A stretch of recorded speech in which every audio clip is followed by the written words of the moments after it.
Master brother is diligent and unyielding, while second brother seeks solace and quietude.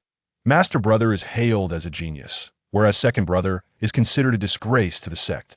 Until one day, the young junior sister discovers that second brother possesses formidable skills. Chapter 1. The Uncommon Second Brother. Lingxiao Sect. Tianyu Peak. A middle-aged man accompanied by a young girl, around 15 or 16 years of age, arrived at this location. The girl, with skin as white as snow and an exquisitely beautiful face adorned with long lashes and captivating big eyes, gazed curiously at the stern-faced middle-aged man and asked, "Uncle, may I not be your disciple?" The middle-aged man turned to her and replied, "I already have 3 direct disciples and 5 inner disciples under my tutelage, so I fear I cannot spare the time to teach you." Coincidentally, Master Xiao of Tianyu Peak has only 2 disciples. If you were to become his disciple, you could be one of his direct disciples. Now, while Master Xiao and his eldest disciple are away, I shall take you to meet his second disciple. The girl's eyes blinked in confusion. Why must I meet his second disciple first before seeking out the master? Shouldn't one first seek out the master when wishing to become a disciple? Why meet the second disciple first? The middle-aged man displayed an expression of hesitation, finally stating, "Establishing a good rapport with his second disciple will facilitate your acceptance as a disciple." The girl scrutinized the middle-aged man. "Uncle, your words lack sincerity. Are you deceiving me?" Just as the middle-aged man was about to respond, he suddenly noticed something in the distance and exclaimed, "We have arrived." The girl followed the direction of his gaze. Not far ahead, there was an open space with a large tree. Perched on one of its branches was a small bird, about the size of a fist, its feathers a vibrant red, looking rather adorable. Beneath the tree, a hammock swayed gently, where a young man reclined. As they approached, the girl discerned that the youth appeared to be around 18 or 19 years old, with striking features and a handsome visage. He was engrossed in examining a Tianji card. Upon their arrival, the middle-aged man greeted him with a smile. "Xiao Qing." The tone conveyed a hint of flattery, as if he were attempting to curry favor with the young man. The young man shifted his gaze from the Tianji card, glanced at the middle-aged man and the girl, and replied, "Ah, it's Master Xiao. Are you here to see the master?" "The master is not here." "Oh, and neither is the eldest disciple." After speaking, he shifted comfortably, causing the hammock to sway further. The girl felt astonished at the young man's demeanor towards her uncle. Her uncle, Xiao Chuang, was the master of Qiyue Peak, one of the 5 peaks of Lingxiao sect, and possessed strength at the Yuanying stage. He was not only a formidable figure within Lingxiao sect, but also well known throughout Qizhou. Yet here he was, displaying a demeanor of subservience towards this young man. Moreover, the young man remained reclined, showing no intention of rising. Who, after all, is the true master and who is merely the disciple? Then her uncle, Xiao Chuang, introduced her. "Xiao Yi, this is Tianyu Peak's second disciple, Lu Xiaoqing. You may call him second brother." Although Xiao Yi did not comprehend what made this young man remarkable, she complied obediently. With a sweet voice, she chimed, "Hello, second brother." Her voice was as melodious as an oriole, prompting Lu Xiaoqing to glance at her twice. Her lustrous black hair was tied up, her appearance sweet and innocent, with a delicate and charming nose, but what captivated attention most were her large, expressive eyes. A true beauty.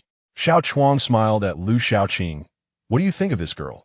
Lu Xiaoqing hurriedly interjected, "Master Xiao, if you have matters to discuss with the master or the eldest disciple, please return tomorrow. They will not be back until then. I am quite busy and have no time." With that, he jumped down from the hammock, seemingly ready to leave. What on earth is Master Xiao bringing such a beauty here for? There is no such thing as a casual visit. Something must be amiss, better to slip away. Xiao Chuang, quick as lightning, seized Lu Xiaoqing, saying, "Do not run away. Master, I have matters to attend to." Lu Xiaoqing urged, "Master Xiao, we have no grievances. Please do not harm me. Using the beauty ploy, I know nothing of it. I cannot assist you. This is undoubtedly a significant matter, a great trouble." Xiao Yi watched in bemusement from the side. Xiao Chuang said, "I merely wish for Xiao Yi to join Tianyu Peak and request your assistance." Upon hearing this, Lu Xiaoqing regained his composure, brushing off Xiao Chuang's hand. "Why not say so earlier? You nearly frightened me to death." Xiao Chuang was both amused and exasperated. "You lazy boy, can you not learn from your elder brother?" Lu Xiaoqing replied, Having one elder brother is already a headache for the master. Adding another would surely drive him to despair. I'm doing this for the master's sake. Xiao Chuang gritted his teeth in frustration. This lad does not act until the last moment. He redirected the conversation. Master, I believe the masculinity of Tianyu Peak is excessively strong. It requires some moderation. What do you think of this girl?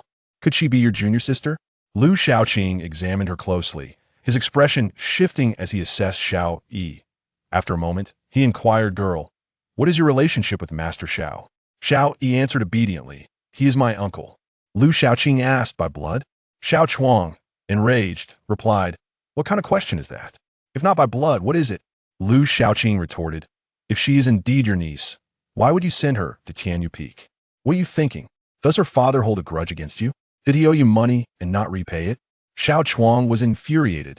This lad always knew how to provoke him. He raised his hand and shouted, Do you believe I could strike you dead with a single slap? Xiao, he felt a twinge of anxiety. Lu Xiaoqing's words sounded rather alarming. She looked at her uncle. Uncle, is it truly that dreadful? Xiao Chuang grew more irate. This lad's mere words had caused his niece to worry. He patiently reassured her, Do not believe him. Joining Tianyu Peak is undoubtedly a good fortune for you. Xiao Yi gazed at Lu Xiaoqing, her large eyes blinking. Lu Xiaoqing, with a sincere expression, told Xiao Yi, Girl, go home and inquire if your father has done anything to offend your uncle. Xiao Chuang's palm glimmered with white light, ready to unleash his power, glaring at Lu Xiaoqing. If you speak any more nonsense, I swear I will strike you down. Hurry and tell her how she can join Tianyu Peak.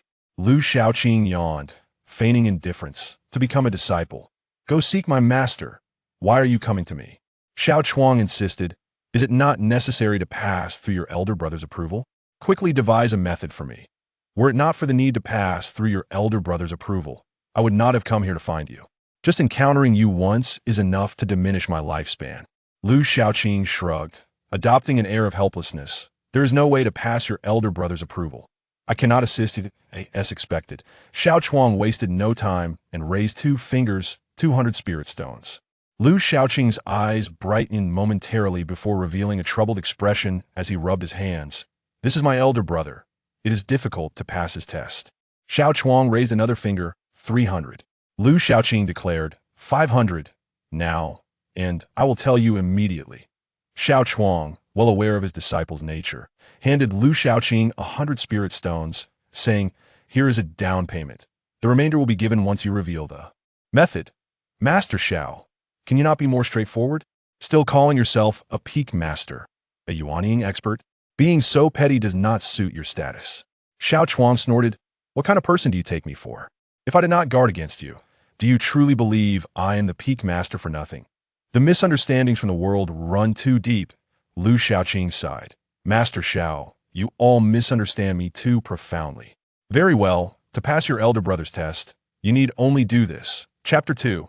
The return of the elder brother. Xiao Chuang left Tianyu Feng with Xiao Yi, both feeling quite satisfied. However, Xiao Yi was perplexed by Xiao Chuang's actions and wrinkled her nose, saying, Uncle, if you don't clarify, I have no desire to join Tianyu Feng. She felt hesitant to go without a proper explanation. Xiao Chuang sighed and said, Very well, as I mentioned earlier, besides having the opportunity to become a direct disciple of Tianyu Feng, you will also have the chance to follow an exceptional senior brother that you know who the strongest disciple of Ling Xiao sect is? Xiao Yi, being quite clever, quickly caught on and asked, Uncle, you aren't referring to the senior brother of Tianyu Feng, are you? Xiao Chuang nodded. Indeed, the strongest disciple of Ling Xiao sect is the senior brother of Tianyu Feng, Jiyan. His power has reached the late stage of the Golden Core realm, capable of slaying those in the nascent soul stage. Even though this event had transpired long ago, recalling it still left Xiao Chuang in awe. Xiao Yi's eyes widened, her mouth agape in disbelief. Uncle, you can't be joking, can you? The Golden Core stage, slaying the nascent soul stage? What nonsense. Nascent soul is so weak. Seeing his niece's reaction, Xiao Chuang refrained from laughing, as he had reacted similarly at first. Why would I deceive you?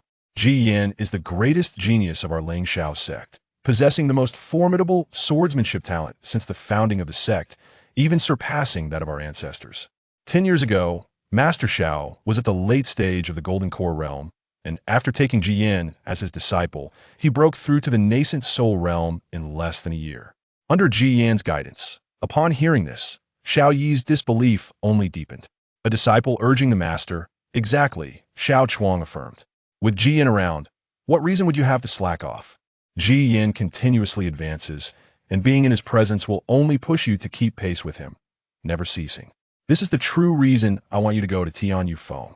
With such a senior brother, your strength will surely soar. As Xiao Chuang painted this picture, an image of a resolute and relentless figure began to form in Xiao Yi's mind. Yet, in the next moment, for reasons unknown, the figure of Lu Shaoqing suddenly emerged in her thoughts. Xiao Yi instinctively asked, "What about senior brother Lu? Is he equally impressive?" As soon as her words left her lips, she noticed a peculiar expression on her uncle's face. Xiao Chuang, somewhat exasperated, replied him, "Once you arrive at Tian Yu Feng, keep your distance from him to avoid being influenced." Curiosity piqued, Xiao Yi inquired, "Uncle, what kind of person is senior brother Lu?" "Why do you say that?" Xiao Chuang explained, "Lazy, exceedingly lazy. Greedy, extremely greedy." Xiao Yi was taken aback, never expecting her uncle to evaluate Lu Shaoqing in such a manner. However, reflecting on Lu Shaoqing's earlier behavior, she felt her uncle's words held some weight. 500 spirit stones were enough to secure his assistance. What about his strength? You mentioned that being near senior brother Ji would motivate me to strive. Senior brother Lu must possess formidable power, right? Xiao Chuang grew increasingly frustrated, as Lu Shaoqing's strength was even more troublesome. He sighed his power, alas, you'll understand in due time. Just heed your uncle's advice. Once you join Tian Yu Feng, maintain your distance from him. Xiao Chuang thought it best not to discuss that boy's strength, lest Xiao Yi develop a false impression. Given the impressive stature of Tian Yu Feng, Xiao Yi had another question. "Uncle, are you so certain that I can join Tian Yu Feng? Didn't senior brother Lu mention it was difficult to pass Ji Yan's test?" Xiao Chuang, brimming with confidence, replied, "Although that boy is both lazy and greedy, he still adheres to some principles. He will do his job once compensated. Moreover, he knows Ji Yin better than anyone. His methods are effective. When Master Xiao returns, I will take you to pay your respects to the master. Following his methods, you will surely succeed." That evening, Lu Shaoqing, pleased with the 500 spirit stones he had acquired, chuckled softly before vanishing. He appeared in a pristine white hall, where a jade table occupied the center. On the table rested a blank spirit plate with an incense burner in front of it, both crafted from the same jade. Aside from these, there was nothing else. Lu Shaoqing approached the table and tossed 10,000 spirit stones into the incense burner. The burner emitted a flash of white light as the spiritual energy within the stones was instantly absorbed, turning into powder. Then, the spirit plate flickered with white light, and faintly, it seemed as though characters passed across its surface. Finally, the words 1 year appeared on the jade table surface. Upon seeing this, Lu Shaoqing sighed, 10,000 spirit stones for a year of time. It is exorbitantly priced. Earning money is arduous. It took so long to amass 10,000 spirit stones, only to find myself back at square one. He shook his head, lamenting, "Alas, there is no alternative. My senior brother is a prodigy. Without exchanging spirit stones for time, I cannot hope to catch up. Fortunately, after crossing over, I found this ring. Otherwise, I would struggle to survive in this world." Having said this, he settled down to meditate. 18 years ago, Lu Shaoqing traversed to this world and, through fortuitous circumstances, became a disciple of Tian Yu Feng, that he also discovered a ring akin to the Spirit Time House from the Dragon Ball world. Thanks to the ring, he managed to keep pace with his extraordinary senior brother, Ji Yin. Lu Shaoqing and Ji Yin entered Tian Yu Feng at the same time, both accepted as disciples by Master Shaocheng. Ji Yin is a true genius, possessing unparalleled talent, especially in swordsmanship, that he is even regarded as superior to the founder of Lingxiao sect. Talented individuals are not to be feared. What is truly daunting is a talent who also works diligently. Ji Yin embodies this essence. When he first entered the sect, he was merely a mortal, yet within a decade he ascended to the late stage of the Golden Core realm. In the spatial ring, after a year of intense training, time flew by in the blink of an eye. Lu Shaoqing awoke, assessing the results of his cultivation. He mused, "A year of arduous training could equate to my senior brother's half a year of practice. After a year of cultivation, I've only broken through to a minor realm. I truly envy geniuses." Lu Shaoqing shook his head and, with a flicker, appeared on his bed in the outside world. Barely a quarter of an hour had passed. What a pity. The cool-down time for this ring's function is a month. Nonetheless, it is indeed beneficial to take a break and balance work with rest. Lu Shaoqing collapsed, falling into a deep slumber like a mortal. The next day, he awoke to find it was already noon. Rising from bed, he discovered his master and senior brother had yet to return. Stretching, he decided, I'll order some takeout. He took out a paper crane, infused it with spiritual energy, and watched as its eyes brightened to life. Lu Shaoqing instructed the paper crane. As usual, the crane flapped its wings and soared into the sky to fetch his meal. His level of cultivation. Eating was no longer essential. However, Lu Shaoqing believed that foregoing food would diminish a significant portion of life's enjoyment. He lounged on a hammock outside, retrieving the Tianji plate to browse the news. The Tianji plate is akin to a mobile phone on Earth, palm-sized, and a proud creation of the Tianji Pavilion. Much like Earth's news outlets, Tianji Pavilion disseminates news and information. As a result, they have numerous disciples spread throughout this world. These individuals are known as Tianji practitioners, nicknamed Tianji Guzi, akin to reporters on Earth. After arriving in this world, Lu Shaoqing acquired the nameless ring. After enduring a prolonged period of cultivation, he would always take a break, for otherwise, he could not withstand the solitude. Of course, earning money was challenging, preventing him from cultivating for an entire year as he had the previous night. Last night's year-long cultivation was a first for him. The news on the Tianji plate served as the best choice for Lu Shaoqing to pass the time in this world. The hammock swayed gently as a small red bird perched on a tree chirped. Softly a light breeze swept by, bringing a sense of comfort to Lu Shaoqing. After a brief half-hour, a figure approached from outside. Lu Shixiao, the items you ordered have arrived. A young man, around 25 years of age, entered carrying a steaming food box. Lu Shaoqing, reclining on a hammock, glanced at the young man and asked curiously, Wang Shidi, why are you so late today? The young man, Wang Yao, was an outer disciple of the Lingxiao sect, possessing only average talent and currently at the qi refining stage. Feeling slightly embarrassed, he replied, I just finished delivering 2 orders. That's not my fault, is it? Everyone in Lingxiao sect has started ordering takeout because of you. You know how that boss is. He's exceedingly stingy and refuses to hire more help, which makes it difficult for us workers. Lu Shaoqing remarked, but you earn quite a bit, don't you? His tone hinted at envy. Had it not been for the sect's rules prohibiting inner disciple from taking on jobs, he would have joined Wang in delivering meals for extra income. Wang Yao shook his head. Not really. It's exhausting work, and I barely make a few spirit stones each month. Here's the boiled spirit beans, jade soup, and roasted spirit pigeon you wanted. Lu Shaoqing tossed a bean into his mouth and chewed, then frowned, saying this tastes a bit different. Did the chef change? Wang Yao admired. Your palate is quite impressive, Shixiao. Indeed, the business has been booming, and with the increased workload, our stingy boss refused to raise wages, causing Uncle Hu to quit in frustration. Lu Shaoqing smacked his lips and asked, where'd he go? Tell me. Wang Yao understood Lu Shaoqing's intention. Are you planning to switch restaurants, Shixiao? Finding a skilled chef who suits one's taste is no easy task. Lu Shaoqing replied, of course, who can compare to Uncle Hu's cooking? Wang Yao took his leave and descended Tiansha Peak. As he walked down the mountain, he muttered to himself, it seems I must resign as well.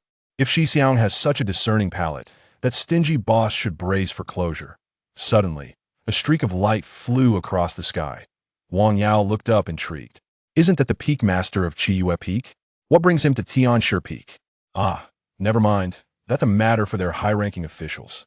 A lowly person like me should refrain from meddling. I'll focus on earning money and strive to break through to the foundation establishment stage to become an inner disciple first.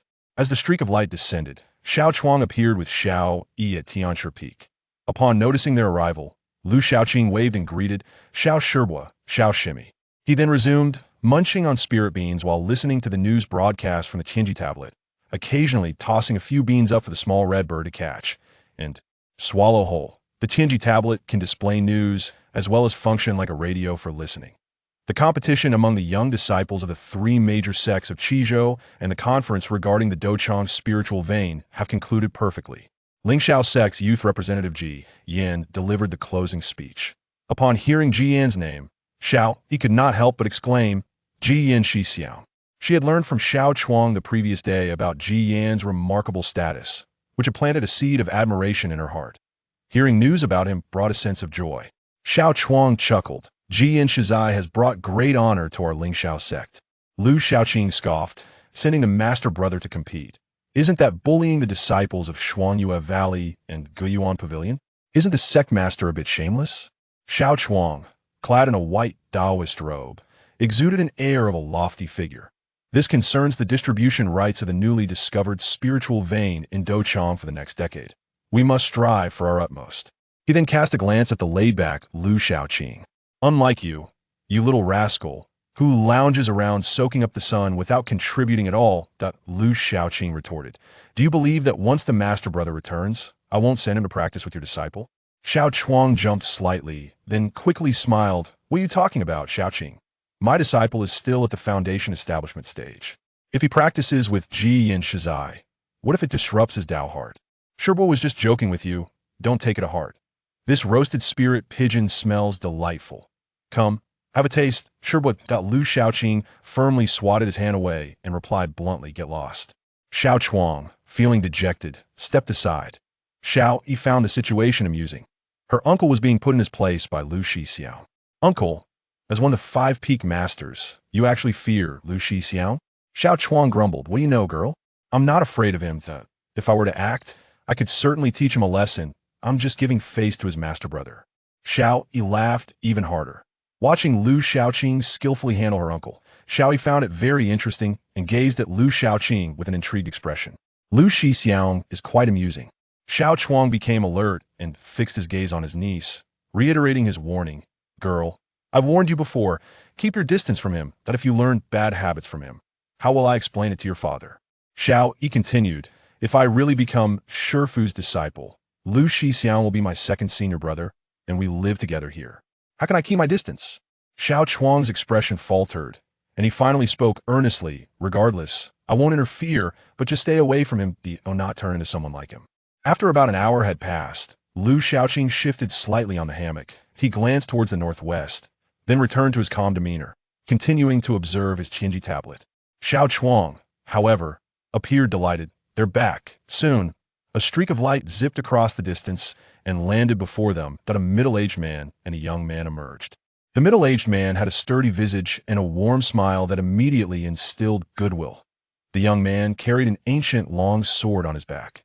His stern face was filled with determination, and his sharp gaze exuded intensity. When Xiao Yi saw him, it felt as though she had encountered a drawn sword, its sharpness overwhelming.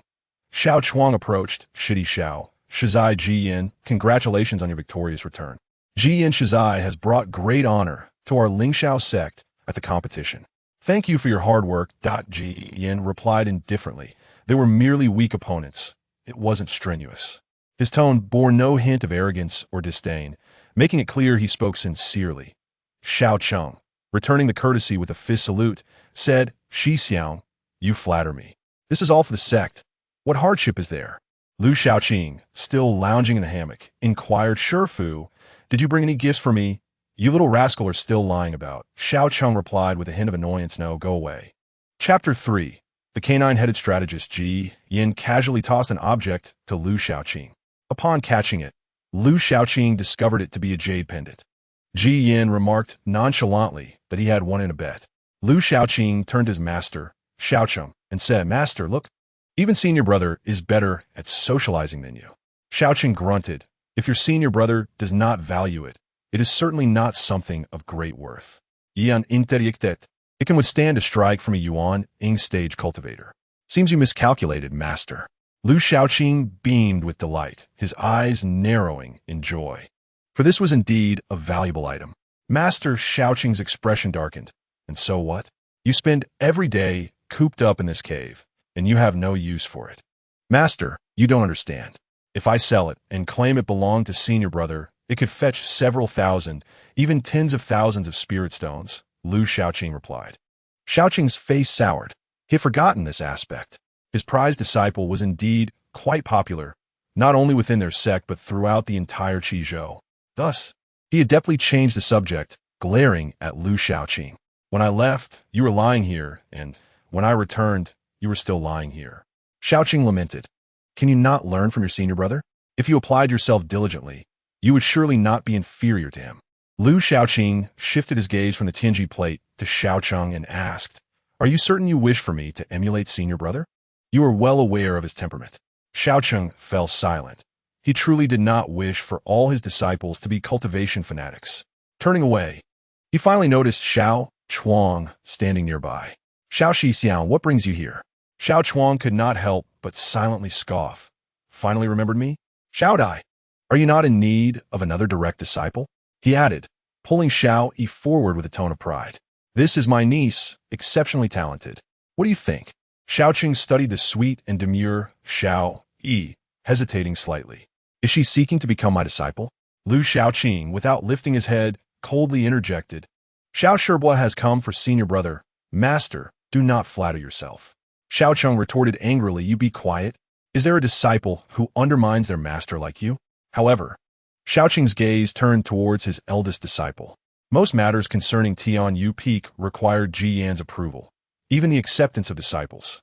If Ji Yan disapproved, Xiaoqing would not dare to accept the student. Alas, being a master is truly challenging, he thought. Ji Yan's gaze fell upon Xiao Yi, who immediately flushed, her hands nervously fidgeting, fearing she might not meet his approval. After scrutinizing her, Ji Yan addressed Xiao Chuang, Xiao Shibua. My master lacks the necessary talent and requires more time for cultivation. It may prove difficult for him to continue teaching disciples. Xiao Chuang replied, But you are here, are you not? It is all right. It is precisely due to your presence that Xiaoqing's role is not as crucial. Xiaoqing would merely hold a nominal title as master. Upon hearing this, Ji Yan shook his head, unyielding in his stance. For Ji Yan, both he and his master needed time to cultivate. There was no surplus time to instruct a new disciple. Truly troublesome, but fortunately, I have prepared, Xiao Chuang thought, employing the strategy Lu Xiaoqing had given him. Do you lack confidence in guiding this girl? Ji Yan Shiji? Ji Yan snorted coldly, his tone defiant. Who says that? Xiao Chuang inwardly rejoiced. Isn't this just the case? Shibua, I have informed the sect leader, who also hopes for Ling Xiao's sect to produce another talent like you. Lu Xiaoqing continued to undermine Xiao Chuang without reservation. Dream on. Adding another genius like me is more feasible. Xiaoqing snapped, Be quiet. If you keep talking, do you believe no one will take you for a mute?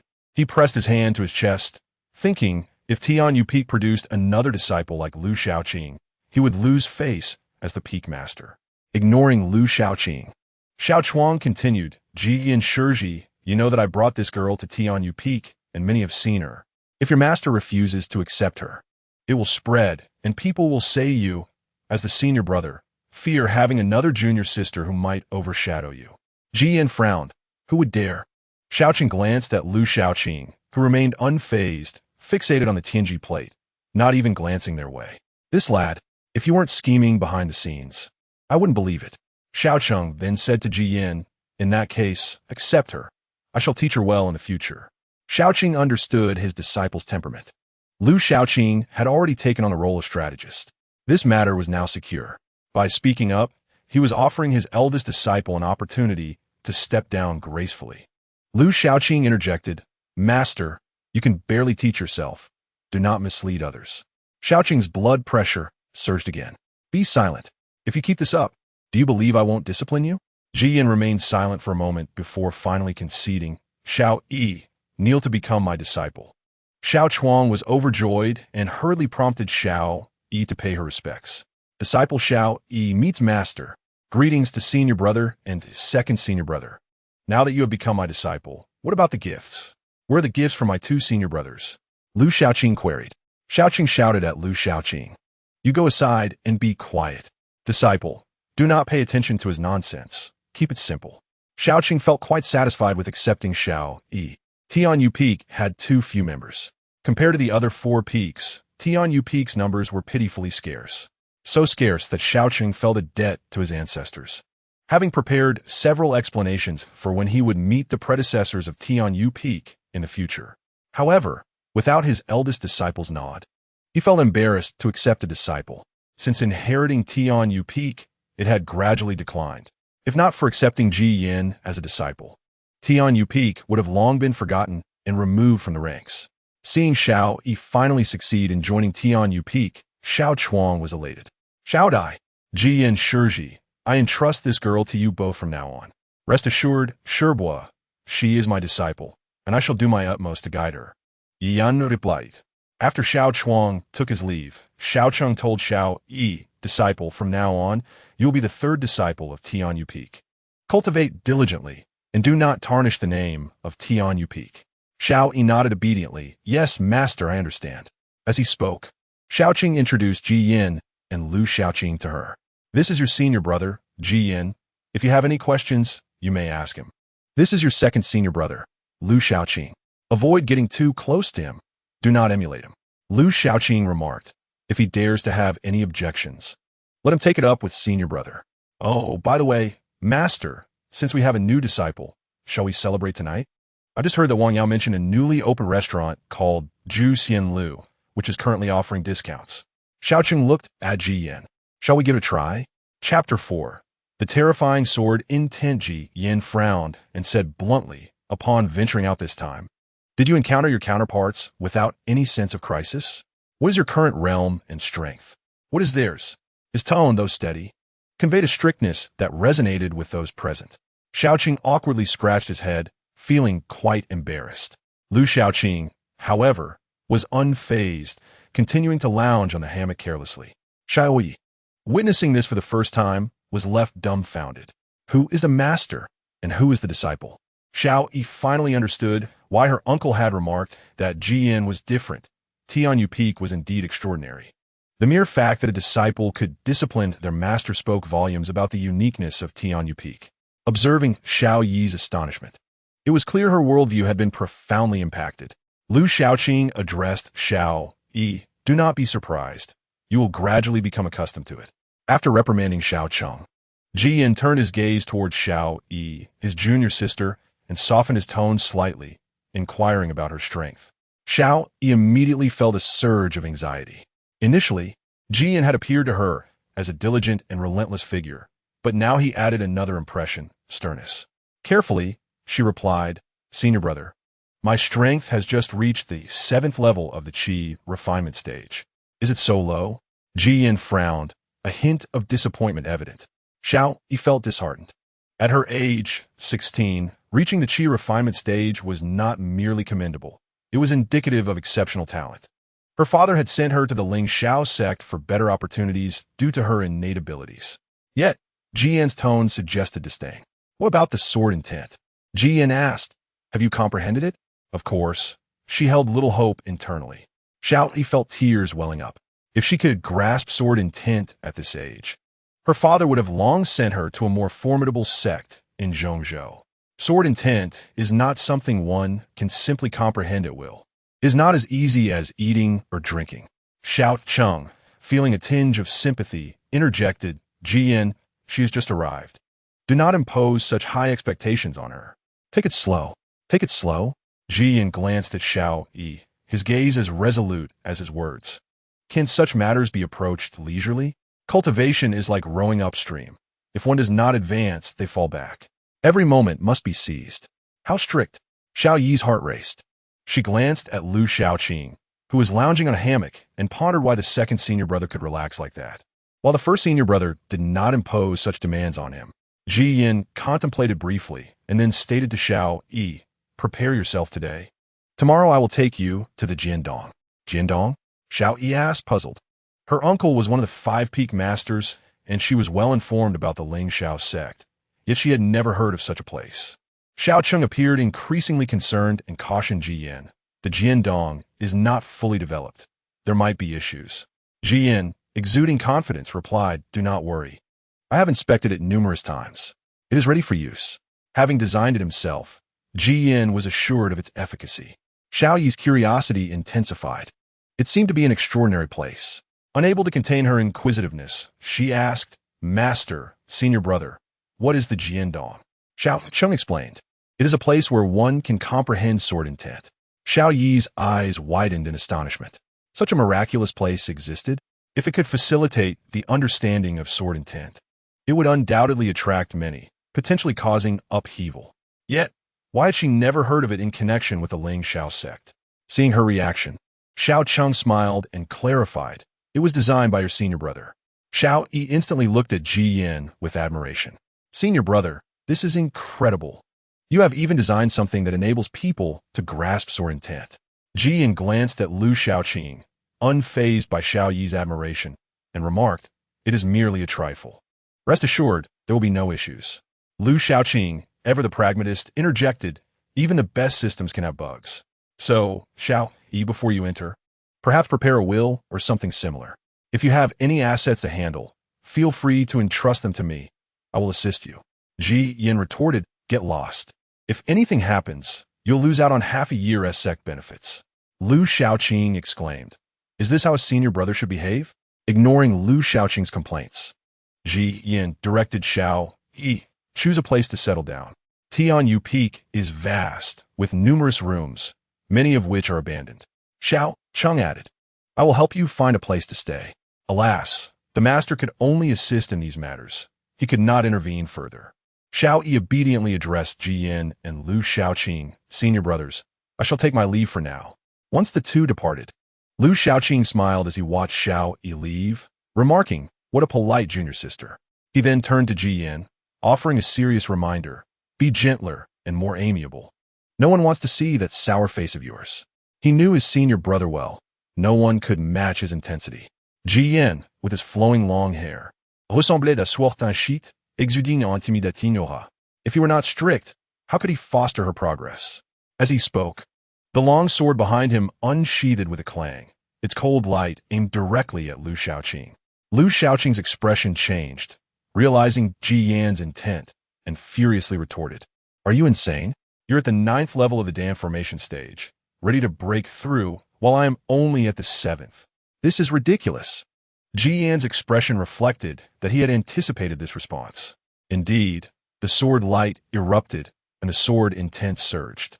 After Xiao Yi followed, Xiao Cheng a distance away. She sensed a commotion behind her. Turning back, she felt a piercing sword intent, akin to a bone-chilling winter gale, sweeping towards her, leaving her trembling. It felt as if her very soul had been frozen. "Master!" Xiao Cheng waved his sleeve, releasing a surge of spiritual power. And Xiao Yi felt her body lighten as the immense pressure vanished. Her heart raced, and her face turned pale as she gazed back, asking, "Master, what was that?" Xiao Cheng scolded, "You two rascals. Pay attention. There's a junior sister present." He admonished them to temper their reckless sparring. Then, he reassured his junior disciple, "Your two senior brothers are merely practicing." Xiao Yi was taken aback. "Senior brother and second senior brother?" Xiao Cheng nodded. Who else could it be?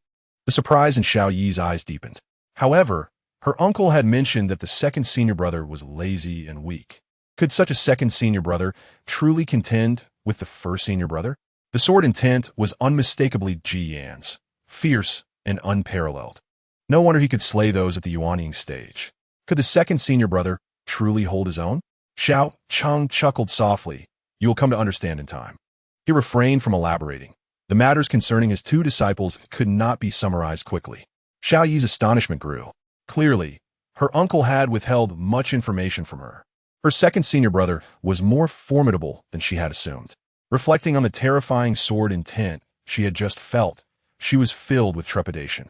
How powerful! The second senior brother could spar with someone possessing such sword intent as the first senior brother. That was truly impressive. However, Xiao Yi soon felt the heavy burden of pressure. With both senior brothers so strong, if she, as their junior sister, did not strive to improve, she would surely face embarrassment in the future. The next day, as Xiao Yi rose, Ji Yin arrived promptly. He was direct, foregoing any pleasantries, and instructed her, "Pack your things. I will take you to the Jiandong."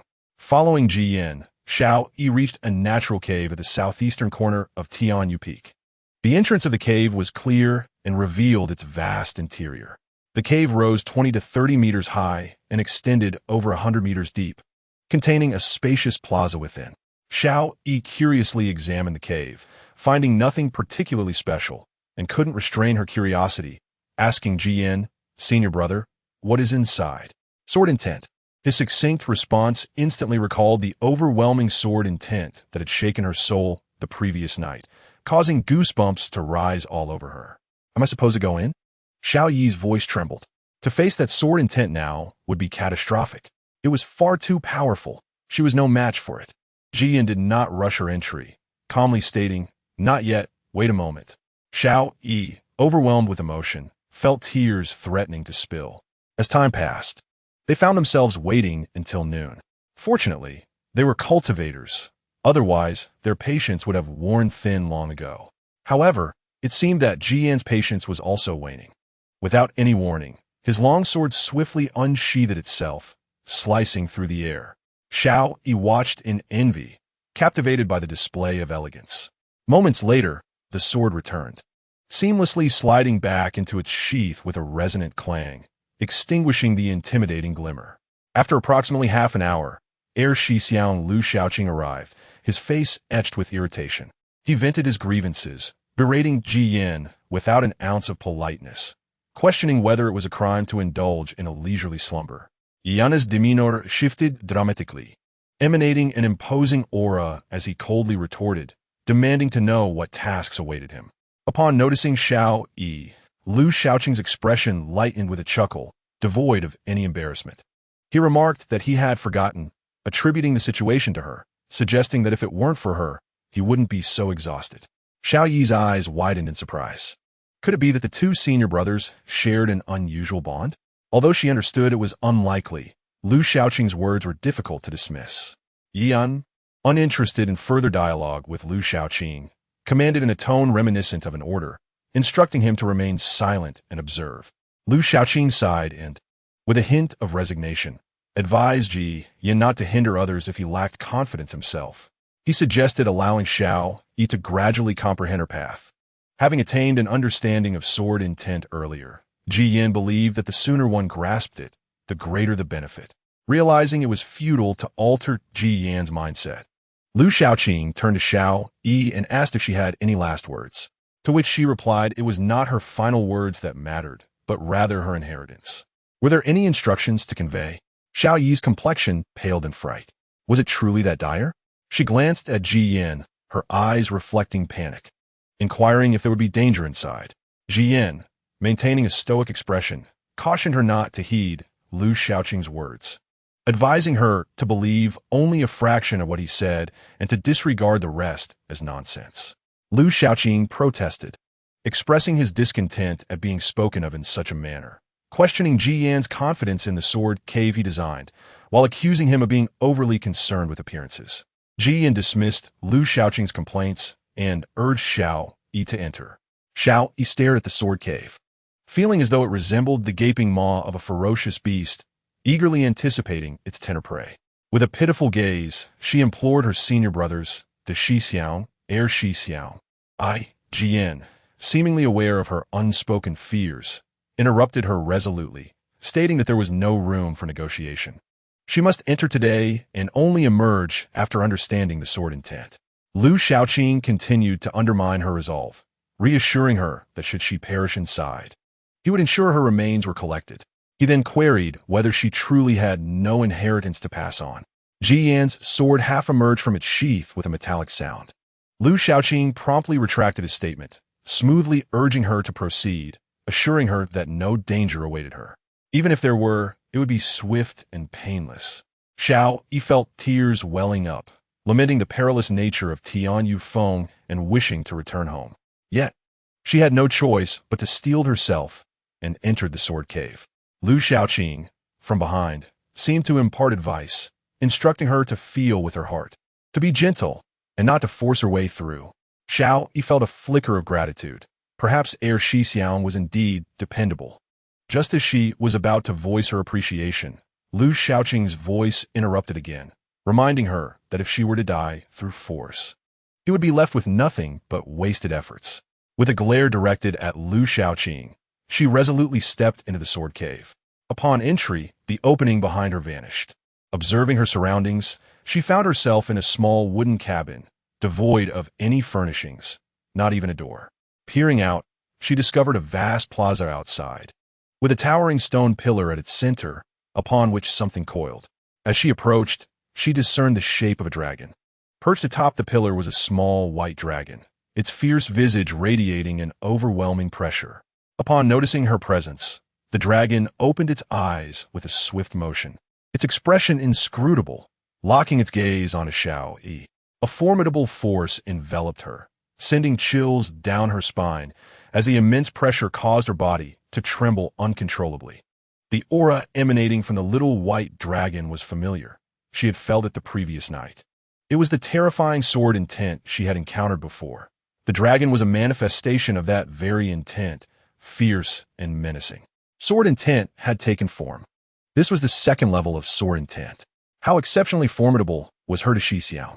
Xiao-Yi felt overwhelmed, lamenting her misfortune of facing such a trial on merely the second day of her initiation. Summoning her courage, she felt her internal energy surge, adopting a defensive stance. Her actions served as a signal. The little white dragon left the pillar, soaring directly toward her. Before it even arrived, the immense force struck her like a heavy hammer against her chest. Blood spewed from her mouth. Panic flooded her eyes. The dragon was far more powerful than she had anticipated. She realized she was no match for it. Enduring the brunt of 2 assaults, she understood that if this continued, her life would be in jeopardy. Desperately searching her surroundings, she found nothing but emptiness. As the dragon lunged for another strike, she scrambled back into the wooden cabin, where the dragon circled menacingly outside, watching her intently. Once she regained her composure, witnessing the dragon's relentless pursuit, she breathed a sigh of relief. Recognizing the cabin as a sanctuary, reflecting on the torment she had just endured, she felt indignation toward the little dragon, gesturing at it with disdain. However, her words seemed to enrage it further. With a deafening roar, the wooden cabin shattered into pieces. Outside the sword cave, Lu Shaoqing had found a spot to recline, leisurely inspecting the Tianji tablet. Ji Yin, accustomed to his demeanor, merely advised him to keep watch. Lu Shaoqing grumbled about being dragged into the situation so early, questioning why Ji Yin, who had designed the formation, required his oversight. Ji Yin, without hesitation, stated plainly that Lu Shaoqing's mastery of formations surpassed his own, and having him present offered reassurance. Furthermore, it was Lu Shaoqing who had suggested the sword cave. Lu Shaoqing, dissatisfied, immediately retorted, expressing his discontent with Ji Yan's interpretation of his words. He had merely made an offhand comment about sword intent being something that even a pig could comprehend after being struck countless times. He had been jesting. Yet Ji Yin took him seriously. Ji Yin, however, maintained a serious demeanor, asserting his conviction in Lu Shaoqing's abilities. It was clear that in just one day, Lu Shaoqing had grasped the sword intent.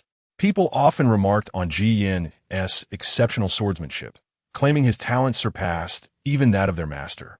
Yet he believed Lu Shaoqing was no less gifted. Lu Shaoqing absent-mindedly scratched his nose, feeling a bit embarrassed. Although he outwardly dismissed the compliment, he inwardly acknowledged that being asked to monitor the situation was indeed a waste of his talents. Mad, I have spent several months contemplating within the time ring. You think? Being alongside a genius like you is utterly exhausting.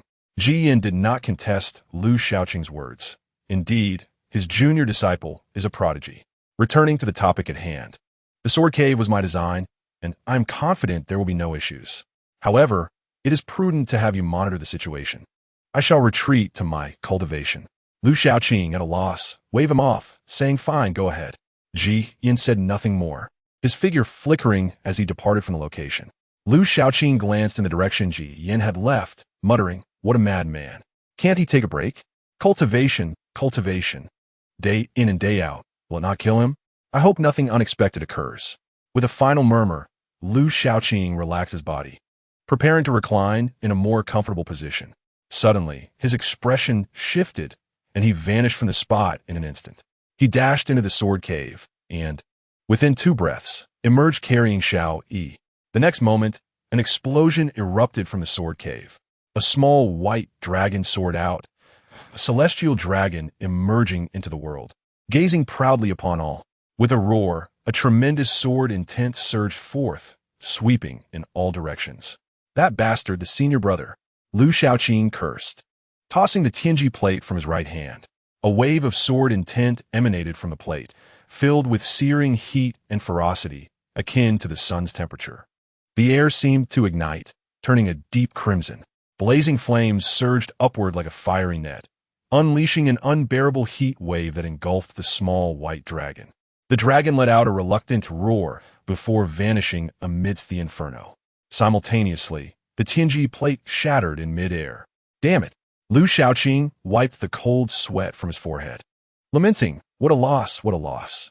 Cursing the despicable creature, he examined Xiao Yi in his arms, discovering she was not severely injured, merely fainted from fright.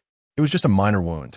While lamenting his loss, Lu Shaoqing retrieved a pill and placed it in Xiao Yi's mouth, gently laying her on ground. At that moment, two beams of light appeared in the distance. Xiao Cheng and Ji Yin arrived almost simultaneously. What happened? Xiao Cheng inquired. Lu Shaoqing shrugged. What else could it be? It exploded, a shoddy project. Ji Yan's expression darkened as he swiftly entered the sword cave. After a long while, he emerged, muttering to himself. Strange, there shouldn't have been any issues, so why did this occur? With that, he sat cross-legged at the cave's entrance, furrowing his brow in contemplation. Lu Shaoqing and Xiao Cheng were not surprised by Ji Yan's demeanor. After inspecting Xiao Yi and confirming she was relatively unharmed, Xiao Cheng sighed in relief. He felt fortunate that it was not severe. Had anything gone awry, it would have been difficult to explain to Xiao Shixiao.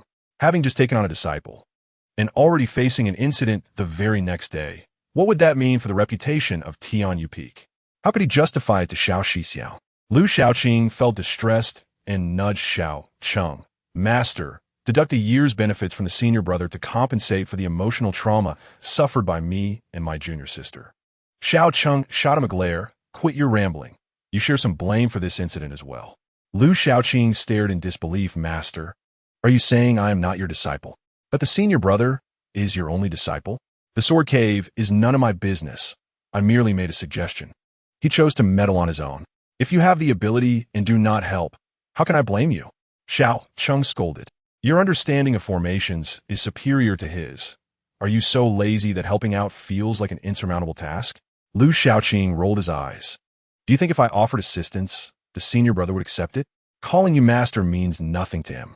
Xiao Cheng was momentarily at a loss for words. He then adeptly shifted the topic. Take your junior sister back and let her rest for a few days. Lu Shaoqing brushed him off. I refuse to engage in unbeneficial tasks. You are the master. You can handle it. Xiao Cheng was exasperated. You lazy bum. Lu Shaoqing returned to the hammock beneath the tree, intending to retrieve the Tianji plate, only to discover it was damaged. He slapped his forehead in frustration. What a loss. I need to buy a new one. Where would he find over 1,000 spirit stones? Completely broke. Lu Shaoqing was disheartened, having just exhausted his savings. Now, left with nothing. Above him, a bright red little bird chirped joyfully, seemingly mocking Lu Shaoqing. He glared at it menacingly. Dare to laugh?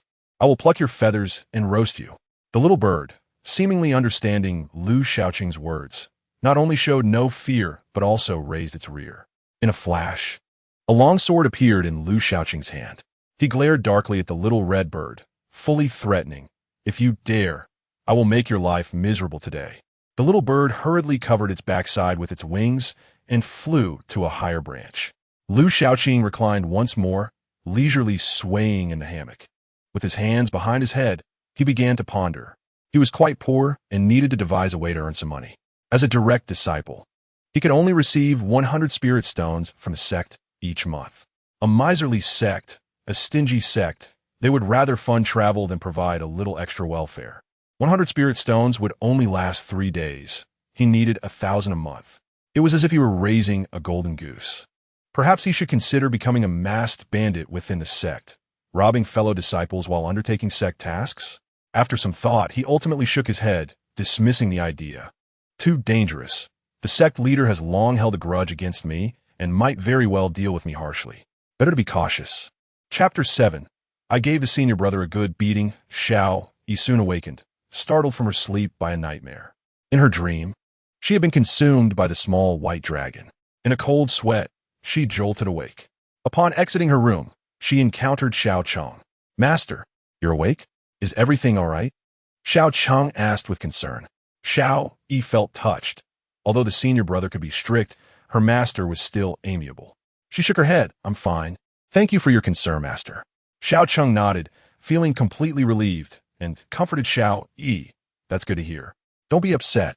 Your senior brother is just that kind of person. If I cultivate slowly, he scolds me too. Although Xiao Yi had been frightened by the small white dragon, she held no resentment towards Ji Yin, understanding that he meant well. What about the senior brother? Xiao Cheng replied. He is in the sword cave. No need to seek him out for now. He is working on resolving the issues there. Xiao Yi recalled the small white dragon and its pure sword intent, causing her heart to tremble once more. It was as terrifying as the senior brother. She now hesitated to approach Ji Yin. Observing his disciple, Xiao Cheng expressed concern. You should rest for a few days. Your senior brother will need some time to fix the sword cave. Yes, I understand, master. Then, Xiao Yi curiously asked, what about the second senior brother? Mentioning Lu Xiaoqing stirred Xiao Cheng's irritation, and he replied brusquely, that lazy rascal is lounging under a tree. According to him, he is merely lying down. Master, I have truly amassed a burden, taking on 2 disciples, one diligent and relentless, the other lazy and unambitious. If only the 2 could find a balance. Amused by her master's complaints about her 2 senior brothers, Xiao Yi smiled. Seeing her smile, Xiao Cheng's heart skipped a beat, and he hastily advised, just learn from your senior brother. Do not emulate your second senior brother. If you do, my heart cannot bear it. Having Lu Xiaoqing alone in Tianyu Peak has already made me feel embarrassed before the ancestors of Tianyu Peak. It has also led to my public reprimand during meetings. If there were one more, he could have ended his life by slitting his throat. Xiao Yi found this even more amusing. She playfully stuck out her tongue and expressed her growing curiosity about her second senior brother. Master, I shall go and see what my second senior brother is doing. I will urge him to practice. Xiao Cheng sighed inwardly. You have just arrived and still do not understand your second senior brother-esque character. Urging him? You think too much. If you do not get led astray by him, I would be grateful to the heavens. Go on, go on. Xiao Yi approached the great tree and saw the hammock swaying gently. She called out cheerfully, second senior brother. Lu Xiaoqing scrutinized his junior sister from head to toe. Is everything all right? Xiao Yi came to stand before Lu Xiaoqing, beaming, everything is fine. Lu Xiaoqing eyed Xiao Yi suspiciously. Your smile is rather lewd. What are you up to? Let me tell you, your second senior brother is pure and innocent. Do not harbor any ill intentions. Xiao Yi was nearly driven to exasperation. She rolled her eyes. Second senior brother, with that demeanor of yours, you're quite susceptible to being bullied. Lu Xiaoqing's eyes lit up with apparent excitement. Who wants to bully me? Xiao Yi was taken aback.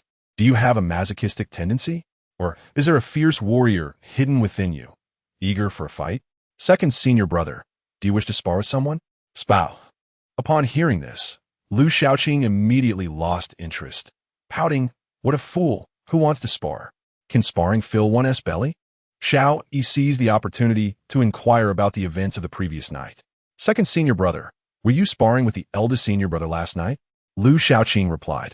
Sparring my foot. It was your eldest senior brother acting insane. I did not indulge him. Xiao Yi felt a twinge of disappointment at not receiving the answer she sought.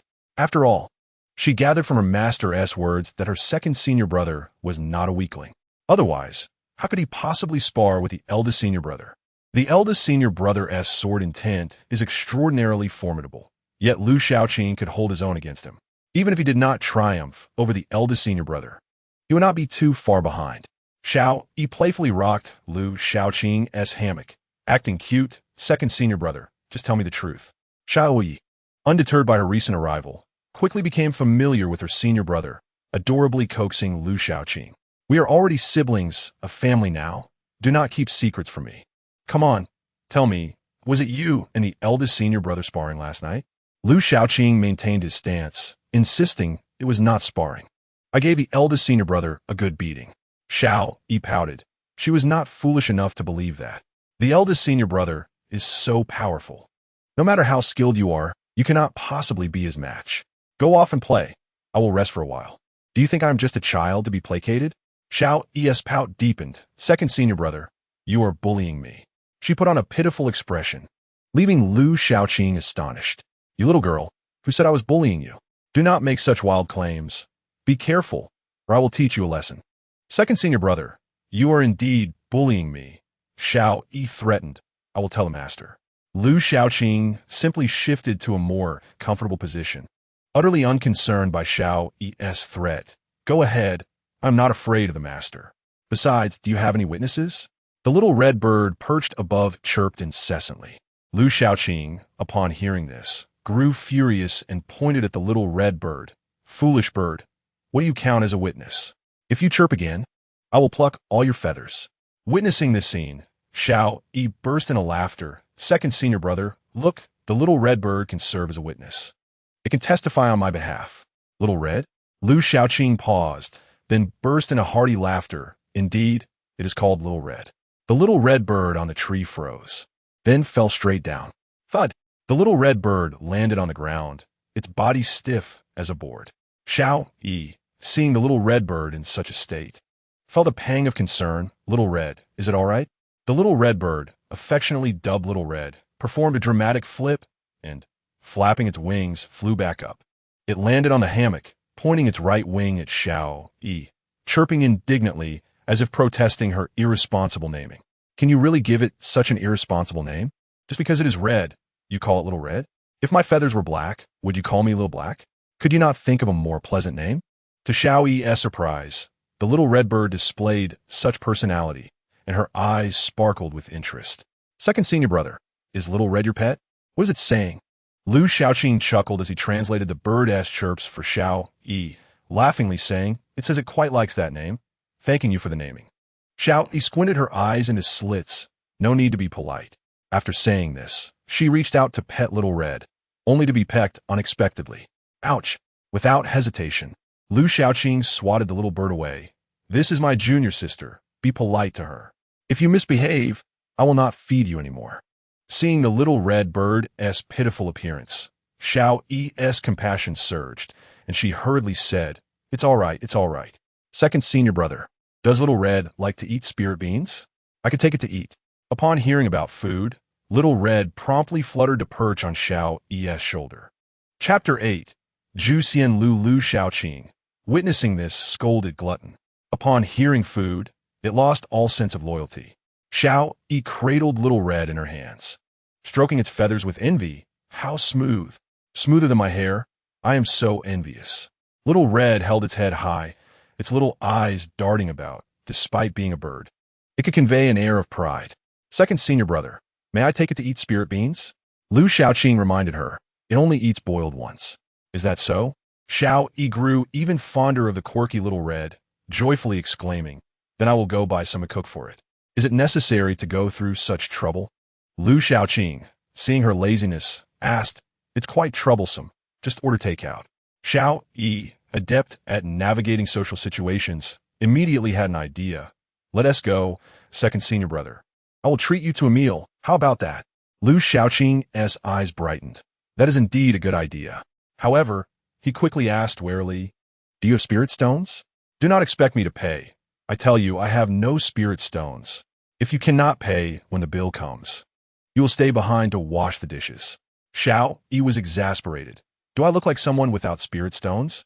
She puffed out her chest confidently. Second senior brother, you underestimate me. I do have some spirit stones, although not many, but I can't afford to treat you to a meal. I can eat quite a lot. Are you sure? Xiao Yi assured him with great bravado. Rest assured, you can eat to your heart's content. How much can you eat, really? Lu Xiaoqing was quite pleased with his junior sister's initiative and readily agreed. Then fine, I will not be polite. Let us go. With the prospect of a meal, Lu Xiaoqing had no qualms about descending the mountain. Should we invite the master and the eldest senior brother? Lu Xiaoqing pondered. I can eat you into bankruptcy on my own. Why would you invite the master and the others? Is your family running a spirit vein? Considering his junior sister's welfare to prevent her from being financially drained, Lu Xiaoqing said, no need, the master needs to cultivate. And the eldest senior brother will not pay attention to other matters for at least 10 days to half a month. The matters concerning the sword cave will keep him busy for a while. Lu Xiaoqing led Xiao Yi down the mountain. The Ling Xiao sect is located atop a mountain, while at its base lies a city populated by both mortals and cultivators. This city is called Ling Xiao Cheng, under the protection of the Ling Xiao sect. As one of the three major sects in Qizhou, Ling Xiao sect is naturally the first choice for many seeking to become disciples. Moreover, the outer disciples of the sect often enjoy working here to earn some money. Even cultivators have their appetites. Thus, many restaurants and taverns abound at the foot of the mountain. Second senior brother, where shall we eat? Upon arriving here, Xiao Yi noticed the multitude of dining options available. Lu Xiaoqing, well acquainted with the area, led the way. Follow me. He arrived at a newly opened tavern, evident by the untouched red flowers at the entrance. Wang Shidi, is this the place you referred to? Lu Xiaoqing inquired to Xiao Yi, suggesting they enter and explore. As they crossed the threshold, Lu Xiaoqing encountered a familiar face. Oh, Wang Shidi, what brings you here? Wang Yao turned, his expression brightening. Lu Shixiang, what brings you here? Lu Xiaoqing revealed his purpose for visiting. Did you not mention that old who has transferred here? Coincidentally, I brought my shimmy along to sample the offerings. Shimmy? Wang Yao's gaze fell upon Xiao, who stood beside Lu Xiaoqing. Greetings, Wang Xiong, Xiao Yi Politeliboit. Lu Xiaoqing, embodying the role of a friendly elder brother, introduced her, saying, "This is my master's newly accepted direct disciple, Xiao Yi." Wang Yao was taken aback. The disciples of Ling Xiao sect were categorized into 4 ranks: outer disciples, inner disciples, core disciples, and direct disciples. While one could attain the inner or core disciple status through sufficient contributions and cultivation, the title of direct disciple was exclusive to those personally accepted by the sect leader or one of the 5 peak masters. Moreover, sect rules stipulated that no individual could have more than 3 direct disciples. Wang Yao had not anticipated that Xiao Yi was the 3rd direct disciple of Tianyu Peak. Recalling his encounter with the peak master of Qiyue Peak 2 days prior, he understood the inner workings at play. This was indeed a case of behind-the-scenes maneuvering. Wang Yao quickly returned the greeting, acknowledging Xiao Shiji. The status of direct disciples was paramount, regardless of Wang Yao's age, which surpassed hundreds of years over Xiao Yi. He was obliged to address her as Shiji. "Please arrange for a private room," he requested. Knowing Lu Xiaoqing's disposition well, he added with a smile, "Do not worry, Shi Xiao. I know how to handle this." He personally led Lu Xiaoqing to a private room. "Lu Xixiang, Xiao Shiji, this is our establishment's finest private room. Is it satisfactory?" Lu Xiaoqing paid little mind to the room's decor. His intention for a private space was to avoid disturbances. "Very well. Please present the new dishes your establishment offers. Besides old who, there should be other talented chefs, lest the decor of this establishment be unworthy." Wang Yao replied, "Indeed there are." After a brief interval, Wang Yao emerged from the private room, coincidentally encountering the steward. The steward, not affiliated with Ling Xiao sect, was reportedly a member of the establishment's owneress family. "Steward." Wang Yao greeted him respectfully. The steward, known as Zhang Jin, was plump in both physique and face, wearing a cheerful expression that radiated amiability. Wang Yao had already learned from old Hu that the steward was a cunning individual, possessing considerable strength. He was not someone one should offend. "Please escort them to room 1. "Who are they?" Zhang Jin inquired with feigned concern. Wang Yao did not withhold the truth, responding, "They are Lu Shixiang and Xiao Shiji, direct disciples of Tianyu Peak." "Oh, direct disciples?" A glimmer of surprise flashed in Zhang Jin's eyes.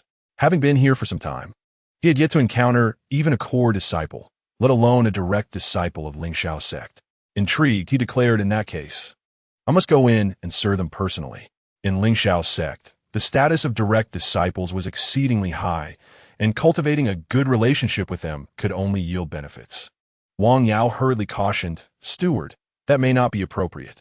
Lu Shixiang does not appreciate being disturbed." Having known Lu Xiaoqing for several years, Wang Yao was well aware of his temperament. However, Zhang Jin retorted dismissively, "What do you know? If what you say is true, they are esteemed guests and should not be neglected."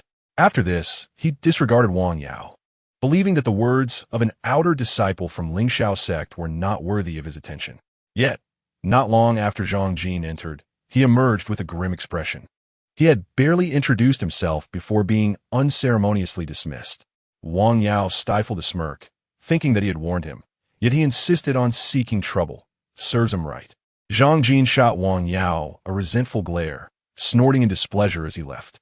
Irritated, Zhang Jin reflected on his position as the establishment steward. The owner entrusted him with managing both major and minor affairs. Being a member of the Fong family, he was accustomed to receiving respect. Yet, he had not anticipated the contempt from the brat inside the private room. Did he truly believe that his handsome looks granted him the right to disregard others? Nevertheless, knowing they were direct disciples of Ling Xiao's sect, he could not help but murmur to himself. He could not afford to provoke them. If they were inner disciples, he would not be so intimidated. He needed to find a way to verify their identities. At that moment, he noticed several individuals entering from outside, and his eyes brightened as he hurried to meet them. Young Master Xia. Welcome, welcome. The young Master Xia was a disciple of Ling Xiao's sect. Though Zhang Jin was meeting Lu Xiaoqing and Xiao Yi for the first time, he was already quite familiar with the former. Xie Chong, an inner disciple of Biyun Peak, possessed exceptional talent and had reached the third level of foundation establishment. He strode in with the arrogance characteristic of a prominent sect disciple, acknowledging Zhang Jin with merely a nod. Please arrange a room for us, Xie Chong stated nonchalantly, exuding an air of superiority. Today, this young master is hosting two senior brothers from Guyuan Pavilion. Upon realizing they were esteemed disciples of Guyuan Pavilion, Zhang Jin's eyes sparkled, and he wasted no time in leading the trio to a private room. However, upon arriving, Xie Chong cast a glance around and frowned. Steward Zhang, what is the meaning of this? Is this your establishment's finest room? Or do you deem that I and my two senior brothers are unworthy of dining in the best your establishment offers? Xie Chong's tone was far from amicable, his gaze piercing as it focused on Zhang Jin. The steward began to sweat. These were disciples of Ling Xiao's sect and Guyuan Pavilion, not someone a mere steward could afford to offend. He quickly explained, Young Master Xia, it's not that I do not wish to accommodate you, but the best room is already occupied.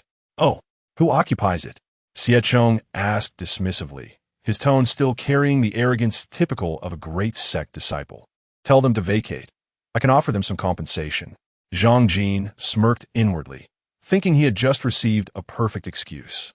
He feigned difficulty, stating, I hear it is the direct disciples of Tianyu Peak, Lu Gongzi and Xiao Xiaojia. Lu Xiaoqing? Upon hearing this name, Xie Chong was taken aback. The two young disciples from Guyuan Pavilion also displayed expressions of surprise. Is he from Tianyu Peak, where junior brother Ji Yin is? Ji Yin had recently made quite an impression at the gathering of the three major sects, leaving a deep impression on these cultivators. It was commonly accepted that Ji Yin was the foremost among the younger generation of the three major sects, and even the domineering Guyuan Pavilion had no objections. This Lu Xixiang must be formidable as well, remarked one of the Guyuan disciples, Zhang Jing, his expression complex and his tone reflective. He cast a longer glance at Zhang Jin. Ji Yan's performance was impeccable, and even the members of Guyuan Pavilion harbored no thoughts of contesting him. Are they the twin prodigies of one peak? The other young disciple, Wu Tianzong, wore a similarly intricate expression. However, after a moment of astonishment, Xie Chong's face twisted into one of disdain. Wu brother, there are no twin prodigies. Junior brother Ji Yin is our pride, while Lu Xiaoqing is our disgrace. To be honest, we prefer not to mention him in front of outsiders. Zhang Jing's eyes lit up with interest. How so? Zhang Jin perked up his ears. Though he had been in this place for quite some time, he had hardly heard anything about Lu Xiaoqing, who had remained remarkably low-key. He was overshadowed by Ji Yin, whose brilliance dimmed even the presence of their master, Xiaocheng. To encapsulate Lu Xiaoqing in two words would be laziness and ineptitude. Laziness is attributed to his minimal cultivation. It remains uncertain whether he has reached the foundational stage. A waste, indeed, is merely a waste. Were he to belong to a prestigious family, he would be nothing more than a dandy. The sect leader has repeatedly criticized his behavior, yet he remains unperturbed, relying on the protection of his master. Consequently, the reason you seldom hear about his exploits is that the disciples of Ling Xiao Pai find it shameful to mention him. Upon hearing this, Zhang Jin felt a sense of disdain. So he's just a dandy. No wonder he is so arrogant as to drive me away. Wu Tianzong, puzzled, inquired why the master of Tianyu Peak would take him as a disciple if he is like this. This is not just an ordinary disciple. He is a direct disciple. a rank above core disciples, and 2 ranks higher than the present Siechong. Siechong curled his lip, his tone tinged with jealousy, stating that they were also unclear on this matter, but it is rumored that senior brother Ji Yin treats him very well. Perhaps for this reason, he was accepted into Tianyu Peak. After all, being favored by senior brother Ji Yin is worth something for others as well. Zhang Jing and Wu Tianzong nodded in agreement. If Ji Yin were willing to take up residence in Guiyuan Pavilion, even if he brought along 100 or 1,000 wastrels, Guiyuan Pavilion would gladly accept them all. After hearing this, Zhang Jin no longer cared about Lu Xiaoqing. He turned to Siechong and asked if they should request him to vacate the private room. Siechong pondered for a moment and replied that it was unnecessary. Although he looked down on Lu Xiaoqing was a direct disciple, his status far superior to that of an inner sect disciple like himself. He dared not offend him lightly, fearing it might provoke Ji Yin. Ji Yin is quite popular within Lingxiao Pai. To offend him would be tantamount to severing one's ties with the sect. Zhang Jing and Wu Tianzong exchanged glances, both understanding each other's thoughts. Zhang Jing, smiling, made a request, saying that they wished to meet this senior brother Lu and inquired if it would be possible. Siechong hesitated, admitting that he was not well acquainted with Lu Xiaoqing, having seen him only a few times.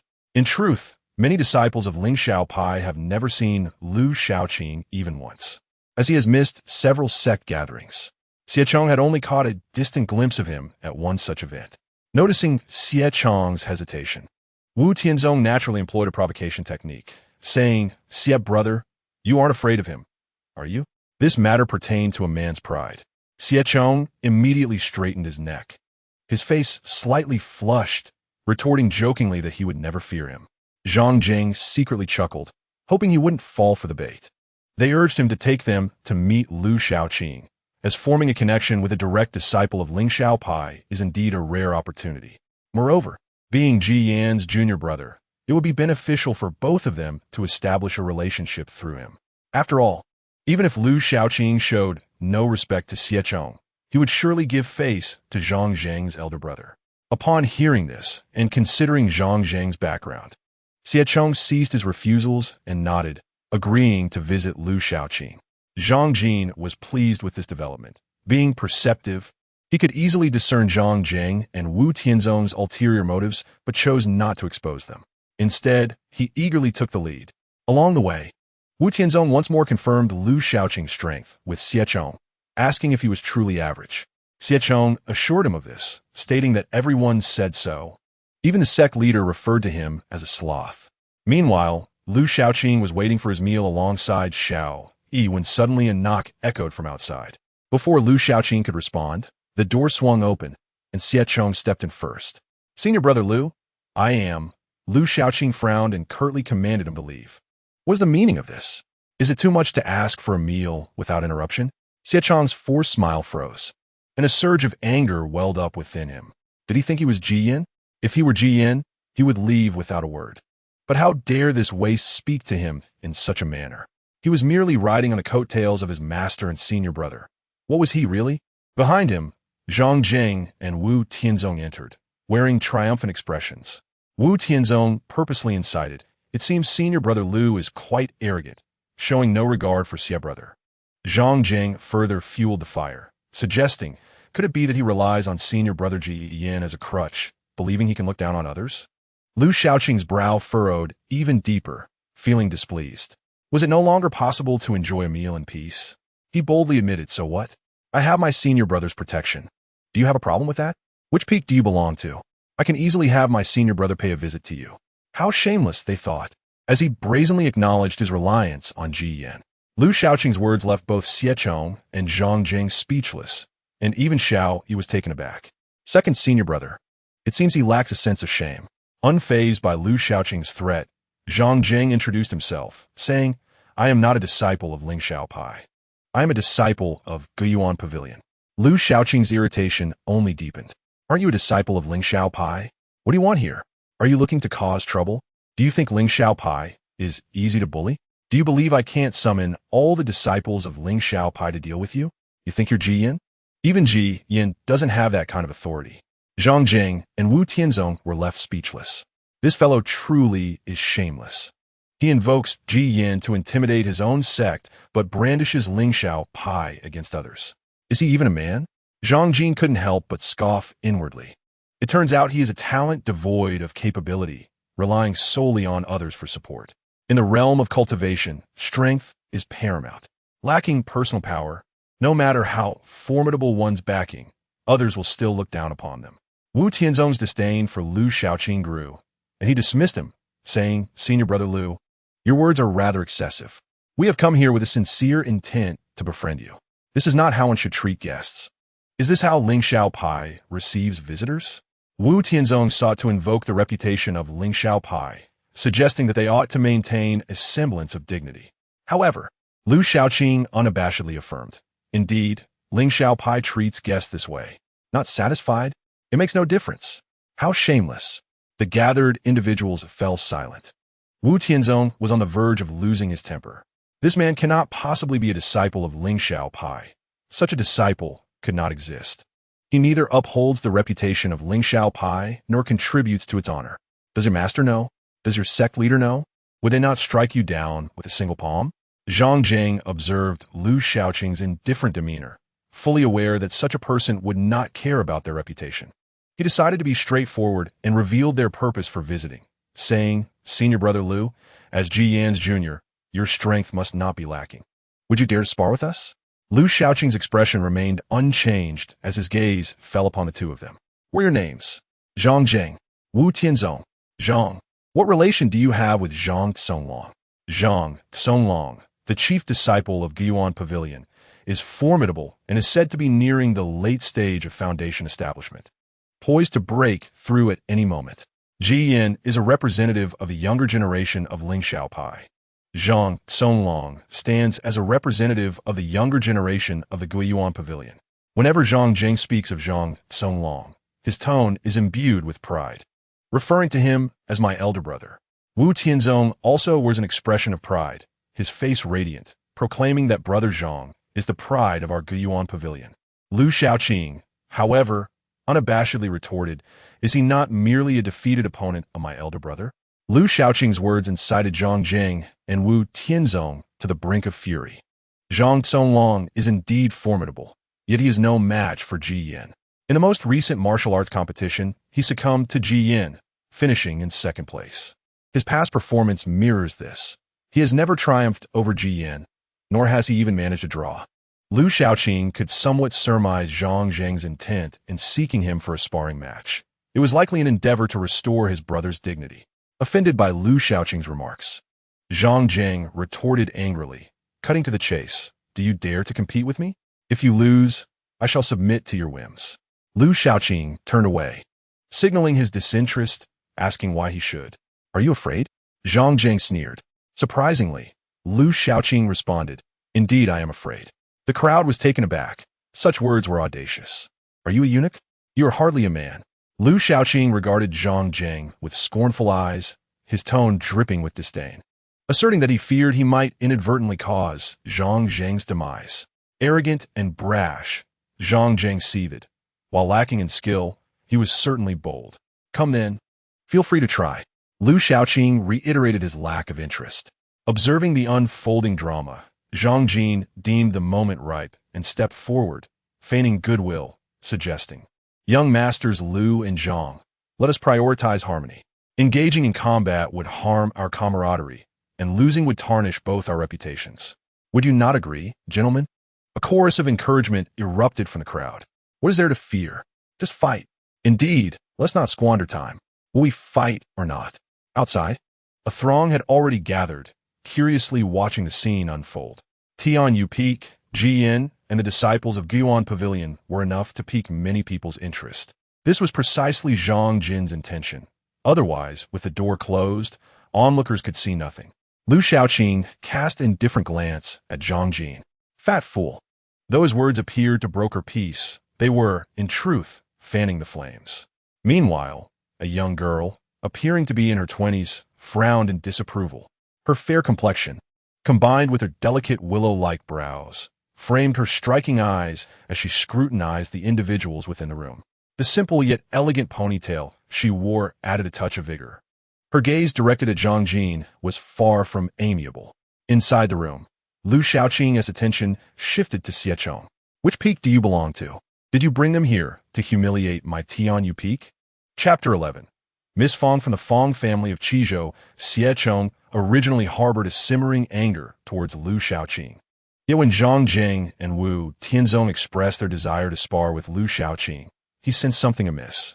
Initially, Zhang Jing and Wu Tianzong claimed they sought to befriend Lu Shaoqing. However, upon meeting, the atmosphere was charged with tension, a far cry from friendly intentions. Confusion clouded his thoughts. Lu Shaoqing's words serve as a reminder. He was no fool. He understood that if Lu Shaoqing truly engaged in combat with Zhang Jing and Wu Tianzong, a victory would be favorable. But a loss would compromise the dignity of both Tianyu Peak and Lingxiao sect. Gradually, Xie Chong's discontent grew, and he addressed Zhang Jing and Wu Tianzong, saying, "Gentlemen, this is not appropriate." Wu Tianzong feigned confusion, asking Xie Xiong, "What is inappropriate about it?" Brother Ji Yin is exceptionally strong. As his junior, Brother Lu's abilities must be formidable as well. We are merely eager for a bit of guidance from Brother Lu. Lu Shaoqing dismissed them, turning to Xie Chong, instructing, "Take them away. I will refrain from reporting you to Biyun Peak." Xie Chong was infuriated. Does he constantly threaten others with this? Lu Shaoqing then turned to Zhang Jin, saying, "You are the steward of this establishment, correct?"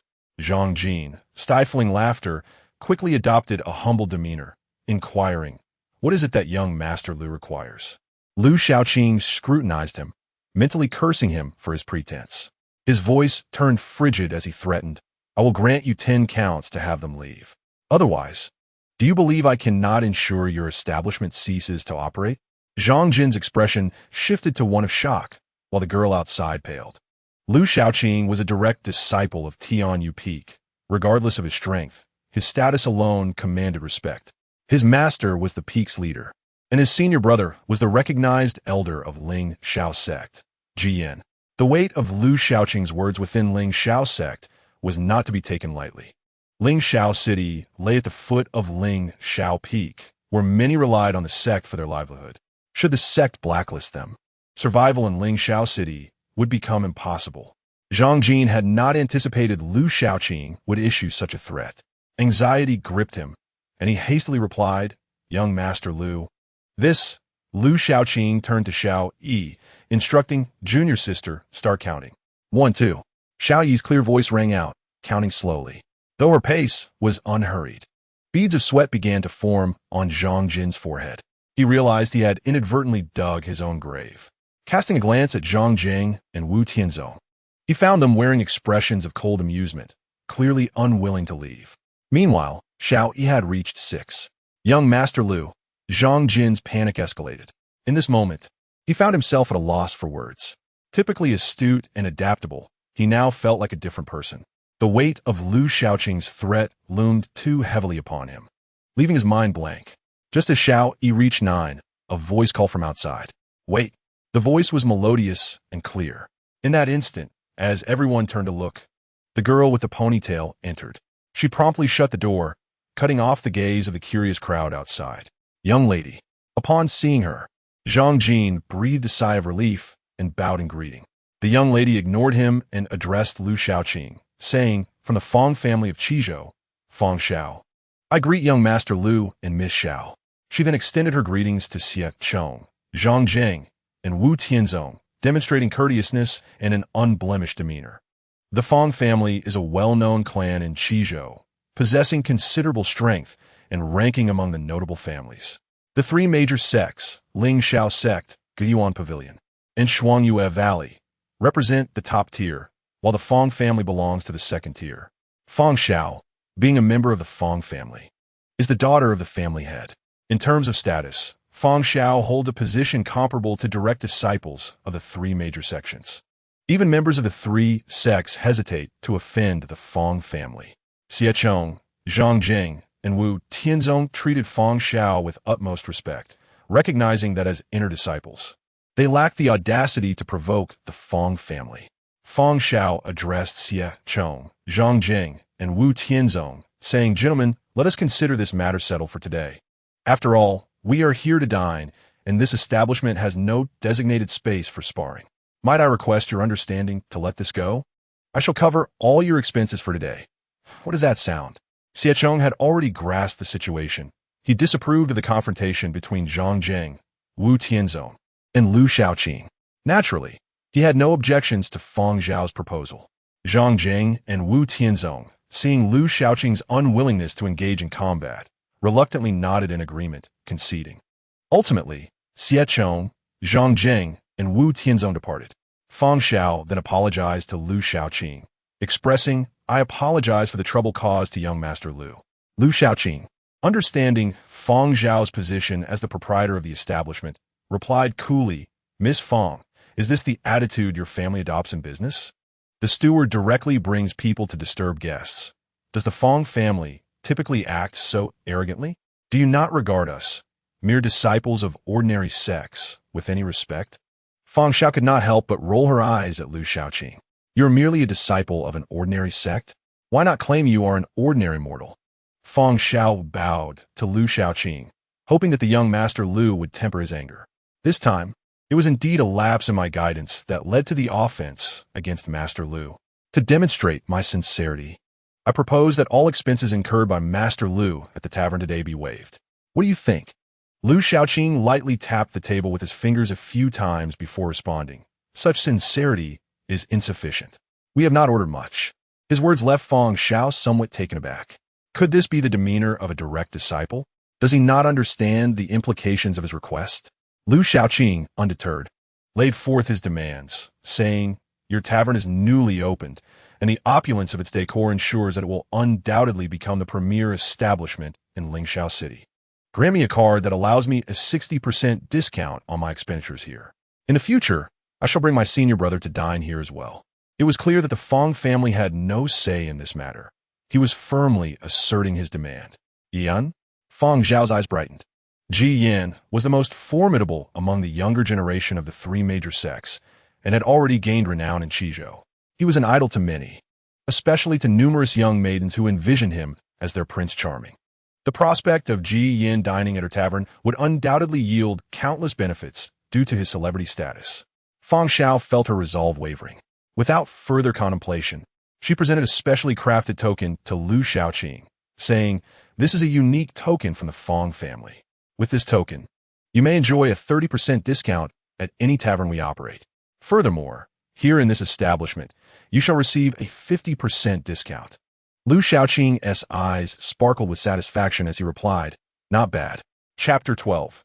Enjoying a feast and taking leftovers once Fang Zhao emerged, she exhaled in relief. Considering the matter resolved, she shot a fierce glare at the subservient Zhang Jin beside her. "You fool! Your thoughtless actions nearly turned me into a laughingstock within my family." Zhang Jin, aware of his mistake, hurriedly lowered his head and admitted, "Yes, it was my error." Fang Zhao scoffed.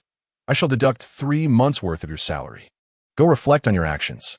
Zhang Jin was taken aback, raising his head to look at Fang Zhao. 3 months' salary represented a significant amount of spiritual stones. He felt a pang of distress, as his entire family relied on his earnings. Fang Zhao fixed her gaze upon him, her tone discontented. "What? Are you dissatisfied? Miss, I leave. Even if you are unhappy, keep it to yourself." Zhang Jin, left with no choice, exited in a state of indignation, harboring a deep-seated resentment towards Lu Shaoqing. As he passed by the private room occupied by Xiechong and his companions, an idea struck him, and he gently knocked on the door. After dismissing Zhang Jin, Fang Zhao rubbed her temples, muttering to herself, "What a troublesome individual. This tavern is the foundation of my resurgence. If you ruin it, I shall not rest easy until I have my revenge." At that moment, she spotted Wang Yao emerging from the kitchen and beckoned him over. "Wang Yao, as a disciple of Lingxiao sect, do you know anything about your senior brother Lu Shaoqing?" Wang Yao, maintaining a respectful demeanor, responded, "Boss, I have delivered takeout to senior brother Lu numerous times, so we are somewhat acquainted. However, I cannot claim to know him well. Senior brother Lu is quite low-key and rarely appears within the sect. Many people have not heard of him or seen him." Fang Zhao was taken aback. Yet, upon reflection, she realized she had heard of most of the other direct disciples from Lingxiao sect, but not a word about Lu Shaoqing. He truly was quite discreet. Nonetheless, Wang Yao provided valuable information, saying, "Senior brother Lu has a fondness for Uncle Hu's culinary skills." Uncle Hu? Is he the spiritual chef whom I recruited? Wang Yao nodded affirmatively. Indeed.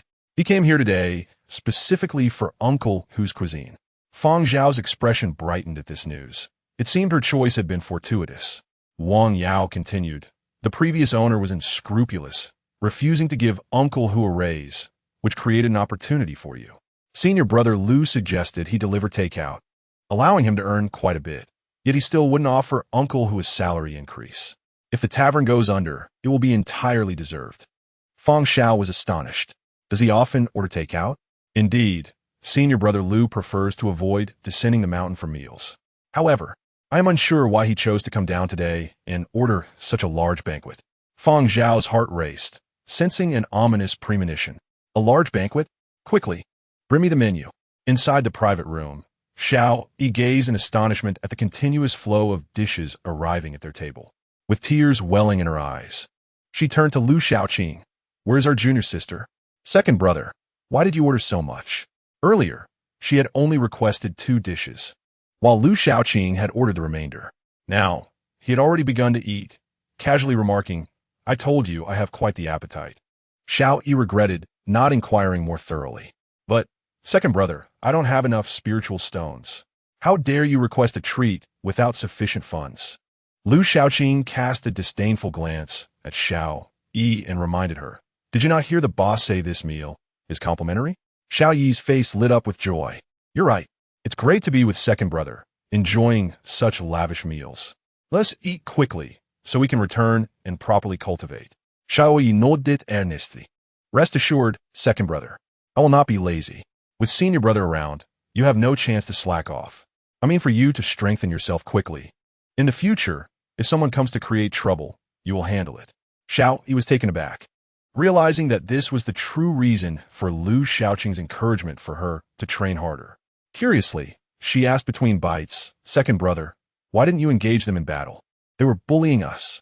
Lu Shaoqing scoffed dismissively. "Why bother fighting them? Isn't it more pleasurable to save energy for a meal? Leave the fighting to senior brother." Xiao Yi scrutinized Lu Shaoqing, wondering if he was perhaps too afraid to engage. "Second brother, can you tell me just how strong you are?" Lu Shaoqing responded nonchalantly. "Senior brother can't contend with me. I could easily make you cry." This statement carried weight, yet Xiao Yi was unconvinced by the latter part. "I don't believe it. Second brother, just tell me." She attempted to charm him with her playful demeanor. Lu Shaoqing, unfazed, shoved a chicken leg into her mouth, commanding, "Eat, and stop with the chatter." After finishing their meal, Lu Shaoqing patted his stomach with satisfaction and let out a long sigh. Xiao Yi, equally content, rubbed her own round belly, feeling full. Little Red, unable to fly, lay sprawled on the table, her belly round and her eyes gleaming with satisfaction. Lu Shaoqing called out, "Wang Shidi, bring me the menu." Xiao Yi was astonished. "We've finished eating, and you still want to order more? Second brother, can you possibly eat more?" "If you could eat more, you'd be a pig," Lu Shaoqing replied, looking down at the menu without lifting his head. "I'm asking for takeout. Doesn't Team Master and Senior Brother need to eat? After all, it's free." Fang Xiao watched as Lu Shaoqing sauntered away from the tavern with Xiao Yi, her teeth nearly grinding to dust in frustration. "What do you mean you didn't tea order much?" she thought, on the verge of tears. Fang Xiao had underestimated Lu Shaoqing's audacity. "Are you a pig? You just consumed over 5,000 spiritual stones worth of food, which is more than I earn a day." What infuriated Fang Xiao further was not only the 5,000 spiritual stones spent on the meal, but also the additional takeout order. Today, she had incurred a loss of around 10,000 spiritual stones. Clutching her chest, she felt an overwhelming sense of anguish. All of this was due to that clueless Zhang Jin. Fang Zhao's fury flared as she thought, if it weren't for Zhang Jin's meddling, provoking Lu Shaoqing, why be facing this loss? Where is Zhang Jin? Bring him to me. She gritted her teeth. "Miss." Zhang Jin appeared before Fang Xiao. Upon seeing him, her anger surged anew as she clutched her chest. "Umph, I will deduct another month's salary from you." Zhang Jin was taken aback, feelings of grievance and injustice washing over her. "Miss, why?" she implored. Fangshak, growing more incensed, shot a fierce glare at Dong Jing and retorted, "Why? It is because of the trouble you caused me today." At that moment, Fangshak, from the second floor, noticed Zhang Jing leaving Grisho alone. Chapter 13. The Masked Man. A thought struck Fangshak. She recalled that Dong Jing had emerged from the private room where Xie Chong and the others were. Her expression turned icy as she fixed her gaze on Dong Jing. "Tell me, did you incite them to trouble Lurgonja?" Zhang Jing instinctively lowered her head, wanting to deny it. Seeing her demeanor, Fang Xiao was infuriated. "You fool!" Zhang Jing protested. "What if he is a direct disciple of the Ling Xiao sect? His abilities are mediocre. There is no need to bow so low to him. Your status is not inferior to his." Moreover, the two young masters from Ke had also stated that this was their private grudge and would not implicate our tavern. Blind fools. Fang Xiao was tempted to strike someone. How could she have such a foolish subordinate? "Stay here. I will deal with you later." In a hurry, Fang Xiao left the tavern, chasing after the direction where Liu Shaoqing had departed. Though her acquaintance with Liu Shaoqing was brief, she had honed her ability to read people through early training. Liu Shaoqing was not someone to be trifled with. Fang Xiao regarded him as shameless and utterly lacking in self-awareness, yet also quite clever. Today, it appeared as though Zhang Jing and Wu Tianzong were troubling him, but in reality, it was Zhang Jing stirring the pot behind the scenes. Liu Shaoqing would surely see through this, turning Zhang Jing's actions into a farce, forcing her, the boss behind the scenes, to intervene personally. The tremendous cost paid would eventually quell the situation while transforming the crisis into an opportunity, allowing her to connect with Thian. Under normal circumstances, this would have wrapped up perfectly, aside from Fang Xiao feeling a bit vexed for a time. However, Zhang Jing remained unrepentant, continuing to create chaos for her. While chasing, Fang Xiao muttered curses at Zhang Jing in her heart. Yet what could she do? Zhang Jing was assigned to her by her father, as she regarded her as a trusted aide. The troubles caused by Anjing were hers to resolve. Fang Xiao was no weakling. She was at the 7th level of the foundation establishment stage. Nearing the late phase of that realm, she pursued relentlessly, exiting Dufo and heading straight for the Ling Xiao sect. Under the night sky, Fang Xiao darted forth like a fairy beneath the moon, the scenery behind her rapidly fading away. Soon, she glimpsed a figure in the distance, swiftly making their way. It was Zhang Jing. He was hastening along, and judging by his direction, Fang Xiao was certain he was pursuing her Shaoqing. Just as she prepared to call out to stop Zhang Jing, a shadow suddenly leaped from the woods ahead, targeting him. Zhang Jing shouted, "Who?" And then a fierce battle ensued. Fang Xiao's heart sank. Could it be that Liu Shaoqing had discovered Zhang Jing and they were fighting? She concealed her presence, cautiously approaching. She discerned that the assailant was a masked figure. Alarmed, Fang Xiao quickly produced a jade talisman, pressing it against herself. Instantly, her aura vanished as she stealthily observed from the side. After a moment's watch, she realized the masked figure was immensely powerful, exuding a spiritual force indicative of the core formation stage. Zhang Jing, being only at the initial stage of foundation establishment, was ill-equipped to withstand such might. The masked figure attacked with ferocity, seemingly intent on taking Zhang Jing's life. With each defensive artifact he possessed crumbling under the assault, Zhang Jing panicked, crying out, "Who are you? What grievance do we have? I am a disciple of Vunga, the brother of Zhang Songlong." Despite Zhang Jing revealing his identity and invoking Gunga and Zhang Songlong, the masked figure remained silent and intensified the attack. Ultimately, he growled, "Die," with a booming voice. He formed hand seals, unleashing a torrent of terrifying spiritual energy toward Zhang Jing. The last of Zhang Jing's defensive artifacts shattered under the overwhelming assault. Zhang Jing spat blood as he crashed into a tree, losing consciousness. The masked figure strode toward him, sneering with satisfaction. "I will kill you and Framer Shaoqing," causing some trouble for Jian. Just as he was about to strike, a languid voice interrupted, "I would like to see who dares to frame me." "Who?" Both the masked figure and Fang Xiao, lurking in the shadows, were startled. Liu Shaoqing emerged from the darkness. The masked figure gasped, Liu Shaoqing?" Curiously, Liu Shaoqing regarded the masked figure. "Do you know me? Who are you?" Regaining composure, the masked figure sneered, "You fool, seeking your own demise. Perfect. I will send you on your way." With that, he launched an attack, forming hand seals once more, unleashing a tremendous wave of spiritual energy. The winds howled, causing the trees to sway violently. The colossal spiritual force morphed into razor-sharp blades of wind, aimed directly at Liu Shaoqing. Go! The masked figure shouted, and countless wind blades tore through the air towards Liu Shaoqing.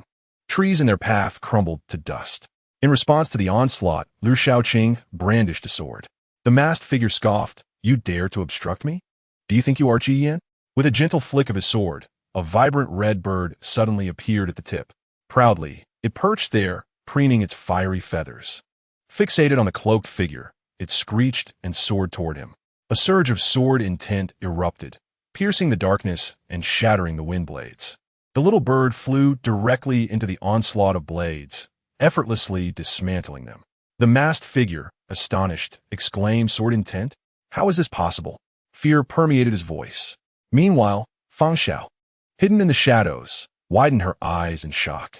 The masked figure, now panicked, retreated hastily, conjuring defensive barriers one after another.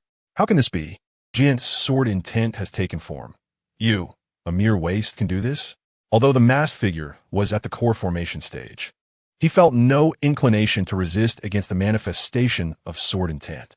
The little bird approached him, screeching fiercely. The sword intent surged, mercilessly annihilating everything in its path. The masked figure's defenses crumbled like paper under the assault. Boom! The manifestation of sword intent enveloped the masked figure. Chapter 14. The terrifying Hoqing. As the masked figure was torn apart, the little red bird flapped its wings proudly before vanishing into thin air. Calm returned. Liu Shaoqing sheathed his sword, surveying the chaos before him. Displeased, he muttered, "Really so weak? Had I known, I would have held back." Sighing, he approached Zhang Zheng, who lay unconscious and gravely injured. Without hesitation, Liu Shaoqing began to ransack him. "You dare to claim to be Zhang Songlong's brother, yet are so impoverished? No treasures. Only a handful of spiritual stones? What a pauper." Standing up, Liu Shaoqing scoffed disdainfully. "A pauper dares to provoke me?" After stating this, he prepared to leave. As Fang Xiao observed Liu Shaoqing about to depart, she could not suppress a sigh of relief. Suddenly, a long sword shot through the air, grazing Fang Xiao's head and shredding a large tree behind her into dust. Fang Xiao felt as if a sun had just streaked past her. The violent sword intent nearly caused her to cry out. Was that just my imagination?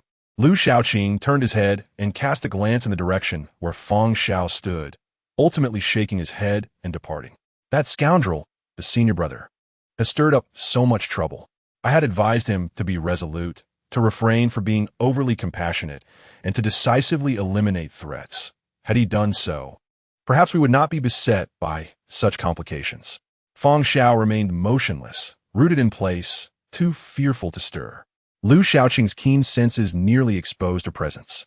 She never anticipated that she would witness Liu Shaoqing's true prowess in this very spot. His strength at the Jidan stage likely reached the advanced realm. Such power is rare among the younger generation in Qizhou. The chief disciples of the three major sects have all attained the Jidan stage, and none among the young practitioners of Qizhou's esteemed families possess such capabilities.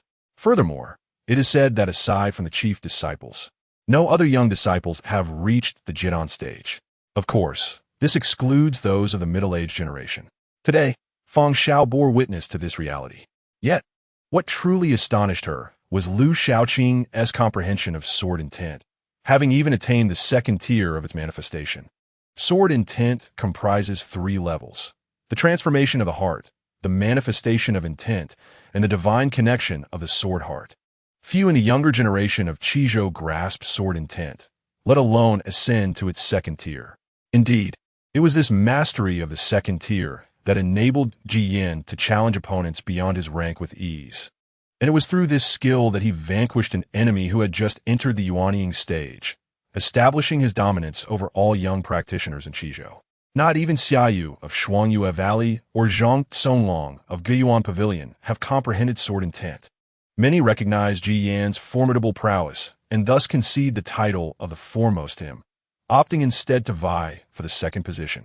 After witnessing Liu Shaoqing's might today, Fang Xiao felt that others should forego the pursuit of the second title and aim for third place instead. It dawned on her that Lu Shaoqing's earlier remarks to Zhang Jing and Wu Tianzong, expressing fear of their demise, were no jest. Lu Shaoqing truly possesses such strength. As Fang Xiao prepared to shed her disguise and depart, her body suddenly stiffened. Lu Shaoqing reemerged from the shadows, his gaze sharp as lightning, directed at her location. Was it merely an illusion? Lu Shaoqing murmured softly, before gradually fading from sight. Beneath the night sky, illuminated by the moonlight, a breeze swept through. Fang Zhao's scalp prickled with fear. This individual was even more terrifying than she had imagined. Not only was he exceptionally skilled and decisive in his actions, but he was also meticulous and exceedingly cautious. Driven by even the slightest suspicion, he intentionally retreated only to return, seeking to ascertain whether anyone lingered nearby. Fang Xiao dared not move, nor could she leave. Observing Lu Shaoqing's demeanor, she feared that should he discover her, her life would be forfeit.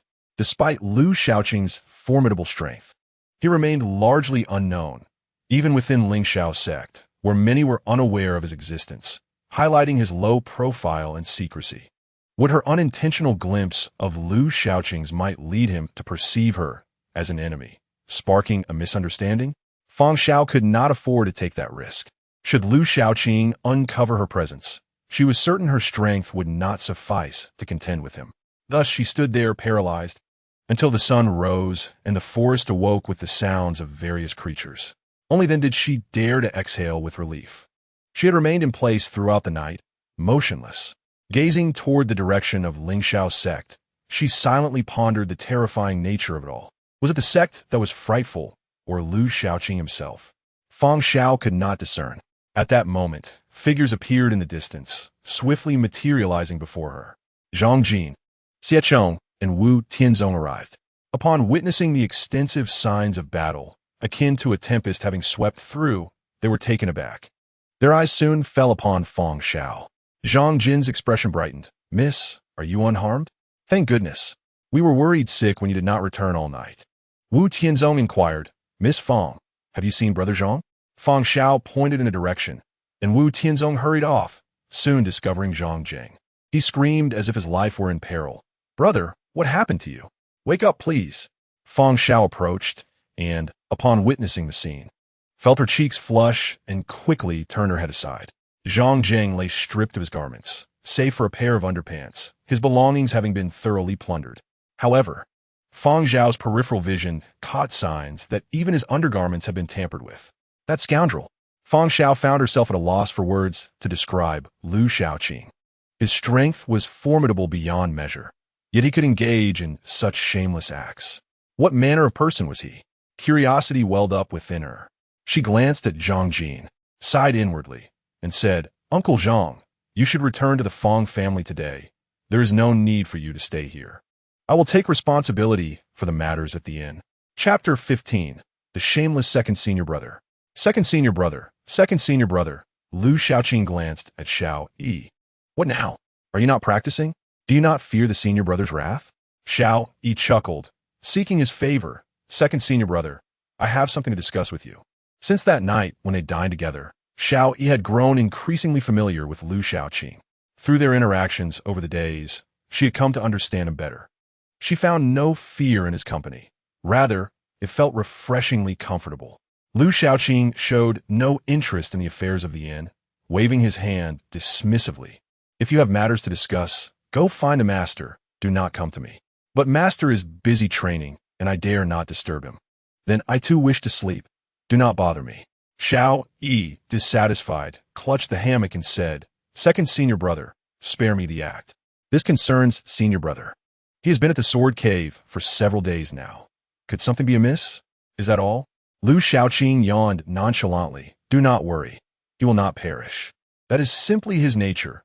He cannot rest until he has perfected whatever he undertakes." Xiao Yi gasped in astonishment. "He is that persistent? Therefore, if I were you, I would hasten to train, especially in sword intent. You must comprehend it quickly to avoid being driven to tears by the Senior Brother." At this mention, Xiao Yi's complexion paled slightly.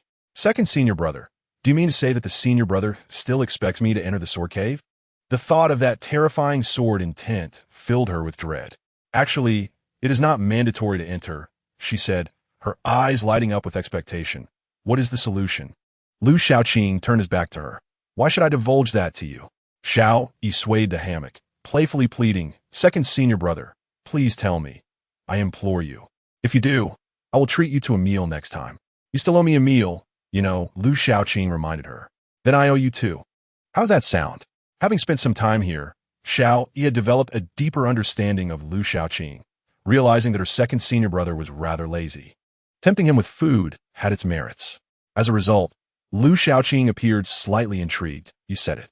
Xiao Yi nodded eagerly, patting her chest in assurance, of course. Now please tell me the solution. Lu Shaoqing looked at her with a mischievous grin and replied, it's quite simple. If you comprehend sword intent, you need not enter the sword cave. Xiao Yi's expression froze. Is sword intent something one can simply comprehend? It cannot be that straightforward. If she could grasp sword intent, would she fear entering the sword cave?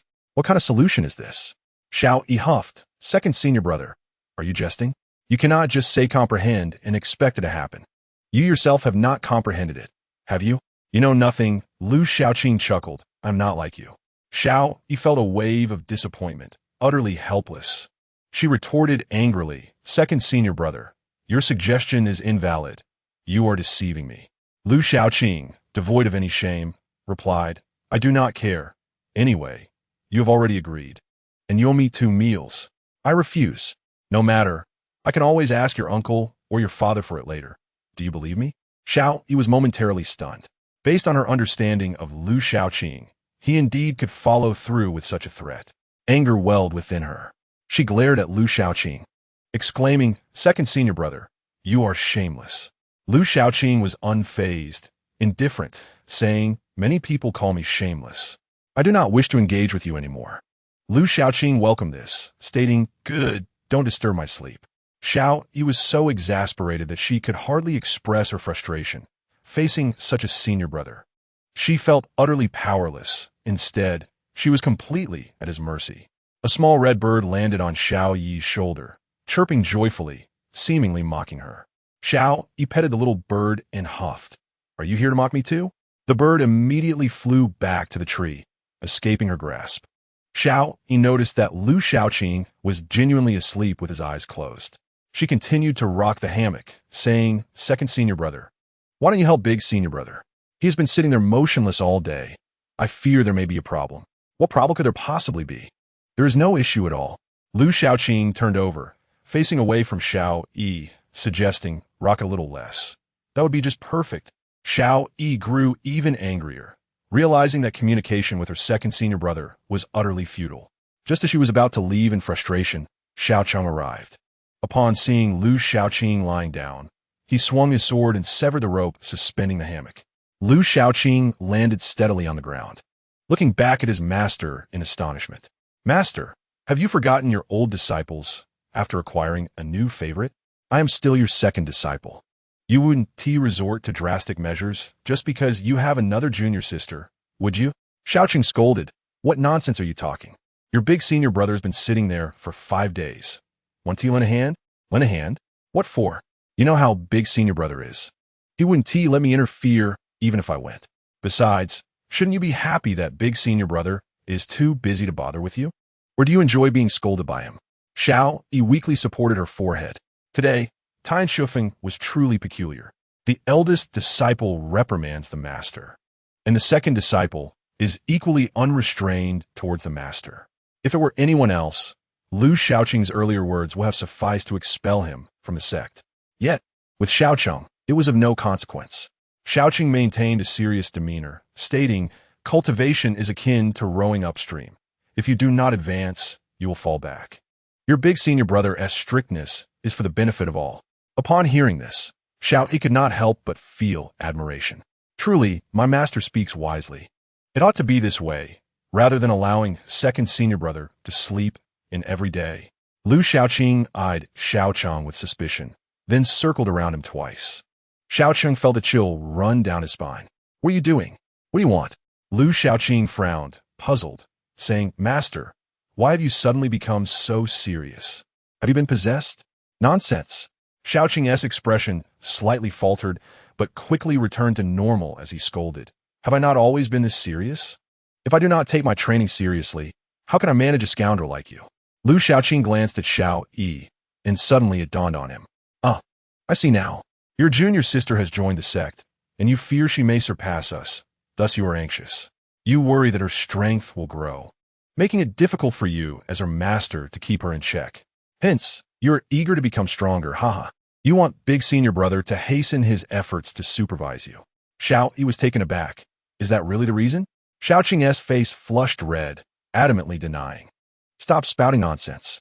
I am merely concerned for your big senior brother. Lu Xiaoqing nodded. Understanding, I see, I comprehend. Chapter 16. Surely, you do not find this difficult? You know nothing. An angry Xiaocheng drew his sword, glaring at Lu Xiaoqing. I can see you are itching for a fight. Do you want to go? Do you believe I will strike you? How dull. Lu Xiaoqing muttered, feeling quite helpless. Besides scaring people, what else can you do? The little red bird chirped again from the tree. Aren't you the same? For a scoundrel like you, there is no other way. Xiaocheng commanded. Go quickly. Fine. Who made you the eldest? I will go. Is that satisfactory? After Lu Xiaoqing departed, Xiao Yi, filled with admiration, turned to Xiaocheng, saying, Master, you're truly impressive. Able to make second senior brother obey. Second senior brother is so shameless, yet you are formidable. A hint of pride appeared on Xiaoqing's face. This scoundrel is indeed difficult to manage for most people. Xiao Yi wholeheartedly agreed with Xiaoqing's words. Even she, as his junior sister, could not handle Lu Xiaoqing's antics.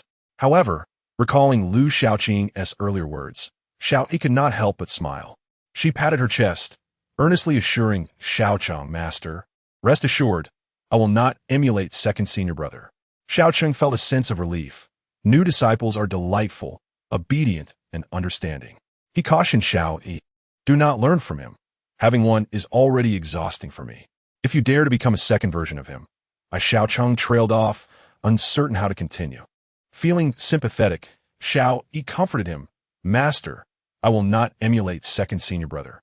Yet Xiaocheng hesitated, saying, just do not learn his laziness. It is fine to imitate other aspects. Xiao Yi was perplexed. Master, are you encouraging me to learn from second senior brother? Her curiosity about Lu Xiaoqing deepened. What sort of person is he, really? Meanwhile, Lu Xiaoqing sauntered over to the sword cave. Ji Yin had been sitting here for 5 days, frowning deeply, lost in thought. Lu Xiaoqing approached Ji Yin, exasperated, saying, get up, stop posing like a statue. Ji Yin did not lift his head, his voice thick with confusion. Why did the sword cave explode? Lu Xiaoqing scoffed, dismissing the question. Don't you have any idea of your own formation S level? Could someone with your skills trap you? Ji Yin understood, his tone returning to calmness, admitting, ultimately, it is my formation skills that are lacking. Good. Now hurry up and leave. Stop being a nuisance. Once Ji Yin grasped the situation, he did not hesitate to turn and depart. I do not care how you manage. I just need a sword cave that can allow my junior sister to comprehend sword intent in the shortest possible time. Go on, go on. Lu Xiaoqing waved his hand impatiently. Quite rudely, I know what to do. Gazing at the sword cave, Lu Xiaoqing crossed his arms, stroking his chin, suddenly breaking into a smile. Utilizing this to make money seems rather appealing. After saying this, with a flick of his wrist, a pile of materials appeared. A pained expression crossed Lu Xiaoqing's face, thinking, if I cannot make money, I shall resort to stealing and selling the treasures of Tianshufen. Xiao Yi sat cross-legged, her expression resembling that of someone constipated. She was seated in a gathering spirit array, diligently practicing. This location was the finest and most spiritually enriched area of Tianshufen. The Lingxiao sect is situated in the region of Qizhou, abundant in spiritual energy. And the place where Xiao Yi is cultivating has such dense spiritual energy that it almost seems tangible.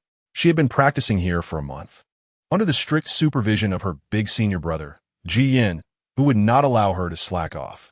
Before beginning her training, she had no idea her big senior brother's formations were so formidable. With a mere flick of his hand, he had laid out an immense gathering spirit array for her training. After half a month of arduous cultivation, she had broken through from the 7th level of Qi refinement to the 8th level. Once she reaches the 9th level, she will be able to advance to the foundation establishment stage. However, having just stepped into the 8th level, the 9th level seemed an unattainable dream. Despite her relentless efforts and cultivation, she could not perceive the glimmer of a breakthrough. Instead, she felt utterly exhausted, both physically and mentally, and her spirit was left in desolation, causing her great discomfort. Jian, observing her from the side, imposed considerable pressure, reminiscent of her childhood when her father would threaten her with a whip. Seated nearby, Jian sat cross-legged in meditation, occasionally opening his eyes to catch fleeting expressions of anguish on Xiao Yi's face. His countenance remained unchanged, yet his eyes betrayed a hint of concern and regret. It appeared that a breakthrough was not forthcoming in the near future. Jian sighed inwardly and was about to suggest that Xiao Yi take a break when a languid voice interrupted, questioning whether such a mode of cultivation might lead to madness. It was Lu Xiaoqing's voice. The interruption startled Xiao Yi from her meditation, prompting her to open her eyes. "Second senior brother?" Ji Yin inquired as he watched Lu Xiaoqing enter. "Have you succeeded?"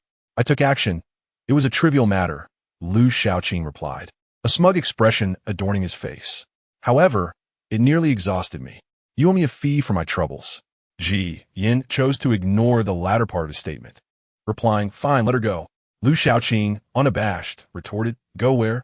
Can a person catch their breath? Even in hanging, one must take a moment to breathe." Ji Yin turned to Xiao Yi, whose face bore the marks of fatigue. Indeed, she was excessively weary. This weariness was not merely physical, but rather a profound mental and spiritual exhaustion. Resolutely, Ji Yin entrusted Xiao Yi to Lu Xiaoqing, stating, "In that case, I leave her in your hands. Allow her to comprehend the sword intent before she attempts to break through to the foundation establishment stage." Without a second thought, Lu Xiaoqing declined. "Pa, if you wish to teach her, then do it yourself. I lack the time. I must be out of my mind to take this troublesome girl under my wing. Do you know how bothersome she is?" Ji Yin raised a finger, announcing a price of 100 spirit stones. Lu Xiaoqing scoffed. "What do you take me for? You think a mere 100 spirit stones can bribe me?" Understanding his junior brother's nature, Ji Yin swiftly adjusted the price. 500. I regard spirit stones as dirt. 1,000. Lu Xiaoqing remained unfazed, his voice unwavering. "I adore spirit stones. Sigh, earning spirit stones in a poor sect is no easy task." Ji Yin proposed additional conditions. Xiao Yi must comprehend the sword intent before advancing to the foundation establishment stage, with a time frame of 2 months. "Stop being so nagging. When did you become so fussy? Just hand over the spirit stones," Lu Xiaoqing demanded, extending his hand. Startled by the conversation between the 2 senior brothers, Xiao Yi exclaimed, "2 senior brothers, do you harbor some misunderstanding regarding me?" "What misunderstanding?" Lu Xiaoqing and Ji Yin looked at her. Feeling increasingly anxious under their scrutinizing gazes, Xiao Yi implored, "You don't think I am a genius, do you? Before coming here, I believed I was indeed a genius. However, upon arrival, I realized my definition of genius was misguided. A true genius is someone like senior brother, while I am but a mediocre talent." Lu Xiaoqing was left speechless. "I have never encountered anyone with such audacity. You truly have a thick skin, claiming to be a genius. Aren't you embarrassed?" Ji Yin shook his head, mercilessly rebuffing her. "You are a genius, akin to an extraordinary pig." Xiao Yi felt tears welling up. "Then what were you discussing earlier? If you both are aware that I am no genius, why insist that I comprehend sword intent and enter the foundation establishment stage within 2 months?" Lu Xiaoqing, intrigued, asked, "Do you truly believe it is difficult?" Yan echoed, "Is it truly difficult?" The 2 exchanged glances, each perceiving the other's bewilderment. Xiao Yi, overwhelmed, cried out, "Do you find it easy?" Lu Xiaoqing smiled mysteriously. "Let us go." "Where to?" she inquired. "To eat, of course. You still owe me 2 meals." Chapter 17. The master pleads with me to become his disciple. Lu Xiaoqing once again escorted Xiao Yi to Zhu Xianlu. Upon entering, the sharp-eyed Wang Yao approached them. "Senior brother Lu." Noticing the change in the demeanor of others towards Wang Yao, Lu Xiaoqing sized him up. "You've been promoted?"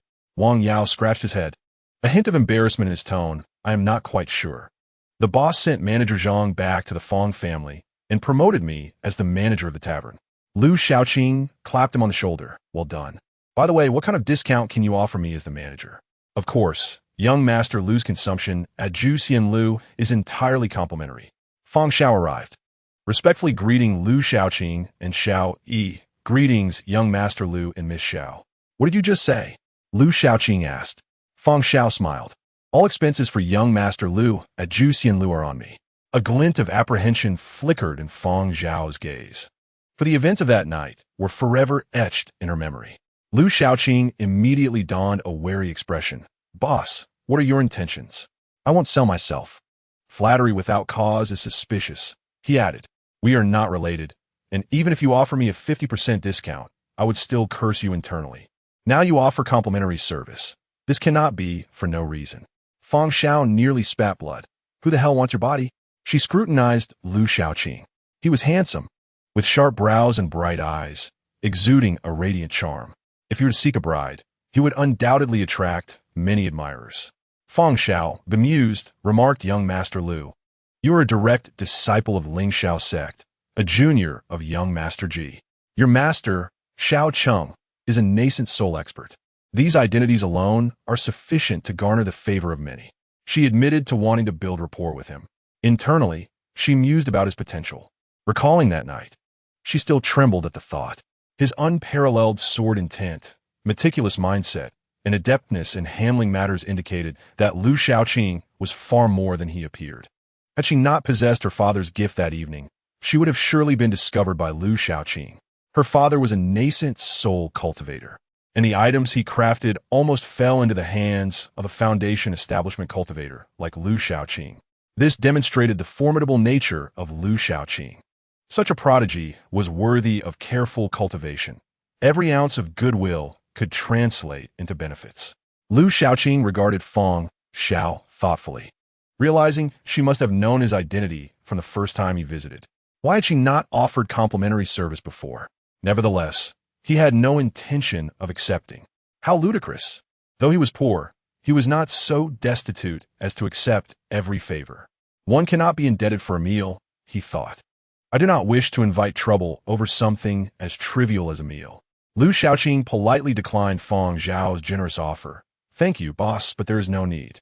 You have already stated that I receive a 50% discount here, which is sufficient. Fang Xiao was taken aback, her assessment of Lu Xiaoqing rising another notch. His vigilance was impressive, truly remarkable. She smiled, showcasing her charm. Young Master Lu, there is no need for formality. Consider it a gesture of friendship. Do you despise me for being a weak woman? How could I? I do not wish to take advantage of you, boss. After all, it is not easy for a woman to run a tavern. Fang Xiao regarded Lu Xiaoqing with newfound respect, recognizing his complexity. Though the benefits might seem trivial, Lu Xiaoqing was not one to take advantage. This woman is not to be underestimated, he thought, deciding to dismiss her. Boss, you may continue your work. There is no need to waste time with me. Wang Shidi, please lead us to a private room. Wang Yao exchanged glances with Fang Xiao, who nodded. Senior brother Lu, senior sister Xiao, this way. Fang Xiao stood in place, lost in thought. Lu Xiaoqing ordered an array of dishes once more. Xiao Yi lay weakly on the table, devoid of appetite. Logically speaking, a month of rigorous training should be a mere trifle for a cultivator. Even a year would not induce such exhaustion. However, with Ji Yin personally overseeing and supervising her, the pressure on Xiao Yi was immense, leading to overwhelming mental distress and physical fatigue. Second senior brother, I am so exhausted, she murmured, her head resting on the table, while Xiao Hong nibbled at the dishes before her, bite by bite. You'll get used to it, Lu Xiaoqing assured her, fully aware of the source of her fatigue. The master nearly broke down before. You will gradually acclimatize. Hearing this, Xiao Yi lifted her head to gaze at Lu Xiaoqing, curiosity igniting within her. Is that true? She inquired, her eyes sparkling with gossip. Indeed, Lu Xiaoqing continued, indulging her curiosity as he ate. Otherwise, do you think our master could have broken through from the Jidan stage to the Yuanying stage within 10 years? The first senior brother played a significant role in that. How terrifying! Xiao Yi exclaimed, her tongue clicking in disbelief. And what about you? Has the first senior brother treated you like this? Lu Xiaoqing puffed out his chest with pride, declaring never. I, your second senior brother, am a prodigy. The first senior brother pales in comparison before me. Would he dare to supervise me? Xiao Yi naturally did not believe him. I refuse to accept that. Everyone says the first senior brother's talent is unparalleled. How could you possibly compare? You must be exceedingly lazy, and the first senior brother couldn't do anything about it. You are undoubtedly boasting. Lu Xiaoqing merely smiled faintly, choosing to remain silent. However, Xiao Yi straightened her posture, the flame of curiosity burning brighter in her eyes. Second senior brother, can you tell me how the master accepted you and the first senior brother as disciples? It was odd that Ji Yin and Lu Xiaoqing, whose personalities were nearly opposite, could become brothers in the same sect. Yet, Xiaoqing had taken both Ji Yin and Lu Xiaoqing as his disciples. Xiao Yi was intrigued to learn how her two senior brothers had entered the Tianyu Peak and become disciples of Xiaoqing. Lu Xiaoqing's eyes glimmered with nostalgia as he recalled. When the first senior brother came to Lingxiao's sect to seek a master, he boasted, claiming that whoever accepted him as a disciple would be fortunate. He vowed to ascend to immortality with the master one day. Xiao Yi's eyes widened in disbelief. Is that really how he was? So arrogant. Indeed, he nearly got beaten to death for it. Lu Xiaoqing chuckled. As for our master, although he is the peak lord, his strength appears rather ordinary compared to the other elders, and no one wished to take him as their master. He saved the first senior brother and seized the opportunity to accept him as his disciple, which is why they clicked so well. Xiao Yi scoffed.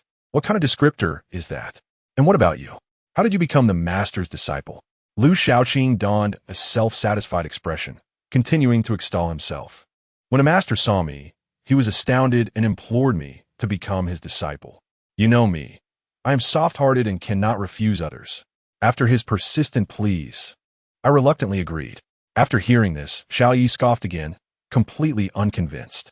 Second senior brother, you must be joking. Your exaggeration is too much for any reasonable person to believe. Lu Xiaoqing looked at her disdainfully. Why don't you believe me? I would never deceive you, my junior sister. I do not believe you, Xiao Yi retorted, making a face at Lu Xiaoqing. After indulging in gossip for a while, her spirits lifted considerably, and her appetite returned. She noticed that the feast before her was hardly inferior to the last one. Curiously, she asked, second senior brother, how much do you think this banquet costs? Probably 3,000 to 4,000 spirit stones, he replied casually. But don't worry, the owner said I could have it for half price. So it will only be about 1,000 or 2,000. You can afford that, right? Xiao Yi felt a wave of despair wash over her. But I do not have that many spirit stones. Are you trying to show off? Though I hail from the Xiao family, I do not possess many spirit stones. Lu Xiaoqing dismissed her concerns nonchalantly. It's fine, just eat. As Xiao Yi gazed at the sumptuous spread, she raised another question. But second senior brother, the owner said you could have it for free. Why refuse? This is not like you. You yourself said that a fool does not take advantage of a good deal. He retorted, I am not related to her. If she suddenly offers me such a generous discount, it must be for ulterior motives. I do not wish to attract trouble. That does fit your character, Xiao Yi mused, still worried about the bill. But second senior brother, what if we do not have enough spirit stones later? I only have about 500. Lu Xiaoqing did not look up, showing no concern for the matter. Do not worry, I have my ways. All right, since you say so, I will trust you. After all, you cannot sell me off. Feeling reassured, Xiao Yi resumed her feast. After they finished eating, Lu Xiaoqing instructed Wang Yao to settle the bill. After the discount, the total came to 1,930 spirit stones. Lu Xiaoqing was taken aback. So much? Are you running a black market? Wang Yao looked on the verge of tears. Even if we were, we wouldn't dare cheat you, Lu senior brother. This is the best price we can offer. The owner said it was free, and you refused. You want to play the big shot and then accuse us of running a black market? Is this how you treat people? Lu Xiaoqing glared at him. Do I look like someone who enjoys taking advantage of others? Where's the owner? Bring her here. Fang Xiao approached. Owner, are you running a black market? This is too expensive. Xiao Yi buried her face in her hands, utterly embarrassed. To indulge in such a feast and then accuse the shop of being a black market? Such a brother is simply disgraceful. Upon realizing that Lu Xiaoqing was short on funds, Fang Xiao waved her hand dismissively. Young Master Lu, you do not need to pay. This meal is on me. She could not resist an opportunity like this. However, Lu Xiaoqing shook his head, firmly rejecting Fang Xiao's kindness. No, absolutely not. How could I allow you to bear the expense? He turned to Xiao Yi. Junior sister, how many spirit stones do you have? Hand them over to the owner.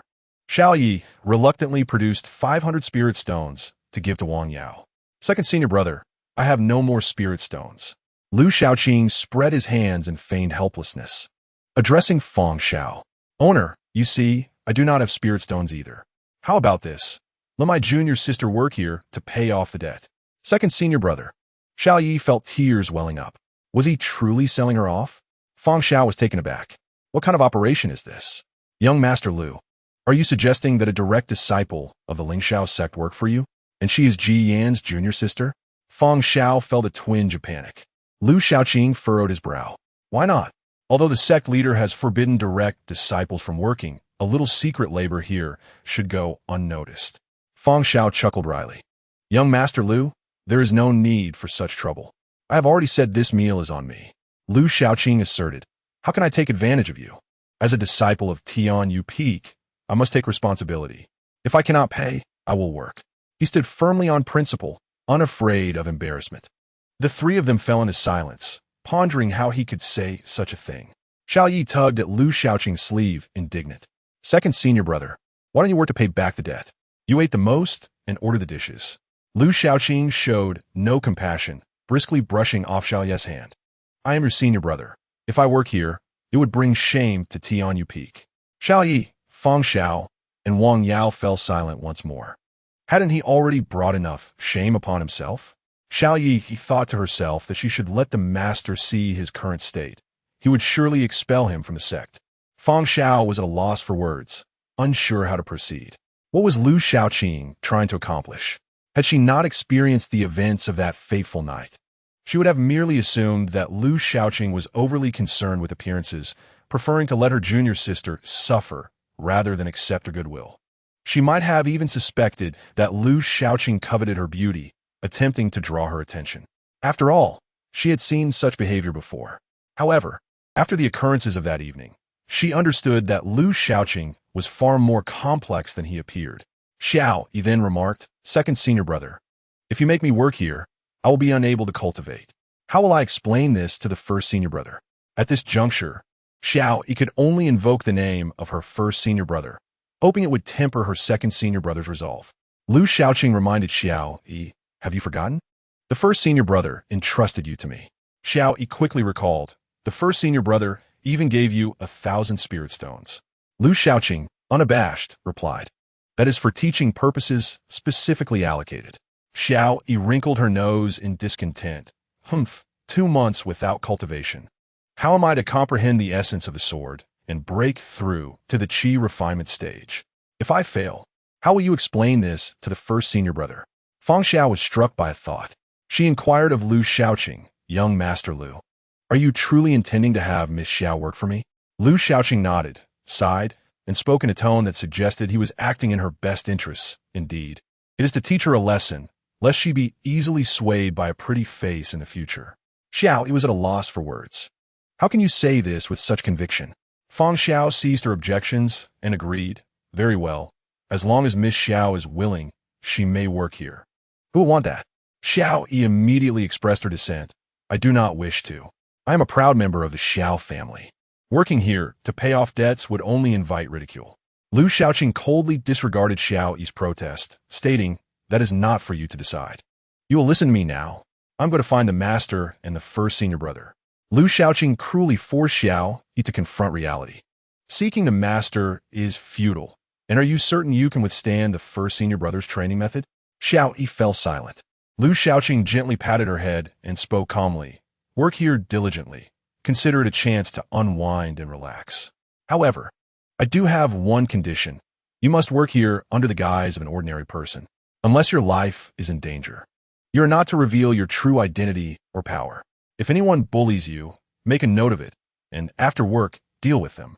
If you cannot manage, call upon the first senior brother. In Chapter 19, remember to pay my junior sister's wages. Lu Xiaoqing cautioned Wang Yao. Do not treat her as a senior sister. Do not grant her any special treatment. It is acceptable to exploit her as well. After all, if you can use her for free, why not? Wang Yao felt quite troubled. Senior brother Lu this. Wang Yao was merely an outer disciple, and there was a vast disparity between him and an inner disciple. Offending an inner disciple would jeopardize his standing in Lingxiao's sect. Brother, you are not afraid, but I am.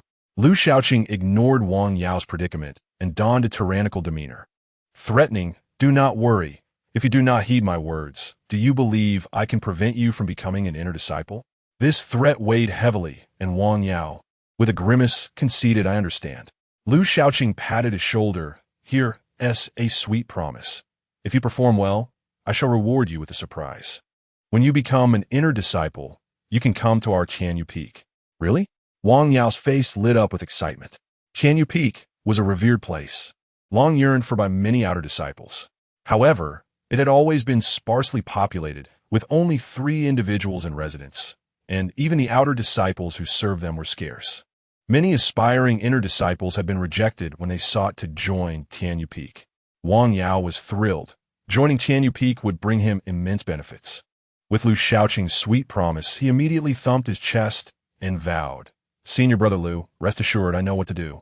Lu Shaoqing addressed Xiao, go ahead. Start working here from today, and strive to repay your debts promptly. Xiao sulked, reluctantly following Wang Yao. Despite her reluctance, she had no choice but to obey her second senior brother's commands. Fang Xiao glanced at Lu Shaoqing with a knowing smile. Young Master Lu, your intention in having Miss Xiao work here is not solely for debt repayment, is it? Lu Shaoqing shook his head, of course not. Indeed, Fang Xiao mused, recognizing that he was not so superficial. With a glimmer in her eyes, she inquired, then what is it for? Lu Shaoqing stepped closer, his masculine presence overwhelming. Fang Xiao's cheeks flushed instantly. In a hushed tone, as if fearing eavesdroppers, Lu Shaoqing said, Boss Fang, my junior sister will be working here. Will there be wages for her? I have inquired with Wang Yao. Ordinary employees earn 2,500 spirit stones a month. My junior sister owes you 1,230 spirit stones. If she works for a month, after deducting her debt, there will still be 1,270 spirit stones left, correct? Fang Xiao corrected Lu Shaoqing. Wang Yao oversees the management, so his wages are slightly higher. Others earn around 1,000. Your junior sister will be treated as an ordinary worker. Her wages will not be that high. Lu Shaoqing, however, was not pleased and adamantly advocated for better compensation for his junior sister. My junior sister is a direct disciple. I do not seek any special treatment for her. But her wages should at least be equal to Wang Yao's, should they not? Otherwise, what becomes of her dignity as a direct disciple? Fang Xiao felt an overwhelming urge to exclaim in disbelief. Sighing inwardly at her desire to build rapport with him, she conceded, Very well, as you wish, young Master Lu. Lu Shaoqing was satisfied. Now that is more like it. After a pause, he added, By the way, remember to give me her wages when the time comes. Fang Xiao was taken aback, her mouth agape, eyes wide. Why? Your junior sister is no longer a child. Why should her wages be given to you? Lu Shaoqing adopted a woeful expression, his tone gravely serious. I am impoverished, thus I must have my junior sister work to earn some money for me, her elder brother. Fang Xiao was left speechless, grappling with her incredulity. Are you serious?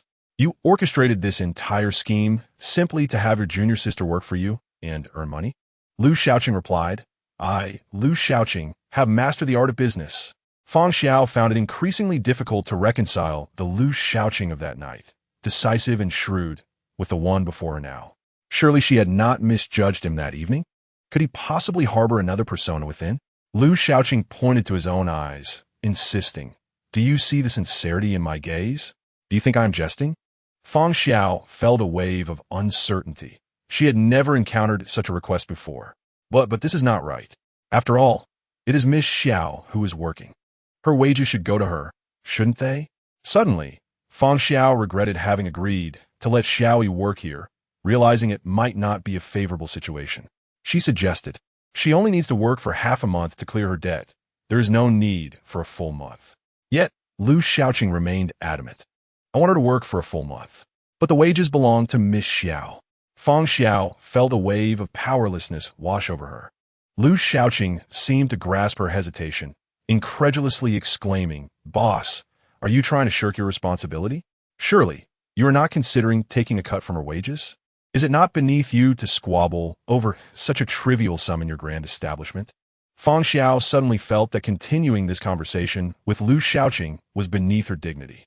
She hurriedly agreed. All right, fine. I will listen to you, young Master Lu. Young Master Lu, I have matters to attend to, so I won't disturb you any longer. After speaking, Fang Xiao hastily departed, appearing somewhat flustered as she fled. She was frightened and thought it best to run away quickly, finding him too difficult to deal with. This was yet another assessment Fang Xiao had of Lu Xiaoqing. Lu Xiaoqing left, leaving Xiao Yi to work at the tavern. Xiao Yi felt like crying, as the esteemed eldest daughter of the Xiao family. Working as a waitress here would surely make her father furious. However, this was the command of her second senior brother, who had received authorization from the first senior brother. She had no choice but to comply, for she was the junior disciple. With no hope from her master, she found it impossible to escape the clutches of her second senior brother. Though she had to serve here, her heart was filled with resentment, and she was indignant, receiving several complaints from customers throughout the morning. The patrons here came from all walks of life, and their rude remarks and provocative words made Xiao Yi seethe with rage. When had she ever endured such humiliation? By the end of the day, Xiao Yi lost count of how many times she had wiped away her tears. Upon returning, she angrily locked herself in her room, refusing to acknowledge Lu Xiaoqing. He, however, paid her no mind and leisurely perused the news with the Tianji plate he had borrowed from their master. Xiao Yi felt utterly wronged in her chamber, her tears cascading down. Today, the grievances she suffered as a waitress surpassed all those she had endured over the past decade. That wretched second senior brother. I could just kill him, she declared, striking her pillow as if it were Lu Xiaoqing, aiming to obliterate it. At that moment, a knock echoed from outside. My dear, are you asleep? It was Master Xiaoqing. Master, not yet. Xiao Yi quickly wiped her tears and opened the door. Master, is there something you need? Xiaoqing stood outside, smiling at her. Crying, are you? Xiao Yi instinctively shook her head. At her age, it would be quite embarrassing to cry. Your eyes are red, why deny it? Upon seeing Xiaoqing's fatherly smile, Xiao Yi's pent-up grievances surged forth uncontrollably, and her tears flowed once more. Master, the second senior brother bullies me. All right, stop crying, Xiaoqing said, patting her head. That rascal, come with me to a certain place. Chapter 20. The second senior brother says you seek to be his disciple. Xiao Yi followed Xiaoqing, puzzled, as they arrived at a high vantage point on Tianyu Peak. From this elevated position, she could survey the main areas of Tianyu Peak. She spotted the tree in the open space below. From several miles away, as a cultivator, Xiao Yi could clearly see her second senior brother, Lu Xiaoqing, lounging on a hammock, seemingly sound asleep with Xiao Hong resting atop his head. The sight of Lu Xiaoqing's carefree demeanor infuriated Xiao Yi. That scoundrel second senior brother only knows how to bully me. Simultaneously, she was perplexed by Xiaoqing's intentions. Master, why have you brought me here? Xiaoqing pointed below and smiled. Take a look. Below them lay the entirety of Tianyu Peak structures, many of which were unoccupied. After observing for a while, Xiao Yi found nothing remarkable. It looked dark and uninteresting. Still confused, she had visited this place before and had seen the scenery below.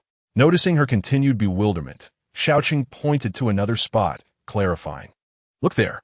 At last, following Xiaoqing's indication, Xiao Yi beheld a scene she would never forget. A dragon, a white dragon, danced gracefully in the sky, shimmering in and out of the clouds. It resembled a true divine dragon descending to the earth, breathtaking and awe-inspiring. Is that first senior brother? Xiao Yi gasped in astonishment. So, Master had brought her here to witness first senior brother's cultivation? She recognized the dragon. It was the same little white dragon that had bullied her when she first entered the sword cave, just larger now. The manifestation of sword intent. Xiao Yi's eyes widened in awe. Incredible. The sword intent, transformed into a white dragon, exuded no discernible aura.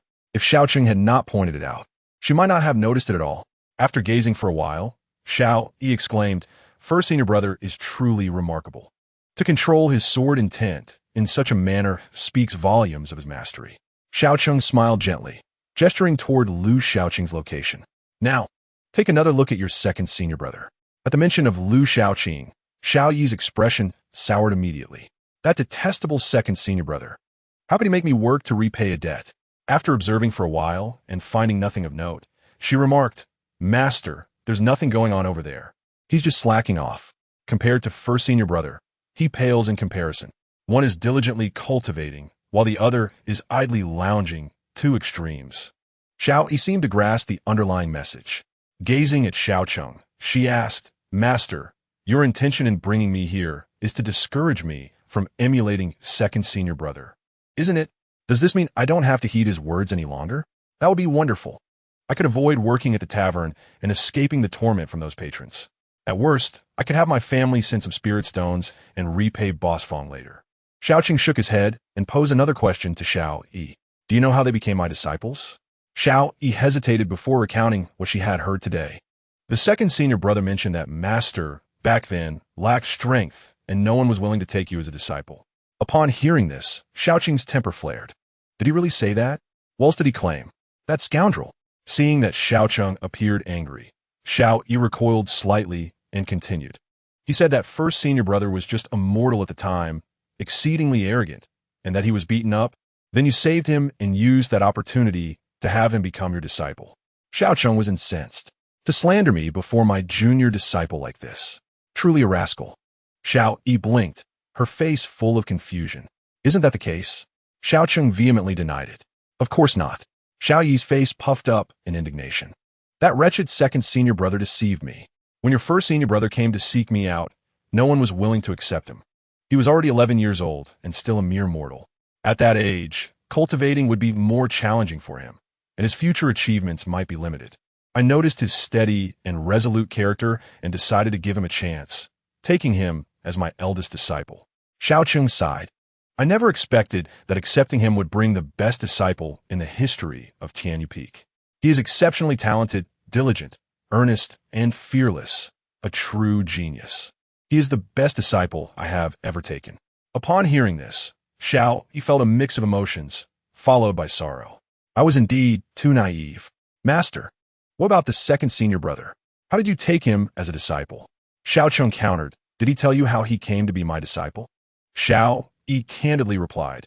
He said you begged him on your knees to accept him. That scoundrel. Xiao Qing exploded, feeling an urge to draw his sword and confront Lu Xiaoqing. Xiao Yi cautiously inquired, Master, that can't possibly be true, right? Of course not, Xiaoqing retorted, exasperated.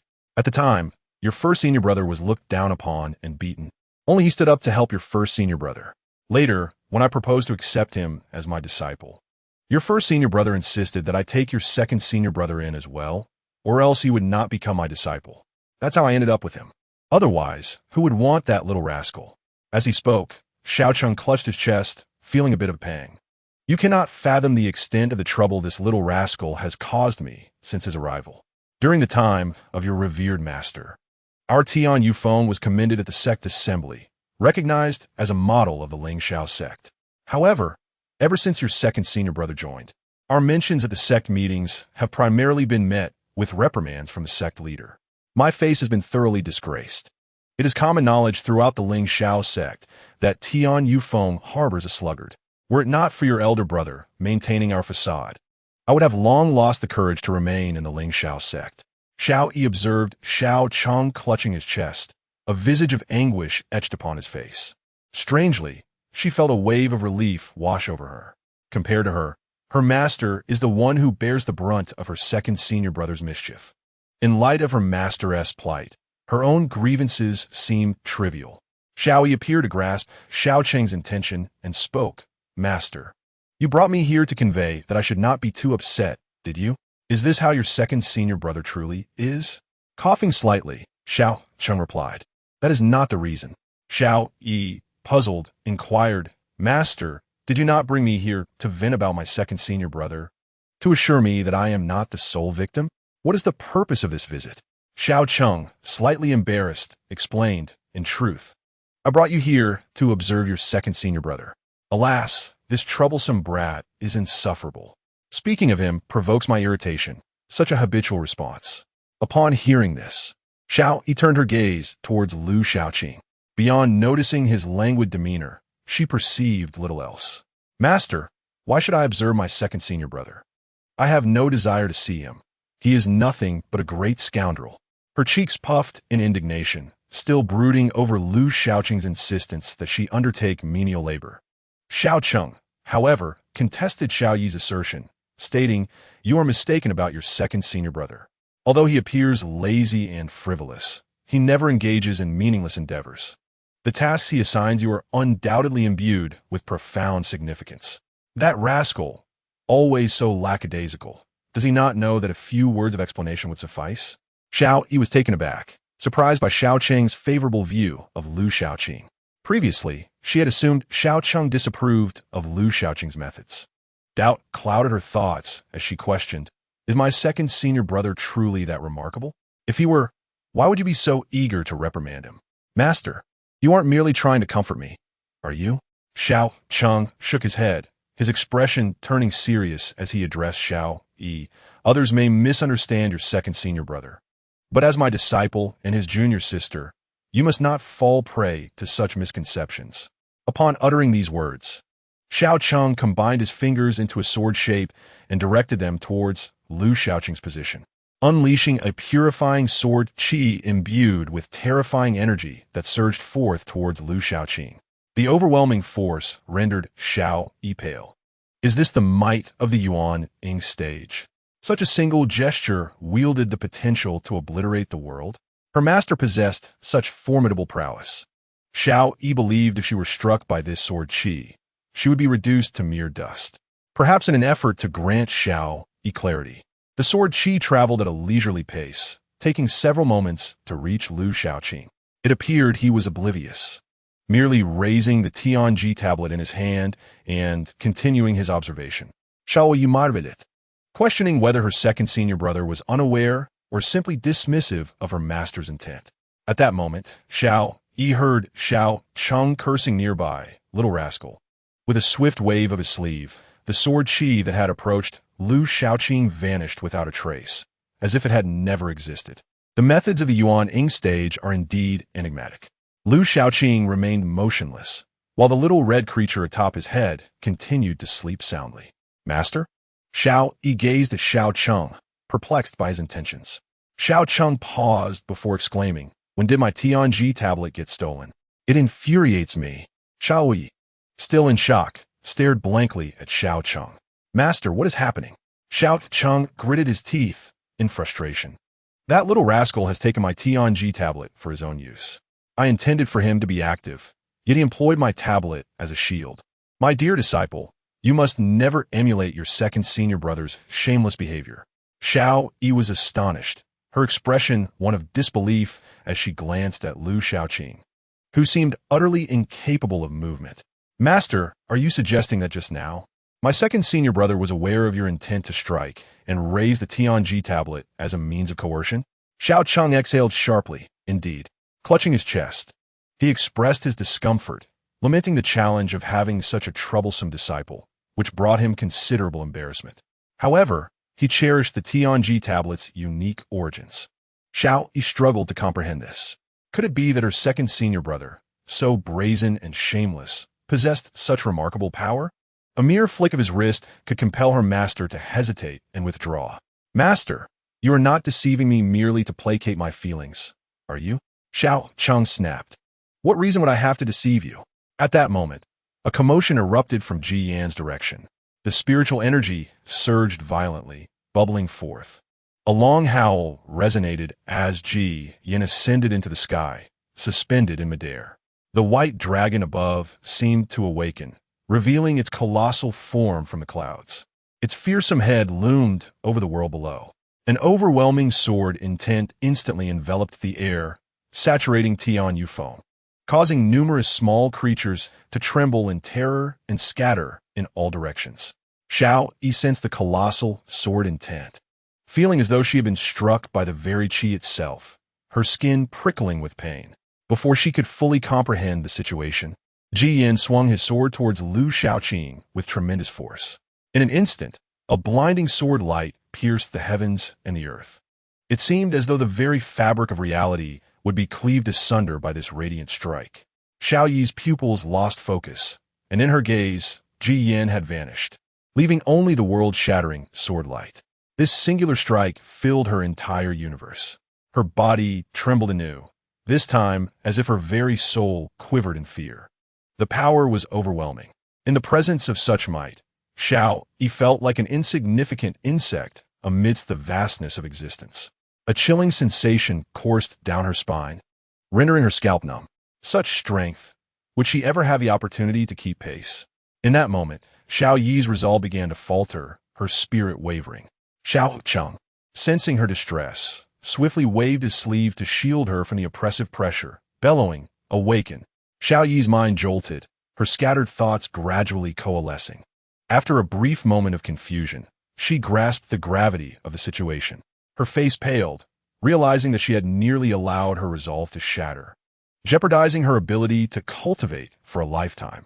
She gazed at the invincible sword intent descending from above, trembling as she uttered, "Is this truly the strength of my elder brother? What does he intend to do? Is he planning to purge the sect and eliminate the disgrace that is my second senior brother?" Xiao Cheng offered no response, his focus unwavering as he fixated on Ji Yan, an undercurrent of excitement evident in his eyes, his hands trembling slightly. Ji Yan's sword light transformed into a white dragon, which let out a resounding roar, its fierce momentum shattering the void, causing the very air to tremble. The white dragon, with a fearsome roar, lunged ferociously towards Lu Shaoqing. The voice of Lu Shaoqing erupted, roaring in exasperation. "What illness do you suffer from? Have I provoked you in any way? What madness is this?" Xiao Yi fixed her gaze and beheld her second senior brother leaping up and down beneath the tree. He cast the Tianji tablet into the air, and the white dragon swallowed it whole, instantly shredding it into countless fragments with its boundless sword energy. Shaoqing cried out in anguish, "My Tianji tablet! You scoundrel! I shall slay you!" Lu Shaoqing continued to shout, "Master, your Tianji tablet, gifted by you, has been destroyed by the elder brother. Will you not take action against him? Scoundrel! Scoundrel!" Shaoqing jumped in fury, pointing at Lu Shaoqing and bellowing, "You shall pay for this. I will not rest until you are dead. Master, please act quickly." Lu Shaoqing cried out again. Shaoqing ignored him completely. Seeing that his master paid him no heed, Lu Shaoqing, in resignation, spun his wrist, and a long sword appeared in his hand. Gritting his teeth, he declared, "If I do not unleash my wrath, do you truly believe I am but a sickly cat?" In a fit of rage, he swung the sword, unleashing a torrent of violent and searing sword intent that soared into the sky, akin to the sun's descent. Xiao Yi was utterly astonished. Chapter 22. The terrifying senior brother Xiao Yi was overwhelmed with shock, her face a mask of horror. She had never imagined that her second senior brother was also a master of sword intent. This realization left her mind blank, unable to articulate her thoughts. Is sword intent as common as cabbage? You two simply claim to comprehend it, as if you were mere mortals? No wonder they insisted I attain sword intent within 2 months. It appears they view me as akin to themselves.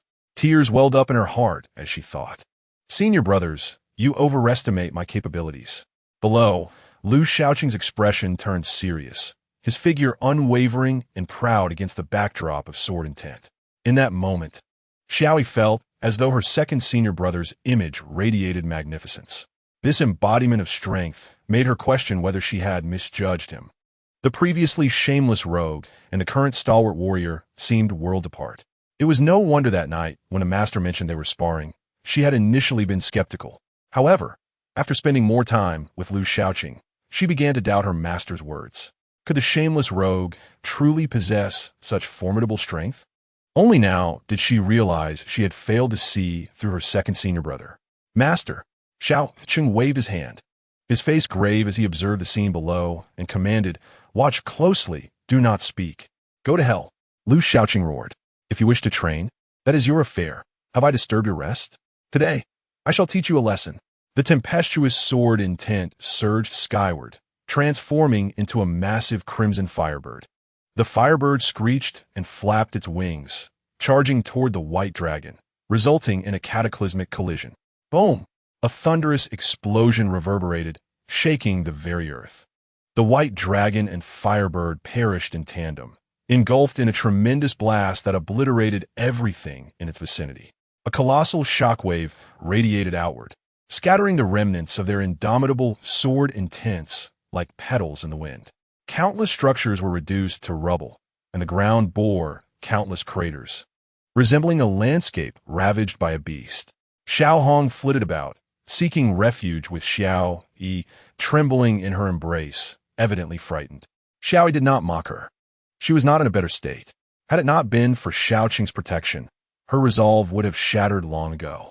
She could hardly fathom that the second senior brother, whom she had deemed unreliable and utterly shameless, actually possessed such astonishing sword intent and formidable strength. Lu Shaoqing gritted his teeth, glaring at Ji Yin, who stood in the air with eyes tightly shut, his body seeming like an insatiable abyss. Endless spiritual energy surged toward him, as if he were a parched soul drinking from a long-forgotten well. Though his eyes remained closed, Ji Yin appeared aware of Lu Shaoqing's presence, and once more, he swung his sword toward him. Lu Shaoqing cursed vehemently. "Do you truly intend to use me as a sharpening stone? Have you lost your mind? Are you even human? To break through while using me as your sparring partner?" His fury peaked as he shouted, "Today, I shall give you a thrashing. You coward, do not hide." He unleashed another strike. The sword intent coalesced once more, manifesting as a firebird that charged at Ji Yin. Once again, their sword intents collided, neither yielding to the other, resulting in mutual destruction in the sky. Both sword intents were equally matched, rendering them incapable of overcoming one another. Xiao Yi watched, trembling. Both senior brothers had mastered sword intent, achieving the second tier, the transformation of sword intent into form. Such formidable senior brothers were indeed awe-inspiring. Lu Shaoqing regarded Ji Yin with a cold snort before swinging his sword once more, though this time his expression was considerably graver. Previously, they had merely exchanged sword intents. Li Wu Jianjue.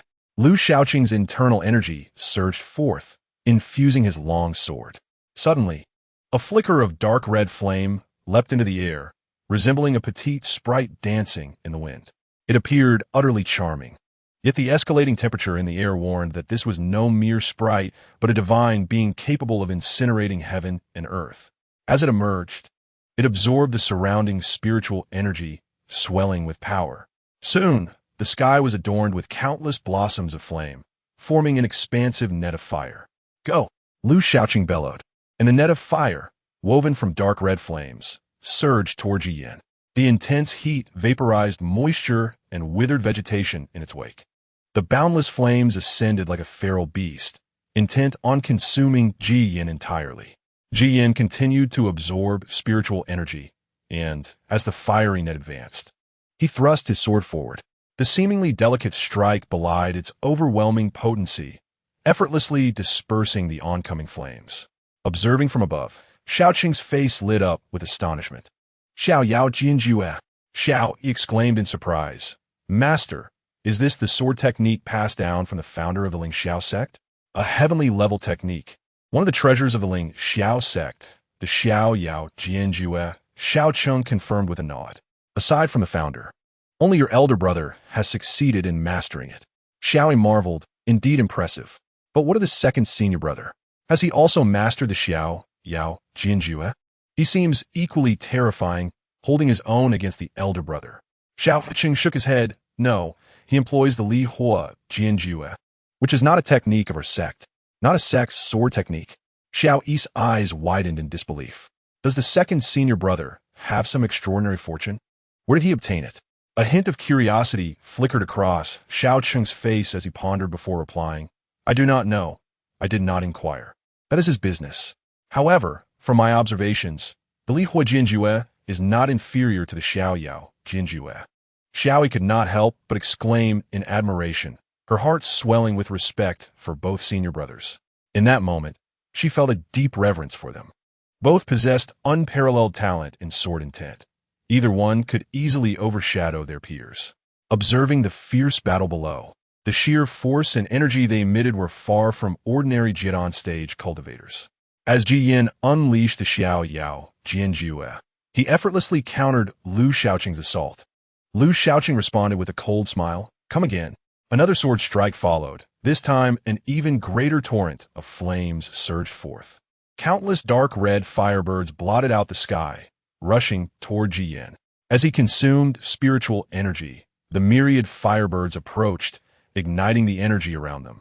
Below, Xiaoyi felt as if the very sky was ablaze, her heart quaking in terror at the overwhelming spectacle. Such a formidable air Shixiang. Can a Shixiang withstand him? Ji Yin did not evade. His long sword pointed towards Lu Shaoqing and struck down fiercely.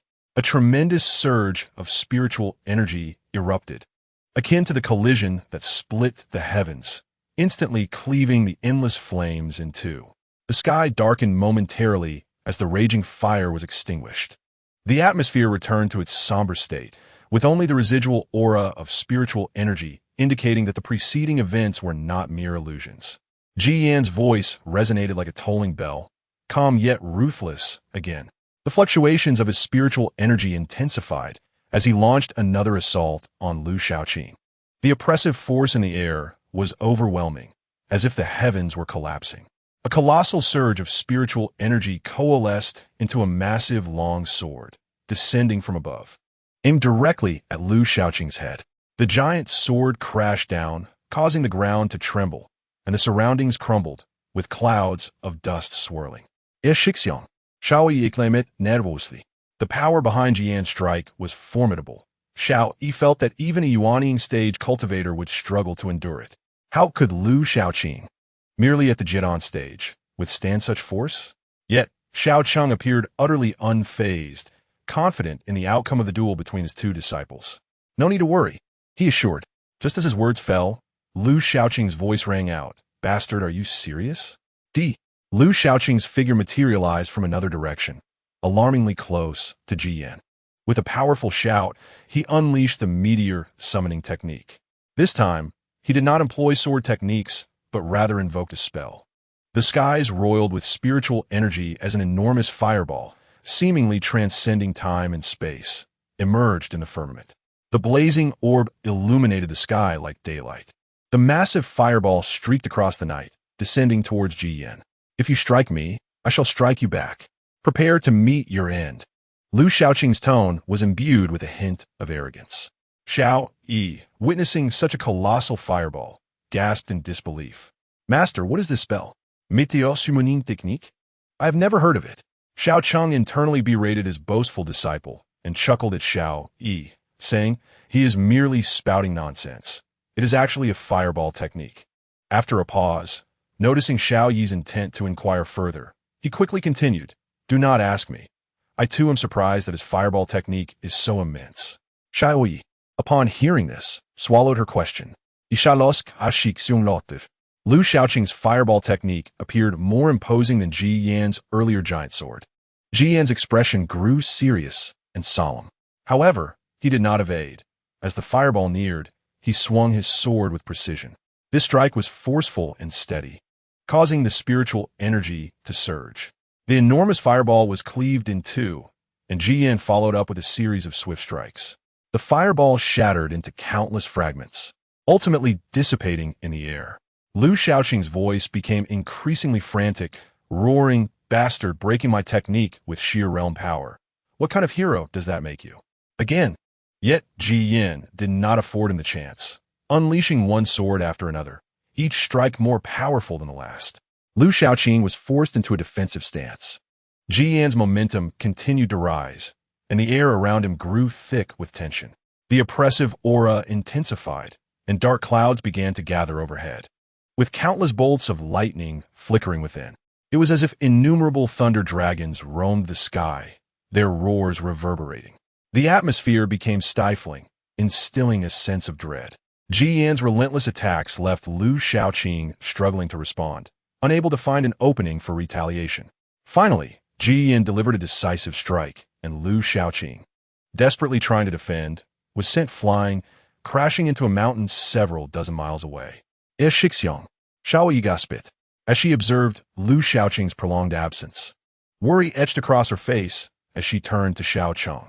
Master, is Shixiang all right? Xiao Cheng smiled reassuringly. Do not fret. He is fine. That rascal is cunning. He is feigning defeat. After sensing that Lu Shaoqing's condition was stable, Xiao Cheng's gaze shifted to Ji Yan, and he remarked with a hint of melancholy. Your Shixiang is on the verge of a breakthrough. Having such a formidable disciple puts considerable pressure on me as a master. Xiao Yi was at a loss for words, filled only with admiration. She knew that 10 years prior, her Shi Xiang was merely a mortal. In a decade, he had ascended to the Yuanying stage. What an extraordinary talent. Truly monstrous. Such an impressive Shi Xiang. Will I ever be able to catch up? Xiao Chang turned to her and smiled. Do not be disheartened. With diligent practice, you can indeed keep pace with your Shi Xiang. I brought you here today to showcase Shi Xiang's prowess, to help you understand that he is far more than he appears. This was Xiao Cheng's purpose in bringing Xiao Yi here, to reveal Lu Xiaoqing's true abilities, preventing her from harboring misconceptions or grievances against him. Being a master is no easy task. I worry endlessly for the unity of my disciples. Xiao Cheng sighed, adding, I did not expect you would witness your Shi Xiang's breakthrough today.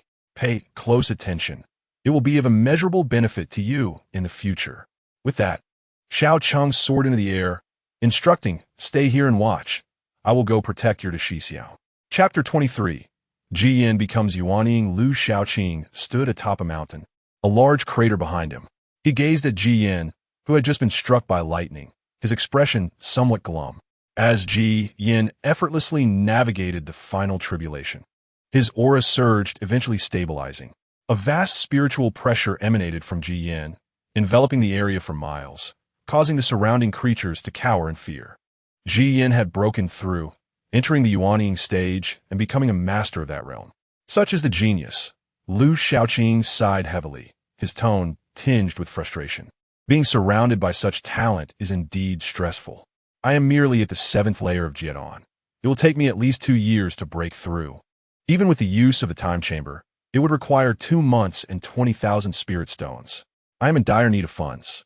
Lu Xiaoqing patted his head. 1,000 spirit stones would allow him a year of training in the time chamber within his ring. He was in desperate need of money and realized he must find a way to earn it. He pondered whether the sword cave would yield any results. If it did, he might make some money. Lu Xiaoqing ambled back to Tianyu Peak, where Xiao Yi awaited him. Shixiang, she called, bounding toward him like an eager puppy. What is this? Are you no longer angry? Lu Xiaoqing cast her a sidelong glance, sensing her resentment.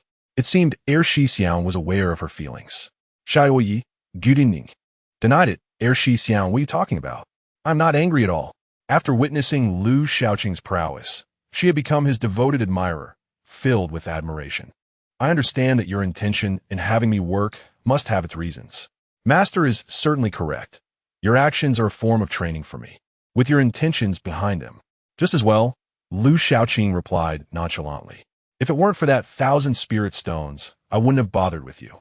Shixiang, could you explain why you wanted to work? How can I comprehend the sword intent and break through to the foundation establishment stage within 2 months? Xiao Yi was eager to discover Lu Xiaoqing's methods. Having seen the prowess of both Ji Yin and Lu Xiaoqing, she yearned to be like them.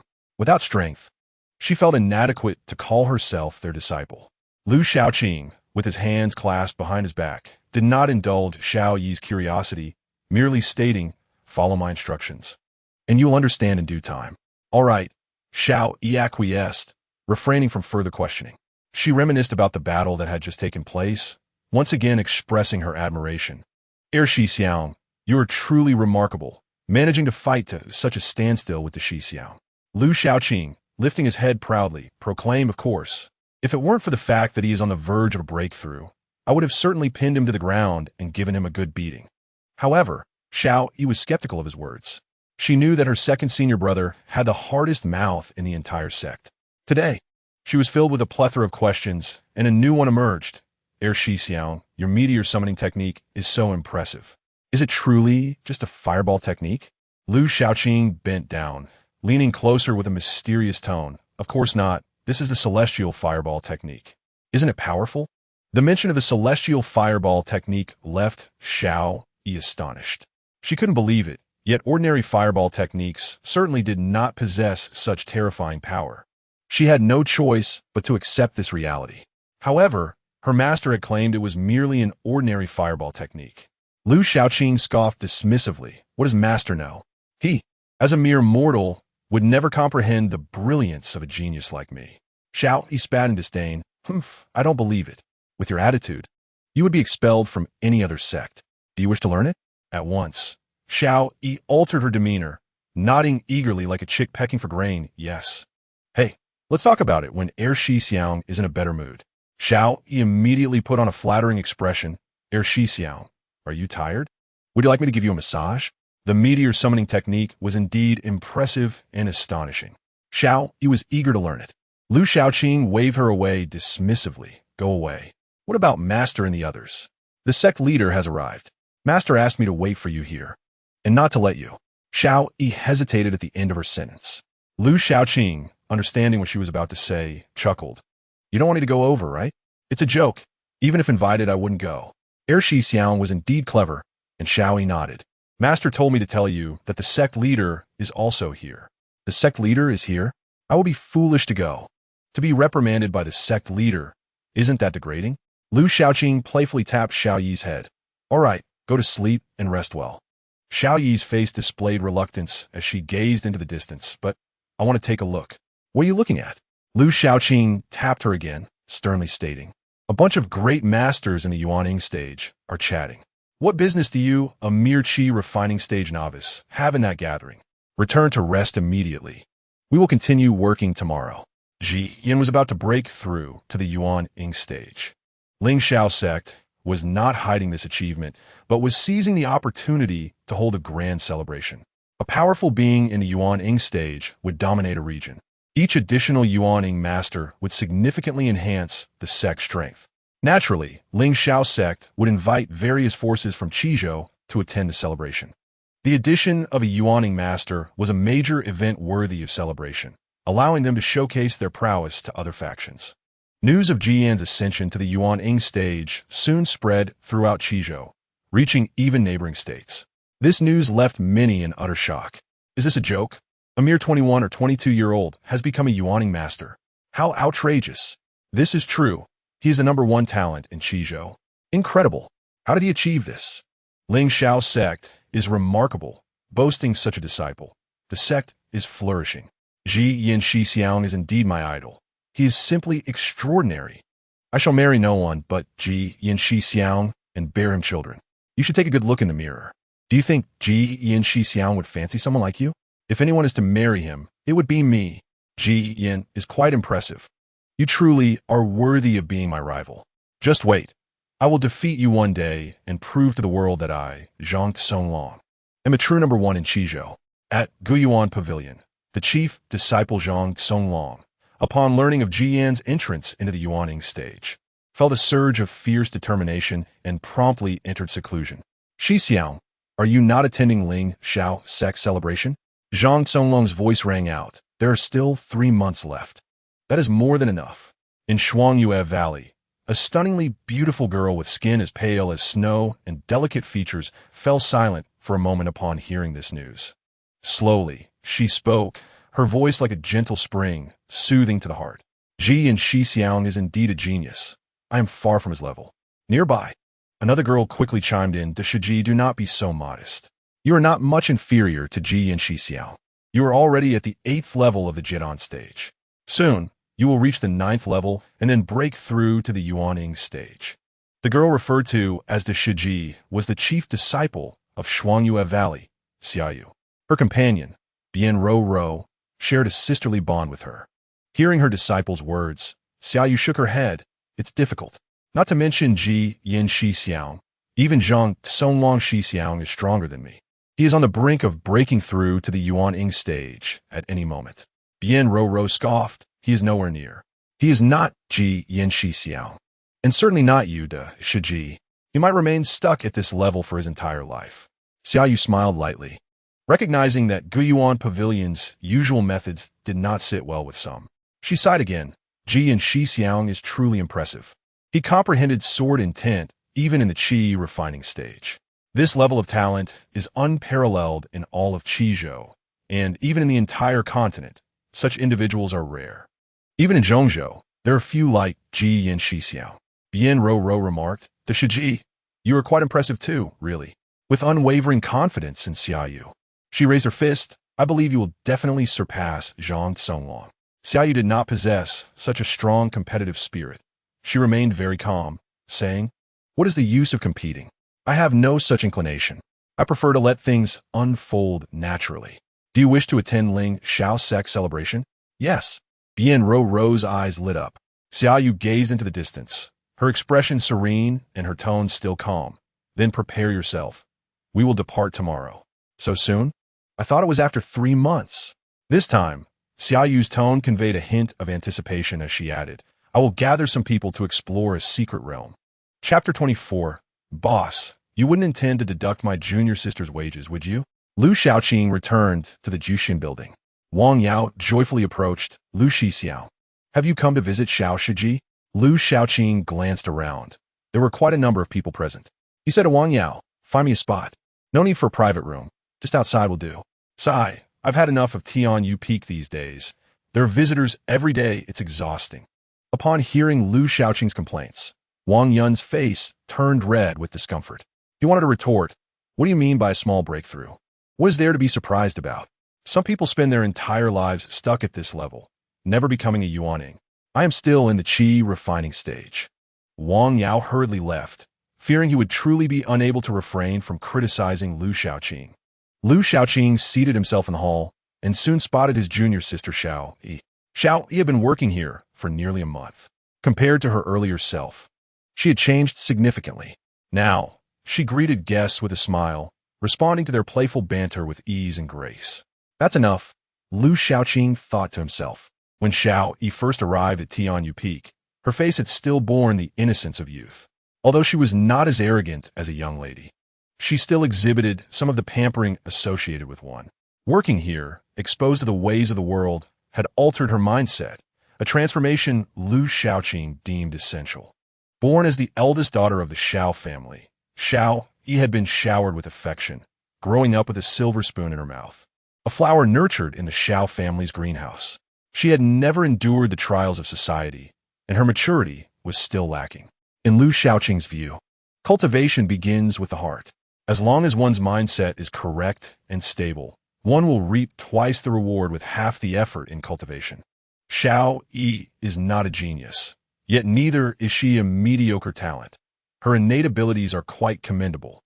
Allowing her to undergo some practical training before diving into cultivation will undoubtedly yield benefits without any detriments. Lu Xiaoqing has been cultivating in the time chamber of the ring, and initially, he found it unbearable after just a day or two. Gradually, he acclimatized, enduring 10 days, a month, several months, and ultimately a year. Each time he completed his cultivation, he was left with a sense of emptiness and weariness. Consequently, he needed to lie down to relax. Otherwise, he would surely lose his sanity. Alas, what can be done when our senior brother is such an eccentric? To become his junior, one must maintain a steady mindset, for it is all too easy to crumble under the pressure. Even a master nearly reached a breaking point. Lu Xiaoqing muttered to himself, Ji Yan is remarkably talented, possessing exceptional gifts and a diligent work ethic.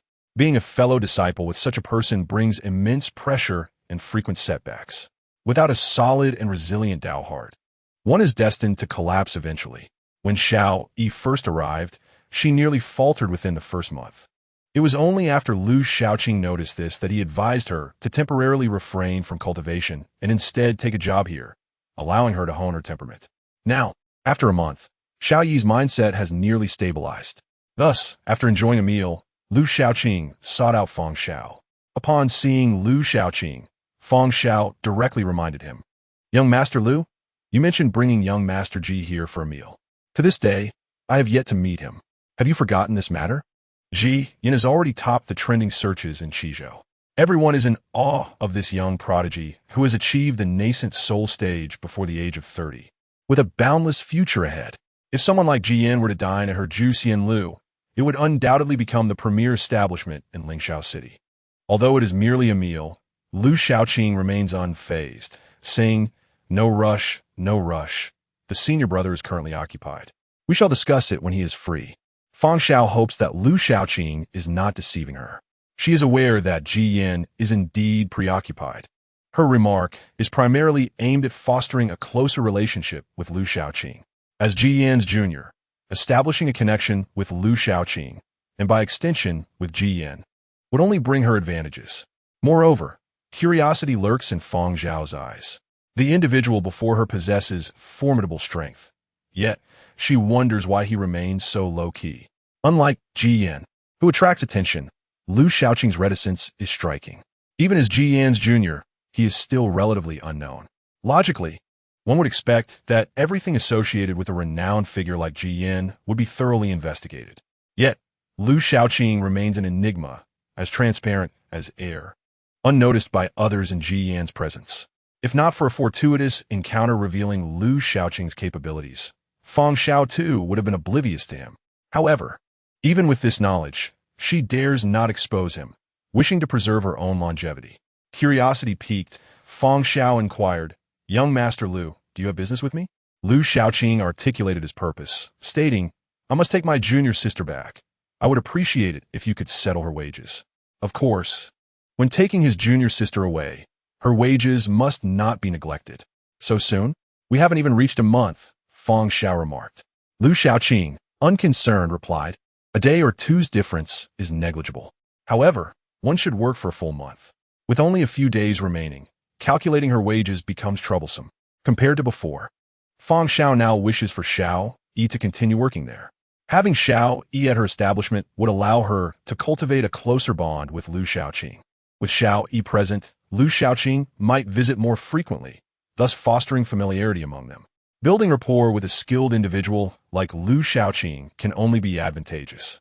Therefore, Fang Xiao is reluctant to let Xiao Yi leave. Yet, this sentiment does not escape Lu Shaoqing's notice, and he gazes at Fang Xiao warily. "Boss, you wouldn't be considering withholding my junior sister's wages, would you? How can you? She's just a young girl working hard to earn her meager pay, and you dare to think of cutting her wages? Boss, one must not be so heartless."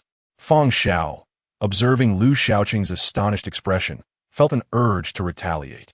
"Am I really that unreasonable? Do you perceive me in such a light? Would I need to resort to wage theft?" Dealing with such individuals requires a heart of considerable resilience. Defeated, Fang Xiao could only summon Xiao Yi. Upon learning that she no longer needed to work there, Xiao Yi did not express joy. Instead, disappointment crossed her features. "So soon?" Lu Shaoqing exclaimed. "Have you become foolish from working? Who said you didn't want to work? Now, you have grown addicted? Isn't this a delightful place to be?" Xiao Yi chuckled it. "Second brother, I find working here quite enjoyable. It is something I have never done before." If possible, Lu Shaoqing would not mind letting his junior sister continue working here. However, time does not permit. "All right then, there is still a month left. It is time to return to cultivation." Xiao Yi, filled with curiosity, asked, "Second brother, do you truly have a way for me to comprehend sword intent and reach the foundation establishment stage within a month?" Fang Xiao, equally eager, leaned in to hear Lu Shaoqing's response.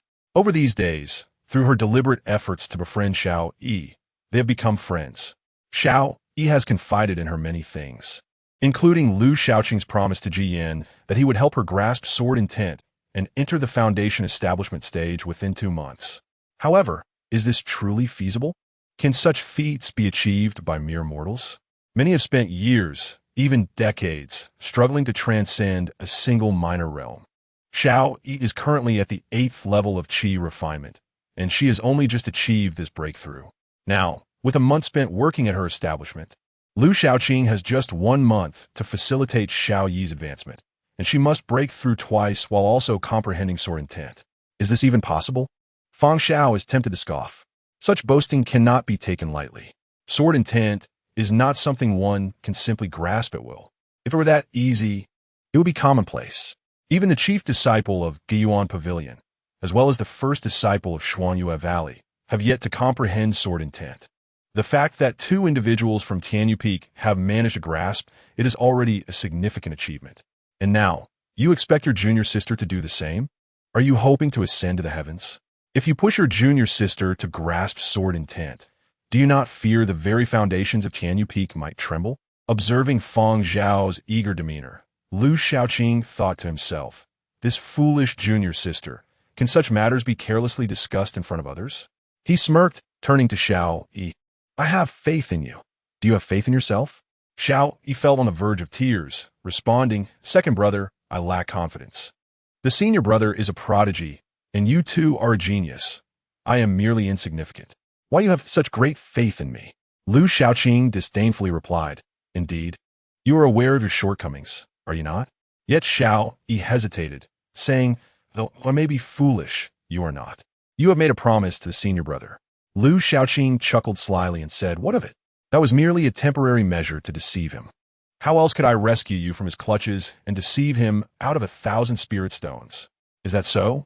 For some reason, Xiao Yi felt a twinge of disappointment.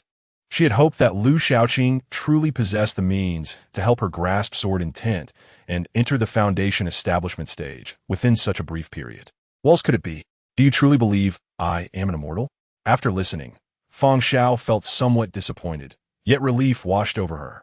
If it were true, she might very well lose her mind. Thankfully, everyone was just an ordinary person. A little eccentricity was tolerable, but excessive abnormality would render life unbearable. Lu Shaoqing turned to Xiao Yi and said, You wait outside for a moment. I need to discuss something with the boss. However, Fang Xiao deliberately obstructed Lu Shaoqing from sending Xiao Yi away, stating, Little Yi, wait a moment. Here is your salary for this month. A total of 1,270 spirit stones. Take good care of it. Xiao Yi replied, Sister Xiao Xiao, there's no need for that. I don't require it. Since our relationship has improved, I feel embarrassed to accept payment. Consider it a favor between sisters. Lu Shaoqing unceremoniously snatched it away and shot an irritated glance at Fang Xiao. He then admonished Xiao Yi, You must not refuse it. We cannot let such capitalist benefit at your expense. If you don't want it, I'll keep it for you. Fang Xiao had underestimated Lu Shaoqing's shamelessness. Xiao Yi expressed her discontent. Second senior brother, this is sister Xiao Xiao's spirit stone. How can you take it? Lu Shaoqing chuckled. It's only been a few days, and you're already calling her sister? What do you mean it's hers? This is your hard-earned reward. We cannot allow the capitalist to profit without due cause. Fang Xiao, exasperated, interjected, Little Yi, do you truly not want your salary? She hoped Xiao Yi would reclaim her spirit stones from Lu Shaoqing. Although Lu Shaoqing was formidable, his unscrupulous methods were intolerable to her. Xiao Yi resigned, saying, Forget it. Let second senior brother have it. Coming from a prominent family, she regarded this sum of spirit stones as insignificant. Moreover, this was her second senior brother. She knew she wouldn't be able to reclaim it anyway. Fang Xiao was disheartened. How can you be like this? What belongs to you should be reclaimed. Lu Shaoqing, displeased, remarked, Boss, you capitalists, don't try to sow discord between us siblings. Come on, little sister, don't follow the bad example of a capitalist. Fang Xiao was so infuriated she could only stomp her feet. Xiao Yi waved goodbye to Fang Xiao, smiling as she followed Lu Shaoqing. Then she pulled out a small notebook, saying, Second senior brother, if anyone bullies me, I'll write it down here. Chapter 26. Is it dangerous at second senior brother's home? How could that be? Fang Xiao, who was trailing behind, was taken aback. No way. Do you really have a notebook? They hadn't gone far when Fang Xiao could still hear their conversation. Lu Shaoqing was equally astonished. Could it be that you are so petty? Xiao Yi replied angrily. These fellows are all detestable. I wish I could smash their heads in.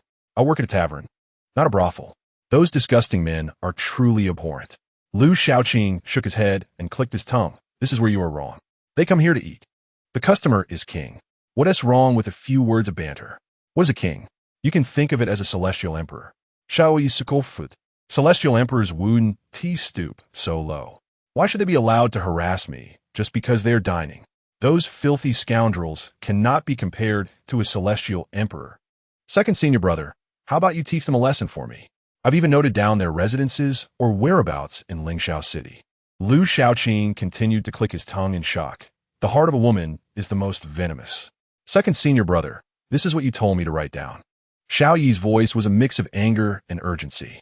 Lu Shaoqing persuaded her. Let it go. Don't take such matters to heart.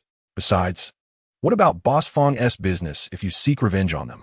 It could negatively impact her business. You even call her sister Xiao Xiao. Have some conscience, will you? Be magnanimous and broaden your perspective. Fang Xiao, upon hearing this, was somewhat astonished. Could this fellow truly be so kind-hearted? It seemed he wasn't a bad person after all, capable of considering others. Outside, Lu Shaoqing took Xiao Yi's notebook, saying, This kind of thing stays with me for now. From this moment onward, Your task is to comprehend sword intent and break through to the foundation establishment stage within a month. Xiao Yi was left in a daze. Second senior brother. You didn't say that just now. Lu Xiaoqing shrugged. You're making a fuss over nothing. You're such a fool. There were outsiders present earlier. So don't make promises too grand. It could lead to embarrassment if you fail. For some reason, Xiao Yi felt a surge of happiness and anticipation. Second senior brother. What should I do? Having witnessed the prowess of both her senior brothers, Xiao Yi earnestly wished to become as formidable as they were. What to do? Lu Xiaoqing already had a plan in mind. Go back, rest for the night, and tomorrow we will head to the sword cave. The sword cave? Xiao Yi's face paled. The impression the sword cave left on her was too profound. Second senior brother, is that really too dangerous? Can we not go? Lu Xiaoqing regarded her as her head gradually lowered. My senior brother found an unreliable individual. Lu Xiaoqing proclaimed confidently, do not worry. I am not the sort of unreliable person that my senior brother is. The sword cave under my supervision will pose no issues. This sounded somewhat strange. Compared to my senior brother, you seem the more unreliable one, don't you? Moreover, didn't my senior brother make similar assurances before? Early the next morning, Xiao Yi came to find Lu Xiaoqing. However, Lu Xiaoqing had yet to rise. Having developed a close relationship with him, Xiao Yi didn't wait foolishly but knocked on the door instead. Second senior brother, are you awake? There was no response, but then Xiao Hong flew out. Xiaohong, where is his second senior brother? Xiao Hong nudged her cheek with its head and chirped twice. Is second senior brother still asleep? Xiao Yi stamped her foot, feeling quite frustrated with her unreliable second senior brother, who had clearly instructed her to wake him up early, yet he was still sleeping in. Indignant, Xiao Yi pushed open the door to barge in. However, she was stopped by Xiao Hong. Flying in front of her, Xiao Hong chattered away. Xiaohong, are you saying there's a trap? Xiao Hong flew onto her hand, nodding its little head. Then it spread its wings and chirped twice. And it's a very dangerous one? Xiao Yi gasped and peered inside. Everything appeared calm. There was no sign of danger whatsoever. It was merely an ordinary hall, beyond which lay the room belonging to her second senior brother. The architecture of the house bore no difference to her own residence. Xiao Yi was skeptical that there could be any danger here. It seemed too tranquil, devoid of any threats. Xiao Hong chirped twice again, urging her not to barge in. Xiao Yi playfully patted its head, grinning. It's fine. I won't barge in recklessly. I merely wish to wake second senior brother. Finding it hard to believe that there was any trap within this room, she disregarded Xiao Hong's warning and pushed the door open. However, as soon as she stepped into the hall, the scenery before her changed rapidly. By the time Xiao Yi realized what had happened, she found herself standing on the edge of a cliff. The ground beneath her feet was charred and barren. Behind her lay an endless expanse of blackened earth, an intimidating sight to behold. Beneath the precipice, a colossal, roaring volcanic crater blazed with fervor. A torrent of magma churned violently, intermittently erupting with fierce flames that soared skyward, radiating an alarming heat. Waves of relentless heat surged upward, causing Xiao Yi's cheeks to flush a deep crimson. She felt as though she were on the verge of being scorched. This must be an illusion. Panic gripped her heart. She had merely stepped into her second senior brother's abode. How could she have suddenly found herself in this perilous place? Was it a teleportation array or an illusion array? Regardless, she dared not move recklessly. Even if it were merely an illusion, it could still lead one to their demise. Tears welled in her eyes. Why would there be such a perilous thing in her second senior brother's hall?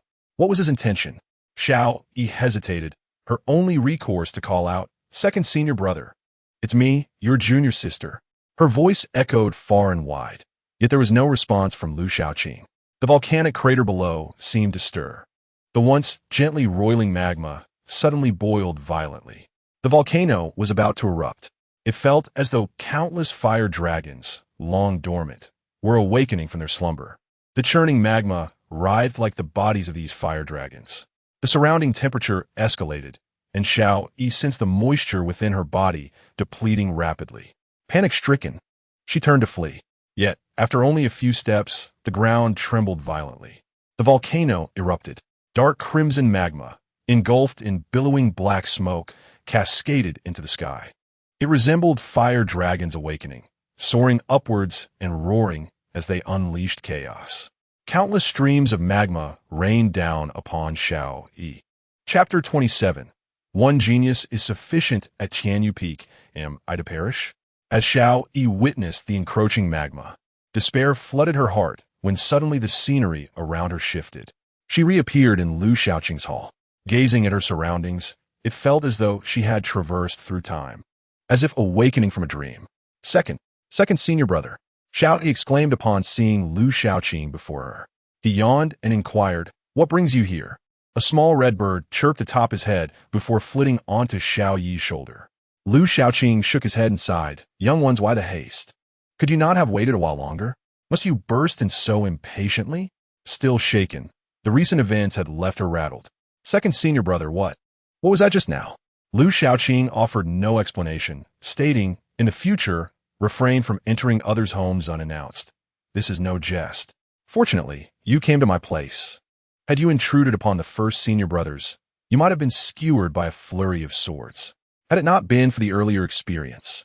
Xiao Yi might have dismissed Lu Xiaoqing's words. However, she now recognized the gravity of the situation. She nodded obediently, realizing her error. Had Lu Xiaoqing not appeared in time, her fate would have been dire. This was undoubtedly a formation or restriction set by her second senior brother to prevent unauthorized intrusions. Seeing her still shaken, Lu Xiaoqing patted her head, reassuring her, "All is well now. There is nothing to fear." He then scolded the small red bird, "Silly bird, go fetch a candy."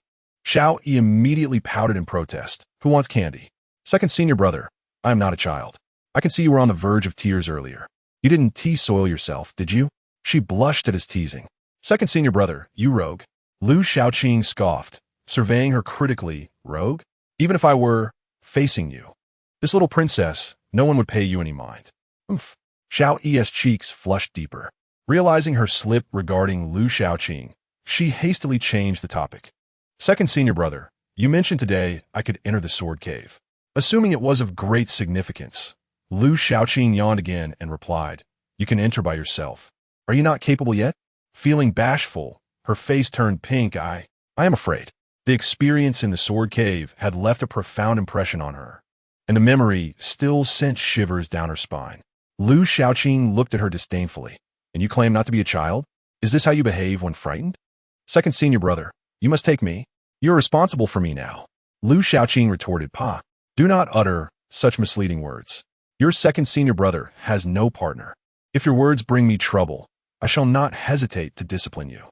Xiao Yi huffed, "But you seem to have a good relationship with the first senior brother. Why not just live together?" Lu Xiaoqing's expression turned serious as he replied, "Do not speak such nonsense. The relationship between me and your first senior brother is one of enmity. We cannot coexist peacefully. What good relationship are you speaking of? Speak of it again, and I shall strike you." Such words, Xiao Yi found utterly unbelievable. She was no fool. Having been at Tianyu Peak for over 2 months, she grasped the dynamics. Xiao Cheng, Ji Yin, and Lu Xiaoqing did not have a harmonious rapport, often exchanging insults, even drawing sword against one another. Particularly Lu Xiaoqing, who disregarded hierarchy, openly criticized the first senior brother Ji Yin, showing no respect toward their master. Yet she understood this was a testament to their deep bond. She relished this atmosphere. With Lu Xiaoqing refusing to concede, she found it amusing. "Second senior brother, hurry along, take me to the sword cave." She yearned to grow stronger, to earn her place at Tianyu Peak, and to avoid bringing shame upon her master and seniors. She aspired to truly become a part of Tianyu Peak. "Let's go. Let's go. Impatience will not serve you. Take your time." Lu Xiaoqing continued to educate her along the way. "Do not emulate your first senior brother. He is a genius. We need only one genius at Tianyu Peak. Cultivate steadily and maintain a calm heart." Xiao Yi doubted his words, retorting, "But what about you? Second senior brother? You may be younger than the first senior brother, yet your strength is nearly on par with his." Lu Xiaoqing raised his chin proudly. "Do not compare me to others. Such comparisons are futile." Xiao Yi wrinkled her nose at his demeanor. "If you can achieve it, why can't I?" Lu Xiaoqing, unabashedly proud, declared, "I am a genius." To him, this was merely bravado, yet to Xiao Yi, it rang true. She acknowledged that Lu Xiaoqing truly was a genius. After all, Who but a genius could contend with Ji Yan? In Xiao Yi's view, Ji Yan could send Lu Shaoqing flying due to his superior cultivation level. Were they of equal standing, the outcome of their battle remained uncertain. Filled with determination, she retorted, "You two are geniuses. I am not, so I must work even harder." It was precisely because she was not a genius that she could not afford to be hasty. While effort is indeed necessary, haste will yield no fruit. Lu Shaoqing remarked nonchalantly, "Regardless of your efforts, you shall not catch up. It would be wiser to take your time." Xiao Yi fell silent. Second senior brother. Is this encouragement or discouragement? I am merely speaking the truth. Is this truly Tianyu Peak? The master of Qiyue Peak, Xiao Chuang, addressed those behind him. Indeed. This is Tianyu Peak. Do not wander recklessly or provoke trouble. Understood. A young girl, similar in age to Xiao Yi, inquired Uncle Xiao, "Do you know where Sister Xiao Yi is?" Xiao Chuang cast a cold glance at her. His tone displeased Xiao Kun. Do not presume that being the granddaughter of the Grand Elder grants you license to act wantonly. Xiao Yi is no longer merely a miss of the Xiao family. She is now a direct disciple of Tianyu Peak, a member of Lingxiao sect. I am aware of the discord between you two, but I warn you, do not stir up trouble here. Should anything occur, I shall not protect you. The warned girl, Xiao Kun, felt disgruntled but lowered her head in compliance. Yes, Uncle Xiao. Your admonition is noted. With a huff, Xiao Chuang chose not to elaborate further. He once again surveyed the crowd, stating, "You are here to represent the Xiao family in congratulating Master Ji Yan, so do not neglect propriety." He then addressed a young man, saying, "Bo Yuan, come with me. The others shall wait here and must not wander." With that, he departed with Xiao Bo Yuan, the envoy of the family head. Xiao Chuan wore a displeased expression. Watching the direction in which Xiao Chuang had left, her tone laced with dissatisfaction. I also wish to meet young Master Ji Yan. How infuriating! Why was I not included? Immediately, someone beside her remarked, perhaps the deputy family head did so intentionally. After all, he is the uncle of Xiao Yi. Chapter 28. Xiao Yi.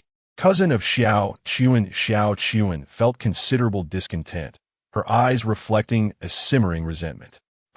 Just because Xiao is his niece, she received preferential treatment, allowing her to enter Tianyu Peak and become young Master Ji Yan's direct junior sister. This opportunity was rightfully mine, and yet, I am not even permitted to meet senior brother Ji Yan today. How outrageous! She glared at the bias shown towards Xiao Chuang and felt utterly dissatisfied. However, she was powerless in this situation. Xiao Chuang was a formidable figure in the Yuaning stage, the master of Qiyue Peak of the Lingxiao sect, enjoying a revered status within the Xiao family. Even her grandfather, a prominent elder, could not confront him. "Ah, Sister Xiao Chuan, is that not Xiao Yi?" Someone suddenly pointed out. Xiao Chuan followed the direction of the voice and spotted Xiao Yi walking alongside a young man. Witnessing the smile on Xiao Yi's face, reminiscent of a little bird flitting around the young man, only deepened Xiao Kun's displeasure. She felt that the esteemed disciple of Tianyu Peak, Ji Yan's junior sister, should have been her, not Xiao Yi. Xiao Yi had taken what rightfully belonged to her. With this thought in mind, Xiao Chuan coldly called out, "Xiao Yi." Upon hearing her name, Xiao Yi turned, her previously cheerful expression instantly clouded. How unfortunate, she muttered under her breath. Lu Shaoqing, noticing Xiao Kun's approaching figure, observed her with a cold smirk. "Who are they?" Xiao Yi asked, her tone tinged with irritation, revealing her cousin's identity. "My cousin, who has never gotten along with me since childhood. A nuisance." As Xiao Chuan approached, she scrutinized Lu Shaoqing from head to toe, her gaze dripping with disdain. "Oh, who might you be? Arriving here and finding a man so quickly? Could he be your support?" Xiao Yi, incensed, retorted. "Xiao Chuan, cease your nonsensical chatter. This is my second senior brother." Second senior brother? Xiao Chuan glanced at Lu Shaoqing with increasing contempt. He appeared ordinary, lacking the aura of a master. She was only aware of Ji Yan from Tianyu Peak, having never heard of anyone else worth her attention. After all, she was the granddaughter of a prominent elder, her status not inferior to that of the so-called direct disciples. What second senior brother? Is there even such a person? It was no wonder Xiao Chuan dismissed Lu Shaoqing. Many within the Lingxiao sect were unaware of his existence, let alone someone like Xiao Chuan, an outsider. Lu Shaoqing, puzzled, questioned Xiao Yi. Did she grow up eating dung? Her words are quite foul. Xiao Yi burst into laughter. Indeed, that is the hallmark of a second senior brother. He knows just how to infuriate others.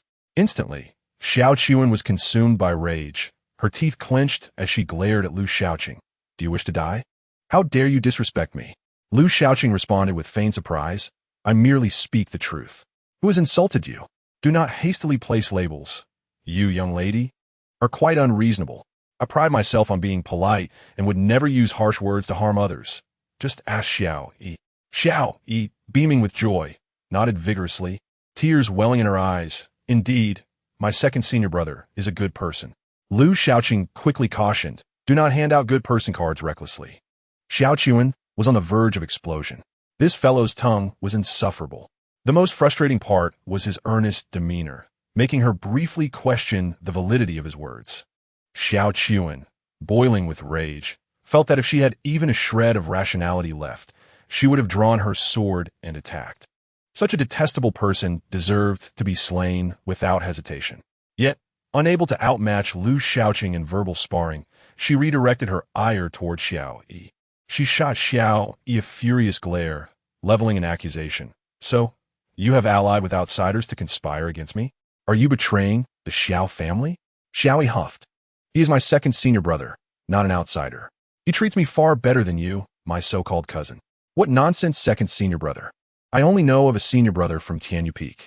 Lu Shaoqing, fixing his gaze on Xiao Qiwen, questioned, and who are you to speak so arrogantly? Xiao Qiwen replied coldly, Humph, I'm the granddaughter of the Xiao family's elder. Xiao Yi interjected, second senior brother. The elder is a formidable master in the Yuaning stage. Upon hearing this, Lu Shaoqing's demeanor shifted dramatically, astonished. Ah, so you're the granddaughter of Elder Xiao. Why did you not mention it sooner? My apologies for any offense. I hope Miss Xiao can overlook my transgressions. It was all a misunderstanding.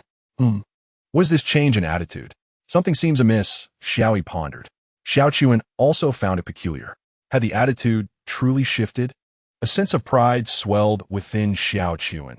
It seemed her grandfather's reputation held weight. After all, who would dare offend a master in the Yuaning stage? Even the Ling Xiao sect would tread carefully. Xiao Qiwen smirked, growing even more disdainful towards Lu Shaoqing. What? Are you afraid? Lu Shaoqing, with a defiant posture, yet unable to maintain his bravado, replied, It is not fear. I simply believe that we are all part of the same family and should avoid such conflicts. Seizing the opportunity, Xiao Qiwen belittled Lu Shaoqing, who considers you family. Have you looked in a mirror? Do you believe you are worthy? I am a senior brother of a junior sister, and you are her cousin. Is this not family? Lu Shaoqing responded respectfully. I hope Miss Xiao does not harbor anger. Xiao Qiwen scoffed, her disdain deepening as she derided Xiao Yi. Is this truly your second senior brother? A spineless coward. Xiao Yi, irritated, tugged at Lu Shaoqing's sleeve. Second senior brother, do not be afraid of her. What if she has a Yuaning grandfather? You are a direct disciple of Tianyu Peak. Lu Shaoqing brusquely brushed off Xiao Yi's hand, admonishing, do not act recklessly. This is the granddaughter of your family's elder. We cannot offend her. A master in the Yuaning stage, how formidable. Xiao Yi observed, astonished. Is my second senior brother someone who fears the weak? Xiao Qiwen could no longer contain her laughter, exclaiming, Ha, you finally recognize your place. Compared to senior brother Ji Yin, you are utterly insignificant. No wonder I have never heard of you. Clearly, you are frightened of my grandfather. Ah, Miss Xiao, do you admire senior brother Ji Yin? Lu Shaoqing inquired, his eyes lighting up. Xiao Kun's face flushed slightly, yet she did not deny it. What of it? Young Master Ji Yin is remarkably talented. What is wrong with my admiration? Would you like to meet senior brother Ji Yin? I can take you to him. Lu Shaoqing's proposal immediately dissipated the fury within Xiao Qiwen. Truly? No one could resist such an offer. Ji Yin was the dream lover of many young women, and Xiao Qiwen was no exception. Xiao Kun has also experienced numerous spring dreams featuring Ji Yin as the protagonist. However, she has yet to encounter Ji Yin up close. Previously, she could only glimpse him from a distance. Upon hearing that she could now have a close interaction with Ji Yin, Xiao Kun was instantly exhilarated. Can you truly allow me to meet young Master Ji Yin? Lu Shaoqing nodded affirmatively, declaring of course. Yet, Xiao Kun was no fool. She scrutinized Lu Shaoqing with suspicion. What ulterior motives do you harbor? Xiao Kun remained wary, her gaze fixed on Lu Shaoqing. What do you intend to do? Let me warn you. Do not even think about deceiving me. I shall not be easily fooled. Lu Shaoqing flashed a smile, which Xiao Kun perceived as ingratiating. Why would I deceive you? Gulme, I will take you to the residence of my senior brother. He is right there. Chapter 29. The second senior brother bows to reality. Xiao Yi tugged at Lu Shaoqing's sleeve, expressing her concern. Second senior brother, is that appropriate? We shouldn't disturb senior brother. He might be displeased. Xiao Yi sought various excuses, genuinely wishing to prevent Xiao Kun from meeting Ji Yan. Xiao Kun was unworthy of meeting her senior brother. Angered, Xiao Kun questioned, Xiao Yi, what do you mean by that? Is it wrong for me to pay my respects to young master Ji Yan? Who are you to stop me? Xiao Yi smugly replied, I am nothing less than the junior sister of senior brother, a true sister from the same sect. With pride, Xiao Yi stood tall before Xiao Kun. This statement only fueled Xiao Kun's anger further. Isn't this merely you snatching what rightfully belongs to me? If it weren't for your biased uncle, would you have been able to join Tianyu Peak? She proclaimed, her fury burning bright. After saying this, she chose to ignore Xiao Yi and commanded Lu Shaoqing, take me to meet young Master Ji Yan. You lead the way, and I shall not treat you poorly. My grandfather is a Yuan Ying stage expert. Your assistance will earn you a favor from me. Lu Shaoqing's eyes gleamed with excitement, a wide grin on his face as he rubbed his hands together. With an obsequious demeanor, he remarked, Miss Xiao, you are far too courteous. Speaking of favors makes it sound distant. We are family, and family should help one another. Xiao Yi was enraged, stamping her feet in frustration. Why does second senior brother act like this? Disappointment surged within her. Could it be that second senior brother was intimidated by the grand elder? After all, he was merely at the mid-Yuaning stage. Xiao Yi felt dejected, questioning, so what if the grand elder is at the mid-Yuaning stage? Lu Shaoqing frowned and scolded. What does it matter if he is at the mid-Yuaning stage? What do you, a mere child, understand? Do you know how formidable a mid-Yuaning expert is? Even a master pales in comparison. Off you go. Adults have matters to discuss. Children should not interfere. Xiao Yi's disappointment deepened, her frustration manifesting as she stomped her feet, creating a small crater in the ground. Come, Miss Xiao, let us not bother with her. She simply does not understand. Xiao Kun looked at Xiao Yi with a smug expression, her face brimming with provocation. What now? Your second senior brother has bowed to reality, has he not? She laughed triumphantly. Xiao Yi's eyes reddened, a mix of anger and grievance swelling within her. She could not believe that upon learning Xiao Kun was the grand elder's granddaughter, second senior brother's attitude had completely shifted. So what if he is at the mid-Yuaning stage? Is he really that impressive? Second senior brother, you must not go. Xiao Yi Kunanshet had teeth in fury. Lu Shaoqing waved his hand dismissively. If you do not wish to go, then stay here. He then turned to Xiao Kun with a smile. Miss Xiao, let us proceed. Xiao Kun cast a triumphant glance at Xiao Yi, her head held high as she declared, let us go. Witnessing Xiao Kun's smug demeanor, Xiao Yi's frustration boiled over again, and she grit her teeth to follow along. Along the way, several young members of the Xiao family accompanying Xiao Kun mocked Lu Shaoqing. Look at him, he seems decent, but turns out to be a coward. Indeed, such a disappointment. A facade of strength with a heart of weakness. We thought the people of Tianyu Peak were valiant, but it seems only Ji Yan is worthy. What a weakling, utterly disgusting. Haha, Xiao Yi is his junior sister. She must be humiliated. Fortunately, our eldest sister did not join, or we would be the ones suffering embarrassment. Indeed, the family head miscalculated. Who would have thought Xiao Yi has such a second senior brother? Hearing the remarks about second senior brother Lu Shaoqing, Xiao Yi's anger intensified. She glared at the group. What nonsense are you spouting? Scoundrels! Her retort only elicited laughter from the others. Are you upset? But just look at your second senior brother's actions. What can you argue against that? If he is not a coward, then what is he? Xiao Yi wished to defend Lu Shaoqing, but in light of the facts, her words fell flat. A wave of helplessness washed over her. What kind of person was her second senior brother? Why did he act this way? Was he truly afraid of the grand elder at the mid-Yuaning stage? Xiao Yi gazed at Lu Shaoqing's retreating figure, disappointment settling in her heart. Hearing Xiao Yi's words, Xiao Kun chuckled and said to Lu Xiaoqing, "My junior sister speaks well of you. Even at this moment, she still defends you." Lu Xiaoqing dismissed her comments, seemingly unconcerned about Xiao Yi, shaking his head. "She is just a child. What does she know? Do not take her seriously." Xiao Kun, filled with pride, would undoubtedly have her tail held high if she had won. "I am her elder sister. How could I stoop to her level?" Indeed, engaging with such an ignorant child is tiresome. Hearing Lu Xiaoqing's assessment of her, tears welled in Xiao Yi's eyes. What a wretched second senior brother, utterly detestable. Lu Xiaoqing led Xiao Kun to a wooden cabin. Pointing to the distant structure, he stated, "Miss Xiao, that is where senior brother resides." However, Xiao Kun appeared perplexed. Does young Master Ji Yin truly live there?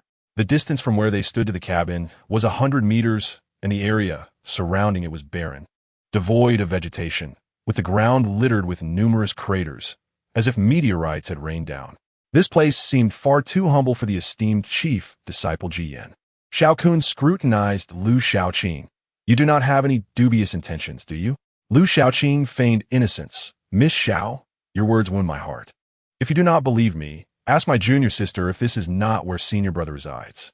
Xiao Kun turned to Xiao Yi, who coldly averted her gaze. "It is not. You should leave quickly." At this, Xiao Kun felt reassured, believing this indeed to be Ji Yan's residence. Truly, the abode of Ji Yan was simple, yet imbued with an essence that transcended ordinary comprehension. Seeing it as a place of profound meaning, Xiao Kun felt it resonated with the spirit of the Tao. Lu Xiaoqing gestured for Xiao Kun to proceed. "Miss Xiao, you may go ahead. I shall not accompany you, for I fear senior brother's reprimand." Xiao Kun nodded, preparing to step forward. However, her companions warned, "Elder sister, be wary of deceit." Xiao Kun cast a disdainful glance at Lu Xiaoqing. What deceit could there be? "I do not believe you would dare to trick me." With that, she stepped onto the barren ground. Chapter 30. Should I take the opportunity to eliminate her?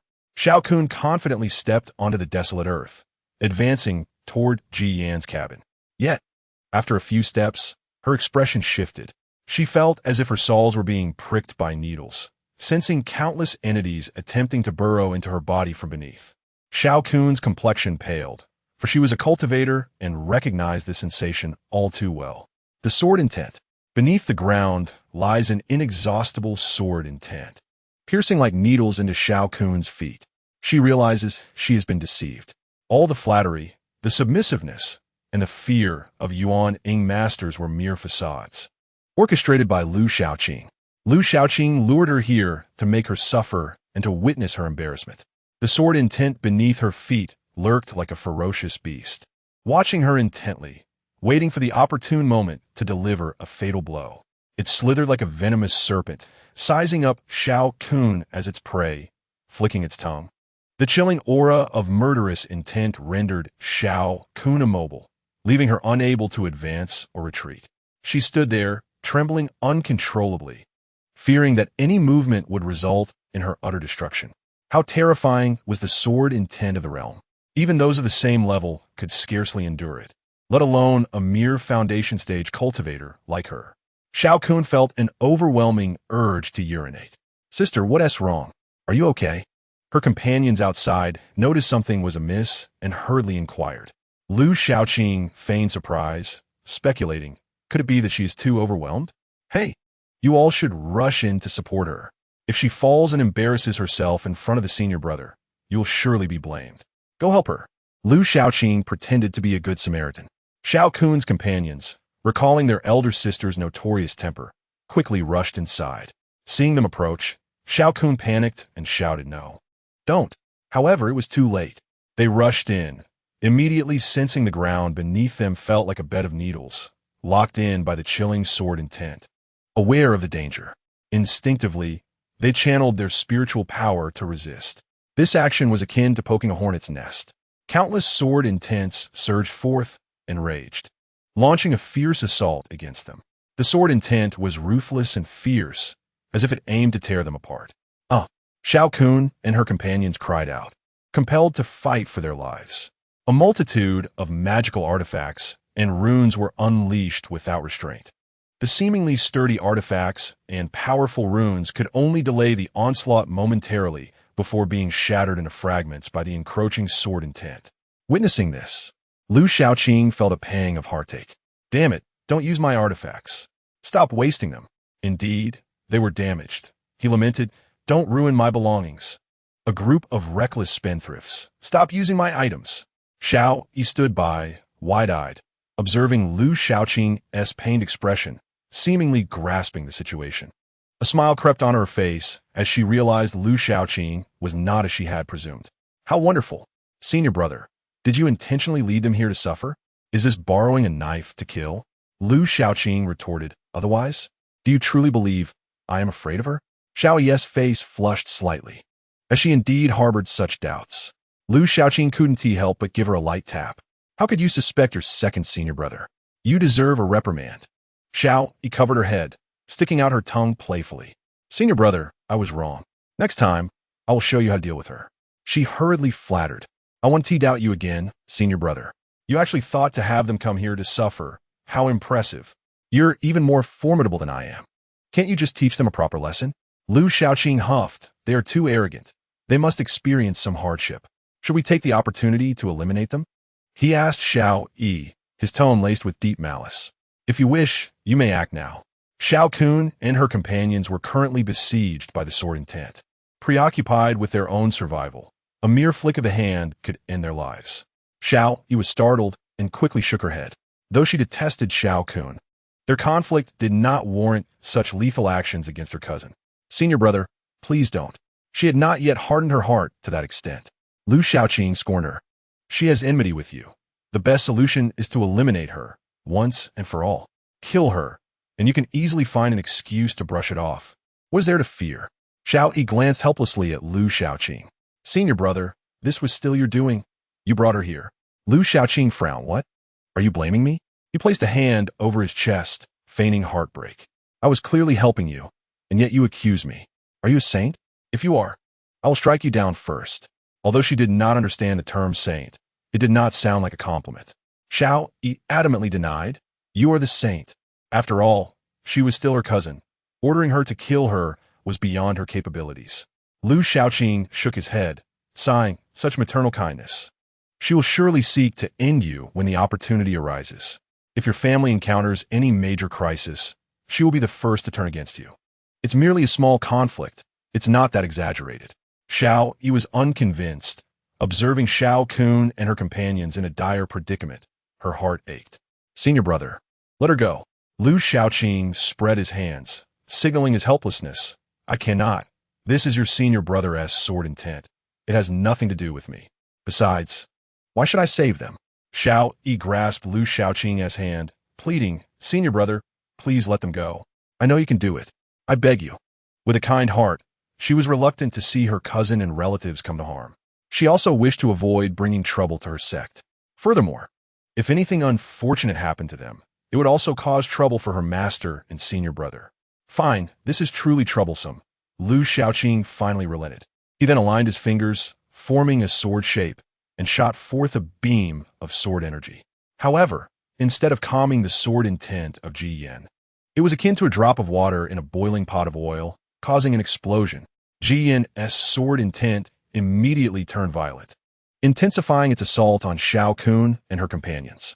In mere breaths, they had already sustained injuries, the situation dire. Lu Shaoqing feigned an exclamation. Oh no, I accidentally made a mistake. Xiao Yi stared at Lu Shaoqing intently. Senior brother, you didn't make a mistake. You did that on purpose, didn't you? Lu Shaoqing sincerely replied, No, I truly made an unintentional mistake. So what do we do now? Watching Xiao Kun and her companions on the brink of collapse, Xiao Yi felt an overwhelming sense of urgency. Lu Shaoqing shrugged. There's nothing to be done. Let them wait for death. If they perish, I will light incense for them. Senior brother, you wouldn't actually want to kill them here, would you? Xiao Yi scrutinized Lu Shaoqing. As this behavior was consistent with his character, Lu Shaoqing shot her a glare. Are you still doubting me? You deserve a reprimand. Otherwise, I will throw you in there. You can go save them. Just as Lu Shaoqing finished speaking, the door of the wooden house swung open, and Ji Yan emerged. Such words cannot be trusted even with a single punctuation mark. Ji Yan remained expressionless as he gazed at Lu Shaoqing, inquiring about her intentions. After speaking, he waved his sleeve, causing the overwhelming sword intent surrounding Xiao Kun and her companions to retreat underground in an instant, vanishing without a trace. The faces of Xiao Kun and her companions turned pale, their spirits shaken. They supported each other as Xiao Kun pointed an accusatory finger at Lu Xiaoqing. Her eyes filled with resentment, declaring, "You just wait. This matter is far from over." Even Xiao Kun, though not particularly astute, realized she had fallen into Lu Xiaoqing's trap. Manipulated by her whims. "Just wait. I will ensure my grandfather avenges me." The others joined in, cursing Lu Xiaoqing. They overlooked Ji Yin. Or perhaps it was Ji Yin who intentionally allowed them to do so. Frowning at the clamor, Ji Yin waved his sleeve again, causing Xiao Kun and her companions to faint instantly. Lu Xiaoqing, equally expressionless, looked at Ji Yin and remarked, learning to imitate your master's sleeve wave. How impressive. Are you brave enough to strike them down?" Despite being a formidable Yuaning expert, she questioned Ji Yan's resolve. "They are causing chaos in your territory. If you do not eliminate them, how will you face the world?" Ji Yan ignored Lu Xiaoqing's provocation, replying coolly, "How childish." Lu Xiaoqing then presented Xiao Yi, designating her as an enemy of her junior sister, suggesting it would be prudent to eliminate her to prevent future troubles. Ji Yan turned to Xiao Yi. Xiao Yi quickly interjected, "Senior brother, while I have some conflicts with her, it does not warrant her death. She is my cousin, and her grandfather is our esteemed elder. Killing her would bring trouble upon you." Xiao Yi did not wish her minor grievances with Xiao Kun to jeopardize her two senior brothers or their sect. Yi Yan, maintaining a calm demeanor, replied, "I fear no trouble. If you wish to kill her, then do so." He expressed indifference towards the fate of Xiao Kun and her group, showing no concern for her Yuan and grandfather. Tian Yu Peak never feared anyone nor permitted bullying within its domain. Upon hearing this, Xiao Yi felt a warm sense of security, appreciating her senior brother's protective nature. However, she still hesitated to involve her sect in conflict over her family. As Xiao Kun was of her bloodline, Xiao Yi could not bring herself to harm her relatives. Firm in her conviction, she insisted a lesson would suffice. Ji Yin turned his gaze to Lu Xiaoqing, who returned his look with impatience. "What are you staring at? I have told you countless times not to play the saint. Kill when necessary. Stop dawdling." Ji Yin countered, "Why don't you kill them?" Lu Xiaoqing retorted coolly, "Killing them brings no benefit. My junior sister is so impoverished she cannot even treat me to a meal. My appearance fee is quite high." Then, pausing, she pointed at Ji Yin, admonishing, "From now on, when you create trouble, can you at least clean up after yourself? I helped you tidy up last time. How will you address that?" With an outstretched hand, she rubbed her fingers together, demanding her reward. Clang! The long sword at Ji Yan's back revealed itself, its blade gleaming coldly. Ji Yan calmly suggested, "Shall we spar? Allow me to demonstrate the might of a Yuaning." For some reason, despite his calm tone, Xiao Yi detected an underlying sense of boastfulness, as if he were showcasing his power to Lu Xiaoqing. "Go away. Is it amusing to pressure me with your rank?" Lu Xiaoqing replied irritably. Xiao Yi sitiflit alaf. It was rare to see her second senior brother humbled, even by their master. Indeed, only the eldest brother could keep the second in check. Watching her two senior brothers bicker, Xiao Yi wished for a small stool to sit beside them and enjoy the spectacle.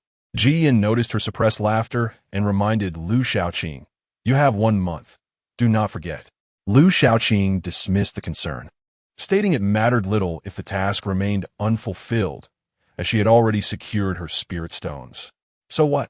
If my junior sister cannot manage, will you kill her?" Xiao Yi paled, feeling flustered that the conversation had shifted back to her. The pressure was immense. Ji Yin reiterated the consequences of failure. If you cannot complete it, you can forget about a year's worth of sect benefits. Lu Xiaoqing replied irritably, "You truly are unwell, quite ill. Just wait. One day, when my strength surpasses yours, I shall give you a severe beating." A sudden smile broke through Ji Yin's stern expression, exuding an inexplicable charm that left Xiao Yi momentarily mesmerized. "I await that day. Let us see if you ever get the chance." Upon returning to the wooden cabin, Lu Xiaoqing slapped the top of Xiao Yi's head. "What are you staring at? You're drooling." Xiao Yi instinctively wiped her mouth, realizing she had been caught off guard. Blushing, she exclaimed, "Second senior brother, you tricked me." Lu Shaoqing ordered, "Go, bring me their belongings." "What belongings?" Xiaoyi was momentarily taken aback. "Their storage rings and any other valuables. Bring them all." Xiaoyi understood, incredulous. "Second senior brother, are you planning to rob them? Is the second senior brother poor? Why would I rob?" Lu Shaoqing replied with brazen confidence. Seeing her nonchalant attitude, Xiaoyi felt utterly defeated. This will be quite embarrassing if it gets out. Lu Shaoqing scoffed dismissively. What is embarrassing about it? It would be embarrassing not to take anything. Hurry, or I will toss them in again. After the threat, she coaxed. They're your enemies. Why concern yourself with them? Just imagine, taking their possessions will surely infuriate them when they awaken. Although Xiaoyi found such actions shameless, Lu Shaoqing's reasoning was oddly persuasive. Hesitantly, she asked, "Do we really have to?" "Yes. Hurry up. We still need to visit the sword cave today. Why don't you go yourself? They are women. If they were men, would I still need you? Go. Search thoroughly. Do not overlook anything." Chapter 32. I am much more reliable than senior brother Xiao Kun and her group awoke, realizing their predicament, and shrieked in alarm. They were disheveled and bruised. After frantically checking their conditions, they breathed a sigh of relief, thankful they had not been violated. Otherwise, it would have been a disastrous loss. Xiao Kun recalled the earlier events, her teeth grinding in fury. "Cursed wretches! Just wait. I will ensure you pay for this." Today was a day of great humiliation for Xiao Kun, having been deceived by Lu Shaoqing and suffering greatly, almost losing her life in the process. "Elder sister, I will kill him," someone declared angrily. But then another voice cried out in panic, "Where's my storage ring? Mine is missing too." As direct descendants of a prominent family, they each possessed at least one modest storage ring. Xiao Kun reached for her own, looking down to find it had vanished from her hand. She nearly fainted. "Where's my ring?" she screamed, her voice piercing, frantically searching to no avail. "Damn it. It must be him. It must have been taken by Xiaoyi and that guy. Elder sister, what should we do?" Others echoed, equally distressed. Losing all their possessions was a dire situation. Xiao Kun, as the granddaughter of the clan's elder, had valuables in her storage ring worth more than the combined wealth of the others. "This is outrageous. We must go find the leader of Tianyu Peak and demand an explanation. We must retrieve our belongings. Don't you really want to?" Lu Shaoqing inquired of Xiaoyi. Xiaoyi was left speechless. It was fine to ask, but why was he clutching his pocket so tightly, looking so vigilant? If he didn't want to give it back, he could just say so. Besides, I never intended to take it. Rolling her eyes, Xiaoyi retorted, "Second senior brother, rest assured, I have no intention of keeping it." Lu Shaoqing's expression brightened. "Is that truly the case? You said it, so don't regret it later." I won't. Xiaoyi tugged at Lu Shaoqing's clothing, urging him to leave. "Second senior brother, let's hurry and go to the sword cave. Engaging in robbery and division of spoils is simply too humiliating." She didn't want to mention it or participate. It was quite embarrassing. Lu Shaoqing beamed with joy. The feeling of hoarding all the spoils was delightful. Soon, they arrived at the sword cave. As Xiaoyi gazed at the cave, a look of trepidation crossed her face. The remnants of the last explosion were still evident. The outcome from the previous encounter had left her with a psychological scar. She had nearly met her demise at the tender age of 16. To claim she wasn't afraid would be a lie. "Second senior brother, do we really have to go in?"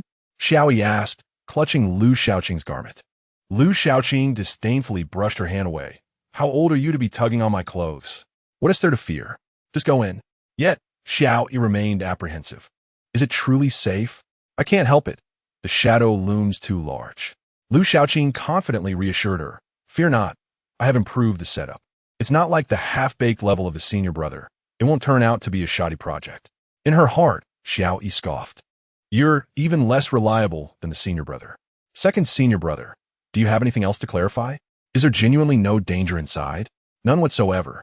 Xiaoyi stepped closer, locking eyes with Lu Shaoqing. "Look at me, second senior brother. Look me in the eye and say it. Is there really no danger?" Lu Shaoqing's face showed hesitation. "Well, it should be fine. Regardless, if something happens, you won't die. At most, you'll just lie in bed for 10 days to half a month." Xiaoyi felt like crying. "Should be? 10 days to half a month? Don't play with me." Lu Shaoqing laughed heartily. "Just teasing you. It's truly safe. You can go in without worry. Yet, the more Lu Xiaoqing insisted, the less assured Xiao Yi felt. She couldn't discern which of his words were truthful and which were deceitful, leaving her heart in turmoil. Xiao Yi wished to cry before Lu Xiaoqing, second senior brother. Could you please utter a genuine word? Lu Xiaoqing subdued his laughter, replying earnestly, the truth is, there's no danger, just go inside. Really? However, Lu Xiaoqing's serious demeanor faltered within 2 seconds, transforming into irritation. What else with that suspicious look? Are you doubting my character? Xiao Yi felt utterly drained of the energy to retort. Your character is hard for me to trust. Hurry up and enter. Grasp the sword intent as quickly as possible. I estimate that once you comprehend the sword intent, you should be able to break through to the 9th layer of Qi refinement, or perhaps even enter the foundation establishment stage. If only sword intent were so easy to comprehend. There was no other way. It had come to this point. Biting her teeth, Xiao Yi resolutely stepped into the sword cave. Lu Xiaoqing reminded her from behind. Remember, feel it with your heart. He then chuckled lightly and found an open space to sit down. With a flick of his wrist, several storage rings appeared before him. These belonged to Xiao Chuan and her companions. Let us see what treasures await. The rings bore the restrictions left by their owners. However, among them, aside from Xiao Chuan, who was at the foundation establishment stage, the others were merely at the Qi refinement stage. In the face of Lu Xiaoqing's prowess at the late stage of core formation, these restrictions were easily erased. After rummaging through for a while, Lu Xiaoqing's expression soured. Goodness, are they all this poor? They claim to be direct descendants of the Xiao family, yet only this amount of spirit stones? Not even a few treasures? As expected, women are still preoccupied with cosmetics, even while cultivating. My junior sister is so impoverished, and so are these individuals. It seems that the Xiao family is indeed the most destitute clan in Qizhou.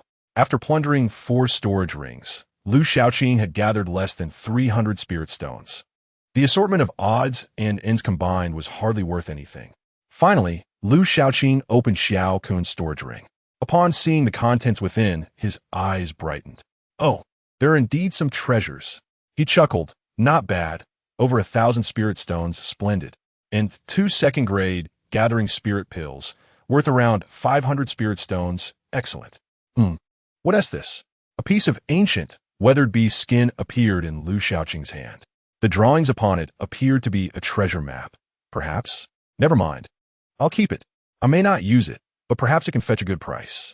After tallying the contents of Xiao Kun's storage ring, Lu Xiaoqing was all smiles. As expected of the granddaughter of the Grand Elder, there are quite a few good items. In total, Lu Xiaoqing had nearly accrued 2,000 spirit stones from this venture. Indeed, robbery proved to be the swiftest means of acquiring wealth. Should he descend the mountain to engage in a little more? Lu Xiaoqing took out Xiao Yi's little notebook, where she had meticulously documented the details of those who had harassed her at Juxian Tower. Flipping through it, he clicked his tongue in disapproval. This girl is far too petty. It was just a bit of banter, yet she recorded it down. He counted. There were over 20 individuals noted. Well, there are a few fellow disciples among them. It seems I ought to find an opportunity to teach them a lesson. There were 5 who resided in Linxiao City, making them viable targets. Hee, Lu Xiaoqing thought to himself, and then he set his plan into motion. He firmly grasped the little red bird perched on his shoulder, saying, Silly bird, keep watch here. If anything happens, go call Master or Senior Brother. I have matters to attend to. Lu Xiaoqing was quite lazy and reluctant to move. Yet he needed money. To claim he was indifferent to breaking through to become a Yuanying stage expert would be false. He did not wish to fall too far behind Jiyan. The cooldown for the rings was over, but he was still a tad short on spirit stones. Thus, he had to descend the mountain to gather a bit more. In this cultivation world, the weak are devoured by the strong. If one does not strive to grow stronger, they may not even earn the right to be lazy in the future. Lu Xiaoqing strolled down the mountain leisurely. Meanwhile, Xiao Chuan, in a fit of rage, confronted Xiao Chuang. Xiao Chuang was currently escorting a representative sent by his brother to meet Xiao Cheng. Though Xiao Chuang belonged to the Linxiao sect, he was also part of the Xiao family. This time, he acted as a mediator, bringing family members to congratulate Jiyan. Unexpectedly, Xiao Chuan and her group burst into disheveled. Xiao Chuang was taken aback, as was Xiao Cheng. Have you been assaulted by someone, or have you assaulted someone? Seeing that Xiao Chuan and her companions displayed such a lack of decorum, Xiao Chuang was quite displeased. What do you want? He bellowed, his voice booming and causing Xiao Chuan and her companions to feel dizzy. This is Tianyu Peak, not your home. Leave at once. Not to mention that this was Tianyu Peak, where Xiao Cheng was the host. But the presence of two Yuanying stage experts conversing made Xiao Kun's intrusion all the more audacious, disregarding their authority. Xiao Chuan froze, bewildered by the shouting. Which side are you on? Uncle Xiao Chuang, I. Xiao Chuan pouted, preparing to express her grievances. However, seeing that Xiao Chuan had no sense of propriety, Xiao Chuang became infuriated. He waved his hand dismissively at Xiao Chuan and her companions, shouting, "Get out!" The group was thrown outside as if struck by a heavy blow. With a grim expression, Xiao Chuang turned to Xiao Cheng. "Junior brother, my family members lack proper upbringing. I apologize for the disturbance." Xiao Chuan was a member of the Xiao family, a junior of his, and her lack of decorum was quite embarrassing. Xiao Cheng, unfazed, smiled amiably. "It's no trouble." Judging by their demeanor, they seemed to have something significant to discuss. There is no need to be overly harsh with the juniors. Unable to hold back, Xiao Chuang retorted, "You spoil your disciples too much." When it comes to his disciples, Xiao Cheng's face brims with pride. "Hee, do you think they are lacking?" Xiao Chuang found himself at a loss for words. Ji Yin had already attained the status of a Yuanying stage master, reaching a comparable realm to his own. How could there be any grounds for criticism? It was a delicate matter, given that his own niece was also a direct disciple of Xiao Cheng. Thus, it was unwise to express any discontent. "Well, the only one I can critique is that little rascal, Lu Xiaoqing." Xiao Chuang swiftly redirected his focus towards Lu Xiaoqing, exclaiming, "Look at your second disciple. What have you allowed him to become?" Xiaoqing also felt a sense of discontent regarding his second disciple, though his strength was not lacking. His overall demeanor often left much to be desired.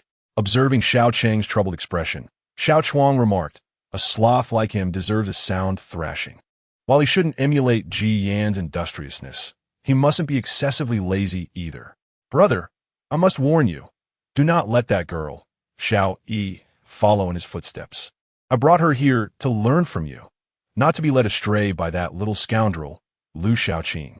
Xiao Cheng, wishing to avoid further discussion about his second disciple, skillfully changed the subject. "Why not inquire about your juniors? Do they have any pressing matters?" Xiao Chuang turned to Xiao Buyan beside him and instructed Buyan, "Go and ask them what is amiss. If there's nothing, return home and avoid embarrassing yourself here."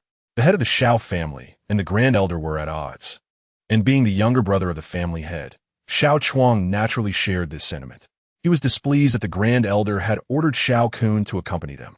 Soon enough, Xiao Buyan returned to report, "Deputy head, Miss Xiao Kun says they were robbed." "Robbed?"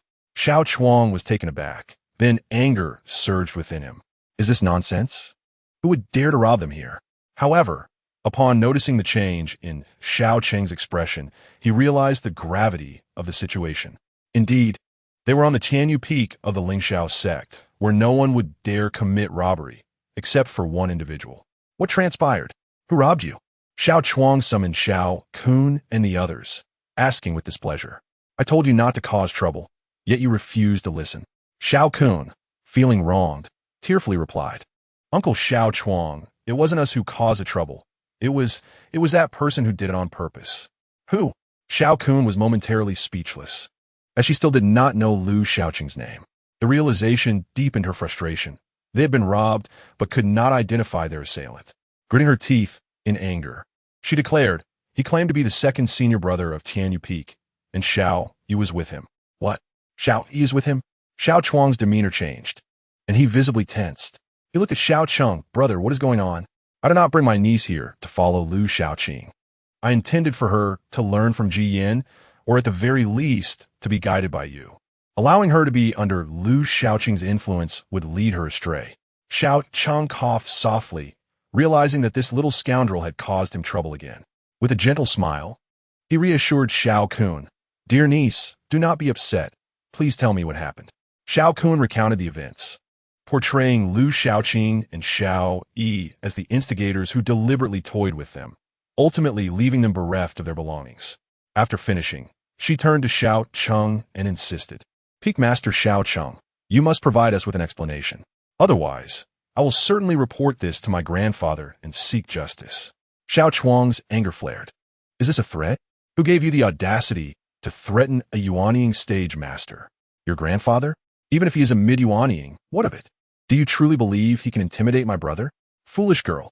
Xiao Chuang internally berated Xiao Kun for her ignorance, while also including her grandfather in his contempt. Only a fool would produce foolish offspring. Xiao Cheng, known for his good-natured temperament and as a well-liked elder of the Lingxiao sect, often tolerated the shortcomings of his disciples. However, a good temper does not imply a lack of resolve. Xiao Kun, being merely a foundational stage practitioner, was someone Xiao Cheng could easily dismiss with a mere finger. Given her current attitude, no one would question his actions if he chose to do so. Even if her grandfather intervened, he would have no grounds for complaint. Xiao Cheng let out a cold snort, his expression darkening. Are you threatening me? The sound of his disdain struck Xiao Kun like a blow. Her face drained of color, and she gasped in shock, retreating until she collapsed onto the ground. In that moment, she realized she was standing before a Yuanying stage master, not the trivial figures from her household. Xiao Chuang, seizing the opportunity, scolded her sternly. Foolish girl, open your eyes and see. This is an elder of the Lingxiao sect, the master of Tianyu Peak. His strength is not far from your grandfather's. Do you dare to show him disrespect? It would not be unjust to end your life for such insolence. Apologize to Peak Master Xiao Cheng at once. Xiao Kun, overwhelmed by the rebuke, finally came to her senses. Peak Master Xiao Cheng, I was wrong, she stammered, hurriedly kneeling to apologize. Xiao Cheng's earlier smile vanished, his demeanor turning frigid. Reflect on your actions and leave my presence. I have no desire to lower myself to your level. Depart from Tianyu Peak.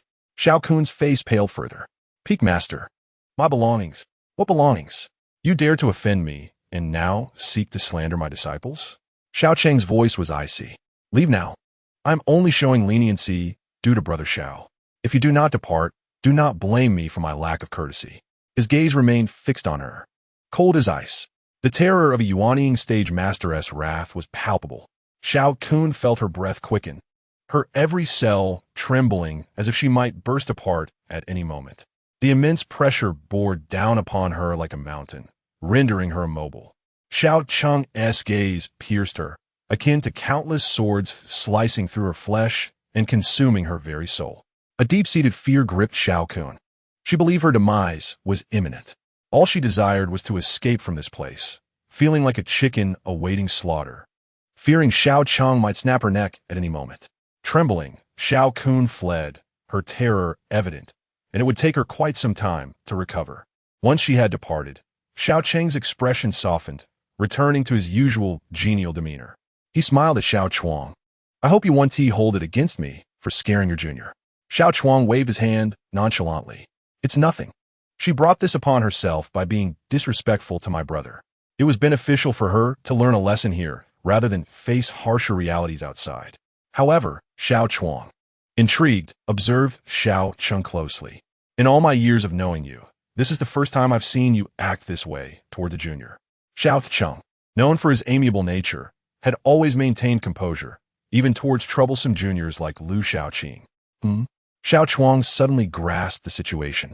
Xiao Cheng, you wouldn't have done this on purpose, would you? Xiao Cheng's face flushed slightly. What do you mean on purpose? Brother, what are you implying? Xiao Chuang, sensing he had hit upon something, shook his head. Xiao Cheng, do not try to feign innocence with me. That girl said she was robbed here, and there is no doubt this incident is genuine. We can both guess who is responsible. You feigned anger to drive that girl away from Tianyu Peak, ensuring she could not pursue the matter. You're shielding that scoundrel, aren't you? Salchung cleared his throat, feeling a bit embarrassed. Please, Brother Xiao, do not jump to conclusions. There is no such thing. How could I admit to something so embarrassing? Brother Xiao did not display any anger, nor did he intend to dwell on the matter. Rest assured, I bear you no ill will. However, that rascal's actions are rather excessive, don't you think? Are you really going to shield him? Yet, Xiao Cheng had faith in his disciple, believing there must be a rationale behind his actions. Brother Xiao, you know that Xiaoqing can sometimes behave rather absurdly, but he would not act without reason. Surely, there must be a motive behind his actions. What motive? How could I possibly know? I'm not a mind reader, he replied. Nonetheless, I trust he has his reasons. Moreover, Xiaocheng reminded him, your niece mentioned that she encountered both Xiaoqing and Xiao Yi. Pausing for a moment, he inquired, there seems to be some conflict between Xiao Yi and that girl, doesn't there? Brother Xiao, being perceptive, quickly grasped the implication. Xiaoqing was not merely covering for Lu Xiaoqing. He was also defending Xiao Yi. Brother Xiao could not help but exclaim, as a master, you certainly have your biases. Xiaoqing's intentional favoritism was evident, particularly since one of his favorite disciples was his own niece. Brother Xiao chose not to dwell on the matter further. He had another pressing question. Xiao Shudi, why is Xiao Yi associating with that rascal? Aren't you concerned about her influence? He had repeatedly cautioned his niece to keep her distance from Lu Xiaoqing at Tianyu Peak. Now, she was still lingering around him. It was truly concerning.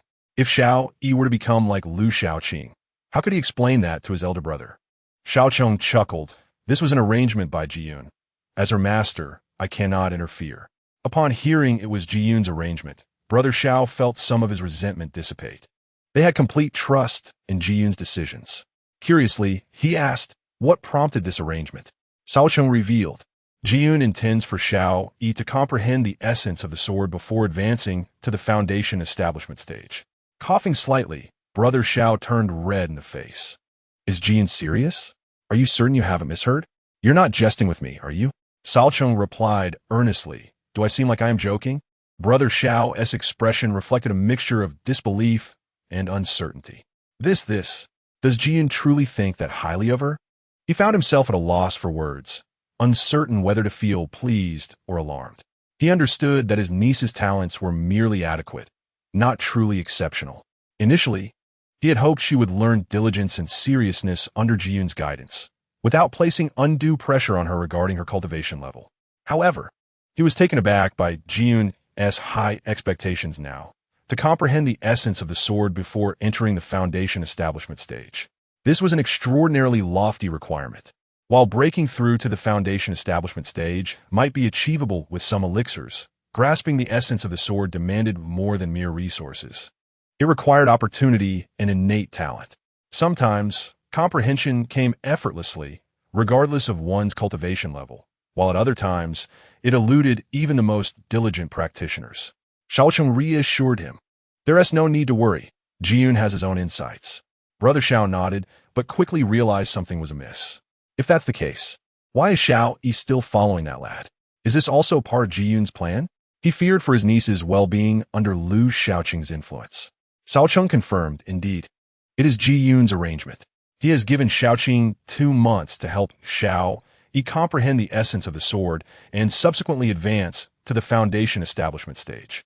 Brother Xiao was rendered speechless once more.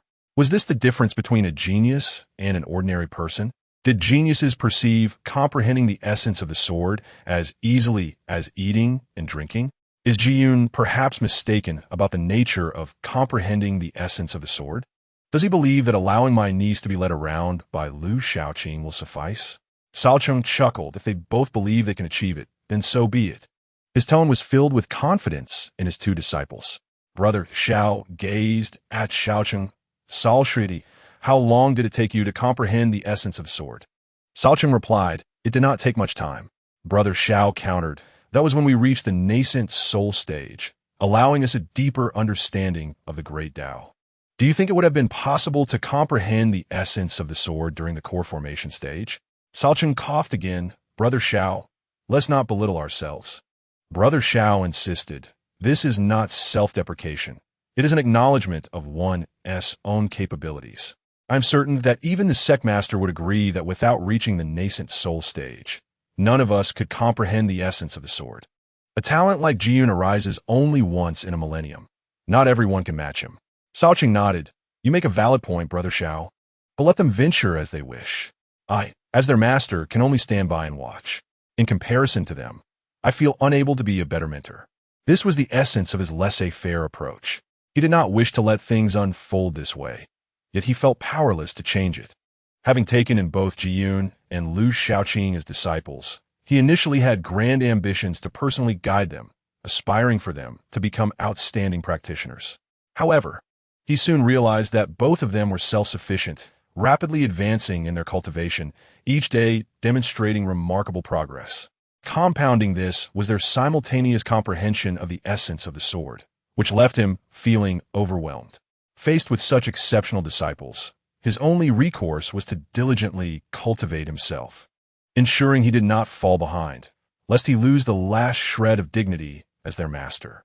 From initial reluctance and defiance to a later state of numbness and resignation, Shaocheng had ultimately surrendered. In the eyes of his two disciples, he knew his standing as a master was irrevocably diminished. Now, he allowed them to pursue their paths as they pleased, provided they did not betray their lineage. Brother Xiao was similarly at a loss for words. Tianyu Peak was indeed a peculiar place within the Lingxiao sect. The dynamics between master and disciple were far from conventional, yet their abilities matched those of the 5 principal peaks. Sao Shidi, how do they intend to help Xiao Yi comprehend the essence of the sword? Brother Xiao inquired. Shaocheng explained.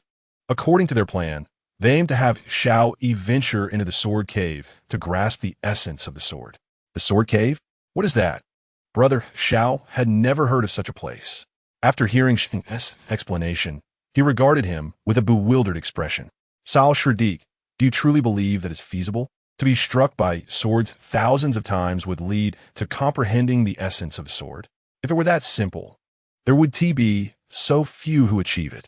Even the talented disciples of Shuangyue Valley and Guiyuan Pavilion have yet to comprehend the essence of the sword. You believe that lad's words? Shaocheng replied, I may not believe it, but Jiyun does. There's no harm in trying. Brother Xiao responded, very well. I shall wait for 2 months to see if it truly unfolds, as Jiyun has suggested. Shaocheng corrected him. There is only 1 month remaining. 1 month? Brother Zhao's eyes widened in disbelief. You expect Xiao Yi to grasp the essence of the sword in just 1 month? What a joke. That is absolutely impossible. His tone was resolute. Even if Jiyun were to personally instruct her, it would be unrealistic for Xiao Yi to comprehend the essence of the sword in a month, let alone with that lad's guidance. Brother Xiao could not bring himself to believe that Lu Shaoqing was capable of such greatness. Shaocheng maintained his confidence in his disciples. Perhaps, by that time, they will surprise you. Brother Xiao retorted, I do not believe there will be any surprises. Xiao Shidi, please keep an eye on me and do not startle me. Should anything happen to Xiao Yi, I would find it difficult to explain to my elder brother. She is his only daughter, and I cannot afford any mishaps. Chapter 36, The Strange Object. A month later, I shall return to see if Xiao Yi has grasped the essence of the sword. Before departing, Xiao Chuang left a remark, expressing his disbelief in the extraordinary. Xiao Chang shook his head slightly. To be honest, he too harbored doubts. However, as a master, all he could do was support his 2 disciples in their endeavors. Shaoqing, do not act recklessly. Shaoqing muttered to himself before arriving at the sword cave, yet he found no sign of Lu Shaoqing, only to discover Xiao Hong lazily asleep atop a tree. Where has Shaoqing gone? Xiao Cheng inquired of Xiao Hong, aware that this was a pet nurtured by his disciple, who had developed a spirit of its own. Xiao Hong responded with a call, indicating ignorance. This is truly absurd. His junior sister is present, yet others have gone off without concern for further complications. Xiao Cheng felt exasperated with such a disciple. With no alternative, he settled down to meditate and safeguard Xiao, especially since the sword cave had previously experienced an explosion. He could not afford to be careless. Lu Shaoqing, meanwhile, leisurely descended the mountain towards Ling Xiao City. Now, who shall I seek first? Lu Shaoqing mused, flipping through a small notebook. Dang Yuan Wei, a distant cousin of the Tang family, has harassed me 5 times. The first time he provoked me with words, the second and third times with lewd jokes. The 4th time he considered taking action, and the 5th time he insulted me. He is the manager of the Tang family business, located at number 17, Southeast Street, Ling Xiao City, and has a penchant for visiting brothels. After reviewing this, Lu Shaoqing nodded repeatedly, deciding on his target. 5 times. And he even entertained thoughts of violence. It would not be excessive to sever his hand. Lu Shaoqing strolled leisurely to the Tang family business.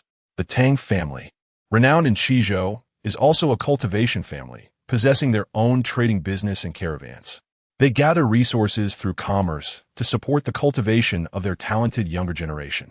Upon arriving, Lu Shaoqing observed the bustling activity, indicating that the Tang family business was thriving. Alas, how should I proceed? Lu Shaoqing pondered, as taking action in the city was inconvenient. After some thought, he decided to explore the interior of the establishment.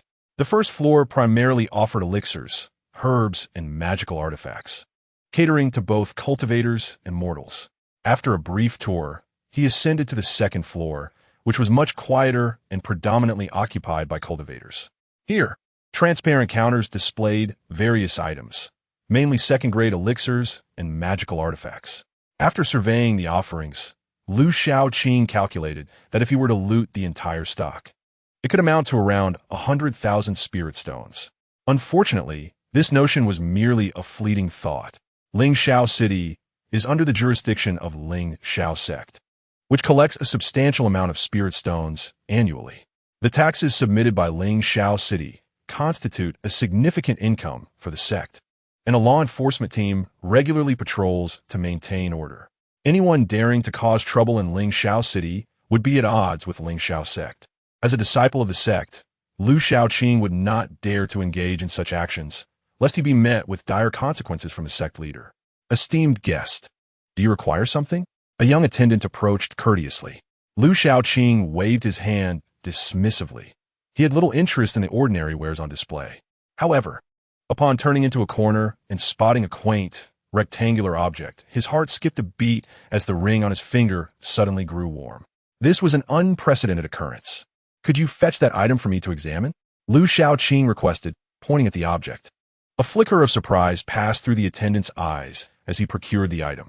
When Lu Shaoqing took it into his hands, he noted its length of about 1 foot, exuding a peculiar sensation that was neither iron, nor gold, nor jade. Simultaneously, the ring's temperature fluctuated, confirming the extraordinary nature of this object and solidifying Lu Shaoqing's resolve to acquire it. Firm in his decision, he inquired about the price. How many spirit stones? The attendant, taken aback, replied, Esteemed guest, you wish to purchase it? This item has been here for several years, unsold due to its unidentified nature. Lu Shaoqing countered, Is there a problem? The attendant hastily shook his head and stated the price. No, this item is 3,000 spirit stones. What? Lu Shaoqing exclaimed. This cursed thing costs 3,000 spirit stones? Are you robbing me? Are you running a black market here? In broad daylight, in Ling Shao City, no less. Although he understood that the item was valuable and of extraordinary origin, he had only managed to save over 5,000 spirit stones in the past 2 months. Still far from the necessary amount. It was unreasonable to expect him to produce 3,000 spirit stones all at once. Did they truly think spirit stones were easily earned? Lu Shaoqing attempted to haggle. Too expensive. Lower the price. The attendant hesitated, realizing that the item was difficult to sell and that interest was a positive sign. He asked, Esteemed guest, how much less do you wish? Lu Shaoqing raised a finger. 1,000 spirit stones? Lu Shaoqing shook his head. 100 spirit stones. His face contorted with pain, as if even that sum were exorbitant. The attendant was left speechless, exclaiming, Esteemed guest, please leave. Is this a joke? 3,100? You accuse me of robbery, yet you are the one committing it. Do you think we are charity? Although the nature of the item was unknown, it could not possibly be sold for a mere 100 spirit stones. The attendant no longer wished to engage with Lu Shaoqing. Holding the item, the ring continued to fluctuate in temperature, and Lu Shaoqing adopted a demeanor of submission. Then tell me, what is the minimum price? The attendant held up 3 fingers, stating, The lowest price is 3,000 spirit stones, fixed and unyielding. I only entertained your offer because of your apparent interest. Now, I'm not inclined to negotiate further. Lu Shaoqing immediately chastised the young attendant. Do you not understand the art of business? When one opens a store, negotiation is essential. Otherwise, what business is it? Only I would be willing to buy this item. If you refuse to sell, are you a spy from the neighboring sect, attempting to sabotage this place? The attendant, infuriated, retorted, What nonsense are you spouting? I believe you are the one trying to cause trouble here. Lu Shaoqing scoffed, What? Is it unacceptable to speak the truth? Did I strike a nerve? The attendant waved his hands repeatedly, refusing to engage further. Leave, leave. I will not do business with you. Return the item to me. You are not welcome here. The attendant was exasperated, deeming it unworthy to conduct business with such a character. At that moment, a voice interrupted. Young master, may I see the item you hold? Chapter 37. A little wealthy lady? Liu Shaoqing turned to see a young lady gazing intently at the object in his hand. Who are you? Liu Shaoqing retorted, displeased. Do you not see I am in the midst of bargaining? Lacking any discernment, the young lady politely introduced herself. I am Bian Ro Ro from Shuangyu Valley. May I see that item? If it suits me, I would like to purchase it. Upon hearing that she was a disciple of Shuangyu Valley, the attendant's expression brightened. Disciples from Shuangyu Valley were notoriously affluent and surely wealthier than the miserly individual before him. He adopted a respectful demeanor, addressing Bian Ro Ro with utmost courtesy. Please wait a moment, esteemed guest. Turning back, he shed his smile and sternly commanded Liu Shaoqing, esteemed guest, kindly release your grip. Liu Shaoqing was not the type of customer any respectable business owner would welcome. The young attendant reached for the item in Liu Shaoqing's hand, only to find it firmly clasped. The young attendant eyed Liu Shaoqing warily, expressing his discontent.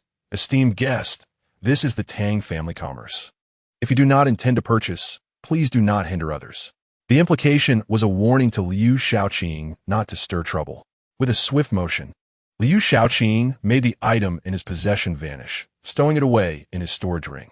The attendant, witnessing the item disappear, was taken aback. Robbery in broad daylight? A heist! He exclaimed. Robbery, you say?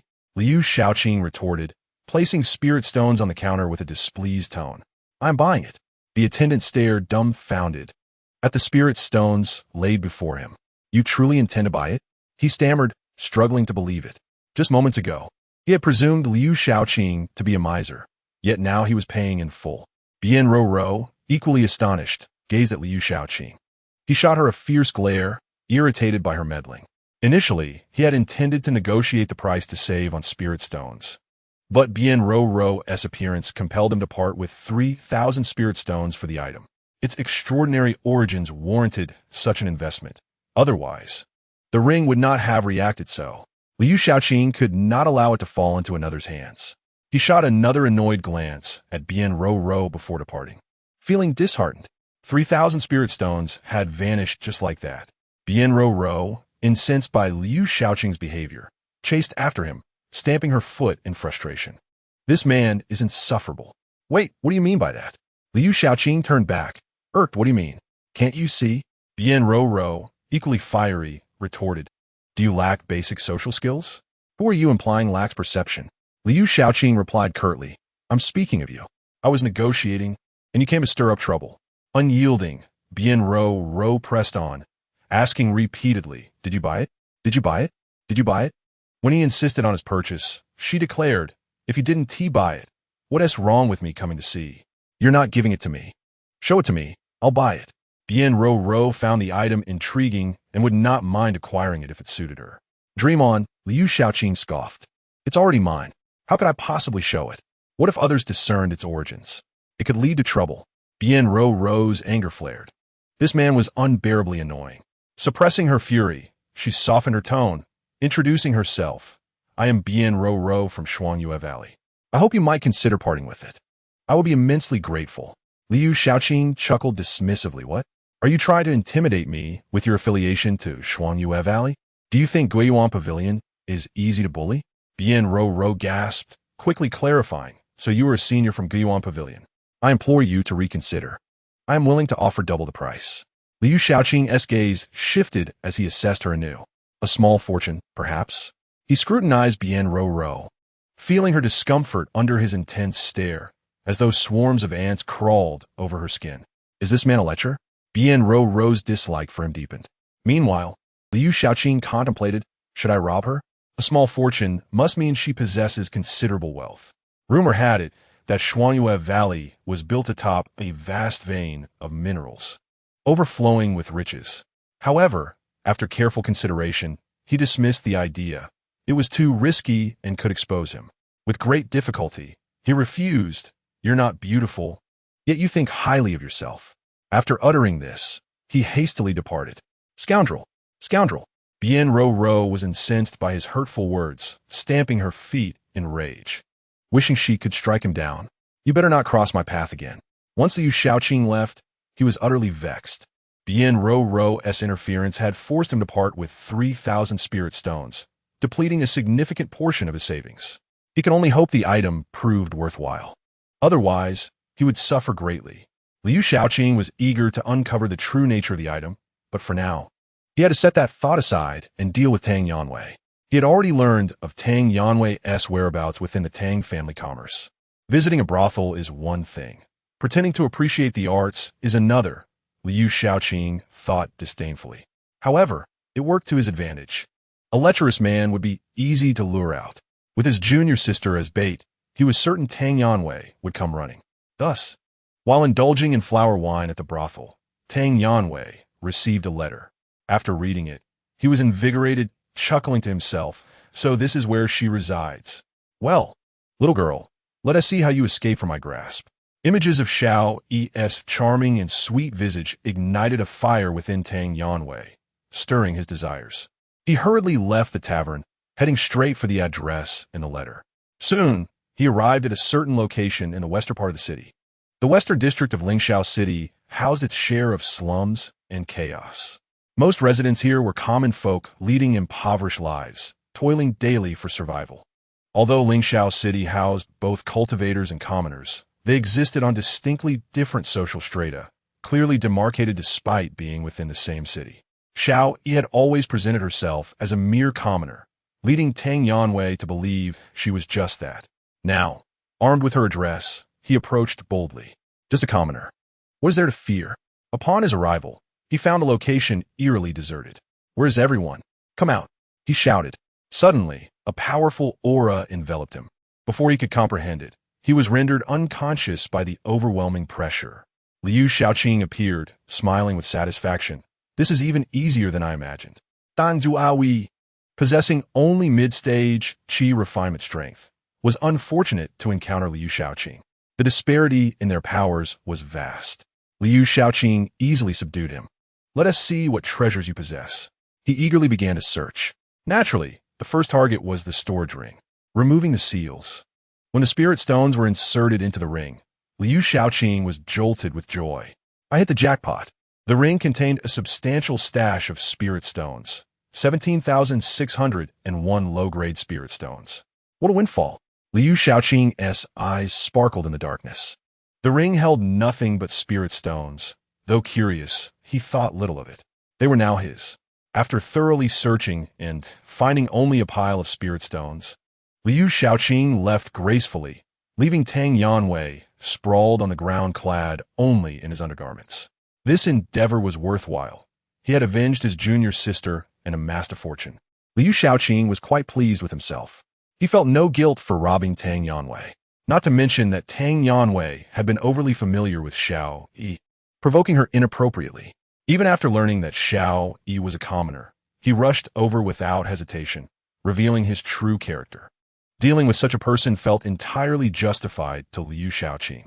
Over 10,000 spirit stones compensated for the 3,000 he had lost. With a beaming smile, he opened his notebook, ready to find his next target. The following day, Liu Shaoqing returned to Tianyu Peak, thoroughly satisfied. He had struck it rich that night. Where on earth have you been, you scoundrel? Upon returning, he was immediately taken by Xiaocheng for a reprimand. You allowed your junior sister to enter the sword cave without supervision? What if something were to happen? Xiaocheng's voice was laced with concern. How can I venture out when I have not yet accomplished my own tasks? Liu Shaoqing dismissed Xiaocheng's ire with nonchalance, responding, Master, what do you have to worry about? Do you think I am like the Shixiao? The shoddy work he produces cannot compare to my own. Xiaocheng, irritated, chastised his disciple. No matter how confident you are, exercise caution. I have warned you countless times to approach matters with prudence and to avoid arrogance. Liu Shaoqing maintained his indifferent demeanor, even playfully digging at his ear. You should direct that advice to the Shixiao. I see he has become rather proud of late. Xiaocheng continued to glare at Liu Shaoqing, resembling an exasperated father. Your Shixiao is not my concern. It is you who gives me headaches. All right. Liu Shaoqing replied cheerfully, choosing not to engage further with Xiao Cheng. The Shi Xiang is catching up to you. Do you still have the time to lecture here? Observing Lu Xiaoqing's demeanor, Xiao Cheng grew suspicious. Something's off. You, young man, are not acting right. Xiao Cheng scrutinized Lu Xiaoqing, inquiring about his whereabouts the previous night. What mischief did you engage in? Lu Xiaoqing feigned hurt, placing a hand over his chest. Master, how can you think so poorly of your beloved disciple? Can't you consider the positive? What could you possibly be up to? Xiao Cheng retorted with a scoff. I know you too well. You usually laze about, barely lifting a finger. Yet, you ventured down a mountain yesterday. You must have been up to something. Xiao Cheng understood his disciple well. Typically, a few words of admonition would elicit a deflection from Lu Xiaoqing. But today he remained silent, raising Xiao Cheng's suspicions about his activities. With a grin, Lu Xiaoqing boasted, regardless of what I do, Master, you never concern yourself, so why do you care now? Xiao Cheng replied, curtly, I couldn't care less about your life or death. Just don't bring trouble upon yourself. Lu Xiaoqing laughed heartily. Master, you claim to understand me. Don't you know the kind of person I am? There won't be any trouble. You can rest easy. Xiao Cheng nodded, acknowledging that his disciple was most averse to complications. Whatever Lu Xiaoqing did, he would ensure to eliminate any traces that might lead to trouble. Very well. That is for the best, Xiao Cheng remarked, refraining from further inquiry into his disciple's actions. He understood that even if Lu Xiaoqing were to commit heinous acts, he would not intervene. Lu Xiaoqing always had his reasons for his actions, never acting without purpose. I shall retreat to my cultivation. You stay here and ensure your junior sister does not encounter any danger. Lu Xiaoqing waved dismissively. All will be well. As Xiao Cheng turned to leave, Lu Xiaoqing instinctively asked, By the way, Master, do you have any more Tianji plates? His own had been destroyed, and he had yet to procure a new one. Mention of the Tianji plate caused Xiao Cheng's anger to flare. I shall deal with you for that. With a sweeping gesture, Lu Xiaoqing found himself immobilized. Seeing Xiao Cheng's furious expression, he realized his folly. This was a gift from Xiao Cheng's beloved, and he had carelessly destroyed it. Master, what are you planning? Let us discuss this calmly. It's just a Tianji plate. He pleaded. Xiao Cheng's cold laughter echoed. How long has it been since I've dealt with you? I almost forgot how you've become increasingly audacious. Today, I will teach you a proper lesson. Master, please don't go overboard. Lu Xiaoqing cried, attempting to deflect blame. It was the Shi Xiang who broke it. You saw it with your own eyes. Recalling the incident with the Tianji plate, Xiao Cheng's anger escalated. All I saw was you throwing it aside as a shield. Lu Xiaoqing continued to defend himself. You stood there watching and did nothing. You cannot blame me. Is that so? Xiao Cheng grasped Lu Xiaoqing, pulling him closer. As a stick materialized in his hand, Lu Xiaoqing yelped, Please, not the backside. I'm an adult now. Is it amusing to hit me there? Master, I admit my faults. I will compensate you, all right? If I don't teach you a lesson today, I want to find peace. After delivering his lesson, Xiao Cheng departed, leaving Lu Xiaoqing to ponder his predicament. Feeling a sense of relief, Xiao Cheng savored the satisfaction coursing through him, akin to the relief of finally alleviating days of constipation. Now is the time to discipline this little rascal. Once he catches up in strength, dealing with him will be far more challenging. Grumbling, Lu Xiaoqing lamented his situation, feeling utterly humiliated. If anyone saw me like this, they would think something terrible happened. He sighed. At this age, being spanked is utterly shameful. Fortunately, no one else had witnessed it. Otherwise, he would have been mortified. Just then, a bird's call came from a nearby tree. Chirp, chirp.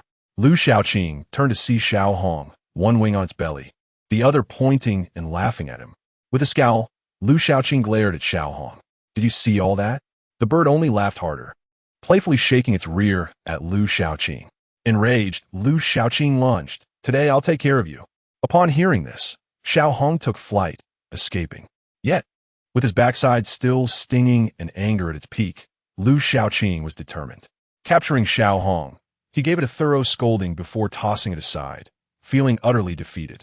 After dealing with the foolish bird, Lu Xiaoqing felt a wave of relief wash over him. Stay here and keep quiet. If you dare speak of today's events, I will pluck your feathers. He warned Xiao Hong before retreating to his room. Lu Xiaoqing meticulously checked the formations and barriers outside. With a new junior sister, he had to be cautious. Yesterday, Xiao, he had recklessly barged in, nearly causing a disaster. With so many visitors to Tianyu Peak lately, he had to ensure no one could intrude. After confirming everything was in order, Lu Shaoqing entered the time chamber within his ring. He had named it the time chamber. Though the space was small and contained only a spiritual altar, it brought him a sense of security. This was his secret, his ace in the hole to keep pace with Ji Yan. His aptitude was decent, but could not compare to Ji Yan's. Only by exchanging spirit stones for time could he stay competitive. Lu Shaoqing retrieved the rectangular item obtained from the Tang family business. Examining it once more, he found no immediate benefit. Placing it on the jade table, he soon noticed it began to emit smoke. The sizzling sound suggested it was melting. Alarmed, Lu Shaoqing thought, "This cost me 3,000 spirit stones. It better not just produce noise. Otherwise, he would surely be left in despair." Lu Shaoqing stepped closer and observed for a moment, realizing that the patina on the surface was melting away, which brought him a sense of relief. Fortunately, after a quarter of an hour, the patina evaporated, revealing the true form beneath. Lu Shaoqing leaned in for a closer look, somewhat astonished. Was this a spirit tablet? On the table lay a piece of jade, a foot long, rounded at the top and wider at the bottom, resembling a spirit tablet. The material of the jade was evident without touch, as Lu Shaoqing recognized it to be the same as the jade table. He picked up the jade from the table and noticed that the front was intricately carved with a golden dragon on one side and a divine phoenix on the other. In the center were two characters, which Lu Shaoqing did not recognize. The back was adorned with a depiction of mountains and rivers, sun and moon, and the starry sky, exuding an air of grandeur. Lu Shaoqing examined it for quite some time, experimenting with fire, soaking it, and even resorting to blood rituals to establish a bond. Yet the jade remained unresponsive. Gazing at the spirit tablet on the table, he queried, "What is this wretched thing? What purpose does it serve?" There was no reply. The jade table yielded no written information. Helpless, Lu Shaoqing understood that the jade in his possession must hold significance, yet he had no means to discern its utility. After contemplating, he placed it back on the jade table, muttering, "Let it be for now. I shall leave it to fate." This object eluded his understanding of its purpose. Judging by its material, it should be akin to the jade table and the spirit tablet. For the time being, he decided to leave it there and observe if any changes would occur in the future. With a wave of his hand, 10,000 low-grade spirit stones appeared and fell into the incense burner. He resolved to cultivate for another year, hoping to break through to the 8th layer of the Jidan stage. However, to his astonishment, 3 characters materialized on the jade table. 6 months. Lu Shaoqing was taken aback, then erupted in anger, vehemently cursing the spirit tablet. "What are you trying to pull? Do you think earning spirit stones is easy? 10,000 low-grade spirit stones a year is already quite a lot. And now, you reduce the time a half. Come out and return my spirit stones. I shall not cultivate anymore. Refund my money. If you don't refund, do you believe I will smash your spirit tablet?" Lu Shaoqing was furious. Earning these spirit stones was no simple feat, and he did not believe they could be casually picked up like trinkets on the street. He felt cheated, as transforming 10,000 low-grade spirit stones into a year's worth of time already felt like a loss, and now it had turned into a mere 6 months. Who could endure this? Certainly not Lu Shaoqing. He slammed his palm on the jade table, cursing the spirit tablet. "You wretched ghost, refund my money. If you do not refund, I will not let this go. If you wish to raise the price, just let me know, we can negotiate. You cannot unilaterally increase the price without consulting me. Do you think I'm a fool?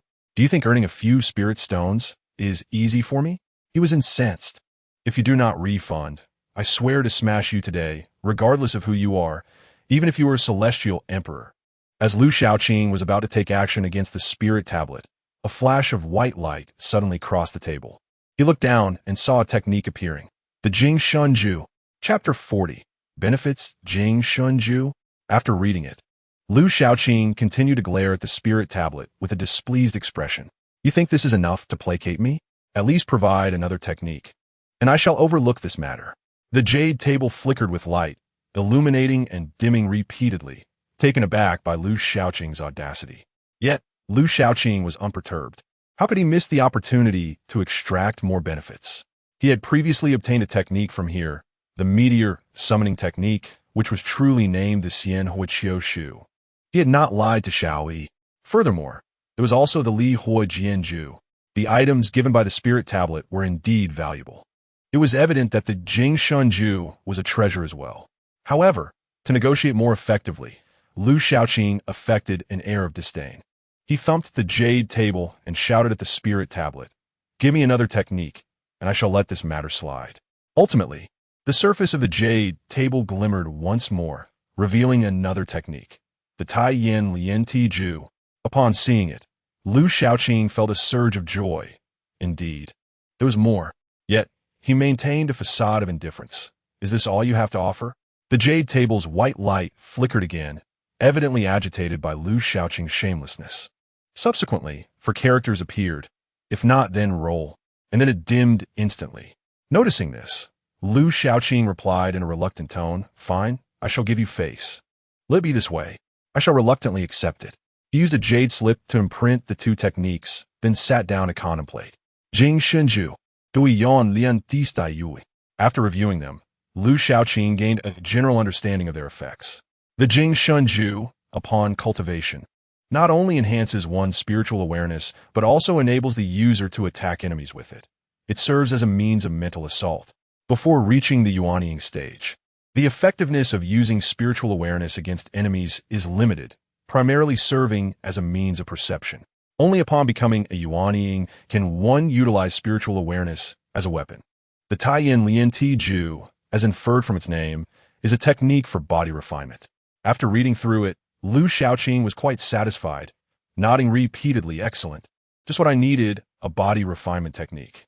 Initially, Lu Shaoqing had intended to seek a body refinement technique only after reaching the Yuanying stage, as he could obtain one from his sect during the Jidan stage, but that required contribution points. Lu Shaoqing was too indolent to undertake sect tasks. Thus, he decided to wait until the Yuanying stage to visit the sect's library, as there were regulations stating that once one reached the Yuanying stage, they would automatically be promoted to elder status, allowing them to take what they wished without needing contribution points, aside from specific techniques and elixirs. Without hesitation, Lu Shaoqing changed his mind and resolved to cultivate these two techniques first. 3 months for each technique should suffice to attain a basic understanding, he mused to himself. He then closed his eyes, grasped the jade slip, and began to meditate on his cultivation. 3 months passed in the blink of an eye, and Lu Shaoqing ceased his cultivation. Slowly, he opened his eyes, a glimmer of brilliance flashing within. He looked down at the jade slip in his hand and smiled with satisfaction. Not bad. The Jing Shunju indeed lives up to its name. Jing Shun. Is it the spirit that is astonished or the mind itself? Who knows? Lu Shaoqing had long outgrown his naivete within the grand sect of Lingxiao. He had been exposed to a wealth of knowledge far exceeding that of ordinary sects or families. After cultivating the Jing Shunju, he realized that it was at least a heavenly grade technique, certainly not comparable to earthly or mysterious grades.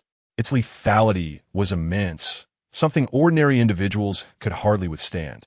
Even against cultivators specializing in spiritual awareness of the same realm, with the Jing Shunju, he could easily subdue them. He, senior brother, just you wait. I have entered the threshold now. What if you are in the Yuanying stage? I will surprise you when the time comes. Lu Shaoqing reveled in his triumph. Even if Ji Yin had reached the Yuanying stage, Lu Shaoqing believed the Jing Shunju would still cause him trouble. What a treasure, what a treasure! Lu Shaoqing exclaimed in admiration. After a brief rest, he continued his cultivation, this time focusing on the Tai Yin Lian Ti Ju. Compared to the Jing Shunju, the Tai Yin Lian Ti Ju proved far more challenging. Lu Shaoqing furrowed his brows, a look of distress etched upon his face. Throughout the 3 months, the spiritual energy within him flowed and refined, each cell feeling as though it were being shattered and then reassembled repeatedly. The pain he experienced was not merely physical. Even his very soul felt as if it were undergoing immense torment. Ultimately, his bones and flesh endured the same ordeal, as if his entire body were being crushed by a great hammer, only to be stirred and restored to its original form. The pain endured repeatedly is indeed unimaginable. In the final month, Lu Shaoqing felt as though death was imminent. His body seemed to be detached from him, immobilized, leaving him to silently endure the immense suffering. Time passed, and eventually, the excruciating pain subsided, allowing Lu Shaoqing to regain a sense of connection with his body. He exhaled a sigh of relief and ceased his cultivation. Looking down at himself, he noticed that his skin had become considerably fairer than usual. Could it be that he had transformed into a delicate youth? Lu Shaoqing, having rarely engaged in physical activity, spent most of his time either at home or lounging beneath a tree, receiving less sunlight in a year than an average person would in a month. Consequently, his skin appeared exceptionally pale, akin to that of Xiao Yi. Now, his complexion was even fairer, to the point that he feared being mistaken for a delicate young lady. Rising to his feet, he scrutinized his physique once more and breathed a sigh of relief. Fortunately, he appeared more masculine. Though his skin was pale, his physique was well-proportioned and muscular, exuding an aura of masculinity. Lu Shaoqing took out a mirror and admired himself for a moment, pleased with his newfound handsomeness. The 3 months of cultivating the body refinement technique had merely introduced him to the basics. He still had a long way to go to reach mastery. Nevertheless, he felt a significant difference between his current self and the person he once was. As he gazed at his slender hands, a thought struck him. A long sword materialized in his grasp. With a firm grip, he found that the sword, of first-grade quality, posed no threat to him. Its sharp edge could not pierce his skin. Delighted, he wore a mischievous smile. Once he achieved mastery, even his senior brother's sword would be unable to break through his defenses, and he would be able to surprise him then. Before departing, Lu Shaoqing cast a disdainful glance at the spirit talisman, feeling contempt for its lack of foresight in withholding such a valuable item. Perhaps in a past life, such stinginess led to its demise. The talisman remained silent, seemingly oblivious to Lu Shaoqing's words. After he left, the spirit talisman on the jade table trembled continuously, the surface flickering with white light. Chapter 41. The deceitful second senior brother Xiao Yi cautiously traversed the forest, her demeanor alert and her spiritual sense radiating outward like radar, ready to detect any disturbance. Yet, her spiritual sense, usually extending nearly 100 yards, now barely reached 10, leaving her feeling constrained and uncomfortable. Frustration etched her face as she cursed her detestable second senior brother, who had set up a suppression array, a trap-filled maze, and a disorienting illusion array, rendering her existence unbearable. Wasn't the goal to comprehend sword intent? Now, she felt like a fugitive with no time to pause for reflection. As Xiao Yi lamented Lu Shaoqing's actions, she occasionally glanced back, sensing a terrifying presence pursuing her. Suddenly, a sharp bird call pierced the air. Xiao Yi's expression shifted, and she shouted, "Little Red, is that you again?" A small bird appeared before her, resembling the one her second senior brother referred to as the foolish bird. Yet, she understood it to be the manifestation of his sword intent.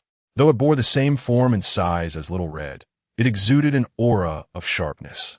As it flitted through the air and spotted Xiao Yi, it screeched and dove towards her as if intent on a deadly confrontation. Hovering above her, it opened its beak and unleashed a barrage of sword beams, raining down like a torrential downpour. "Little Red, you are insufferable," Xiao Yi cried, scrambling to evade the onslaught. She had previously attempted to withstand the attack, managing to endure it only once, but that was with the aid of her 2 remaining magical artifacts. Ultimately, the damage to those artifacts allowed her to narrowly block Little Red's assault. From that moment, she realized that, even with her second senior brother's power diminished, the sword intent was beyond her current capabilities to withstand. Thus began her frantic escape, and days passed in which she was relentlessly pursued, akin to a cornered dog. Each time she attempted to rest, the manifestation of sword intent would appear promptly. Xiao Yi hastily dodged, avoiding most of the sword beams, while the few that remained were effortlessly deflected. "Little Red, can we take a break?" She pleaded to the bird in the sky. "I will treat you to spirit beans. I promise." However, the sword intent, regardless of her entreaties, remained unyielding, screeching once more before launching another attack. With wings spread wide, it charged at Xiao Yi, unleashing an even greater storm of sword beams. Witnessing this, she turned and fled without a backward glance. The deafening explosions echoed behind her as she quickened her pace. It seemed as though countless explosive talismans were detonating in her wake, scorching the earth and shattering trees, sending plumes of dirt into the air. "Little Red, you are ruthless. Just wait," she shouted as she continued her escape, unwilling to confront the manifestation of sword intent. She ran forward, pursued relentlessly by the sword intent, which bombarded her with a chaotic barrage of sword beams. Despite her efforts to evade, some still struck her, forcing her to defend herself and endure the suffering. After approximately 3 hours of relentless pursuit, the sword intent finally ceased its onslaught, granting Xiao Yi a moment of respite. She understood that this was merely a brief reprieve provided by her second senior brother, lasting around an hour. Plopping down onto the ground, she lay there without a hint of grace, thoroughly exhausted. "That detestable second senior brother is utterly unbearable," she grumbled. The sword formations set by Lu Shaoqing were far more intricate than those of Ji Yin, who was straightforward and uncomplicated. Lu Shaoqing, however, employed every conceivable formation, complicating the terrain to an exasperating degree, tormenting her beyond measure. Xiao Yi felt utterly defeated, contemplating how she should have anticipated the discomfort of her second senior brother's trials. This place was as shameless and infuriating as he was. Contemplating his despicable nature left her feeling hopeless. Would she truly be able to comprehend sword intent after enduring such torment? Suddenly, a wave of despair washed over her. Perhaps her innate talent was insufficient for such understanding. She resolved to endure for a month, hoping that after that, her second senior brother would release her. Yet, this wave of despondency quickly dissipated. Sitting up, she steeled her resolve. "No, I cannot succumb to despair. My senior brother is so formidable, and my second senior brother is equally strong. How could I, as their junior, fall behind? I must strive to improve." But soon, she lay back down, dejectedly lamenting. At least my senior brother's formations provided a wooden cabin for respite, albeit not entirely secure. That wretched second senior brother doesn't even offer a safe haven. As she voiced her complaints, she noticed something in the tree above. "Oh!" she exclaimed, climbing up to discover what lay there. Upon seeing it, she fell into a long silence, even feeling an impulse to reprimand Lu Shaoqing. There, nestled among the branches, was a small wooden cabin, inscribed with the words "Safe House." This so-called safe house was constructed high atop a tree, concealed by thick foliage. If it were not for her fortunate glimpse of a narrow opening between the branches while lying on the ground, she would have never imagined that a safe house existed above. How despicable! Xiao Yi remained speechless for a long time before finally uttering 3 words. Such a contemptible act could only have been executed by Heir Shixiang. I should have anticipated this given Heir Shixiang's character. How could he possibly provide me with a safe place to land on the ground? How despicable! Xiao Yi scoffed once more. At that moment, the voice of the transformed sword intent, Xiao Hong, rang out again, followed by the appearance of a fiery red figure. Without a second thought, Xiao Yi gleefully dove into the safe house. "Xiao Hong, you stay outside. I'm going to rest for a while." However, upon entering the safe house, Xiao Yi's complexion turned pale, and her smile froze. Chapter 42. The trap. The wooden house was small, barely accommodating one person, and lying down was a struggle. Yet, as soon as Xiao Yi entered this cramped wooden structure, a beam of sword light hovered within, mere inches from her forehead. The violent sword intent created an illusion that her head was about to be pierced. Xiao Yi's heart wailed in despair. "I have fallen into a trap. Heir Shixiang is truly despicable. A safe house? What a ridiculous term for this. It ought to be called a self-entrapping house." Constructing the wooden house high up in the trees, so thoroughly concealed that it would raise no suspicion, was a clever tactic. Thus, Xiao Yi had entered without hesitation. Outside, even if pursued by the transformed sword intent, she would not have been in such peril. Now, retreat was not an option. She had already been locked onto by the sword light. She had no doubt that should she dare to move, the next moment would see her head pierced. Xiao Yi could only remain stiff, facing off against the sword light. The sword light, composed of raging sword intent, rendered her immobile with fear. At that moment, she felt an immense pressure from behind. The transformed sword intent had arrived outside. It perched on a branch like a true little bird and screeched at the wooden house. Xiao Yi's hair stood on end, a chill coursing through her. Yet she dared not turn back. Her gaze remained fixed on the sword light before her. unwilling to be careless. Soon, to her terror, the distance between the sword light and her head decreased slightly. Xiao Yi began to doubt her senses. But after half an hour, the transformed sword intent called out again. The sword light drew even closer to her. Xiao Yi confirmed that with each call from the transformed sword intent, the sword light moved a fraction closer. She calculated that if it continued this way, she had no more than 7 to 8 hours left. Within this time, she must devise a means to dispel the sword light. Otherwise, her head would be pierced. Xiao Yi cursed Xiao Qing in her heart. How despicable! Yet now, regardless of the circumstances, she had to find a way to deal with the sword light before her. Left pondering, Xiao Yi soon realized she was out of options. She had no magical artifacts left. The 2 remaining had been destroyed. As for confronting the sword light with her own strength, that would only lead to a swift demise. The sword light before her was left by Xiao Qing, who was at the late stage of the core formation realm, far surpassing her, a mere 8th-level Qi refinement novice. To confront him based solely on realm strength was a foolish dream. What should I do? Xiao Yi continued ruminating. The clever Xiao Yi understood that Xiao Qing would not leave the sword light here for no reason. Its presence certainly served a purpose. After exhausting her thoughts, she focused her attention on the sword light. 3 hours had passed. The transformed sword intent had called 6 times. The sword light was now less than 3 inches from her forehead, alarmingly close. Xiao Yi resolutely closed her eyes, using her spiritual sense to probe the sword light. Upon contact, she could not help but exclaim in shock. Her spiritual sense felt as if it had plunged into molten lava at 1,000 degrees, rapidly dissolving. And she sensed as though she too might be melted away. She hastily withdrew her spiritual sense, drenched in sweat. She realized her spiritual sense had been damaged, causing her head to throb painfully. This was outrageous. However, soon, she discovered a surprising development. The sword light seemed somewhat weakened. Although slight, she could still perceive the change. Could this allow her to dispel it? Xiao Yi was overjoyed. If this continued, though painful, at least her life would not be in danger. Here we go. Gazing at the sword light, she extended her spiritual sense once more. Time was of the essence. She could not afford to waste a moment. This time, she expanded her entire spiritual sense, enveloping the sword light like a curtain.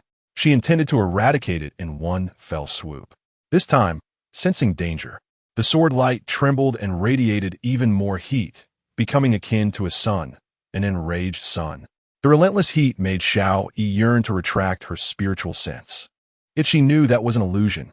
She could not withdraw. I refuse to believe I cannot wear you down. Xiao Yi resolved herself. Enduring the discomfort, she encased the sword light with her spiritual sense, grinding away at it like a watermill, relentlessly consuming the sword light. Under the relentless assault of her spiritual sense, the sword light gradually weakened. Simultaneously, a profound sense of understanding surged within Xiao Yi. Eventually, after several more hours, when the last remnants of the sword light vanished completely, Xiao Yi collapsed onto the wooden floor, drenched in sweat and pale as a ghost. She gasped for breath, her internal spiritual power nearly exhausted. Her spiritual sense had already sustained damage, leading to a splitting headache. Tears welled in Xiao Yi's eyes. Exhausted and in pain, she longed for her mother's embrace, a comfort she had never before desired so deeply. Though her eyes brimmed with tears, they reflected a glimmer of joy. During the process of erasing the sword light, her comprehension of sword intent had deepened. Although she could not articulate the sensation, she knew her understanding had indeed grown. Xiao Yi believed that if she could experience this several more times, she might truly grasp the essence of sword intent. After resting for most of the day, Xiao Yi shakily rose and retrieved a few pills from her storage compartment, swallowing them to restore her spiritual power. She then took out a small notebook, flipping to the page inscribed with Xiao Qing's name. With trembling hands, she marked today as date. Several dates had already been recorded. Xiao Yi's face was filled with indignation as she murmured, "Just you wait, Shi Xiao. I will repay you in due time." Once sufficiently rested, Xiao Yi exited the safe house and provocatively gestured at the transformed sword intent outside. "Xiao on, come, watch how I deal with you." The transformed sword intent, Seeing Xiao Yi's audacity, shrieked in response, its sword intent surging exponentially. Xiao Yi once again fled in disarray. Chapter 43. I hope the heavens are gentle when striking me. With lightning, Lu Xiaoqing lay comfortably in a hammock, leisurely observing the Tianji tablet. Almost a month had passed since Xiao Yi entered the sword cave. Having checked on her several times and finding her condition satisfactory, he grew disinterested in keeping watch. He resumed his previous lifestyle, continuing to relax. After practicing the Jing Shunju and Tai Yin Lian Tiju in the time house last time, he returned last night for another session. Once again, it required 10,000 low-grade spirit stones and 6 months of time. Mastering the Jing Shunju and Tai Yin Lian Tiju was no easy feat. He had spent a year on both techniques, merely achieving a minor success. Still far from proficiency or mastery, Lu Xiaoqing remained unhurried, taking his time. Years of cultivating his mind and spirit had rendered his demeanor increasingly mature and composed. He felt no urgency regarding such matters. After all, haste bore no fruit, so he chose to proceed at a leisurely pace. Stretching languidly, he sighed and remarked, "However, there are still just over 10,000 spirit stones left, which will only suffice for 6 more months. In 6 months' time, I wonder if I can elevate my realm. Alas, what a tedious predicament, that troublesome senior brother. Well, I shall ponder ways to acquire more spirit stones in due time." As Lu Xiaoqing contemplated his next moves, Fang Xiao arrived. With a food container in hand, Fang Xiao's presence felt incongruous to Lu Xiaoqing. "Boss Fang, what brings you here?" he inquired. Fang Xiao replied with a bright smile, "I have come to deliver takeout for you, young Master Lu." Lu Xiaoqing shook his head and sighed. A stunning beauty arriving with a food container made it seem as though she were on a clandestine rendezvous. "Where's Wang Shidi? Are there no others at your restaurant? It seems unreasonable for the boss to be out running errands while the others remain idle." Fang Xiao felt her cheeks flush. Was this a form of teasing? She mused silently. Maintaining her sweet smile, she responded, "Isn't it true that you haven't visited the restaurant in quite some time, young Master Lu? I was concerned that the food might not suit your palate. So as the boss, I felt it necessary to make a personal delivery and hear your thoughts." Fang Xiao's words were a blend of truth and pretense, primarily aimed at fostering a closer relationship with Lu Xiaoqing. After all, he had not graced the restaurant with his presence for over a month. Having witnessed his prowess, she had long harbored the desire to cultivate a friendship. Today, upon discovering that he had ordered something from her establishment, she took the initiative to deliver it herself. Familiarity breeds closeness, she thought, believing that repeated encounters would enhance their rapport. Regarding the culinary offerings from a restaurant, Lu Xiaoqing found no fault, stating, "It is quite good. Old whose culinary skills are commendable." Hearing this, Fang Xiao silently resolved to reward Hu Bing with a bonus upon her return. Then, an awkward silence enveloped them. Lu Xiaoqing seemed to regard Fang Xiao as inconsequential, leisurely enjoying his meal while perusing the Tianji board. Fang Xiao quickly sensed the discomfort. "How can you behave this way? I am, after all, a beautiful woman. Do you truly intend to disregard my presence?" She found it increasingly challenging to describe Lu Xiaoqing. While she did not consider herself exceptionally beautiful, she was certainly not lacking in appeal. Many so-called young masters buzzed around her like flies, employing various methods to capture her attention. Yet Lu Xiaoqing was entirely different from those she had encountered before. Before him, Fang Xiao experienced a moment of self-doubt regarding her own attractiveness. This was not typical behavior. Even a perfunctory acknowledgement would be expected. "I refuse to believe you can truly ignore me." Feeling somewhat indignant at being treated as invisible, Fang Xiao gritted her teeth. I shall not be deterred." She resolved to remain there and observe Lu Xiaoqing's response. Yet another half-hour passed, and he continued to treat her as if she were air. Fang Xiao felt defeated, helpless, and vexed. Had Lu Xiaoqing truly overlooked her? Was this fellow not a man after all? Gritting her teeth, she glanced around and asked young Master Lu, "Might I inquire as to the whereabouts of Xiao Yi?" To which Lu Xiaoqing feigned surprise. "Oh, you have not left yet?" He added with a serious tone, "Remember, I did provide you with spirit stones, so do not feign forgetfulness." Fang Xiao felt an impulse to strike him. Am I that kind of person? What sort of mindset is that? She bit her lip, suppressing her urge to retaliate, and replied, "I remember. I have not forgotten."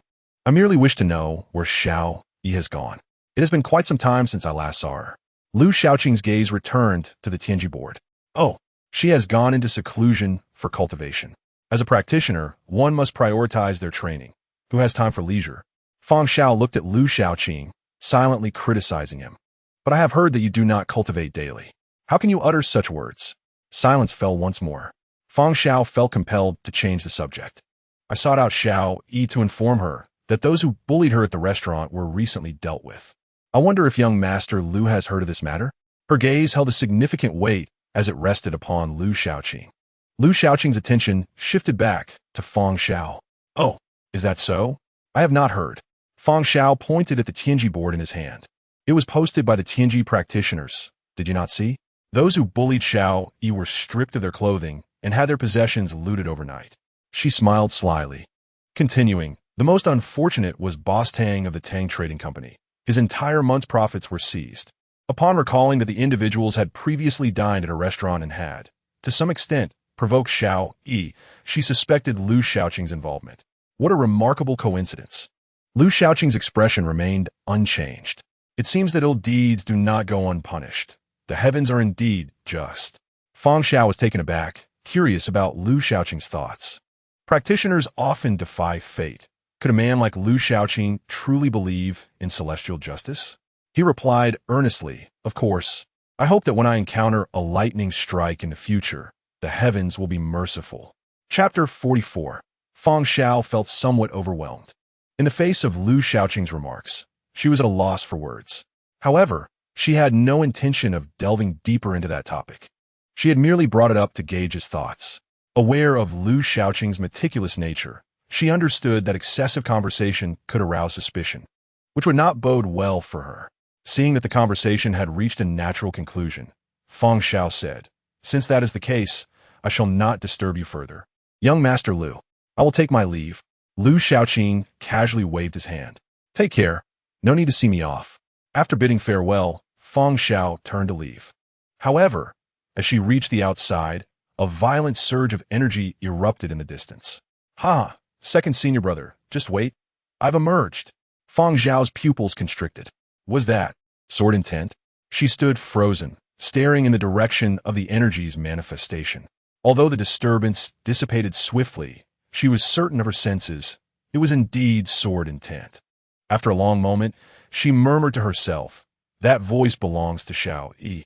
Could it be that she truly comprehended sword intent? But how could that be possible? In just a month, she had grasped sword intent? Fang Xiao felt her worldview shattering. Xiao Yi had been working at a restaurant just a month prior. They had grown closer during that time, referring to each other as sisters. Back then, she had understood Xiao Yi's strength, late-stage qi refinement, having just recently broken through to the 8th layer and without any comprehension of sword intent. Fang Xiao was well aware of this.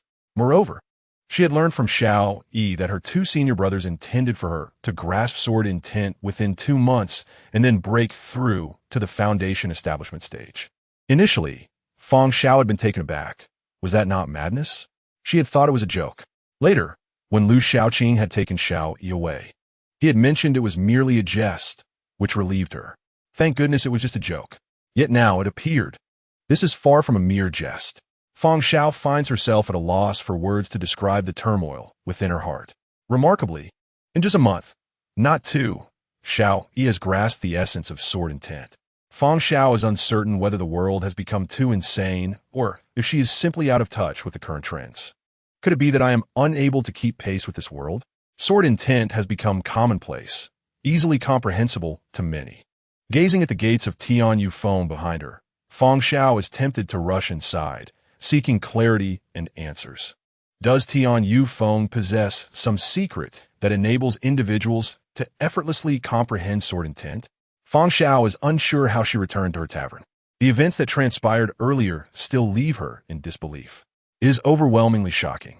Sword intent is said to be easily comprehended. Could it be that Xiao Yi is also an extraordinary genius? By this reckoning, all 3 of Tian Yu Feng's direct disciples have grasped sword intent. What extraordinary talent is this? At that moment, a voice from outside interrupts her thoughts. "Miss, someone is looking for you." "Who?" Fang Xiao inquires, then waves her hand dismissively.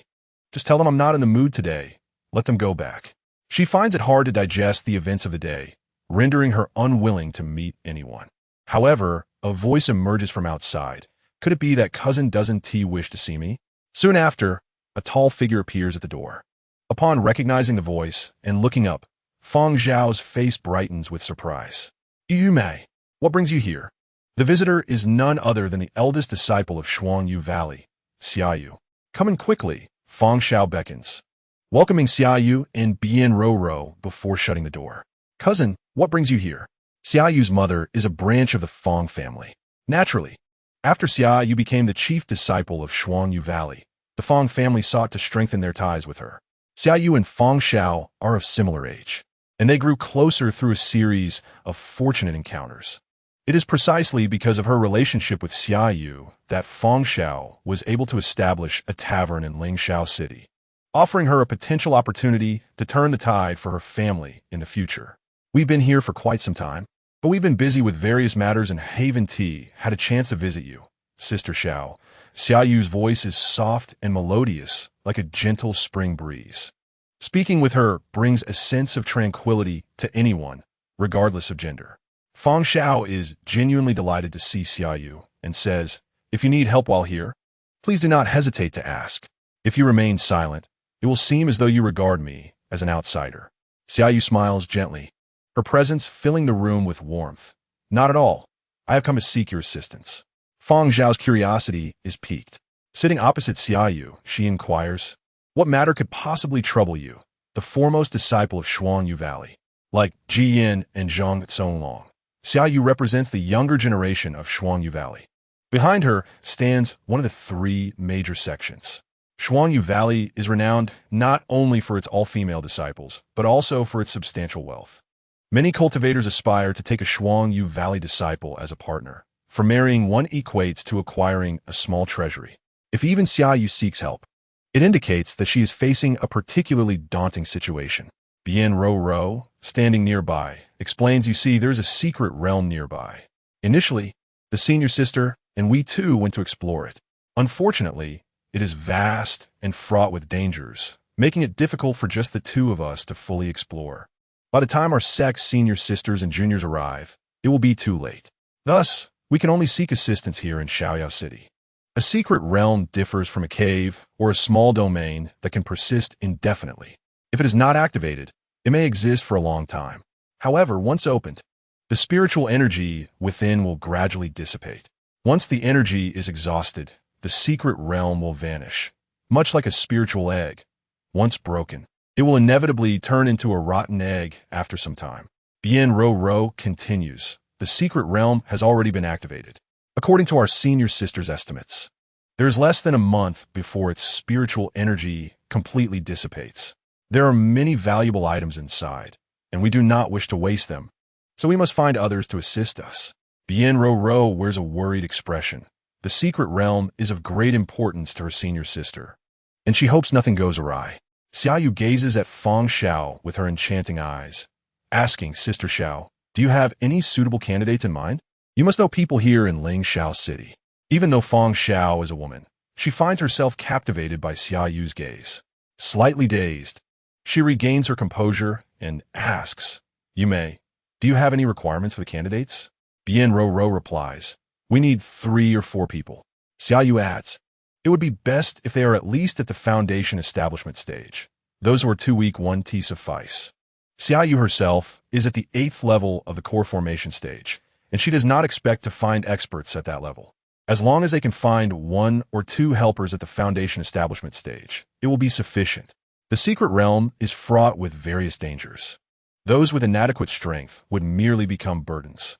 Upon hearing this, Feng Zhao's face lights up with joy. In that case, I can help. Her strength is at the 7th level of the foundation establishment stage, which is quite formidable. Xiaoyu smiles brightly, affirming, I came here specifically to seek your assistance. Sister Xiao, of course, you won't be left out. Just 1 or 2 more people will suffice. Feng Zhao nods, then contemplates where to find individuals who meet Xiaoyu's criteria. For some reason, she instinctively thinks of Lu Xiaoqing. Hesitating momentarily, she finally speaks, there's indeed 1 candidate. though I am unsure if he'll be suitable. In Fang Zhao's eyes, Lu Xiaoqing is undoubtedly the best choice. However, recalling her previous interactions with him leaves her feeling overwhelmed. A shameless person, utterly devoid of shame. Just thinking about it gives her a headache. What's more, this individual possesses considerable strength. Even if she wished to reprimand him, she would find it impossible. Fang Xiao looks at her cousin.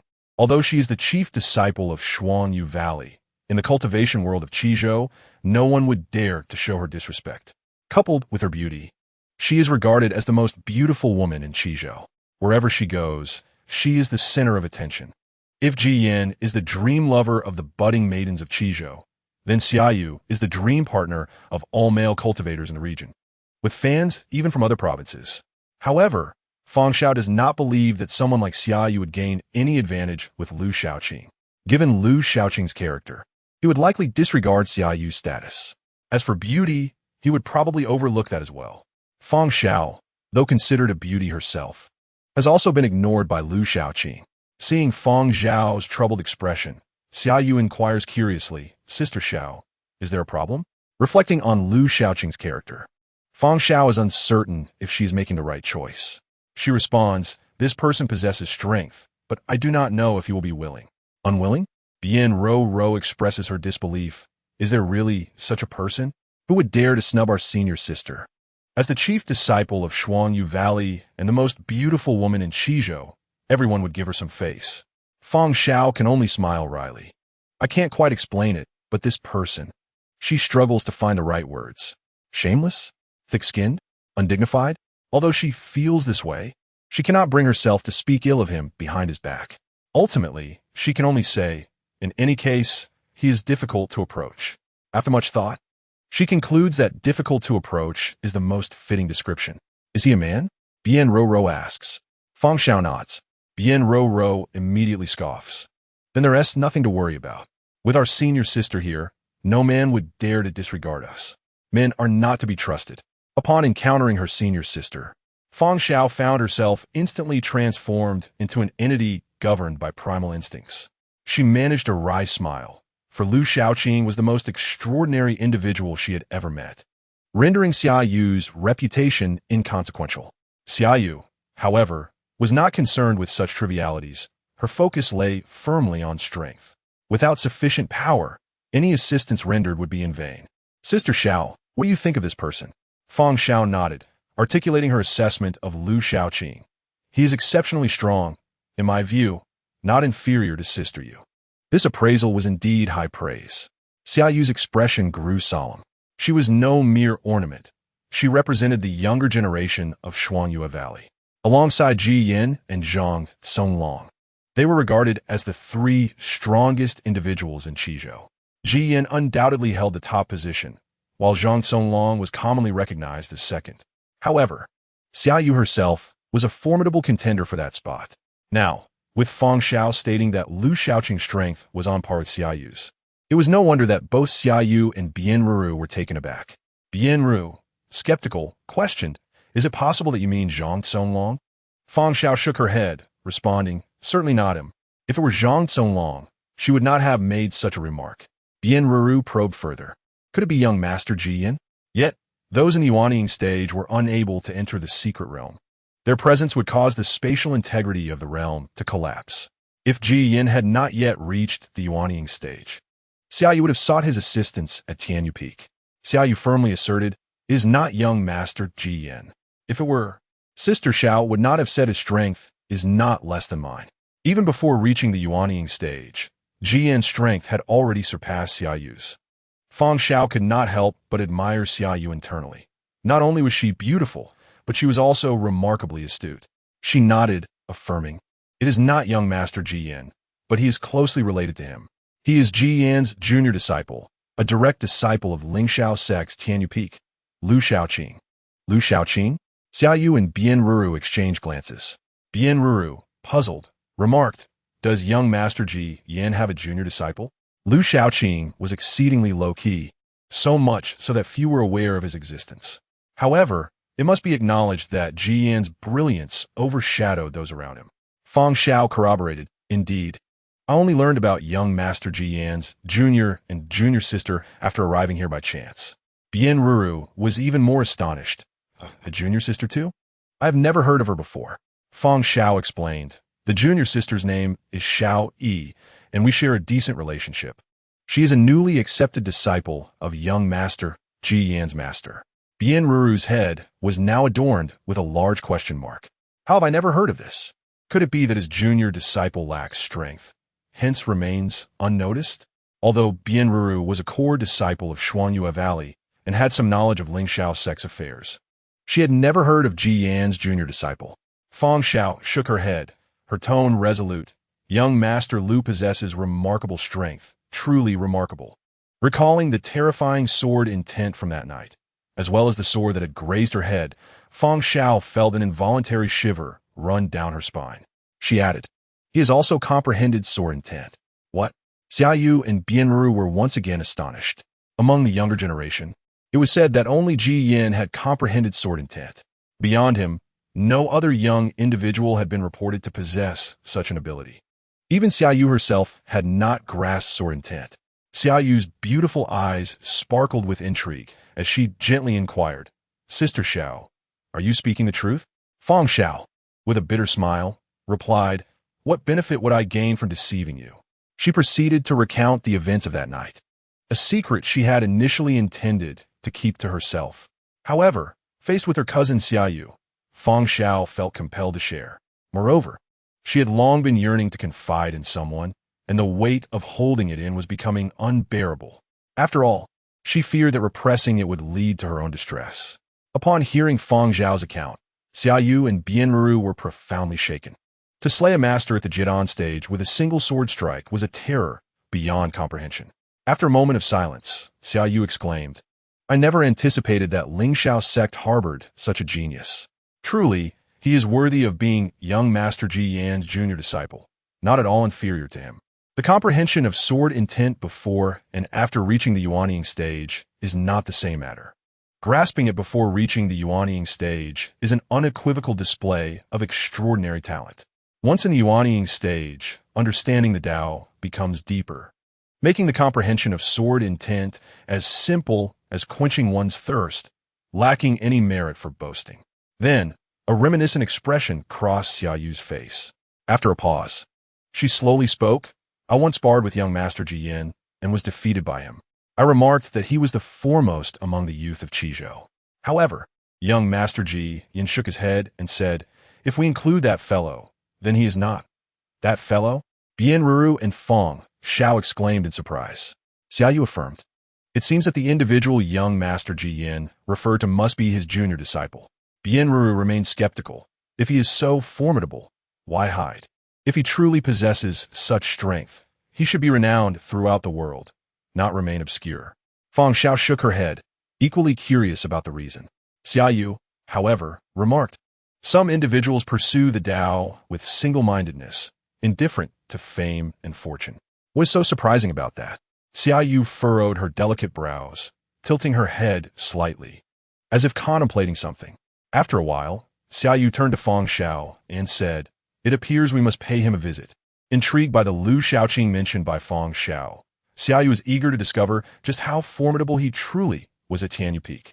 Chapter 46. The Rebellion of Xiao Yi stood before Lu Xiaoqing, her ears pinched in a pitiful manner. Xiao Hong perched on Lu Xiaoqing's shoulder, pointing at Xiao Yi and bursting into laughter. How foolish you are, thinking that emerging from the sword cave grants you the audacity to rebel. Even I dare not provoke this great demon. What audacity you possess. Hearing Xiao Hong's jest, Xiao Yi glared fiercely at her. You wait, Xiao Hong. After enduring nearly a month of pursuit and hardship within the sword cave, she finally comprehended sword intent. The tribulations she faced during that month surpassed the cumulative hardships of the preceding 16 years.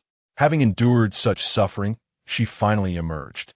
After being tormented by her second senior brother's relentless and exasperating methods within, Xiao Yi, having comprehended sword intent, successfully broke through to the 8th level of the Qi refining stage.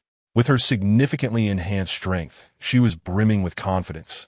Eager to seek revenge on her second senior brother and teach him a lesson to vent her frustrations. The outcome, however, was predictable. Her rebellion was effortlessly quelled by Lu Shaoqing. With her ears still pinched, Xiao Yi pitifully admitted her mistake, pleading, "Second senior brother, I understand my error. Please spare me." Lu Shaoqing did not even spare her a glance, stating, "Is this the extent of your strength, and you dare to become arrogant? Do you truly believe I am made of clay? Even the eldest senior brother cannot contend with me. How dare you, little girl?"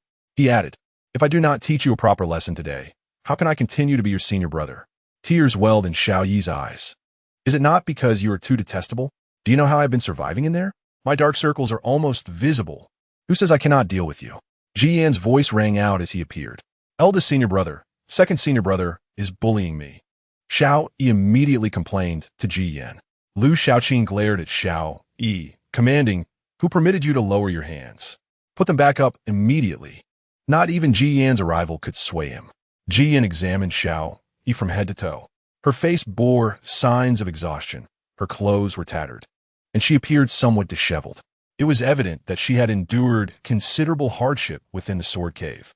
Remembering Lu Shaoqing's character, Ji Yan felt a surge of sympathy. Remarkably, Xiao Yi had managed to withstand a month in there without losing her sanity. Ji Yan addressed Lu Shaoqing. "Have you bullied her again right after she emerged?" Lu Shaoqing scoffed, pointing at Xiao Yi, and said, "Ask her, who is bullying whom? She comes out all flustered, eager to seek vengeance without considering her own capabilities. This impetuous nature must be tempered. Otherwise, she is bound to suffer significant losses in the future." Ji Yanshan nodded in agreement, affirming this approach. Indeed, it was essential for her to learn a lesson and gain some wisdom. If one lacks strength and fails to exercise restraint while provoking someone powerful, such tendencies must not be encouraged. Xiao Yi's eyes brimmed with tears. Clearly, the two senior brothers were in cahoots. Disheartened, Xiao Yi had thought her eldest brother would come to her rescue, only to find that he too supported the second brother's actions. A wise person does not suffer immediate losses. Thus, she continued to lower her head and admit her mistake. "Eldest brother, second brother, I understand my fault. I promise I won't behave this way in the future." Lu Shaoqing turned to Ji Yanshan, suggesting, "Is it not reasonable to make her stand for an hour as punishment?" Ji Yanshan replied nonchalantly, "An hour is insufficient. 2 hours would be more fitting for her to learn a lesson." "All right, you are the eldest brother. I shall defer to your judgment." Xiao Yi cried. Indeed, the two senior brothers shared an unspoken bond. She felt like an outsider, bullied by them.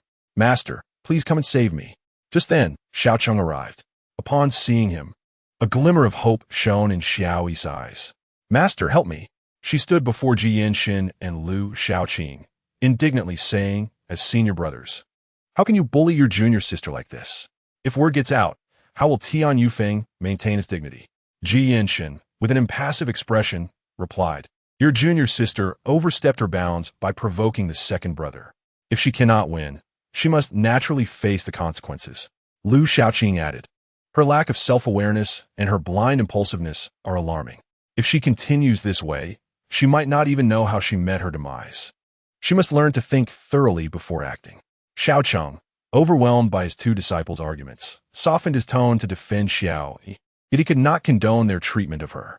"She has just emerged from the sword cave. It has been nearly a month, right? I know not much. But the sword cave you built, Lu Shaoqing, is certainly not a pleasant place. That girl must have endured considerable hardships within. Upon seeing you, she must be eager to unleash her frustrations." Xiao Yi felt an immense surge of excitement. Indeed, her master understood her plight without needing to ask. He comprehended why she had acted against the second brother. Was it not because he was utterly intolerable? The place was barely fit for human habitation. Her little notebook was nearly full with grievances. Oh, and she must remember to add the eldest brother to the list as well. How outrageous that he had joined forces with the second brother to bully her. Lu Shaoqing shrugged, shifting the blame onto Ji Yanshan. "I had no intention of being harsh. I merely intended a light punishment. It was the eldest brother who insisted on 2 hours. That is not my doing." Staring at him in disbelief, Xiao Yi exclaimed, "Are you trying to absolve yourself of responsibility?" She turned to Ji Yanshan. "Eldest brother, can you truly tolerate this?" Ji Yinshin glanced at Lu Shaoqing and replied, "There will be opportunities." Lu Shaoqing, stubbornly defiant, boasted, "Do not think that just because I have entered the yuanying stage, I am invincible. I can still make you cry out." Ji Yinshin unsheathed his sword, revealing a gleaming, sharp blade. "Shall we test that? I am in the yuanying stage." Xiao Yi inwardly lamented. Here it comes again, the familiar tone of bravado. Lu Shaoqing scoffed, visibly annoyed. "What is so great about being in the yuanying stage? Master, you should take this opportunity to discipline your eldest disciple. Soon, you may not have the chance." Faced with his two disciples, Xiaocheng felt overwhelmed and called out, "All right, enough of this. Let us leave it at that for today. Little girl, put your hands down. Now that you have emerged from Sword Cave, you must have comprehended the sword intent. Show us." A gentle, warm wave of sword intent emanated forth as Xiao Yi demonstrated her understanding. Shaofeng, Yi Yunshen, and Lu Shaoqing watched intently.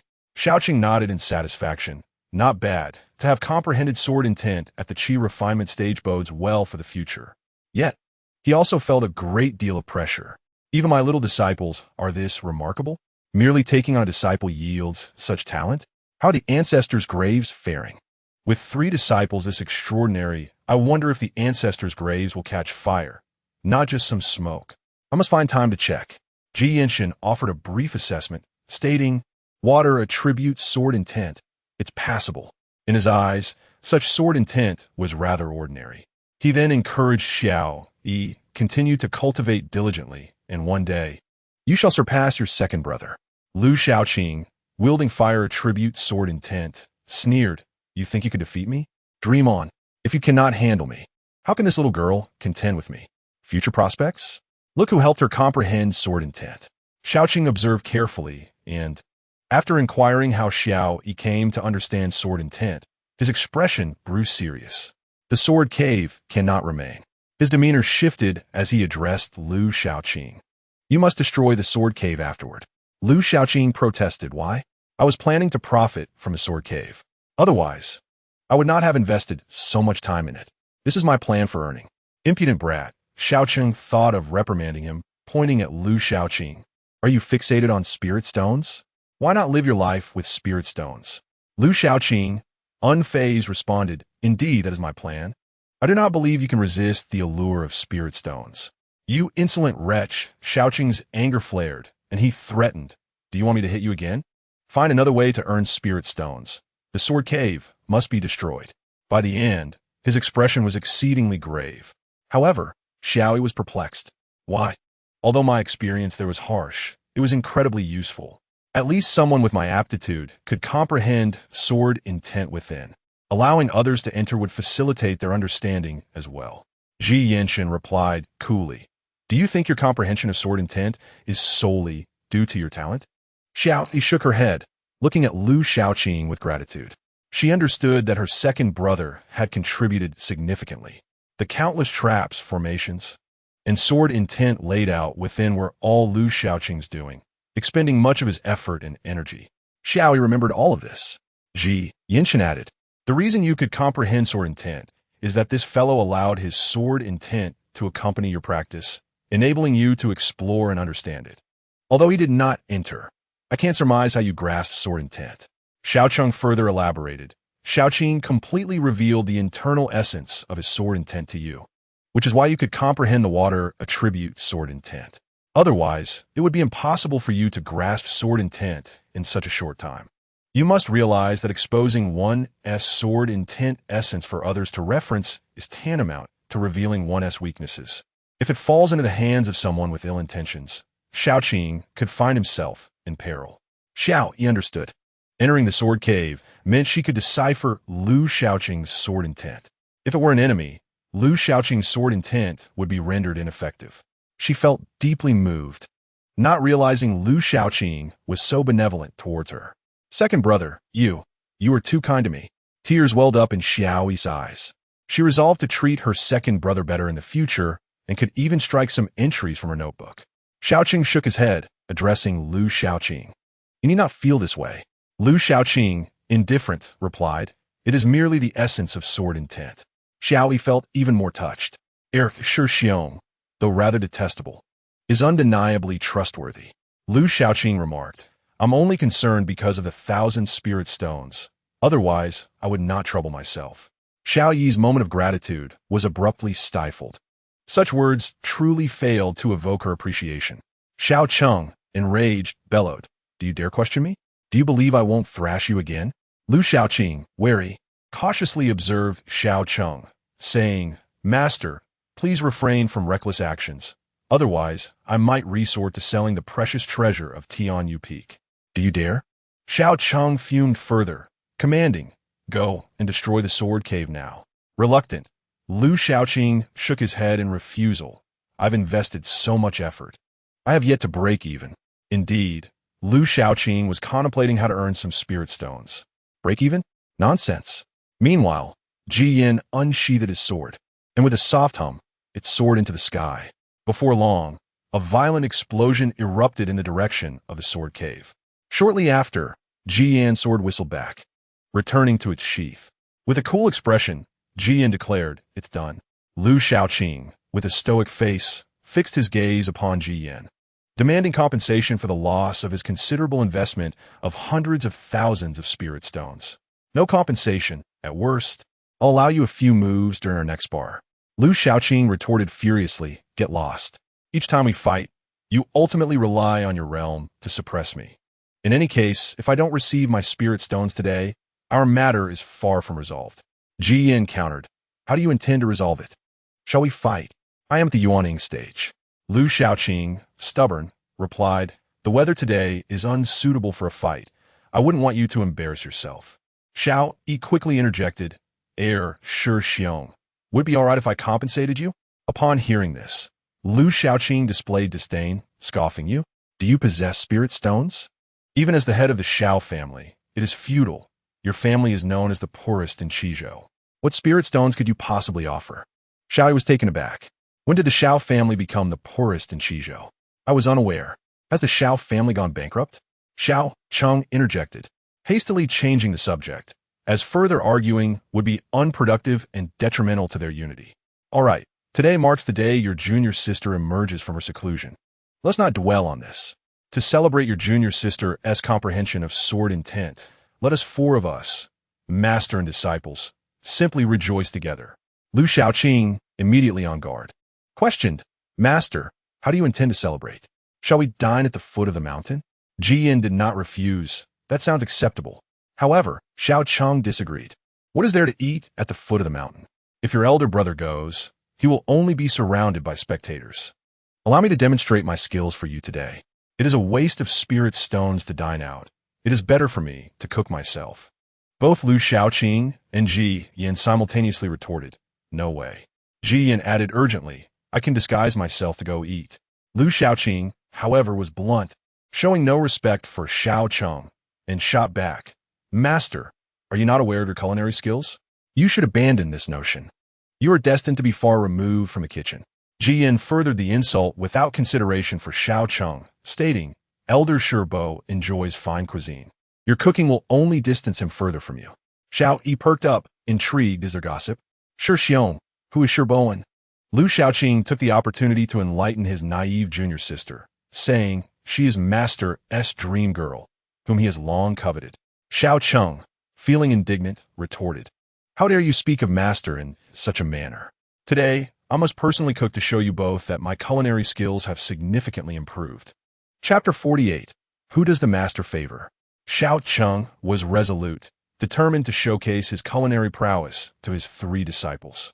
Despite Lu Shaoqing and Ji Yan's fervent attempts to dissuade him, Lu Shaoqing sought an excuse. Master, I have suddenly remembered someone has invited me to dine.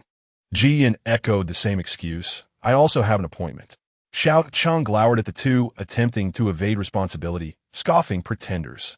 Do you think I'm a fool? Let me tell you. He glared at Lu Shaoqing and Ji Yan.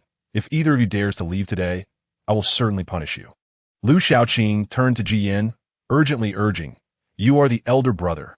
Quickly persuade Master. Aren't you usually quite harsh with Master? Yan replied calmly. Looking at Lu Shaoqing, You are the second disciple. You are cunning. Think of a way to stop this. Where's your usual vigor in making Master speechless? Such unruly disciples. Xiao Cheng's anger flared, Even if you two speak flowery words, it will not change my mind.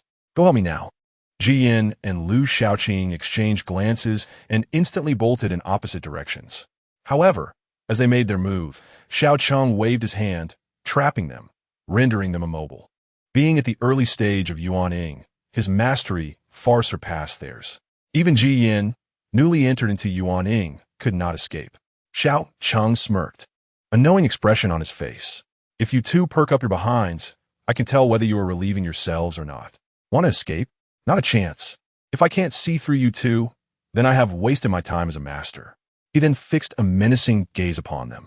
Are you hoping I will discipline you in front of your junior sister? Lu Shaoqing sighed dramatically, feeling helpless. All right, I concede. If the elder brother eats, I will eat too. Is that acceptable? Ji Yin, with a sour expression, echoed. If he eats, I will eat too. Lu Shaoqing scorned Ji Yan's behavior. You should be saying, as the elder brother, you should eat on behalf of your younger brother. Ji Yin retorted in kind, as the younger brother, you should eat on my behalf. Lu Shaoqing laughed without a shred of shame.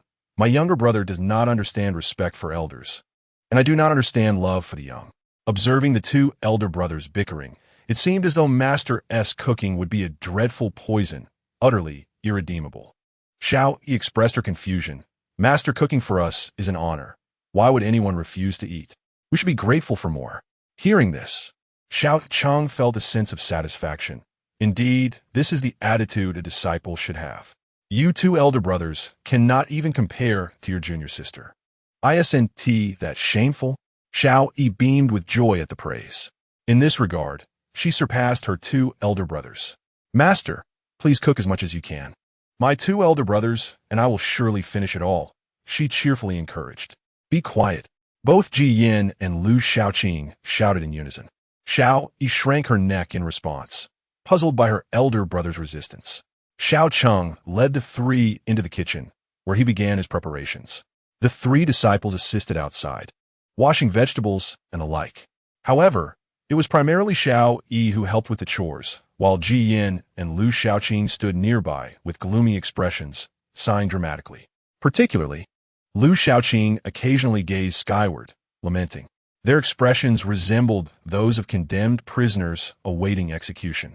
Xiao Yi, filled with curiosity, couldn't contain herself any longer. Elder brother, Shixiong. Who is Bowen? She inquired while washing the vegetables, her eyes gleaming with gossip. Lu Shaoqing had somehow acquired a long bench and lay upon it. Ji Yin responded to her question. Bo and is the elder of Shuangyu Valley, and Xinyan. Xiao Yi's eyes widened in recognition. Is she the third elder of Shuangyu Valley? I've heard she has a penchant for fine cuisine and is quite skilled in the kitchen. However, few have tasted her culinary delights. Yiyan nodded, affirming precisely. That's why Master has become infatuated with cooking, claiming he must create exquisite dishes for Bo to savor. Upon hearing this, Xiao Yi's eyes sparkled with wonder. How romantic! Romantic? Ji Yin shook his head, for he was solely focused on his cultivation and remained utterly oblivious to these matters, unable to comprehend their significance. He could not fathom the romantic notions that women seemed to cherish. To him, they were mere frivolities that squandered time. Given the choice, he would much rather devote his hours to training. Xiao Yi quietly cast a disparaging glance at her senior brother, realizing that he lacked an appreciation for romance. She then inquired, has Shifu and Shibua become couple? Lu Shaoqing interjected, what a joke. And Shibua has no such intentions. It's merely Shifu's own delusions. Is that so? Xiao Yi felt a twinge of disappointment, but quickly recalled. Didn't Tu, Shixiang, mention that Shifu had feelings for someone? Were you referring to Shibua? Lu Shaoqing did not deny this, reclining on the bench as he stated, indeed, Shifu treasures that Tianqipa like a precious gem. Ultimately, it was your senior brother who caused its loss. Ji Yin refused to shoulder that blame, tossing it back to Lu Shaoqing. You were the one who pilfered it from Shifu, and its destruction is also on you. Lu Shaoqing retorted, if it weren't for your foolish antics that night, it would never have been damaged. Besides, I actually gave Shifu a chance to salvage it. He was utterly unhelpful. He adamantly refused to accept any responsibility. Ji Yin concluded, the root of this issue lies with you. Who asked you to seek me out for a duel? Unable to surpass your own limitations. You sought me as a sharpening stone? Is that not a bit shameless? Seeing the two about to bicker once more, Xiao Yi hastily intervened. Gentlemen, surely Shifu's culinary skills are commendable? Why do you both act as you did just now? Was the food truly inedible? Jian bluntly responded, it was dreadful. Lu Shaoqing appeared nauseated, declaring it worse than poison. That cannot be true. Xiao Yi scrunched her nose in disbelief. How could a meal be more repugnant than poison? Shixiong, surely you jest. I refuse to believe that. In her view, even the most incompetent cook could not concoct something toxic. After all, it was not as if poison were poured into the dish. You doubt me? Xiao Yi was incredulous at such exaggeration, believing only a fraction of what Shixiong said. Of course I do. How could that possibly be? Lu Shaoqing and Ji Yin exchanged glances and simultaneously advised, you should eat first. Chapter 49. Shifu's culinary skills are truly unmatched. Shaoqing busied himself for over 2 hours before finally presenting an array of delectable dishes. 8 or 9 plates adorned the modest table. Come, everyone, taste these. Shaoqing proclaimed with confidence, these are dishes I have meticulously developed. Upon seeing the spread, Xiao Yi was enveloped by an enticing aroma, exclaiming, Shifu, I never knew you possessed such culinary prowess. It was evident that her master had crafted a feast that was a feast for the senses. The aesthetics, aroma, and flavor were truly exceptional. Why then were her senior brothers so resistant? Lu Shaoqing and Ji Yin regarded the dishes with evident trepidation, suspicion clouding their expressions. What is this dish? Lu Shaoqing pointed at one, its appearance reminiscent of a celestial maiden chasing the moon. Shaoqing beamed with pride. This is called Xingu Jue Yue, crafted primarily from Maotou Lingu and complemented with other ingredients. Ah, a new creation? Lu Shaoqing's vigilance heightened alongside a hint of disdain. You possess the talent to invent new dishes? Shaoqing, hands clasped behind his back, exuded an air of superiority, unable to conceal his satisfaction. Of course, it took significant time to develop. Ji Yin's expression darkened. He realized that while he had remained stagnant in his training, Shaoqing squandered time on such trivial endeavors. The aura of superiority surrounding Shaoqing dissipated as he chuckled awkwardly. This was merely a pastime. I did not neglect my cultivation. Xiao Yi noticed her senior brothers failing to show Shifu any respect. She quickly defended her master, saying, Senior brothers, you mustn't be too harsh. Shifu's little hobby is a good thing. Shaoqing quickly urged, enough talk, come and taste. I assure you, it will surprise you. His confidence in his culinary skills was palpable. Yet, Ji Yin and Lu Shaoqing remained unmoved, their wariness still evident. Lu Shaoqing gestured toward Ji Yin, after you, master brother. It was customary for the elder to set an example, undaunted by fear. Ji Yin politely declined the gesture, shaking his head, you are the junior. You should go first. The junior should pave the way for the elder. Neither was willing to take the first bite, each hoping the other would yield. Xiao Yi found their behavior perplexing. What are you two afraid of? Shifu has worked hard to prepare this delicious meal. As his disciples, we should not waste his effort. It smells delightful. What could possibly be wrong? You both claim to be strong. Does this little thing frighten you? As your junior, I find it quite shameful. Lu Shaoqing and Ji Yin exchanged glances, then spoke in unison. You go first. The blatant disregard for their master's efforts irked Shaoqing. If you want to eat, I have a little disciple. He turned to Xiao Yi. Xiao, don't mind those two fools. You should try it. Xiao Yi, no longer holding back, cheerfully replied, I shall not be polite. She eagerly began to eat, reaching for the dish she had heard Shifu refer to as Xingu Jueyue. The aroma was indeed enticing. With a sigh of delight, she remarked, how fragrant. She then placed a piece of lingu into her mouth. However, the moment the mushroom touched her tongue, her expression morphed. Initially, her sensitive taste buds detected an overwhelming bitterness, as if she had bitten into 100 bitter gourd. The once delectable lingu tasted as though it had been sun-dried for a millennium, devoid of any freshness, leaving only a parched and hard texture. Xiao Yi furrowed her brow, wondering, what is this? Is it even edible? Shifu couldn't possibly mistake ancient wood for lingu. Her instinct was to spit it out. Seeing her distress, Shaoqing quickly urged, no, chew it a bit. There's a surprise you wouldn't expect. Reluctantly, she continued to chew, and to her astonishment, She sensed that the once dry mushroom began to release some liquid. Could it be a turn of fate? Her heart brimmed with anticipation. Yet in the next moment, a wave of repulsive flavor surged forth, assaulting her senses. This nausea not only affected her body, but also penetrated her very soul, making her feel as if she had consumed a rotting rat. Xiaoyi's body began to tremble, her eyes glazing over as she could no longer endure the repulsion. She dashed aside and vomited. Having spent nearly a month in the Sword Cave, subsisting solely on the nourishing pills, there wasn't much to expel. But the overwhelming nausea nearly made her heave out her very bile. After a prolonged bout of retching, Xiaoyi's complexion turned pale, her legs quaking. She felt utterly drained. Even worse, the queasiness did not dissipate with her vomiting. It clung to her soul, refusing to let go, deeply unsettling her. Tears streamed down her face as she cried. This is too tragic. How could I have been so foolish? Shifu's culinary skills are indeed unparalleled. Lu Shaoqing and Jian looked at her with pity. Lu Shaoqing sighed before reveling in her misfortune. Serves you right. Perhaps you'll learn a lesson from this. Jian agreed, his gaze filled with sympathy. If you don't learn, then you truly are foolish. Lu Shaoqing turned to Jian. You wouldn't dare to eat, would you? Jian met his gaze. Do you wish to partake? The two exchanged glances at Xiao Yi, both breaking into smiles. No need to eat now. With their junior sister as the vanguard, it was enough to prove that these dishes were inedible. Shaoqing, however, was left in disbelief, staring at his little disciple, unable to fathom that his culinary skills were truly so deficient. Shaoqing trembled as he picked up a piece of food with his chopsticks and took a bite. He did not spit it out, yet he had already succumbed to a profound sense of self-doubt. Lu Shaoqing stood beside Xiaoyi, inquiring with concern whether she wished to try something else or if he should serve her.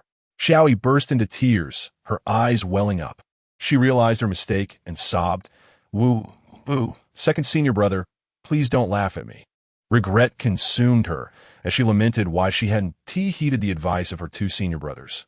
Their reactions clearly indicated numerous issues, and she felt utterly foolish.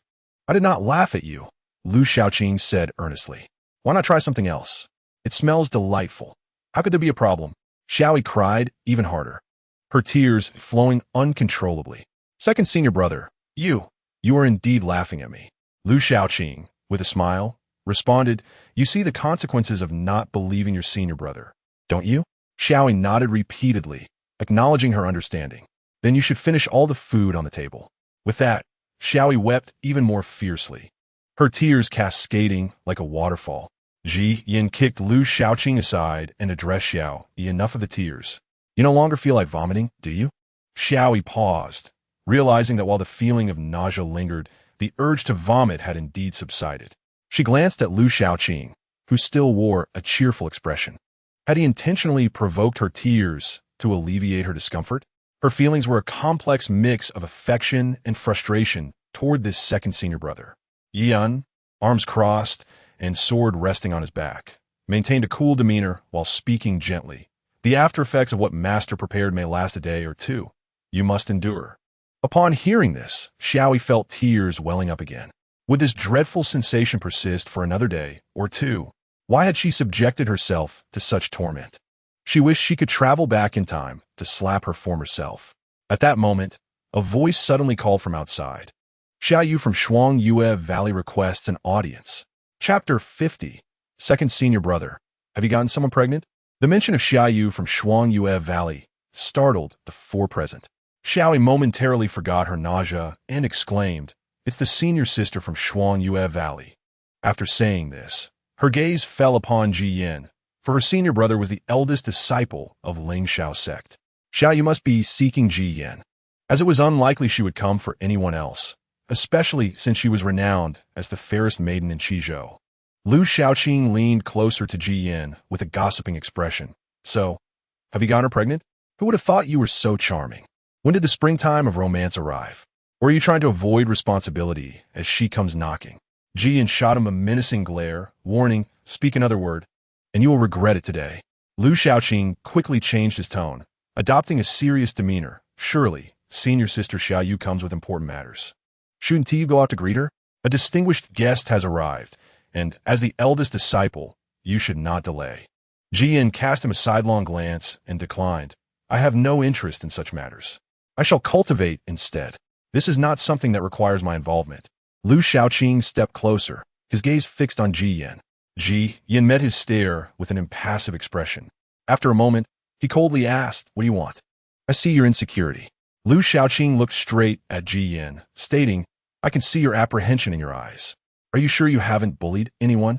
With a swift motion, Ji Yin unsheathed his sword. Xiao Yi hastily interjected, eldest brother, you should go out and check. You can't send master out, can you? As the eldest disciple of Ling Shao sect, Ji Yin was the only suitable person to greet the young guests, especially since master was currently mired in self-doubt. Ji Yin ordered Lu Shaoqing, you go. Lu Shaoqing tossed Ji Yin a dismissive look, reclining back on the bench. Do I look like I'm unwell? Why should I go greet them? It's not my fault. Once again, Ji Yin unsheathed his sword. To prevent a confrontation, Xiao Yi pleaded, eldest brother, surely you want to send me out? Ji Yin surveyed the room, noting that master remained engulfed in self-doubt and would take time to recover. As for Lu Shaoqing, he had already resigned himself to lounging on the bench like a lazy fish. It seemed the only option left was for him to go himself. Curious and eager, Xiao Yi followed him outside. However, before long, she bounced back in, her face a mix of shock and excitement. Second senior brother. Senior sister Xiao Yu is here to see you. Me? Lu Shaoqing exclaimed, sitting up in surprise. What does she want with me? I don't know her.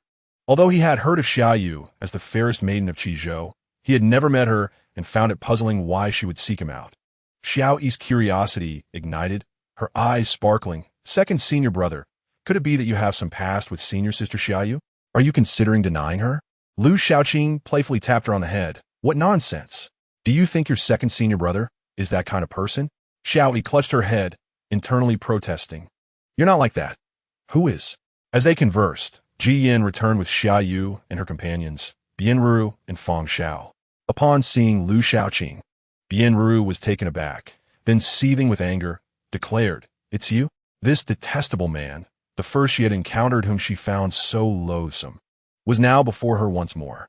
Lu Shaoqing, curious, retorted, And who are you?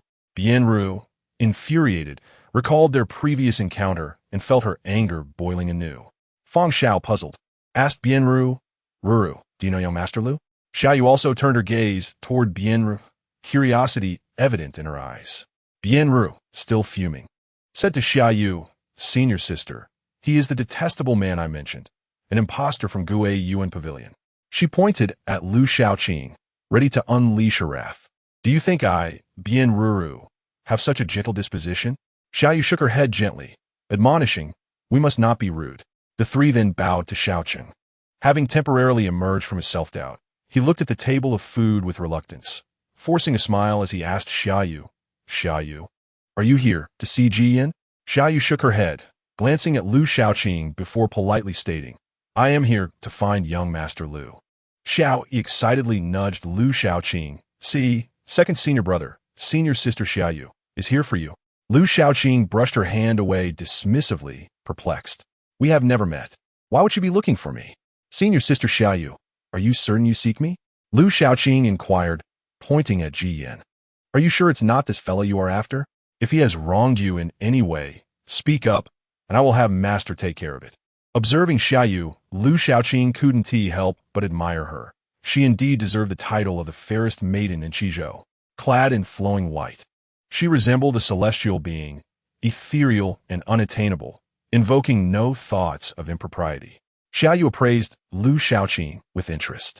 Unlike Ji Yin, who exuded a cold, sharp demeanor akin to a drawn sword, Lu Shaoqing's appearance was equally striking, with dark brows and bright eyes, his long hair tied back with a simple blue ribbon, giving him an air of carefree charm.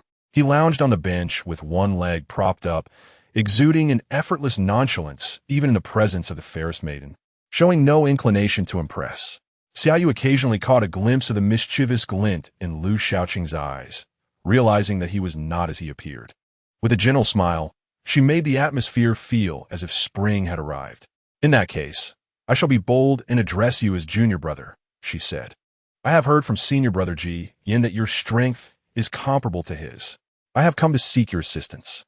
Beside her, Fang Xiao grew anxious. discreetly tugging at her garment. This was her request. She had shared the events of that night with Xiaoyu, but wished for Lu Shaoqing to remain uninformed. She did not want Lu Shaoqing to harbor any misunderstandings about her. Lu Shaoqing glared at Ji Yin, indignantly exclaiming, "You were flirting and you sold me out? Are you out of your mind?" He had chosen to remain inconspicuous precisely to avoid such troubles. Even within the Ling Xiao sect, few were aware of his true capabilities. Xiaoyu was taken aback by his manner of addressing a senior. Ji Yin coolly remarked, "I'm giving you face." Lu Shaoqing, now furious, pointed at Ji Yin and scolded, "Who needs such empty flattery? A spirit stone is far more useful." The two were at odds, causing Xiaocheng to feel exasperated as he shouted, "Do not embarrass yourselves in front of outsiders." After calming his disciples, he turned to Xiaoyu and said, "Xiaoyu, if you need assistance, you may approach Ji Yin." He understood that Xiaoyu's attempt to seek help from Lu Shaoqing might be in vain. Xiaoyu revealed her purpose, explaining that there was a secret realm that required more hands, and she wished to enlist Lu Shaoqing's aid. Upon hearing secret realm, everyone understood the implications. Those of the Yuanying stage could not enter such places. Lu Shaoqing looked at Ji Yin with a sense of schadenfreude, thinking, "Serves you right. You advanced too quickly. Now you cannot flirt." Chapter 51. I view the most beautiful woman as a burden. Lu Shaoqing rejected Xiaoyu's request without hesitation. With a sincere expression, he earnestly told her, "Senior sister Xiaoyu, you overestimate my abilities. My strength is lacking, and I would only be a burden to you. Seek someone more capable." Xiaoyu was astonished. She had not anticipated such a direct refusal. It had been a long time since she had experienced rejection, given her status and appearance. Few had ever turned down her requests so bluntly. Lu Shaoqing was the first. No wonder Sister Xiao said he was difficult to deal with. Bian Rou, who already held a negative impression of Lu Shaoqing, scoffed upon hearing that he had rejected her senior sister. "Are you afraid?" she taunted. Lu Shaoqing did not deny it. Instead, he nodded, admitting, "Yes, I am afraid. The secret realm is a perilous place. I dare not venture there." Bian Rou was taken aback, momentarily at a loss for words. His candid admission of fear was unexpected. Men, even ordinary ones, often prioritize their pride, refusing to acknowledge fear for the sake of maintaining their dignity. Seeing Lu Shaoqing's nonchalant demeanor infuriated Bian Rou. "Are you even a man?" she challenged. Lu Shaoqing surveyed her with a playful glint in his eye and replied, "I am a man. Would you like to test that?" "Scoundrel!" Her exclamation, filled with indignation, made her want to draw her sword. The other girls in attendance blushed.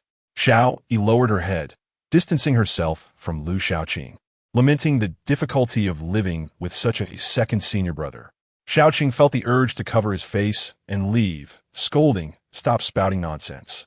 Senior sister Xiaoyu is here to ask for your help. Why not a sister?" Lu Shaoqing maintained his stance, refusing. "Master, you can help her yourself." "I certainly will not. It is too troublesome." Xiaoyu, the most beautiful woman in Qizhou, was in Lu Shaoqing's eyes synonymous with trouble, the most troublesome kind. Not to mention the danger of assisting Xiaoyu in exploring the secret realm. Merely being by her side would invite endless complications, including the jealousy and hostility of other men. Was it not better to quietly live as a bystander? Xiaoyu spoke softly. "Master Xiao is a Yuanying stage expert. The secret realm cannot withstand the pressure of a Yuanying's presence. Thus, only you, junior brother Lu, can assist me. Why do you think I would be of help?" "You must find someone else," Lu Shaoqing insisted, shaking his head resolutely. "Senior sister Xiaoyu, do not elevate me when you call for assistance. Countless individuals would rush to your side. Please do not trouble me. I am most averse to complications." Lu Shaoqing thought to himself that were it not for her beauty, he would not bother engaging in this conversation. He shot Ji Yin a warning glance, saying, "The trouble you caused, you will deal with her." Ji Yin rolled his eyes in response, coolly stating, "She came to you. It is not my concern."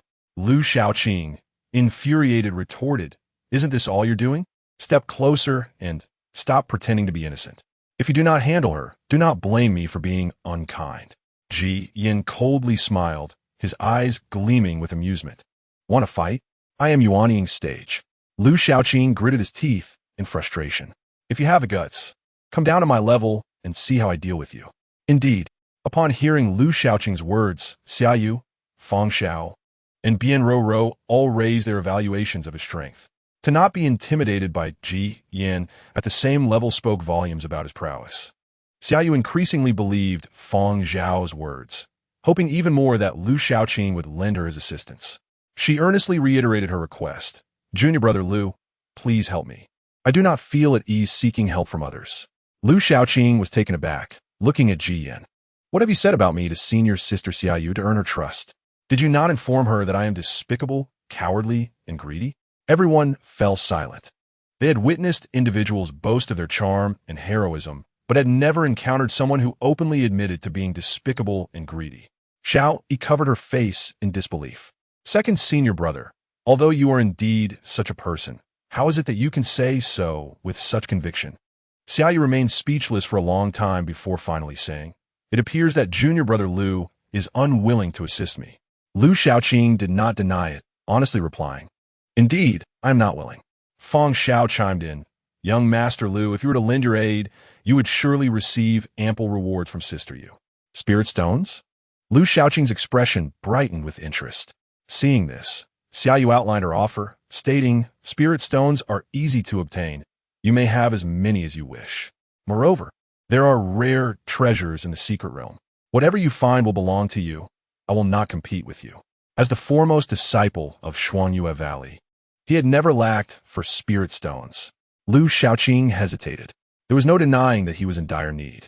In the face of the allure of spirit stones, he found himself reconsidering. However, upon gazing at Xiaoyu's enchanting beauty, he ultimately chose to refuse. To him, Xiaoyu was a significant source of trouble. He preferred to remain a low-key presence. Spirit stones could be earned gradually. In the end, Lu Xiaoqing shook his head, expressing his difficulty. Forget it. No amount of spirit stones will change my mind. Fang Xiao was astonished. She had not expected Lu Xiaoqing to refuse again. She regarded him with renewed scrutiny. Realizing this individual was truly extraordinary, he had desires but could still maintain self-control in the face of temptation. Xiaoyu, too, was taken aback that Lu Xiaoqing remained unwilling to acquiesce even at this juncture. His repeated refusals ignited a sense of defiance within her. She was determined to persuade him today.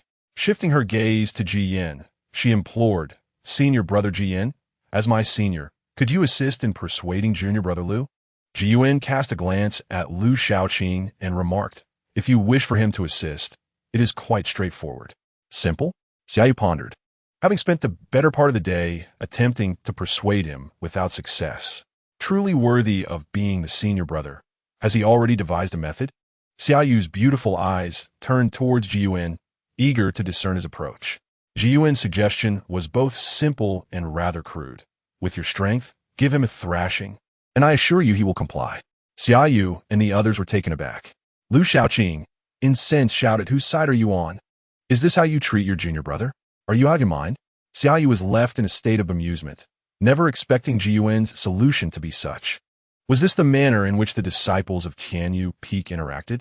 Nevertheless, she had not truly witnessed Lu Xiaoqing's prowess and was uncertain about his actual capabilities. Lu Xiaoqing, feeling Xiaoyu's scrutinizing gaze, glared at her with displeasure. What? Do you wish to test me? Xiaoyu smiled gently, shaking her head slightly. Junior brother Lu, you jest. She was curious to witness Lu Xiaoqing's abilities, but if she followed Ji Yin's advice and attacked him, it would only provoke him further with no beneficial outcome. Meanwhile, Bian Rou was eager for her senior sister to teach Lu Xiaoqing a lesson, fully supporting Ji Yin's plan. Sister, why not heed senior brother Ji Yin's suggestion and spar with him? If he is lacking in strength, there is no need for him to accompany you. Xiaoyu was at the 8th level of the Jidan stage, a formidable opponent among the younger generation. Lu Xiaoqing appeared to be merely 18 or 19 years old, unlikely to be her adversary. Xiaoyu admonished, this is preposterous. Even when rebuking her junior sister, her voice remained melodious. Lu Xiaoqing scoffed, come on. Do you really think I fear you? I could simply thrash you, the so-called beauty. Xiaoyu chuckled lightly, attempting to soothe Lu Xiaoqing. There is no need for anger. Junior brother Lu, I sincerely hope you can assist me. The secret realm is a rare opportunity of great significance to me. Had time not been of the essence, I would not have come here to seek your help. Compared to strangers, Lu Shaoqing was undoubtedly the most suitable candidate in her eyes. With a comprehension of sword intent and being at the Jidan stage, his strength was sufficient.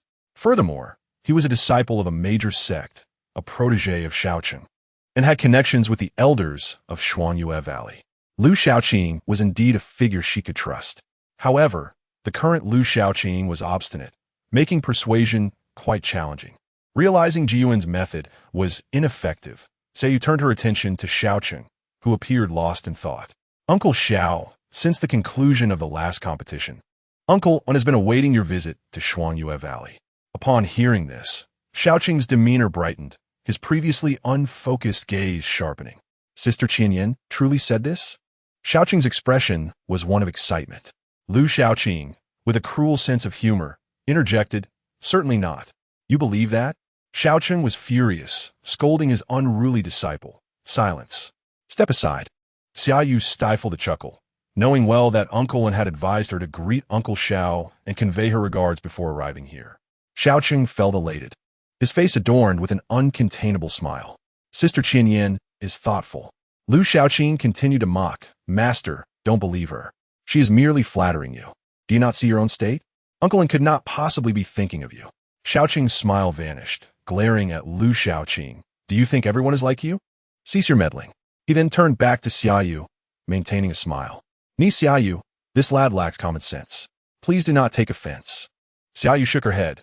"Junior brother Lu is straightforward and genuine. How could I be angry? It is precisely because of his nature that I hope he will assist me further." "Uncle Xiao, could you perhaps persuade him?" Xiaoyu's expression was calm, tinged with a tone of request, making it difficult to refuse. Shaoqing naturally would not decline. Xiaoyu was a disciple of Xuanyue Valley, which maintained a favorable relationship with Lingshao's sect. Moreover, due to his affection for Qianyan, he felt compelled to assist. This lazy second disciple needs to be motivated. "Go help your senior sister," he directed at Lu Shaoqing. "Did you hear that? Hurry and assist your senior sister." Lu Shaoqing was rendered speechless by his master. "A few words, and you have betrayed me," he sighed, shaking his head in resignation. Desire is the easiest way to confuse the mind. "Master, your cultivation of the heart is inadequate. You still need to write reflections." Upon mentioning Uncle you seem bewitched, claiming to be a Yuaning-level expert. "How embarrassing." "You insolent brat," Shaoqing retorted angrily. "Stop lecturing me and quickly assist your senior sister." Lu Shaoqing rolled his eyes. "Just because you tell me to help her, does that mean I must?" "I refuse. I'm not like you, easily distracted by feminine allure." Xiaoyu's alluring lips parted slightly, her face a picture of astonishment. Was he truly treating his master with such disrespect? What kind of person was this junior brother Lu? He scolded his senior brother, yet showed no respect to his master. Was he truly Shaoqing's disciple, and not his masteress? Xiaoyu found the interactions among the Tianyu Peak disciples astonishing, as she had never witnessed such before. Meanwhile, Fang Xiao and Bian Rou were left speechless, particularly Bian Rou. Having previously crossed paths with Lu Shaoqing, she had been infuriated by his attitude. Now it seemed, he displayed the same disdain towards his master. Bian Rou bit her lip, increasingly contemptuous of Lu Shaoqing, indeed a wretched individual.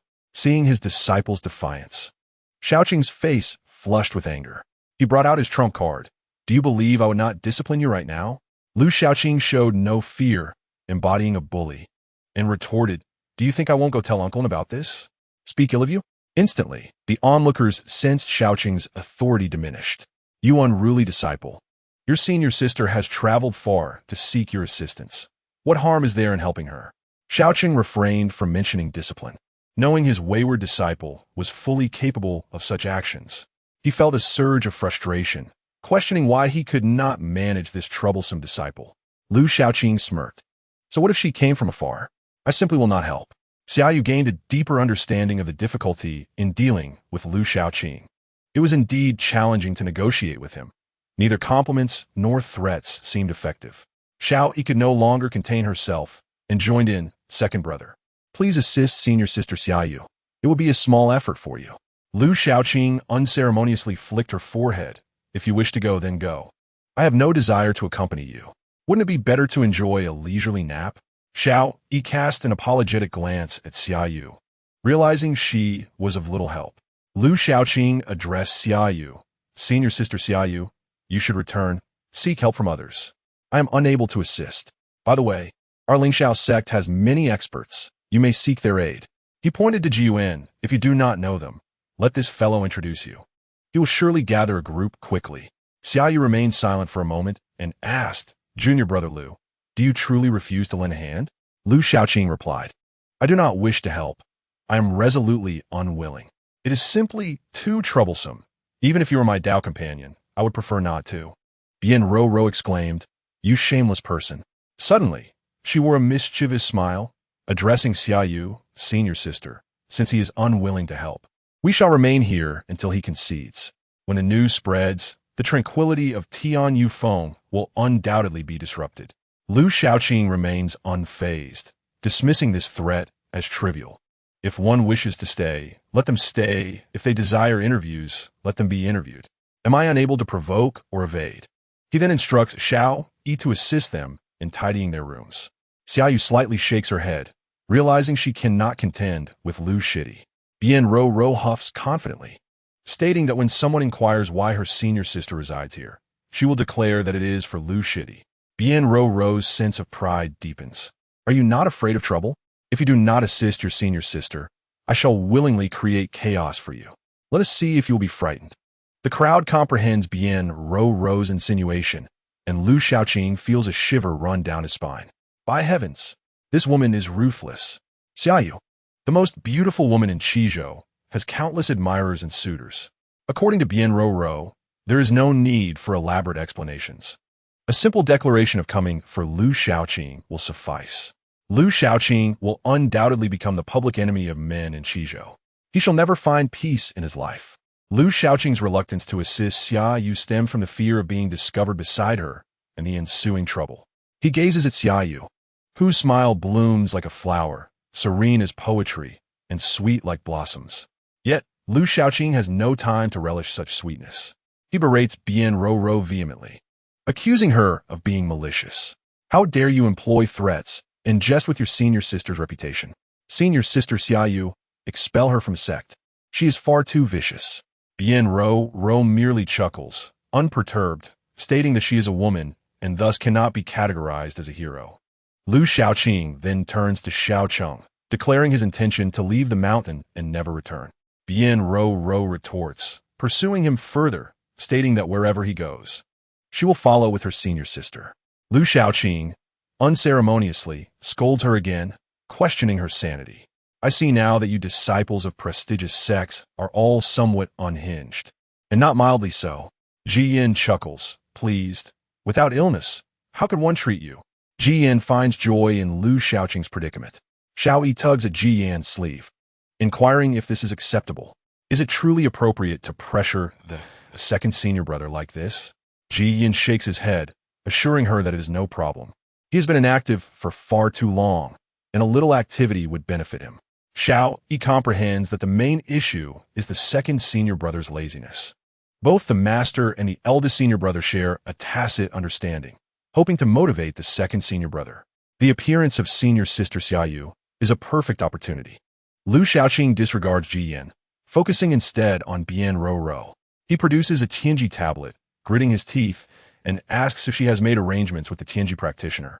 Would you like me to assist in contacting one? The Tianji practitioner, Danyu, stationed in Lingxiao City, is quite exceptional. Do you require my assistance in reaching her? Xiao Yi approaches Lu Xiaoqing, asking if he is not concerned about trouble. Lu Xiaoqing scoffs, expressing his indifference. Who would dare trouble him? I shall extinguish them. Should I be unable to defeat them? Xiao Yi's eyes sparkle, admiring her second senior brother's bravado. If I cannot win, I shall take refuge with the sect leader. Let us see who dares to trouble the sect leader. Xiao Yi then displays a look of disdain, remarking that his bravado lasts scarcely 3 seconds.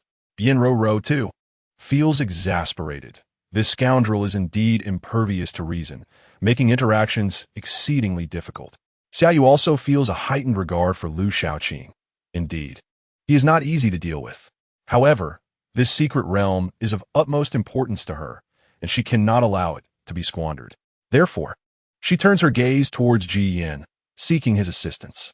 Jiyan notices her look and subtly gestures to offer her advice. With Ji Yan's counsel, Xiaoyu regains her confidence. She adopts a serious demeanor, bowing deeply to Lu Shaoqing. Lu Shidi, this secret realm holds great significance for me. I hope you can lend me your support. Should you have any requests, please feel free to express them. I will fulfill them if it is within my power. I humbly request your assistance, Lu Shidi. Senior sister, you. Bian is taken aback by Xiaoyu's unprecedented display of seriousness and grows increasingly displeased with Lu Shaoqing. She glares at him, this despicable fellow, truly detestable. Lu Shaoqing falls silent. Xiaoyu's earnestness throws him off balance. He is unafraid of threats or challenges. But this genuine request leaves him at a loss. He turns to Ji Yan, irritated, suspecting him of orchestrating this situation. It is only now that Xiaoyu has made such a sincere appeal for help. Lu Shaoqing is the first to doubt that no one is secretly advising her. Ji Yan, arms crossed, coolly asks if he has any evidence. Lu Shaoqing, brimming with fury, retorts that even without evidence, he wishes to give Ji Yan a beating. I am in the Yuanying stage. Lu Shaoqing is incensed, cursing loudly, exclaiming that repeating Yuanying stage is nothing to boast about. Just wait. One day, I shall pin you to the ground. Xiaoyu speaks on Ji Yan's behalf, earnestly stating that this matter has no connection to him. I genuinely desire your assistance, Lu Shidi. Lu Shaoqing feels a headache coming on. He cannot withstand such sincerity. It is difficult to refuse. Lu Shaoqing bows to Xiaoyu, sincerely stating that senior sister Xiaoyu, please spare me. I truly am not suitable. Xiaoyu shakes her head, her beautiful eyes radiating conviction. I trust my judgment. You are indeed the most suitable person. He is left without recourse. However, when his gaze falls upon the array of dishes on the table, an idea strikes him. Pointing at the feast prepared by their master, he proposes to Xiaoyu that if she can consume all the dishes on the table, he will agree to assist her. Upon hearing this, Xiao Cheng grows anxious, wishing to obliterate everything on the table, and exclaims that Lu Shaoqing should not be ridiculous. He quickly reassures Xiaoyu, urging her to disregard Lu Shaoqing's words. The trio present with Xiaoyu finds this demand rather peculiar. Is it truly that simple? The dishes on the table emanate an enticing aroma, which they had noticed upon entering. Just the fragrance alone indicates their deliciousness. But why is Xiao Cheng reacting so strongly? Chapter 54. These dishes are delicious. What kind of condition is this? Xiaoyu, intrigued, asks, Lu Shidi, is it really that simple? Lu Shaoqing suppresses a smile, calmly affirming that it is indeed true. As long as she consumes this array of dishes, he will comply. Xiao Yi's face pales. The nauseating sensation returns. She covers her mouth, feeling quite unwell. Surely, senior brother's culinary skills are unforgettable. Senior sister Xia, you cannot possibly endure this, can she? The second senior brother is exceedingly cunning. This tactic deftly sidesteps senior sister Xiaoyu's request. Xiaoyu feels perplexed. Though her acquaintance with Lu Shaoqing has been brief, merely around half an hour, she has gleaned some understanding of him. This matter cannot possibly be so simple. She inquires once more, Lu Shidi, is this truly your condition? Lu Shaoqing raises 3 fingers, swearing earnestly that it is indeed true. This only deepens Xiaoyu's confusion. Meanwhile, Bian snickers derisively. Senior sister, could it be poisoned? Bian holds no favorable opinion of Lu Shaoqing and tends to assume the worst of him. Lu Shaoqing's behavior is undoubtedly suspicious. He might be attempting to poison Xiaoyu. Xiaoyu cannot help but shoot a glare at her junior sister, questioning how she could think such a thing. How could this be possible? Bian continues to speculate, suggesting that senior sister, it seems he knows he cannot refuse you, thus seeking an easy way out. While this is a possibility, Xiaoyu still finds it rather odd. Shaoqing reiterated, Xiaoyu sure, you need not pay him any mind. This dish is unworthy of consumption. He was fervently averse to the prospect of Xiaoyu sampling his culinary efforts, especially after Xiao Yi's earlier reaction had spoken volumes. If Xiaoyu were to eat it and later inform in Xinyan, he would be utterly mortified. Xiaoyu smiled and replied, it's quite all right, Shu Xiao. I shall taste it regardless. After all, it does smell delightful. Could it possibly be the craftsmanship of Lu Shidi? To Xiaoyu, this was an irresistible invitation, one she could not decline. She could not admit to being too timid to try, fearing mockery. Lu Xiaoqing chuckled heartily, casting a glance at Xiao Cheng. Come now. This is my master's culinary art. Do give it a try. Despite Xiao Cheng's crimson face as he attempted to object, Lu Xiaoqing firmly insisted. Master, let it be. It felt a bit strange, yet it was of no consequence. Xiaoyu chuckled lightly. It's fine. I shall indulge. Bien Ro pulled Fang Xiao over to Lu Xiaoqing, saying, Do you mind if we join as well? Not at all. I was just lamenting that I wanted this girl to partake too. Lu Xiaoqing provocatively teased. If you're not afraid, then you may try.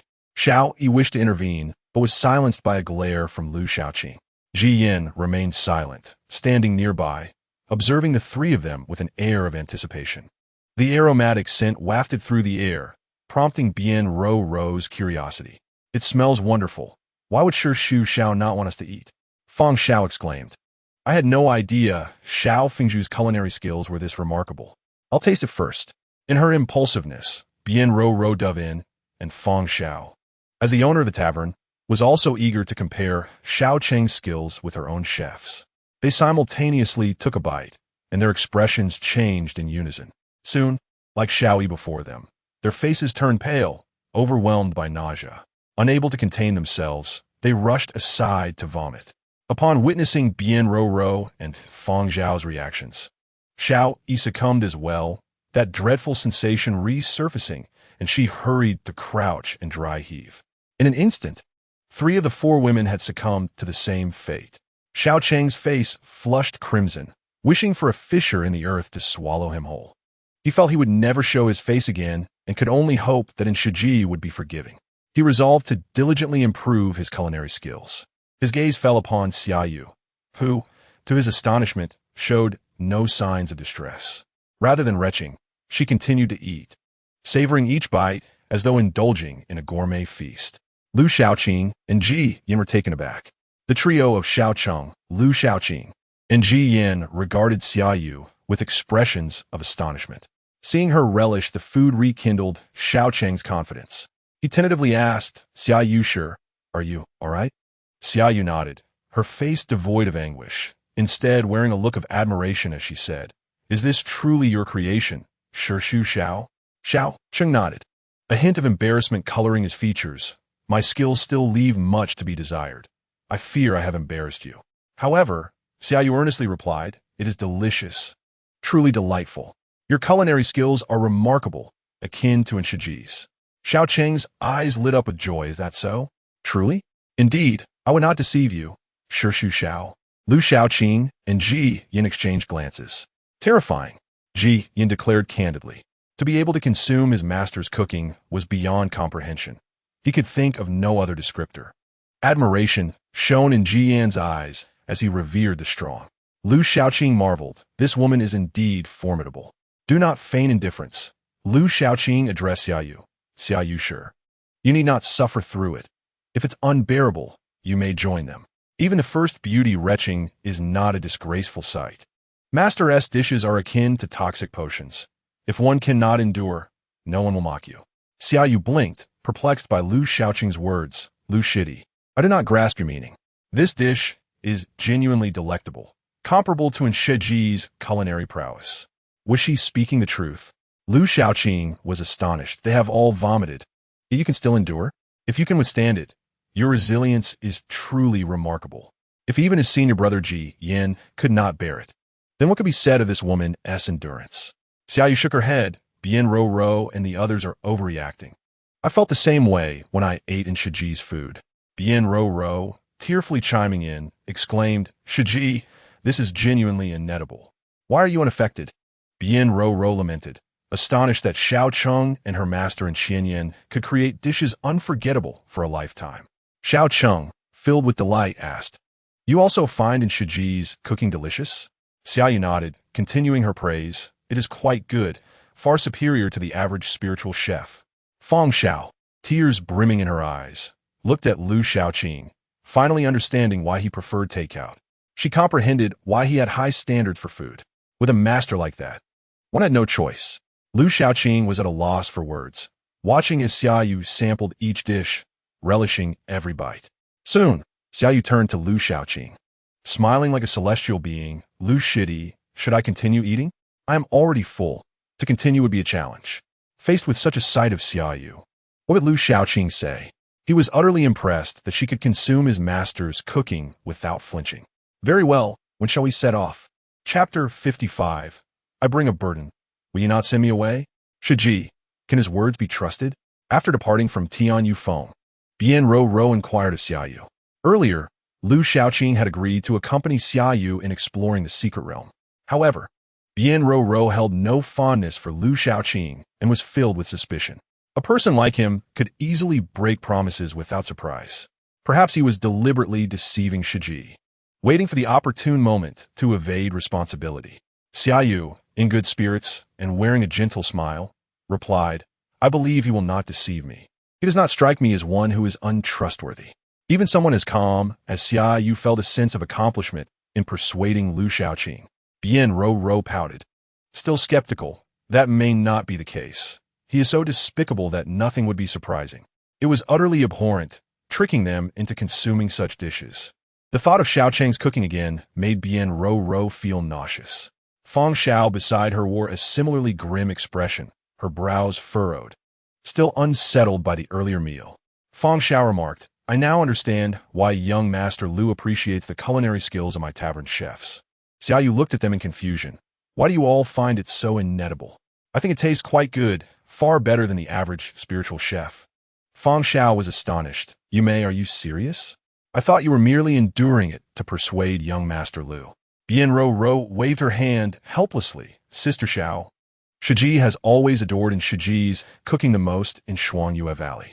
Sure, Shu Xiao's culinary skills are on par with Shiji's. Shiji genuinely believes it tastes good. Recalling the meal that could rival toxic potions, Feng Xiao gazed at Xiaoyu with profound admiration. Truly, as the eldest disciple of Shuangyue Valley, she was unlike ordinary folk. Xiaoyu smiled slightly, choosing not to dwell on the matter. She too was unsure why she differed from the others.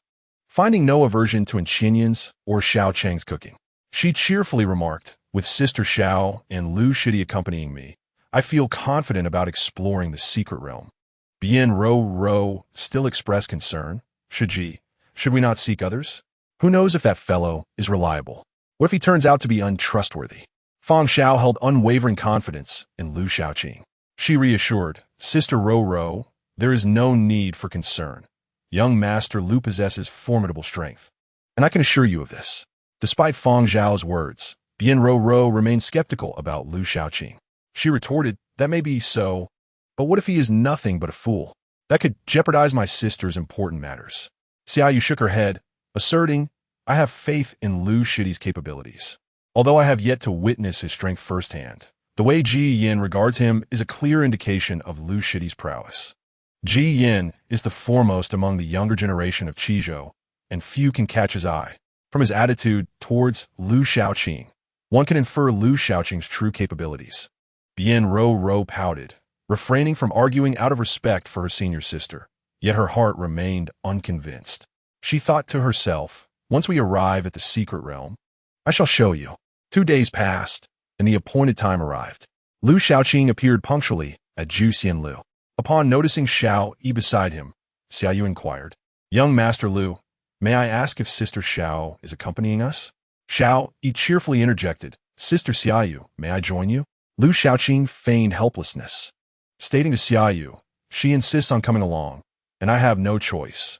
You could refuse and send us back, he added. Xiao Yi, displeased, shot back. You always twist the truth.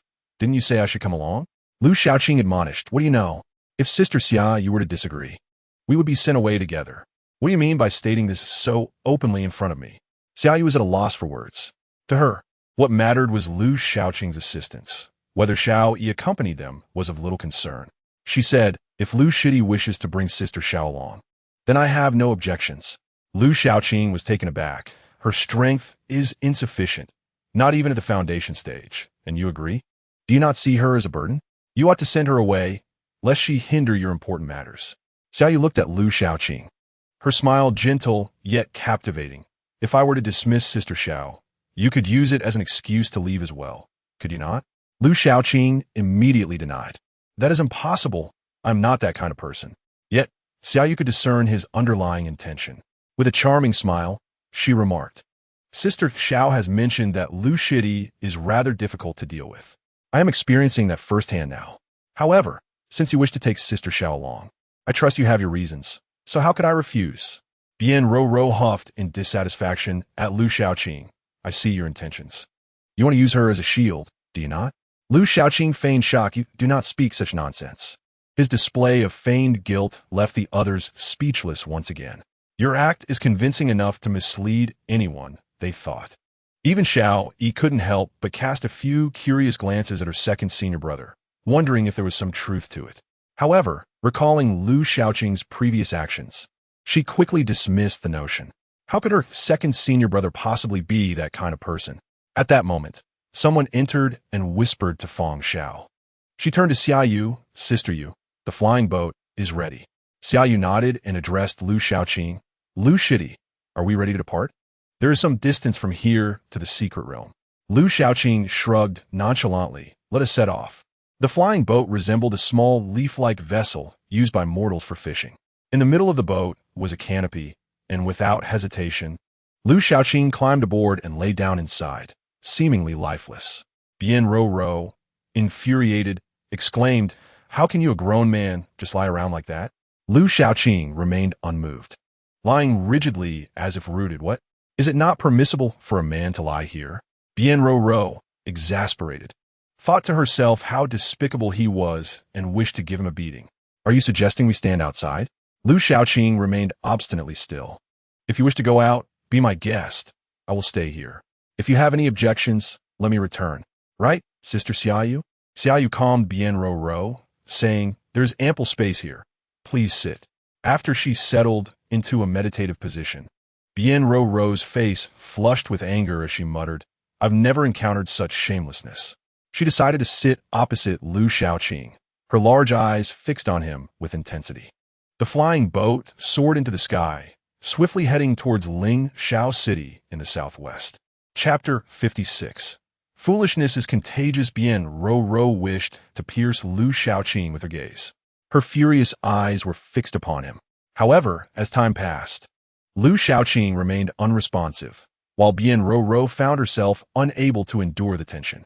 Her eyes grew dry, and more crucially, she felt a discomfort in her heart. Xiaoyu, noticing this scene, was secretly astonished. Normally, even cultivators would feel uncomfortable under such a gaze. Yet Lu Xiaoqing remained unfazed, treating Bien Ro as if she were merely air, showing no signs of discomfort. Feng Xiao quietly chuckled to herself. She had long been acquainted with Lu Xiaoqing's behavior. His skin was thicker than most, and his mental fortitude was exceptional. Compared to him, Bien Ro was still rather inexperienced. Seeing that her efforts to intimidate Lu Xiaoqing were in vain, Bien Ro shifted her gaze to Xiao Yi. Little Yi, she said, approaching Xiao Yi and taking her hand. With a second senior brother like that, you must be cautious. Unable to deal with Lu Xiaoqing directly, she aimed to influence his younger sister instead. Xiao Yi, her big eyes sparkling with curiosity, asked, Sister Ro, why do you say that? My second senior brother is very kind to me. Xiao Yi spoke the truth. Lu Xiaoqing had indeed treated her well. Although he often made her grit her teeth in frustration, he had genuinely been good to her. Allowing her to comprehend the essence of his sword intent surpassed what many could offer, even her father. Observing Xiao Yi's innocent demeanor, Bien Ro felt a pang of sympathy. Such a lovely girl, naive and inexperienced, was vulnerable to the advances of a shameless wolf. She felt compelled to rescue her, ensuring she understood the wickedness of such a wolf. Bien Ro earnestly continued, Little Yi, do not be deceived by him. A person like him is the epitome of shamelessness. You must be wary lest he sells you out. Xiao Yi, glancing at Lu Xiaoqing, smiled brightly. Second senior brother, would you really sell me? Lu Xiaoqing, without a moment's hesitation, replied, If someone wishes to buy, I would not mind selling. Sister Xiaoyu, would you like a bed warmer? For 998 spirit stones, you may take her home. She can work during the day and warm the bed at night. It is simply perfect. No need for 1,000, just 998. Xiao Yi, incensed, waved her little fists, exclaiming, Second senior brother, you are despicable. Am I only worth that many spirit stones? Seizing the opportunity, Bien Ro pointed at Lu Shaoqing with disdain. You see, someone who only values spirit stones is precisely the type you must be cautious of. He might truly sell you out. He shook her head, expressing her unwavering trust in her second senior brother. Not at all. Second senior brother is not that kind of person. Having spent several months at Tianyu Peak, He had come to regard it as her second home. To her, Lu Shaoqing was akin to an older brother. She could not fathom the idea that he would betray her. Bien Ro, witnessing Xiao Yi's trust in Lu Shaoqing, felt her teeth grind in frustration. How could you be so naive? You must guard against him. Do not trust him. It is evident that he is not a good person. Xiao Yi, displacet, retorted. It is permissible to speak ill of my second senior brother, but not continuously. Sister Ro, you cannot speak of him that way. He is a good person. If you keep saying such things about him, I might just get angry. Bien Ruru felt a pang of anger in her chest. How could this little white rabbit be so naive? Lu Shaoqing scoffed, deriding Bien Ruru's audacity and innocence. Did she truly believe that the bond between our sect siblings could be so easily shattered by mere words?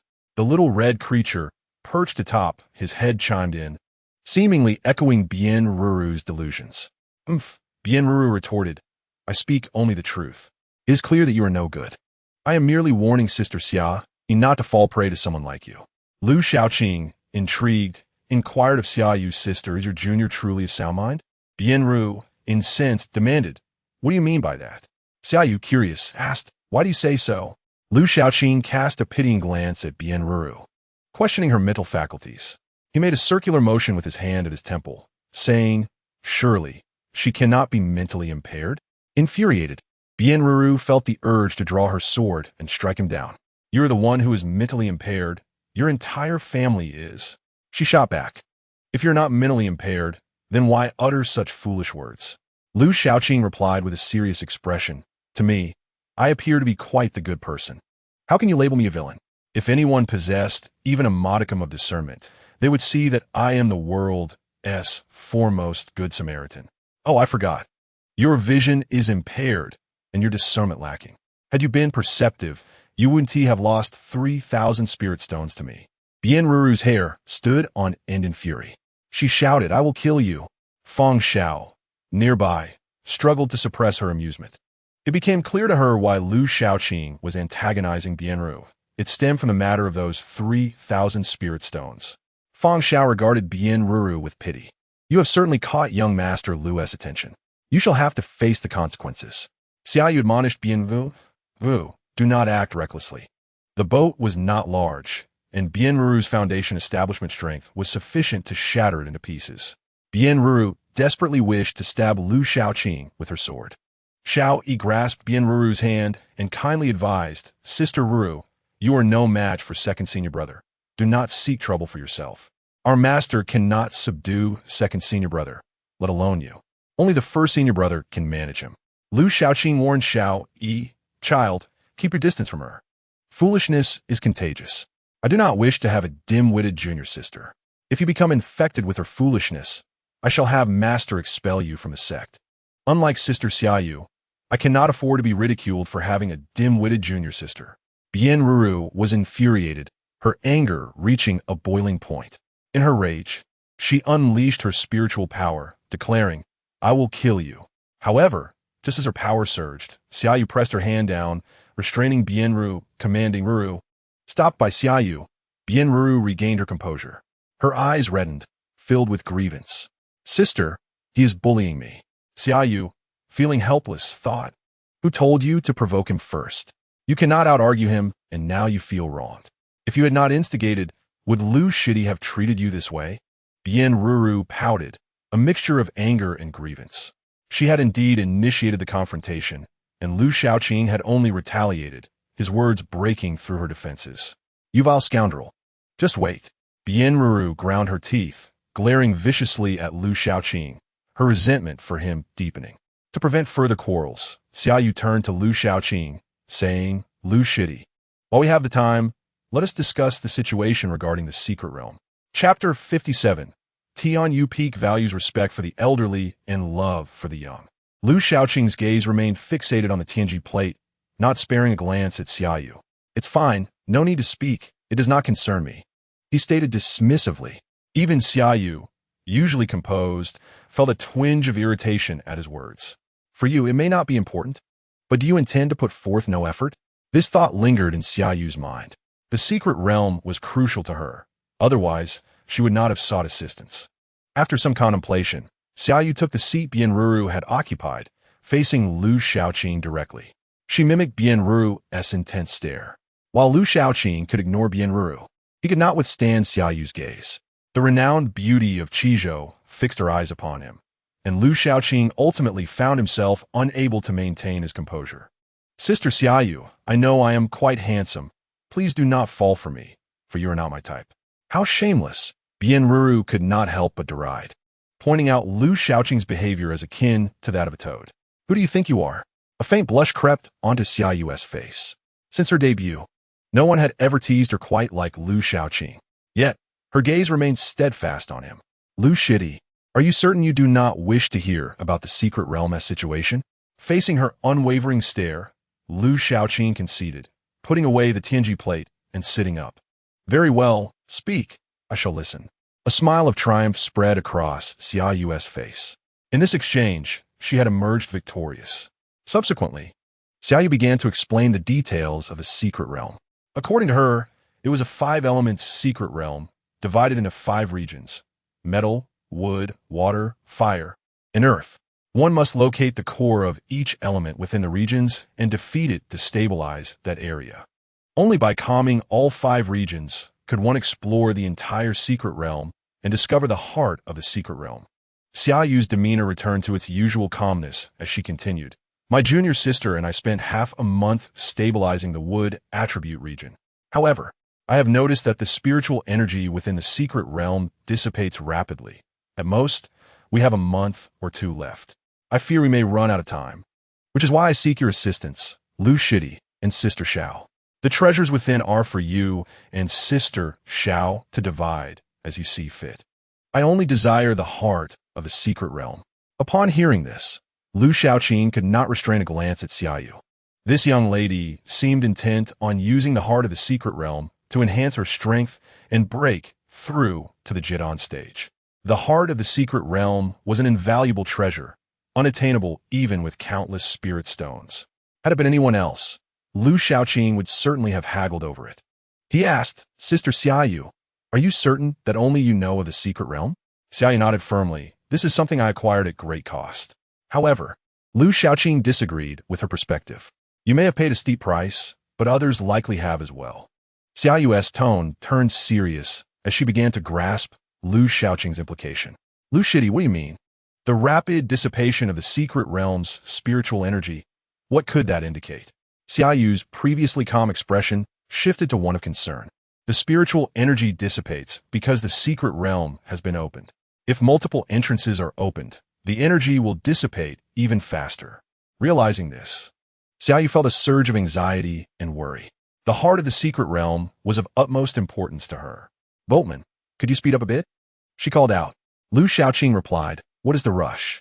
No matter how fast you go, it will not change this moment. Even if the secret realm has been breached, it is of little concern. We can simply take it by force. His tone was calm, as if he did not regard this as a significant issue. During his speech, he even yawned lazily. For some reason, upon witnessing Lu Shaoqing's demeanor, Xiaoyu felt her anxiety dissipate once more. With a meaningful glance at Lu Shaoqing, she smiled. Lu Shidi is right. There is no need to hurry. Deep down, Xiaoyu understood that Lu Shaoqing was more formidable than she had initially perceived. In terms of this mindset, she found herself lacking. Ironically, she prided herself on her ability to maintain equanimity, unperturbed by external circumstances.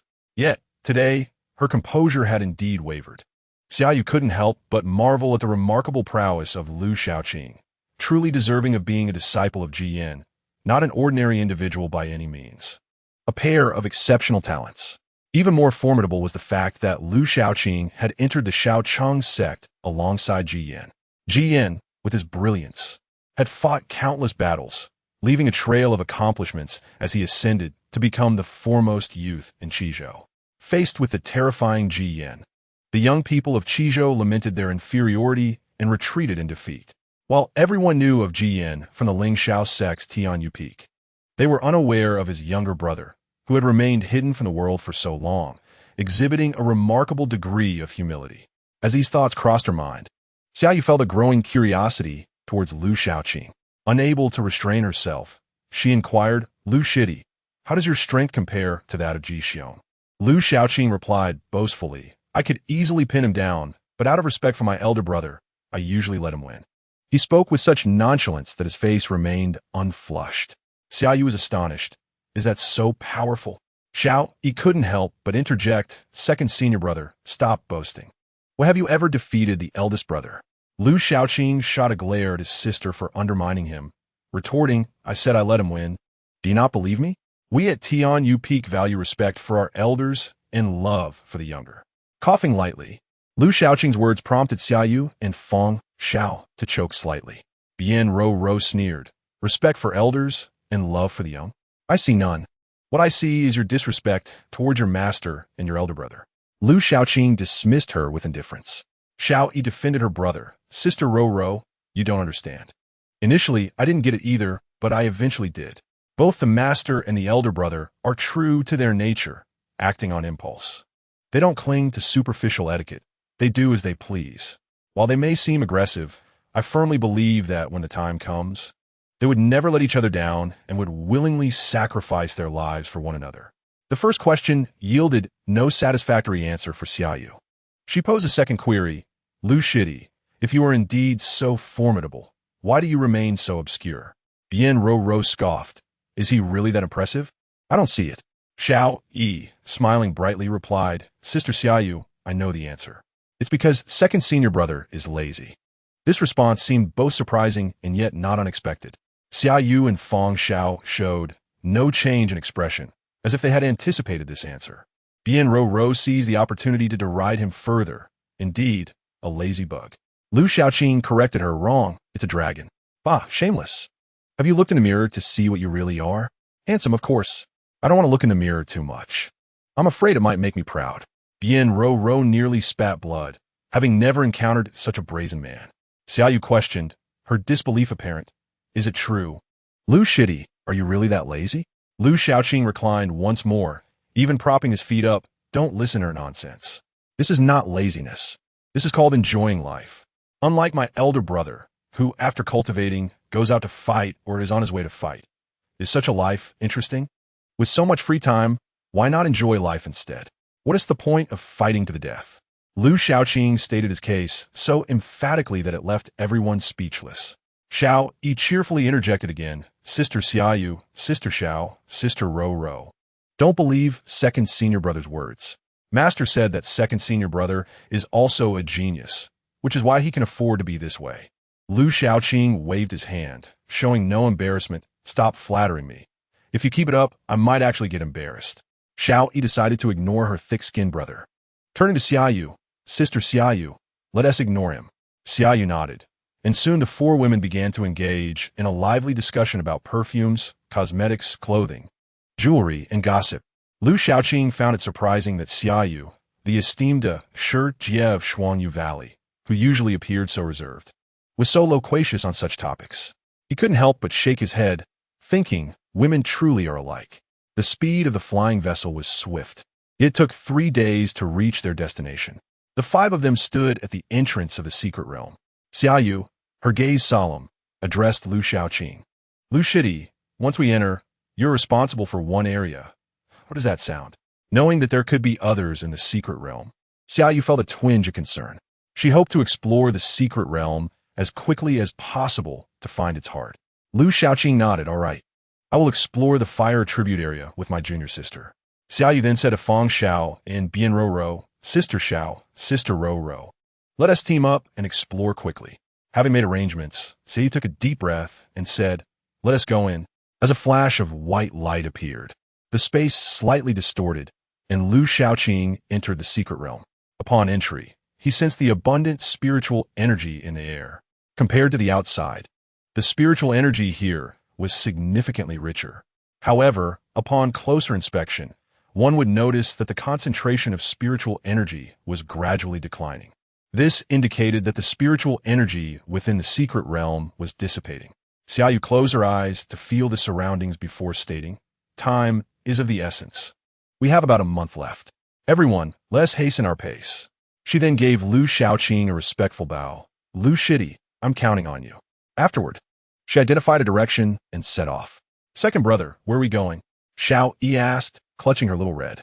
Lu Xiaoqing pointed in a direction. "Over there." The direction was rich in fire attributes.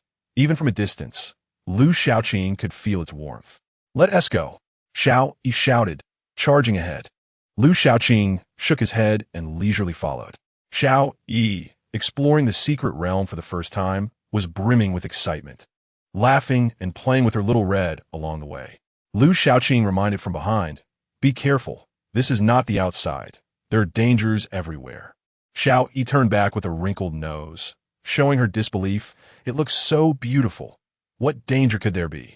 The secret realm was formed when spatial turbulence encountered obstacles or underwent mutations. Like a river encountering an obstruction, whirlpools would form. The secret realm is akin to a whirlpool of spatial turbulence, existing in the real world in spatial form. The spiritual energy contained within the secret realm is denser than that of the outside world, producing various rare resources, but it also harbors numerous dangers. If one could stabilize the structure of the secret realm, it would form a small world, or, if managed by a powerful being, it could become a paradise. However, rather than transforming a secret realm into a paradise, powerful beings prefer to create their own. A personally crafted paradise is often better and safer. Cultivators above the Yuanying stage cannot enter the secret realm, as it is too weak to withstand their pressure. Yet, entities within the secret realm may be stronger than those at the Yuanying stage. A novice like Xiao Yi, venturing into the secret realm alone, would likely find herself at a complete loss. Initially, the secret realm brims with spiritual energy, and everything here is superior to the outside world, including the scenery. Immersed in the beauty, Xiao Yi exclaimed in delight along the way.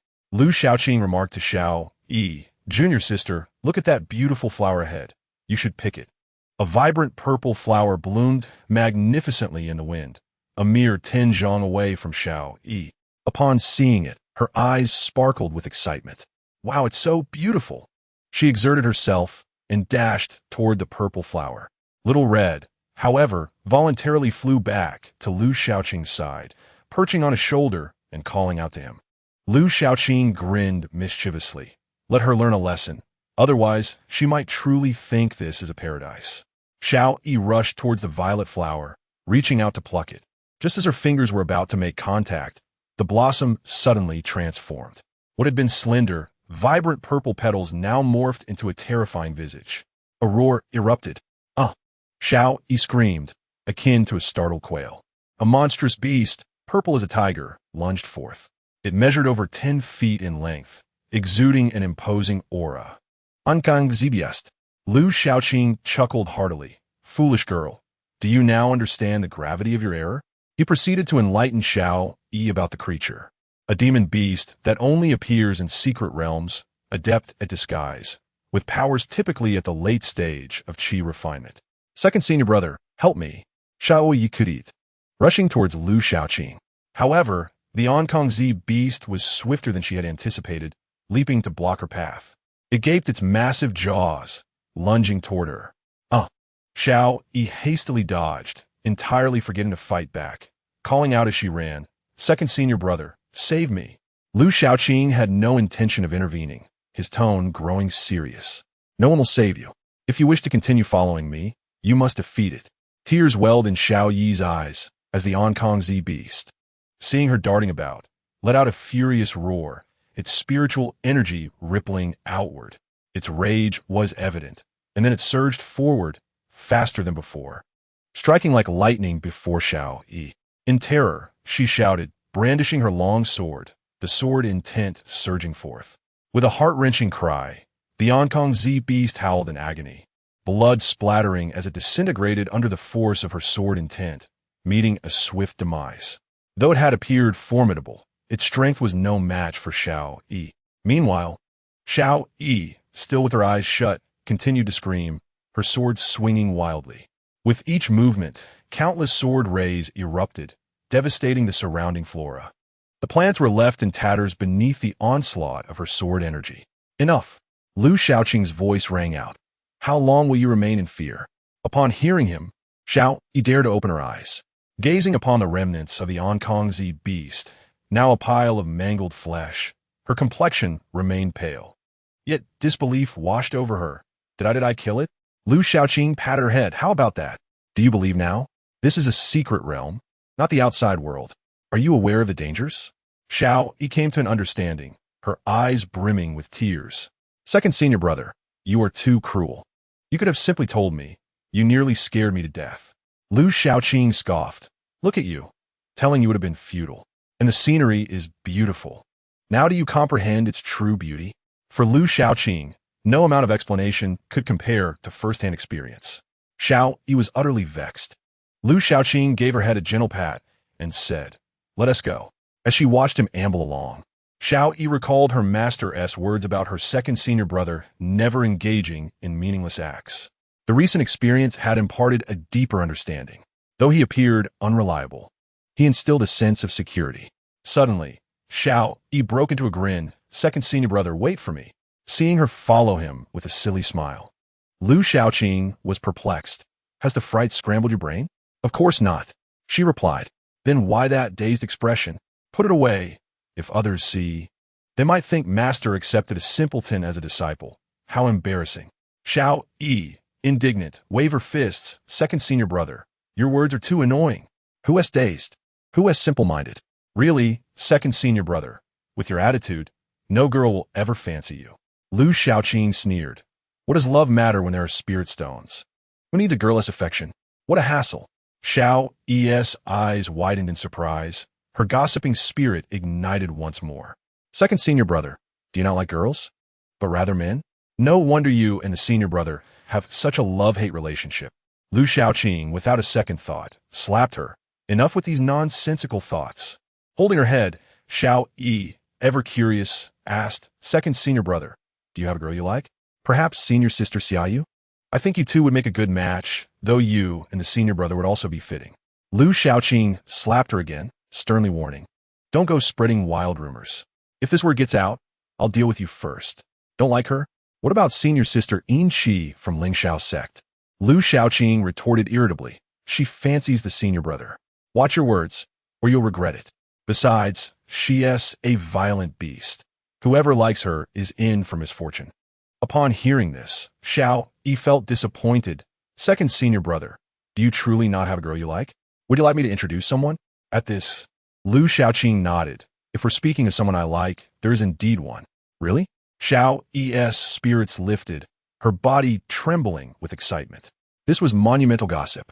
Even a reclusive second senior brother had someone he fancied? Who is it? Xiao Yi's curiosity piqued. Eager to know what sort of girl could capture the heart of her second senior brother, she was buzzing with excitement, pondering who could possibly be worthy of his affections. Lu Shaoqing stroked his chin with a mischievous grin. She is indeed quite special, and you are familiar with her. Who? Who? Xiao Yi's curiosity intensified. The second senior brother wore a smile of happiness. Who was this fortunate girl that had caught his eye? Yet, despite racking her brain, Xiao Yi could not conceive of a girl among her acquaintances who could match Lu Shaoqing. Gaining the second senior brother's approval and affection was no trivial matter. Xiao Yi tugged at Lu Shaoqing's clothing, urging, Second senior brother, stop keeping me in suspense. Please tell me quickly. She felt as if her heart was being clawed at by a cat, restless and uneasy. Without knowing the answer, she could hardly breathe. Lu Shaoqing chuckled. All right, I'll tell you. It's your cousin, Xiao Kun. Xiao Kun? Xiao Yi was taken aback, struggling to comprehend. Why? She stammered, disbelief washing over her. Her cousin, Xiao Kun, was a person she knew all too well, arrogant and unruly, relying on her grandfather's status as the elder of the Xiao family. Had her grandfather not been a mid-stage nascent soul expert, she would have been dealt with long ago. How could such a cousin garner the second senior brother's interest? What merit did she possess? Was the second senior brother's taste so pedestrian? Xiao Yi looked at Lu Shaoqing. Are you serious? Lu Shaoqing nodded earnestly, indeed. I truly like her storage ring. Puffed. Xiao felt as if she had sustained internal injuries. Second senior brother, is that what you mean by liking her? Lu Xiaoqing gazed at her curiously. Yes, what else? She is such a good person, traveling from afar to deliver me a storage ring. I wish to encounter more girls like her. Xiao, he felt a wave of nausea. You're truly talking about liking her for her possessions? She gazed at Lu Xiaoqing in disbelief. You're not still thinking about her, are you? Lu Xiaoqing did not deny it, nodding seriously. Yes. She is the granddaughter of a nascent soul expert. She'll soon replenish her losses. At that point, I could use her help, right? Xiao, he felt increasingly exasperated. Her fists clenched in frustration. I refuse to help you. Lu Xiaoqing, astonished, replied, You're being rather petty, aren't you? If it comes to it, I'll share some with you next time. Consider this. Her grandfather is a formidable Yuan-ing expert, undoubtedly possessing valuable treasures. If we manage to acquire even 1 or 2 items, we will be immensely fortunate. Xiao, he felt a pang of anxiety. You truly entertain such thoughts? Senior brother, she has yet to confront you regarding her grievances. What is there to fear? If she comes, it will be an excellent opportunity to extract benefit from her. As they conversed, they continued their journey forward. The scenery gradually transformed. Initially, the landscape was vibrant with the essence of spring, trees flourishing and flowers blooming abundantly. However, as they ventured deeper, the temperature of the land began to rise, leaves turning withered and charred. The surrounding white mist thickened, obscuring spiritual senses and complicating exploration. The air was permeated with the scent of sulfur. Xiao Yi surveyed her surroundings and could not help but inquire, Senior brother, have we arrived? Lu Xiaoqing gazed into the distance, where the sky was stained crimson, billowing smoke rising ominously. The temperature around them intensified, the air becoming arid. All that met their eyes was a desolate expanse of red. The ground was littered with the remnants of charred trees, an atmosphere of desolation prevailing. Farther away lay an indistinct horizon, obscured from view. Lu Xiaoqing nodded, affirming, Indeed, this is the fire attribute region within the Wuxing secret realm. Xiao Yi's eyes sparkled with curiosity as she cautiously asked, What should we do? Senior brother, have you explored this area before? Lu Xiaoqing shook his head. He had mostly remained at home, having only ventured into the secret realm a few times. This marked his first foray into the Wuxing secret realm. Nevertheless, Lu Xiaoqing felt no trepidation. Had he not experienced challenges before? He remarked, Did not senior sister Xiaoyu mention it? We must locate the Fire Lord here and eliminate it. They would search gradually. Each elemental region harbored 5 lords, akin to the focal points in a formation. Identifying and defeating them would signify conquering the area. Xiao Yi muttered, How do we recognize the Lord? What do they look like? Senior sister Xiaoyu did not elaborate. Lu Xiaoqing took it upon himself to educate his novice junior sister, explaining that lords did not possess fixed forms. They could manifest as a stone, a tree, or even a fierce beast. This was common knowledge. Had she not perused any texts? Xiao Yi shook her head. I have not. I prefer shopping to reading. Upon noticing Lu Xiaoqing's disdainful gaze, she quickly smiled, But with you by my side, I need not worry so much.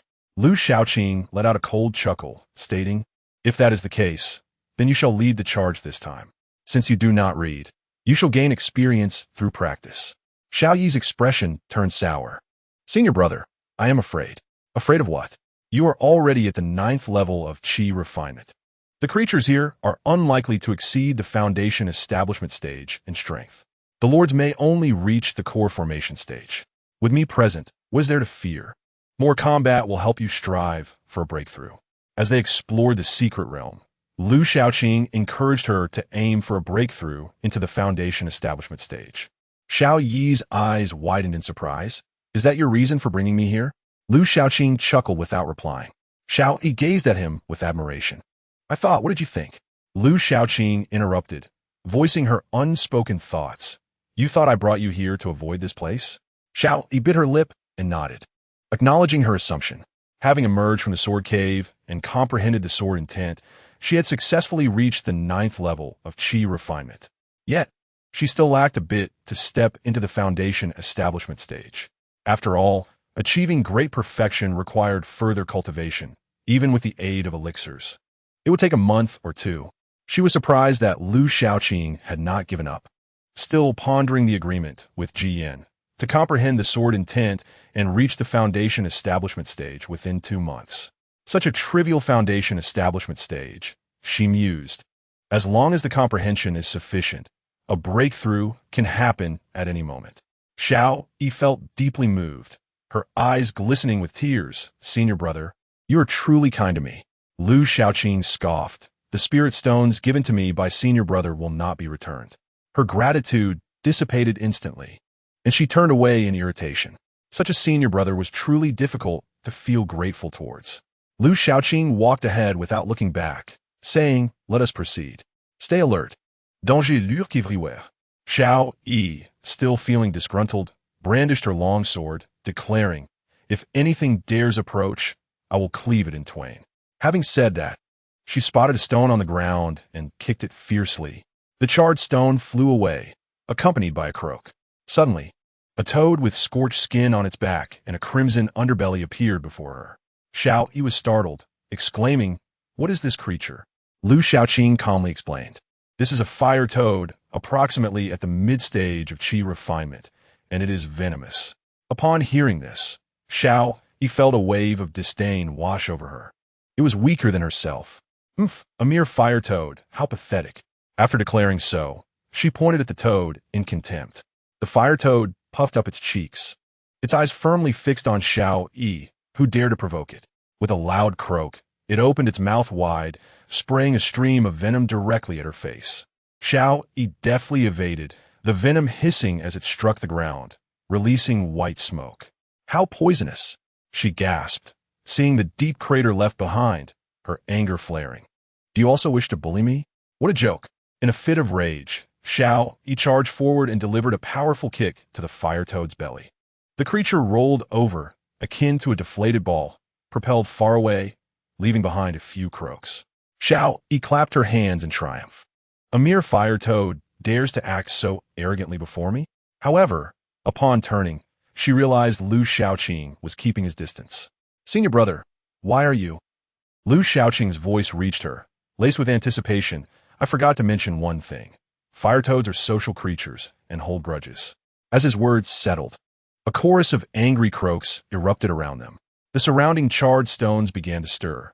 They were swarming with fire toads, countless in number. Xiao Yi felt her scalp tingle. As she sought to flee, she discovered she was already encircled. Senior brother, help! She cried out. Lu Xiaoqing remained unmoved, calling from afar. You handle them. Did you not say they were merely pathetic fire toads? Surely, these weaklings cannot trouble you. Good luck. Xiao Yi looked towards Lu Xiaoqing, only to find him seated comfortably, leisurely enjoying boiled spirit beans from his storage ring with Xiaohong. She felt as if she might weep blood. Was he merely here to spectate? Senior brother, please do not jest with me. How can I possibly contend with so many fire toads? Lu Xiaoqing tossed a spirit bean into his mouth and replied, I am not joking. You must manage this yourself. Do not think I will come to your rescue. With no hope left, Xiao Yi felt tears welling in her eyes. At that moment, another croak echoed, and the surrounding fire toads began their assault. They puffed up their cheeks, launching streams of venom at Xiao. The foul stench assaulting her senses as it fell like raindrops. Xiao Yi's face turned pale with fear. She had witnessed the potency of their venom before. If she were to be struck, she would be reduced to nothing. Desperately, she dodged, relying on her speed to weave between the attacks, narrowly escaping. Damn it, she fumed, realizing she could not rely on her senior brother and had to depend solely on herself. With determination, she wielded her long sword and shouted, Take this. King Ping Swort Technique. Lu Xiaoqing watched intently as the long sword in Xiao Yi's hands glowed with a faint blue light. With an intricate maneuver, she began to lift the fire toads from the ground one after another. The fire toad, at the mid-stage of refining qi, fell silent under Xiao Yi's assault. The Qingping sword technique, a water attribute sword art, was procured for her by Xiao Cheng from the Lingxiao sect's library after she grasped the essence of sword intent. Although she had only practiced it for a few days, she had already exhibited considerable skill. The multitude of fire toads crumbled under her onslaught. Observing their fragility, Xiao Yi felt a surge of pride, exclaiming, Indeed, they are weaklings. Is this all they are capable of? She reveled in the moment. seeking to vent the pent-up frustration caused by Lu Shaoqing moments earlier. From a distance, Lu Shaoqing casually cautioned, "Don't be too cocky. There are many fire toads." Xiao Yi interrupted, "Second senior brother, you need not worry. These pathetic fire toads are no match for me." She then shouted at the fire toads before her, "Come on, you insignificant weaklings." Do you know what that means? As you would say, it refers to rubbish, things that are despised. Lu Shaoqing shrugged and popped a spirit bean into his mouth.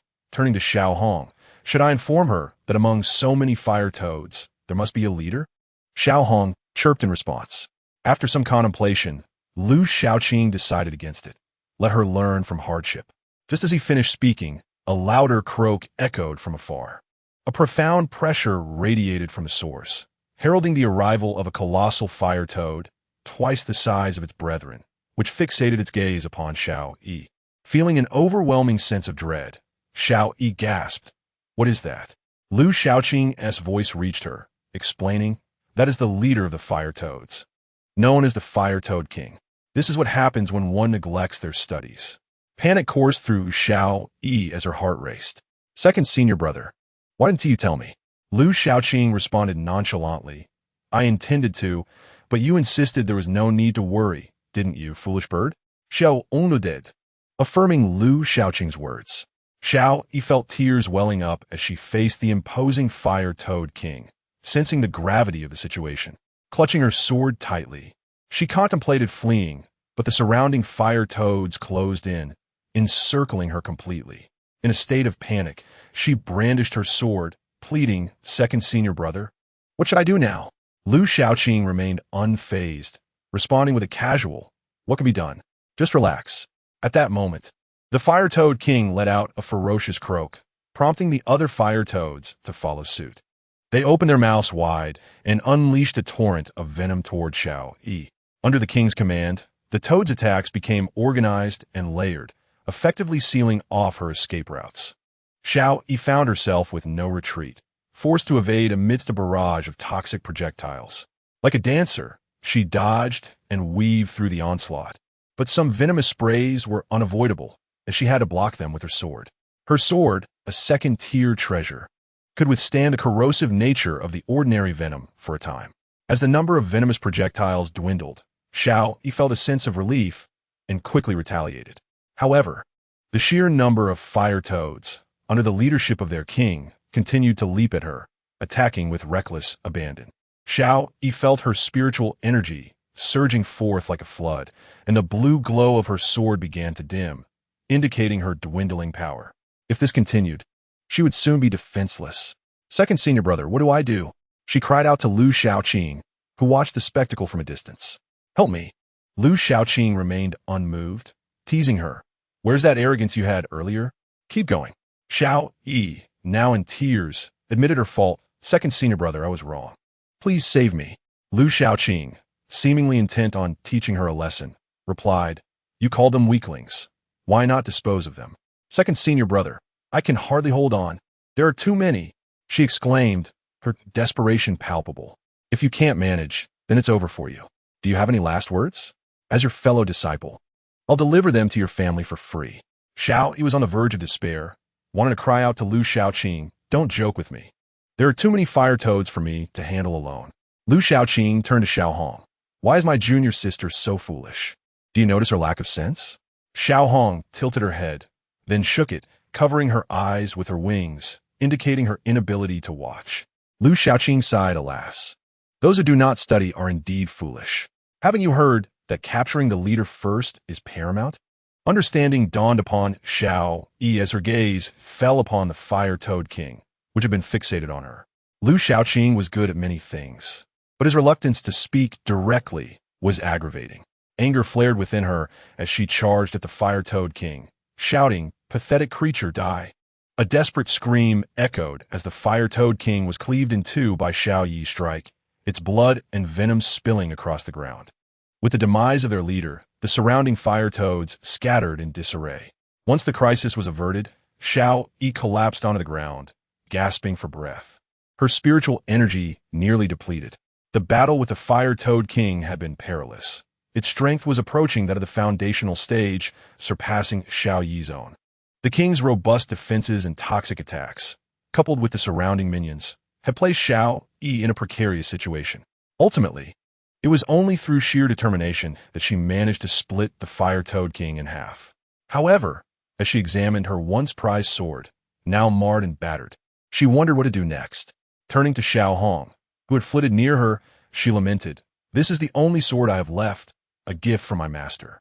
To her surprise, Xiao Hong ignored her, instead landing on the Fire Toad King's corpse and extracting a glowing red bead, which it promptly swallowed. Xiao Yi was taken aback. This was the inner core of the Fire Toad King. Just then, Lu Xiaoqing arrived at lightning speed, seizing Xiao Hong by the neck and scolding, "You foolish bird. Spit that out. Do you have any idea how much that is worth in spirit stones?" Inner cores were rare, only produced by cultivated demon beasts, and were seldom found in the market due to the difficulties in acquiring them. Despite the Fire Toad King's status as a chi refining beast, its inner core was worth no less than 1,000 low-grade spirit stones. Xiao Hong rolled her eyes, but ultimately swallowed the inner Dan. She then shot Lu Xiaoqing a glare and sorted the top of Xiao Yi's head. "Damn it, you spendthrift. Do you realize that the inner Dan you just consumed could sustain you on spirit beans for a lifetime?" Xiao Hong simply lay down on Xiao Yi's head and fell asleep, too lazy to engage. Xiao Yi defended Xiao Hong, speaking on her behalf, "Second senior brother. What's a big deal? It's just a handful of spirit stones." Lu Xiaoqing retorted grumpily, "Members of the first impoverished family should refrain from speaking." Xiao Yi felt indignant, wondering why the Xiao family had been labeled the first impoverished family. While they weren't the wealthiest clan in Qizhou, they were certainly a renowned family. How could they possibly be the first impoverished family?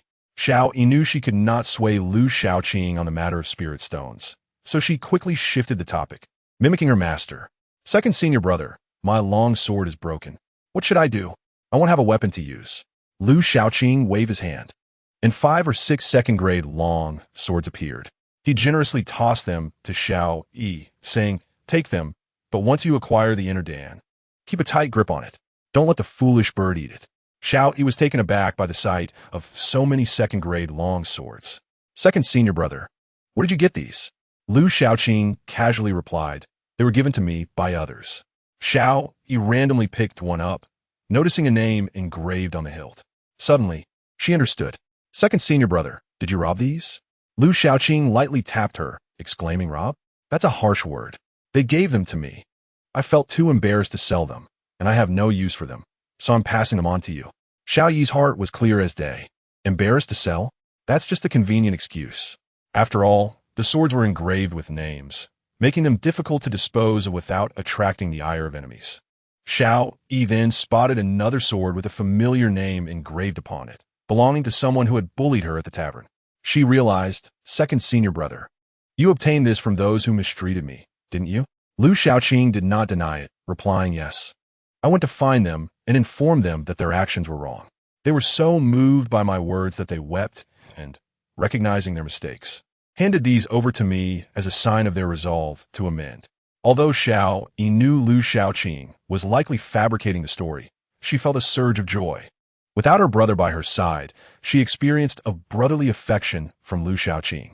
Xiao Yi gleefully clutched Lu Xiaoqing's arm, tugging at his clothing. "Second senior brother, you are truly too good to me." Lu Xiaoqing shook her off with a look of disdain, retorting, "Stop being so overly sentimental. With you as my disciple, I am undoubtedly the most unfortunate one. That scoundrel, the first senior brother, actually made me babysit you. Hurry and break through here.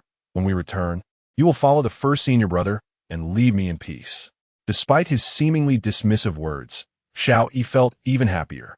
Such interactions were genuinely comfortable. Indeed, Tianyu Peak was the best place. Xiao Yi cheerfully stowed several long swords into her storage ring and assured Lu Xiaoqing, "Second senior brother, rest assured, I will not bring shame upon you." Lu Xiaoqing glanced at her. "You think highly of yourself, don't you? Hurry up and recover. We still have a long way to go." "Yes." Xiao Yi swallowed a few medicinal pills and sat cross-legged to restore her internal spiritual energy. Once she recovered, the two continued their journey. They were currently merely at the outskirts of the fire attribute zone, with a considerable distance yet to the core. As they delved deeper, the dangers they encountered multiplied. Most were ferocious beasts, with the occasional encounter of demon beasts. However, the demon beasts were quite clever and would swiftly flee upon realizing they were outmatched. With Xiao Yi's strength, she could only watch helplessly as they escaped. Lu Xiaoqing did not intervene, allowing the demon beasts to flee. Xiao Yi found Lu Xiaoqing's actions puzzling. Second senior brother, don't these demon beasts possess inner dawn? Why don't you take action? Lu Xiaoqing's face contorted with pain as he scolded. Who told you to be so weak? Allowing them to escape? They're your opponents, not my prey. Xiao Yi understood. Second senior brother, you want me to deal with them to hone my skills, don't you? Lu Xiaoqing angrily replied. Who knew you would be this incompetent? I've calculated it. You owe me several thousand spirit stones. Xiao Yi was taken aback, her heart sinking. Why? When did I owe you anything? I wasn't even aware. Letting those demon beasts escape is equivalent to letting my inner dawn slip away. Is that not a debt you owe me? What kind of twisted logic is that? If you had intervened, they wouldn't have escaped. Just as Xiao Yi was about to engage in a spirited debate with Lu Xiaoqing, two figures suddenly emerged from the woods ahead. Both parties froze, momentarily taken aback. Chapter 63. Do not mimic the actions of the first senior brother before Lu Xiaoqing and Xiao Yi stood two young individuals. Upon seeing Lu Xiaoqing and Xiao, they too were momentarily stunned. Who are you? The two young men demanded with a wary expression. Lu Xiaoqing frowned, realizing they were not alone. He countered, and who might you be? We are disciples of the Dianxing sect. Who are you, and what brings you here? Lu Xiaoqing maintained an impassive demeanor, replying, Dianxing sect. From Yinzhou? Yinzhou and Qizhou were neighboring regions, and the Dianxing sect, much like the Lingxiao sect, was a well-known sect in Yinzhou. State your identities.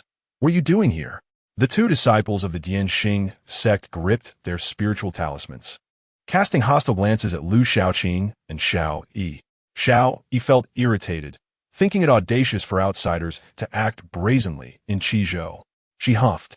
We are, just as Xiao Yi was about to reveal her identity, Lu Xiaoqing interrupted. We are disciples of Gui Yuan Pavilion. You Dianxing sect members have crossed the line, haven't you? Xiao Yi's face displayed shock. What is second senior brother doing? Gui Yuan Pavilion? Zhang Songlong? The two Dianxing sect disciples looked astounded, not expecting to encounter a disciple of Gui Yuan Pavilion, one of the three major sects in Qizhou. Given that Qizhou and Yinzhou were neighboring regions, they were somewhat aware of each other's news. Zhang Songlong, as the first senior brother of Gui Yuan Pavilion, was formidable and held considerable renown in Yinzhou. Lu Xiaoqing, with his back turned and arms crossed, declared proudly, Indeed, my brother is Zhang Songlong. Are you scared yet? The reputation of one's name often conjured shadows of their stature.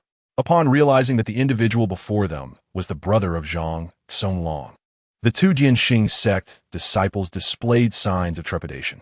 They exchanged glances, and one of them respectfully clasped his hands towards Lu Xiaoqing, saying, it is young Master Zhang. May I inquire your esteemed name? Lu Xiaoqing maintained an air of arrogance, stating, no need for a name change. It's Zhang Zheng. Young Master Zhang, my apologies. The two Dianxing sect disciples bowed once more. Ba Hao. I am Gong Ding. This encounter is indeed fated. We shall not disturb young Master Zhang any longer. Farewell. They then cautiously retreated, swiftly disappearing from Lu Xiaoqing's sight. Once the two had departed, Lu Xiaoqing's expression soured. Xiao Yi noticed and asked, Second senior brother, is something troubling you? Lu Xiaoqing frowned, somewhat displeased. Annoying, trouble is soon to follow. Even here, we cannot escape it. Truly bothersome. Xiao Yi was confused and inquired curiously why. Lu Xiaoqing shot her a look of incredulity. Did you not detect the murderous intent from those two? Just now. The two disciples of the Dianxing sect had already summoned their spiritual talismans. Their intent to kill was well concealed, but I sensed it. Lu Xiaoqing had considered striking first to eliminate the threat, but he was wary of complications. However, the two from the Dianxing sect were exceptionally cautious. Even in their retreat, they remained vigilant, preventing Lu Xiaoqing from seizing an opportune moment to act. Lu Xiaoqing could forcefully take action, yet he remained hesitant, unaware of the number of adversaries that approached. The appearance of the Dianxing faction here confirmed his earlier suspicions. The rapid leakage of spiritual energy from the secret realm indicated that others had entered through a different entrance. They were not of the same faction, and the benefits within the secret realm would naturally be too precious to share with outsiders. This foretold a future filled with bloodshed and turmoil, a troublesome situation for Lu Shaoqing, fraught with danger. Hearing the murderous intent expressed by two disciples of the Dianqing faction towards them, he was taken aback. Why? They had done nothing to offend them. Lu Shaoqing was left speechless, wondering how this girl had managed to survive until now. Indeed, the young lady was as oblivious as one might expect. He advised her to read more, for her intellect was rather lacking. He chastised, could not hold her head high. Yet, this was not entirely her fault. As her father's only daughter, she had been spoiled since childhood, with virtually no social experience. She could not fathom such intricate matters. Lu Shaoqing reprimanded her, asserting that one must always remain cautious, even around one's own kin. He seized upon a flaw in his words, asking, "Are you saying that I should also be wary of you, second senior brother?" Lu Shaoqing nodded matter-of-factly, of course. Why not? When danger arises, I will be the first to push you out. Do you believe me? To this, He made a face at him. I don't believe it. Although she had only been at Tianyu Peak for a short time and had known Lu Shaoqing for just 2 or 3 months, she regarded him as trustworthy as her father. She would remain cautious around her cousin Xiao Chuan and others in the family, but she could never bring herself to doubt Lu Shaoqing's intentions towards her. She then realized why Lu Shaoqing had chosen to impersonate Zhang, Songlong's younger brother. Second senior brother, did you claim we were disciples of Gui Yuan Pavilion to intimidate them? Lu Shaoqing affirmed, yes, and also to avoid trouble. The concept of avoiding trouble baffled Xiao. After all, if we kill them, we need not fear retaliation. That would minimize complications. Upon grasping this, Xiao fell silent. So, it was indeed the avoidance of trouble that motivated him. Lu Shaoqing took the opportunity to scorn Ji Yin, advising against emulating his senior brother's foolish behavior. He lamented how Ji Yin always declared his identity as a disciple of Ling Xiao's sect during confrontations, as if announcing it would benefit them. Such actions would ultimately be detrimental. Why? Xiao questioned. There's nothing wrong with that.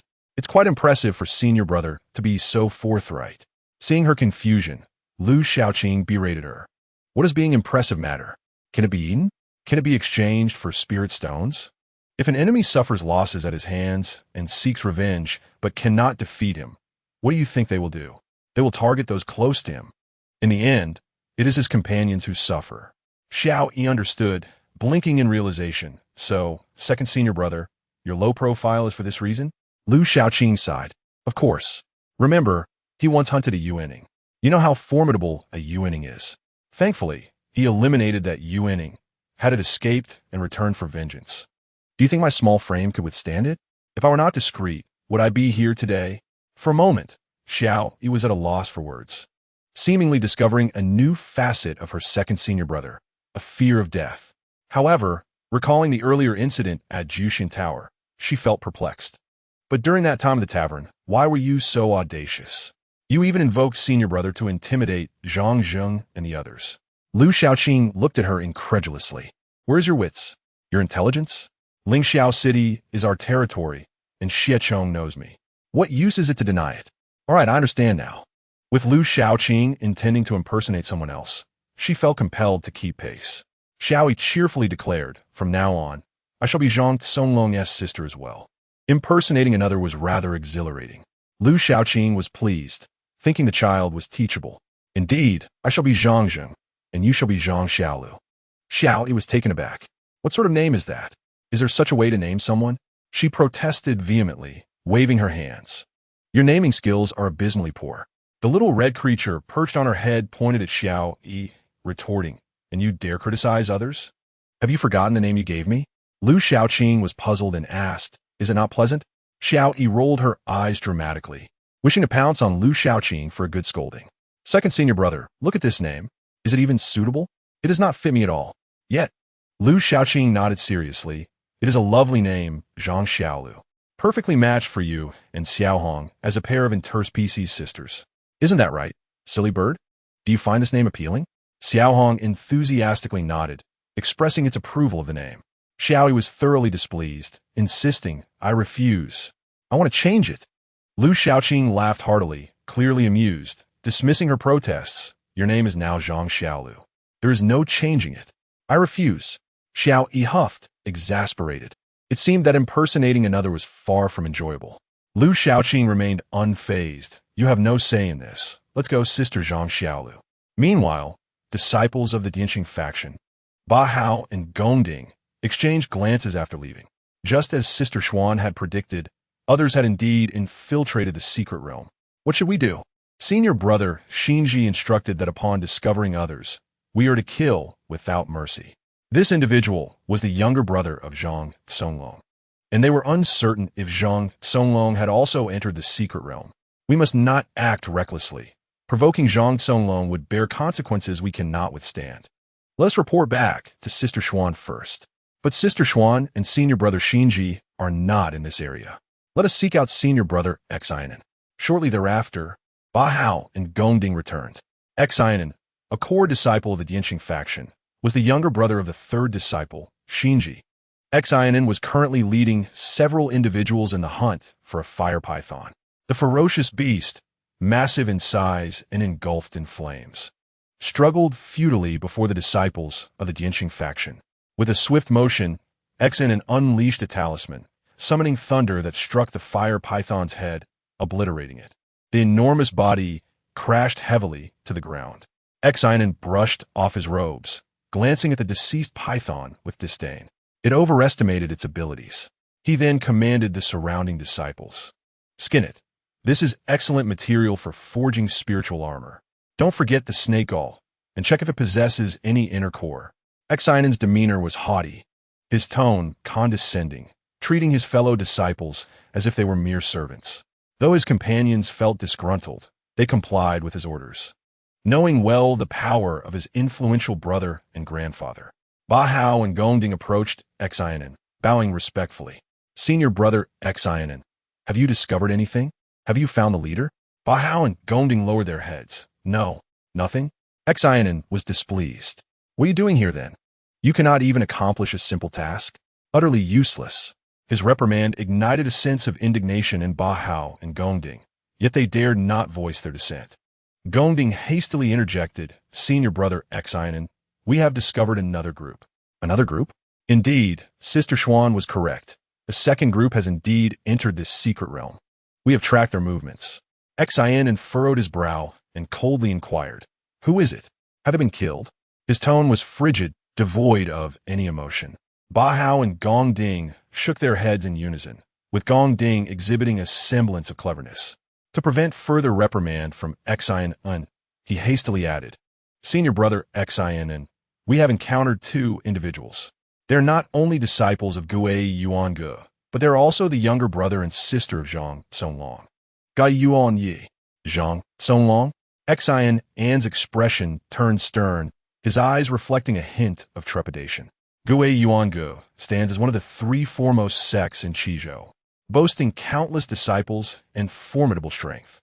Zhang Songlong, in particular, is a paragon among the younger generation, often hailed as the second most influential figure in Qizhou. His renown extends far and wide, even echoing in Yanzhou, where he is held in high regard. Upon learning that these individuals were siblings of Zhang Songlong, Xianen could not afford to be reckless. He pondered for a moment before asking again, "Have you seen Zhang Songlong?" A sudden realization struck him. No, if you had encountered Zhang Songlong, you might not have returned alive. His disposition is one of absolute arrogance. He is not one to engage in cordial discourse. In such a secret realm, meeting those who are not allies is tantamount to encountering foes. Given Zhang Songlong's temperament, he would not easily let you both escape. Ba Hao nodded, affirming Xianen's observation. "We did not see Zhang Songlong. We merely encountered two individuals claiming to be his brother and sister." Upon hearing this, Xianen's expression shifted, regaining its disdainful demeanor. In his view, only Zhang Songlong warranted his attention. As for his siblings, they were not deserving of his consideration. Xianen mused, "I shall consult with my elder brother and sister Xian." He then produced two spirit talismans. After infusing them with spiritual energy, the talismans flickered and vanished in an instant. Half an hour later, the two spirit talismans reappeared, shimmering before Xianen. He received them and, After absorbing the information contained within, let out a cold chuckle. So, it is. Senior brother Xin, what is your assessment? Xin glanced at his junior disciples and replied indifferently. Sister Xian has informed me that Zhang Songlong remains in seclusion at Gui Yuango and cannot possibly be here. Sister Xian has instructed us to expel them. Expel them? Ba Hao and Gong Ding exchanged glances, appearing somewhat uneasy. Senior brother Xin, that fellow is no pushover. His demeanor is exceedingly arrogant. The two of them internally grumbled, thinking he was just as presumptuous as Xin. With a chilling sneer, Xin's voice dripped with murderous intent. My elder brother has commanded their death. Kill them? Ba Hao and Gong Ding were taken aback. Are you not afraid of incurring Zhang Songlong's wrath? What is Zhang Songlong to fear? My elder brother is far superior to him. Lead the way. I shall personally eliminate them. I will not allow anyone to disrupt my elder brother's endeavors or hinder Sister Xian's important matters. This place cannot harbor any audacious individuals. Just then, someone called out, Senior brother Xin, we have discovered the whereabouts of the Fire Lord. Xin was elated and subsequently tasked Ba Hao and Gong Ding with a mission. Go, eliminate Zhang Songlong's siblings. They must not be allowed to disturb me. Chapter 65. My sister Zhang shallow Xin and noticed the troubled expressions on the faces of his junior brothers. Their countenance darkened, and they appeared displeased. What is it? Do you not wish to go? Ba Hao voiced his concerns, stating, Senior brother Xin and Zhang Songlong's brother gives us a menacing impression. He is not easy to deal with. Both Ba Hao and Gong Ding harbor a sense of foreboding regarding the individual who claimed to be Zhang Jiang, feeling as though a fierce beast lay in wait within him, even akin to a demonic creature. Faint-hearted fools. Xin's dissatisfaction with the two grew. He snorted. What did you both become so timid? Sister Xian mentioned that Zhang Songlong's brother is merely at the initial stage of foundation establishment. You both are at the same level. What is there to fear? If you join forces, are you still concerned about being unable to defeat him? Or is it that you fear Zhang Songlong and hesitate to act against his brother? Are you afraid of Zhang Songlong, but not of my elder brother? As Xin concluded, his expression turned particularly severe, his tone increasingly discontented as he invoked his brother Xinji to intimidate the two. Ba Hao and Gong Ding exchanged glances, their thoughts shifting. Ba Hao inquired, Senior brother Xin, is his strength truly at the initial stage of foundation establishment? Xin huffed disdainfully and tossed a spirit talisman into Ba Hao's hand. See for yourself. Do you not trust me, nor Sister Xian? After examining the information on the talisman, Ba Hao's expression improved considerably. Senior brother Xin, do not misunderstand. We merely wish to confirm. Sister Xian held a prestigious position in their minds, regarded as exceptionally clever and possessing extraordinary foresight. Her judgments had never been proven wrong. Upon seeing the words attributed to Sister Xian on the talisman, Ba Hao and Gong Ding felt a wave of relief and consented to undertake the task. Very well. We shall resolve this matter. Xin was finally satisfied, waving his hand as he commanded, Excellent, do not worry about Zhang Songlong. Did Sister Xian not say that once we have explored the secret realm, we will depart? Zhang Songlong will not know what has transpired here and cannot lay a hand on us. Go forth. How dare a mere foundation establishment initiate act so arrogantly here? They seek death. Meanwhile, on Lu Shaoqing's side, Xiaoyi followed him as they advanced. The journey was relatively uneventful, devoid of any hazards. Xiaoyi seized the rare opportunity to relax, gathering a considerable amount of medicinal herbs. Second senior brother, look, this fire yang grass is nearly 100 years old, and this, the red fire fruit, is the main ingredient for refining the third-grade red fire pill. Lu Shaoqing refrained from intervening, allowing his junior sister to handle such tasks. He cautioned, be careful while gathering. Do not damage them. Otherwise, they will lose their value. While Xiaoyi was busy collecting herbs, Ba Hao and Gong Ding returned, their purpose for coming here becoming increasingly evident. Are you truly Zhang Songlong's brother? Upon hearing this, Lu Shaoqing immediately donned a proud expression, exclaiming, Indeed, without a doubt. I am his brother, Zhang Jiang, and this is his sister, Zhang Xiaolu. Xiaoyi, standing beside them, lowered her head, her face flushed with embarrassment. That name was indeed difficult to face. She wished she could bury her head in the ground. Despite her numerous protests against this name, all had proven futile. Ba Hao and Gong Ding exchanged puzzled glances. The name did not sound like one a sister of Zhang Songlong would choose. Would Zhang Songlong's sister truly pick such a name? It might be plausible for an ordinary person, but for her? Lu Xiaoqing, displeased, feigned anger and shouted, "What is this? What is with your gazes? Are you mocking my sister's name for being old-fashioned?" He glared at them. "If you disdain her, I shall gouge out both your eyes. Now, apologize to my sister and compensate her with 100,000 spirit stones each, or I shall not spare you." Their arrogance was palpable. Ba Hao and Gong Ding felt their murderous intent surging. Initially, they had reservations about Xin An's order to kill Lu Xiaoqing, but now their resolve had solidified. They were determined to eliminate him. Xin An's loud proclamations were possible due to his backing. Yet you, a mere brother of Zhang Songlong, dare to speak to us in such a manner? Seeking death, the hot-tempered Gong Ding bellowed. "Today, I shall teach you a lesson on behalf of your brother." With that, he produced 2 spirit talismans, infusing them with spiritual energy. The talismans immediately illuminated with brilliance. "Go!" The 2 talismans shot forth like lightning, one to the left and one to the right, aiming directly at Lu Xiaoqing. The Xingxing sect excels in attacks utilizing spirit talismans. The talismans serve as their weapons of assault. The talisman on the left radiated a vibrant red, emanating intense heat that seemed to ignite the air around it. Conversely, the right talisman was pristine white, exuding a chilling coldness, leaving a layer of frost in its wake. The biting chill seemed capable of freezing one's very soul. Xiao Yi, standing beside Lu Xiaoqing, sensed the imminent threat to her life. The opponent was at the initial stage of the Foundation establishment realm, and the assault he initiated was beyond the endurance of a mere qi refining cultivator like her.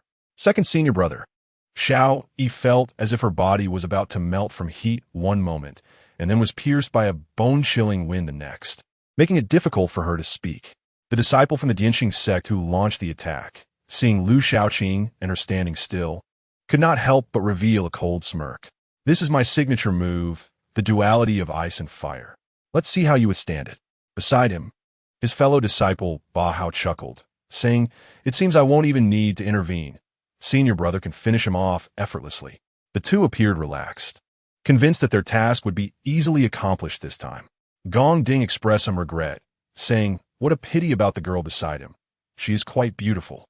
Xiao Yi, with her charming and adorable appearance, was indeed Gong Ding's type. Ba Hao agreed, but added with a hint of disdain, "But her name is just something. True, let's just finish this quickly." After saying this, he rotated his wrist, channeling his spiritual energy, preparing to eliminate Lu Xiaoqing and Xiao Yi swiftly. However, at that moment, Lu Xiaoqing made his move. It was unclear when a long sword appeared in Lu Xiaoqing's hand.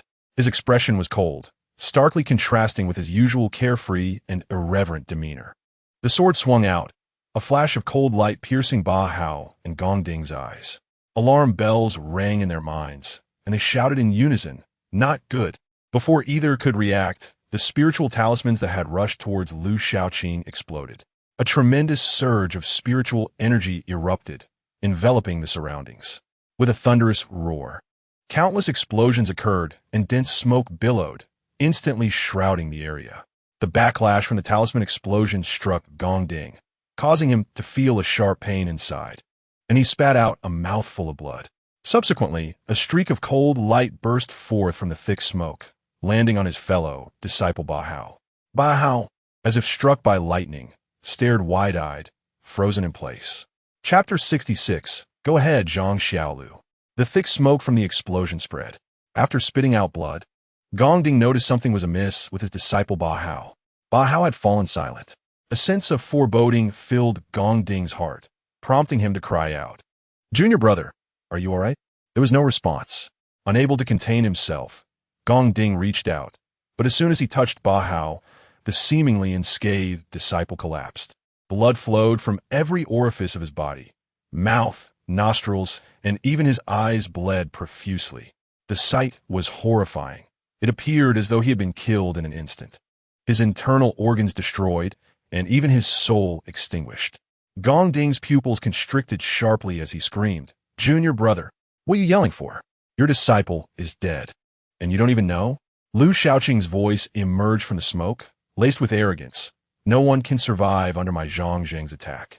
As the smoke gradually dissipated, Lu Shaoqing appeared before Gong Ding, accompanied by Xiao Yi. Gong Ding's eyes reddened with fury as he shouted, "What have you done to my junior brother?" Lu Shaoqing casually flicked his sword and replied, "He is dead. Did you not see? Do you think my Zhang Zheng is easy to bully? My brother is Zhang Chonglong. Do you think being his brother means I lack skill?" Gong Ding was both astonished and enraged, but more than that, he was filled with terror.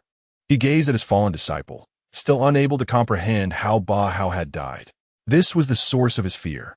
The strength of the opponent far exceeded his expectations. He was certainly not at the initial stage of foundation establishment. If he were, it would have been impossible for him to easily counter Gong Ding's attack and kill his disciple. Lu Shaoqing did not attack Gong Ding, but instead instructed Xiao Yi, "Go. Kill him." Xiao Yi, who had been spectating, was taken aback, her scalp prickling. "Senior brother, you can't be serious, right?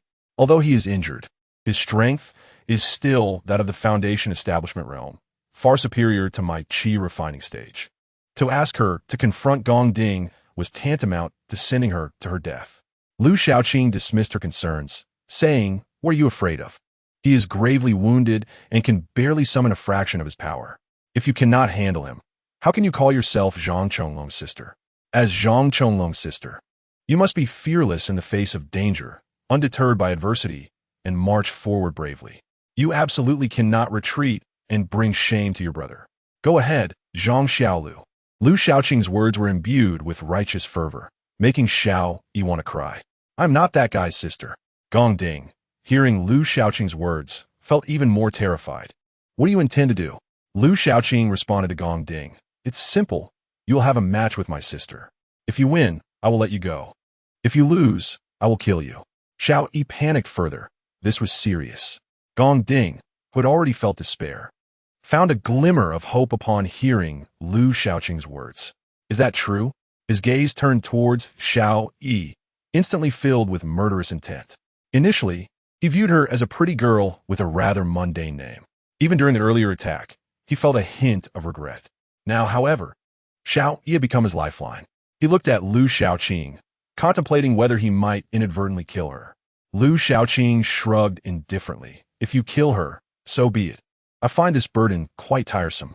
If she is killed, it is merely because she lacks skill.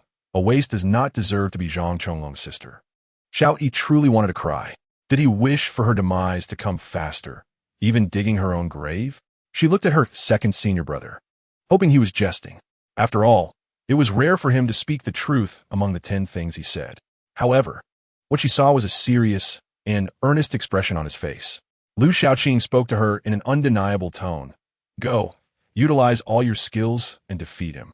"Second senior brother, are you truly serious?" Xiao Yi asked timidly. Lu Shaoqing maintained a stern expression. "Do I look like I am joking?" After saying this, Lu Shaoqing gracefully retreated, leaving the space for the two. He leaped onto a withered tree, surveying the scene from above. "Let the battle commence." Gong Ding's expression turned sinister. "If that is the case, then do not blame me for being ruthless." Even though he had suffered from the backlash of the talisman, sustaining serious injuries and experiencing erratic spiritual energy flow, reducing his strength to less than half of his usual capacity, he believed it was sufficient to deal with a qi refining cultivator like Xiao Yi. As the saying goes, a skinny camel is still larger than a horse. Gong Ding's murderous intent surged. He was determined to show his adversary that even injured, he was not someone of Xiao Yi's caliber could contend with. "Kill!" Gong Ding shouted fiercely. A talisman appeared in his hand. After barely infusing it with spiritual energy, the talisman radiated brilliantly. Xiao Yi was on high alert. However, she soon realized that the talisman in Gong Ding's hand did not launch an attack against her. Instead, it formed a barrier before him. Lu Shaoqing's voice echoed. "Are you foolish? Why aren't you seizing the opportunity to attack? Are you merely watching?" Xiao Yi's face flushed with embarrassment as she hurriedly advanced to attack. The long sword in her hand gathered spiritual energy and lunged towards Gong Ding. The sword, sharp and unstoppable, struck the barrier before Gong Ding, producing a clear sound, akin to striking iron armor, unable to advance an inch. Gong Ding sneered coldly, feeling more at ease.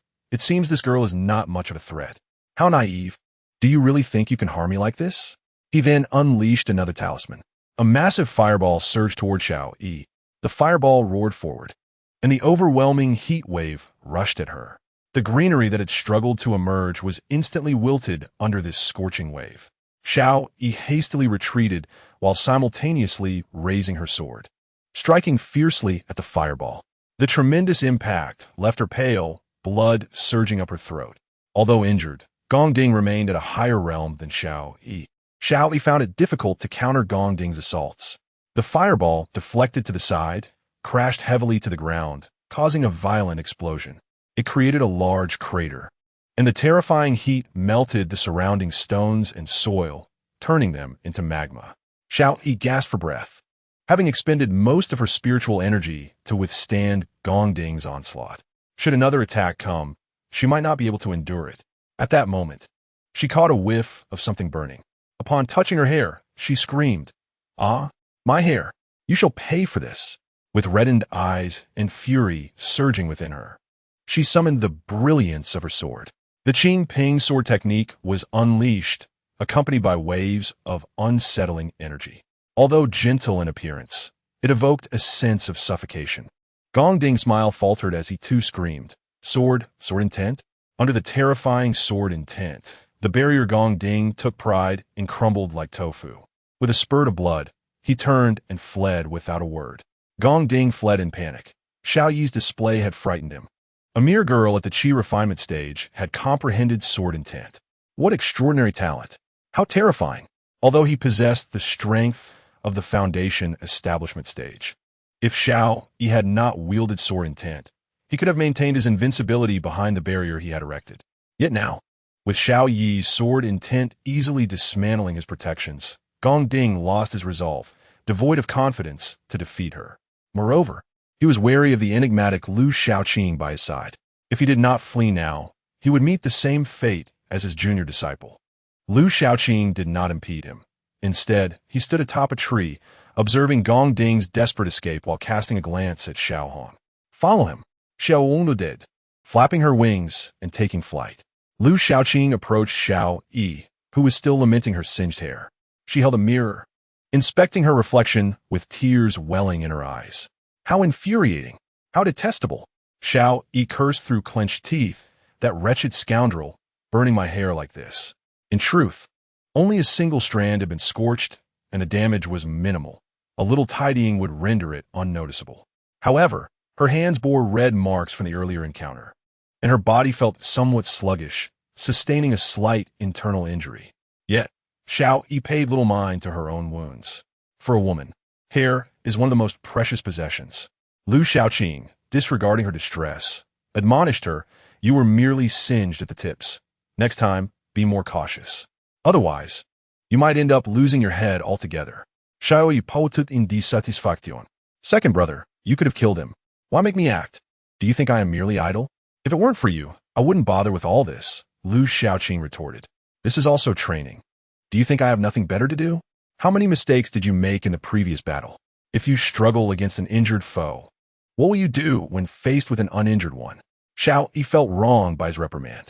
He is at the foundation establishment stage, while I'm only at the Qi refinement stage. How can we compete? This battle is inherently unfair. Lu Shaoqing shook his head. If your opponent is stronger, will you just refrain from fighting? When you encounter an enemy, will you tell them, "Oh, your strength surpasses mine, so I will not engage"? Go and relay that to your senior brother. Xiao Yi sulked, muttering, "I was just getting ready." Lu Shaoqing chuckled coldly. "You think flattery will suffice? I haven't had a moment's peace since I took you under my wing." Xiao Yi, with tearful eyes, implored, "Second brother, do you not want me anymore? Indeed, I would relish sending you back to Tianyu Peak, where you can follow whomever you please."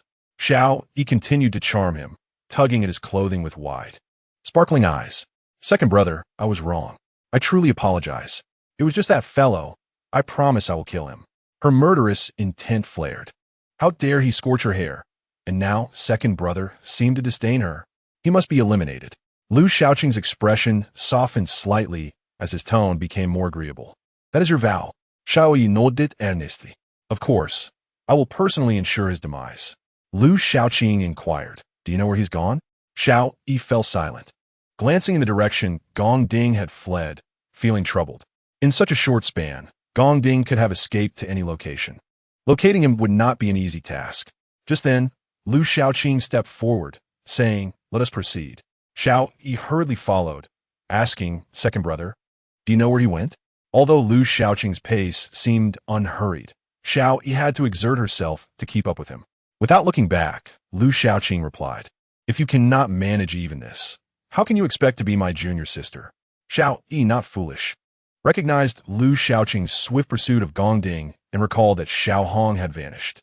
"Second brother, you sent Xiao Hong after him, didn't you?" Lu Shaoqing scoffed. "Only now do you realize? Your observation skills are truly lacking." As they hurried along, Xiao Yi voiced her concern. "Second brother, the Jianqing sect should not have only those two infiltrators. Following him might lead us to their main forces." Lu Shaoqing shook his head decisively. "It is not a matter of possibility, it is certain." "What?" Xiao Yi's expression shifted to one of worry. "If we follow, could it be dangerous?" "Indeed. Are you afraid?" Xiao Yi shook her head. "With you by my side, I am unafraid." This was the truth. Although she felt anxious, she did not fear. With Lu Shaoqing beside her, she felt an overwhelming sense of security. Lu Shaoqing smiled faintly, choosing not to elaborate further. Their pace was not swift, and Gong Ding, injured, was likewise slow. Soon, they caught up to him. Xiao Yi yearned to rush forth and eliminate Gong Ding, but Lu Shaoqing restrained her. "Second brother, if he finds his companions, it will be disadvantageous for us," she protested. Lu Shaoqing waved his hand, whispering, "Follow closely. We shall observe first." Xiao Yi remained perplexed. Based on her understanding of Lu Shaoqing, he would typically charge in to eliminate Gong Ding, believing it would minimize trouble. Allowing Gong Ding to find his allies would only invite greater complications. Yet Lu Shaoqing refrained from such action, leaving Xiao Yi utterly bewildered, unable to decipher his intentions. She could only follow him at a distance. Gong Ding fled, utilizing his hastily inscribed talismans, fearful that Lu Shaoqing would pursue him. After nearly 2 days of flight, he finally rejoined Xian, and his group. Lu Shaoqing and Xiao Yi also arrived at this location, hiding in the distance, observing the Jianqing sect's members besieging a ferocious beast, a leopard. The creature was entirely enveloped in a crimson hue, its surface adorned with scales resembling a suit of iron armor, impervious to blades and spears. Its size was comparable to that of a calf, imposing and majestic, with a set of razor-sharp teeth glinting ominously. Its limbs were strong and agile, moving with the speed of the wind, while its claws could rend stone and pierce gold. "Second brother, what is that?" Lu Shaoqing, with a peculiar expression, replied, "If I'm not mistaken, it should be the lord of the fire attribute region." Chapter Xiao Jizan Lin Bao. Xiao Yi gazed at the formidable beast, its aura overwhelming even from a distance, and she could sense its immense pressure. Trembling with fear, she inquired of Lu Shaoqing, "Second brother, what kind of beast is this?" Lu Shaoqing squinted and took a moment to respond. "That is the Qi Yin Lin Bao. Did you notice the layer of scales upon it? Its defensive capabilities are astounding. It is impervious to weapons. It also makes for excellent materials for spirit armor, worth quite a fortune." Xiao Yi nodded, having observed it as well. The disciples of the Jianqing sect continuously launched attacks against the Qi Yin Lin Bao. They hurled spirit talismans one after another, unleashing a barrage of fireballs, wind blades, and ice spikes that rained down upon the creature. However, rather than inflicting harm, their assault provoked the beast's ferocity. It roared in anger, darting through the crowd, causing the Jianqing disciples to falter and retreat in disarray. The ground lay littered with 3 corpses. The Qi Yin Lin Bao's defenses were too formidable. The collective efforts of the Jianqing disciples proved futile against it. Overuse of spirit talismans weakened their attacks, while the Qi Yin Lin Bao's onslaught intensified. Shortly after Lu Shaoqing and Xiao Yi arrived, another disciple of the Jianqing sect fell victim to the claws of the Qi Yin Lin Bao. With a blood-curdling scream, blood splattered, and he perished instantly. Incredible. Xiao Yi exclaimed in shock, witnessing the incapacity of the Dianxing disciples to withstand even a single strike from the Qi Yanlin Bao. Lu Shaoqing scoffed in disdain at the Dianxing disciples, labeling them foolish. The Qi Yanlin Bao possesses strength equivalent to that of a mid-stage Jidan cultivator, and upon advancing another minor realm, it will reach the late stage of Jidan. The combat prowess of this beast rivals that of human cultivators at the late stage of Jidan. These fools are merely at the foundation establishment stage, and they dare to provoke it. They are akin to the old immortal consuming arsenic. Curious, Xiao Yi asked, "Second brother, what does that mean?" "Impatient to live, you illiterate. Do you not understand this?" Xiao Yi protested, "I'm not illiterate. I simply dislike reading. That is the hallmark of illiteracy."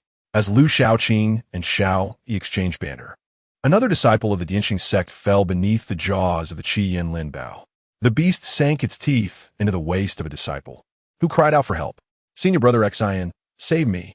The Qi Yanlin Bao offered no chance for rescue, exerting its force. A sharp crack echoed as a substantial portion of the disciple's waist was bitten off, flesh and bone mingling as the beast gulped it down. "Help! Save me!" The disciple's screams faded into silence, extinguished.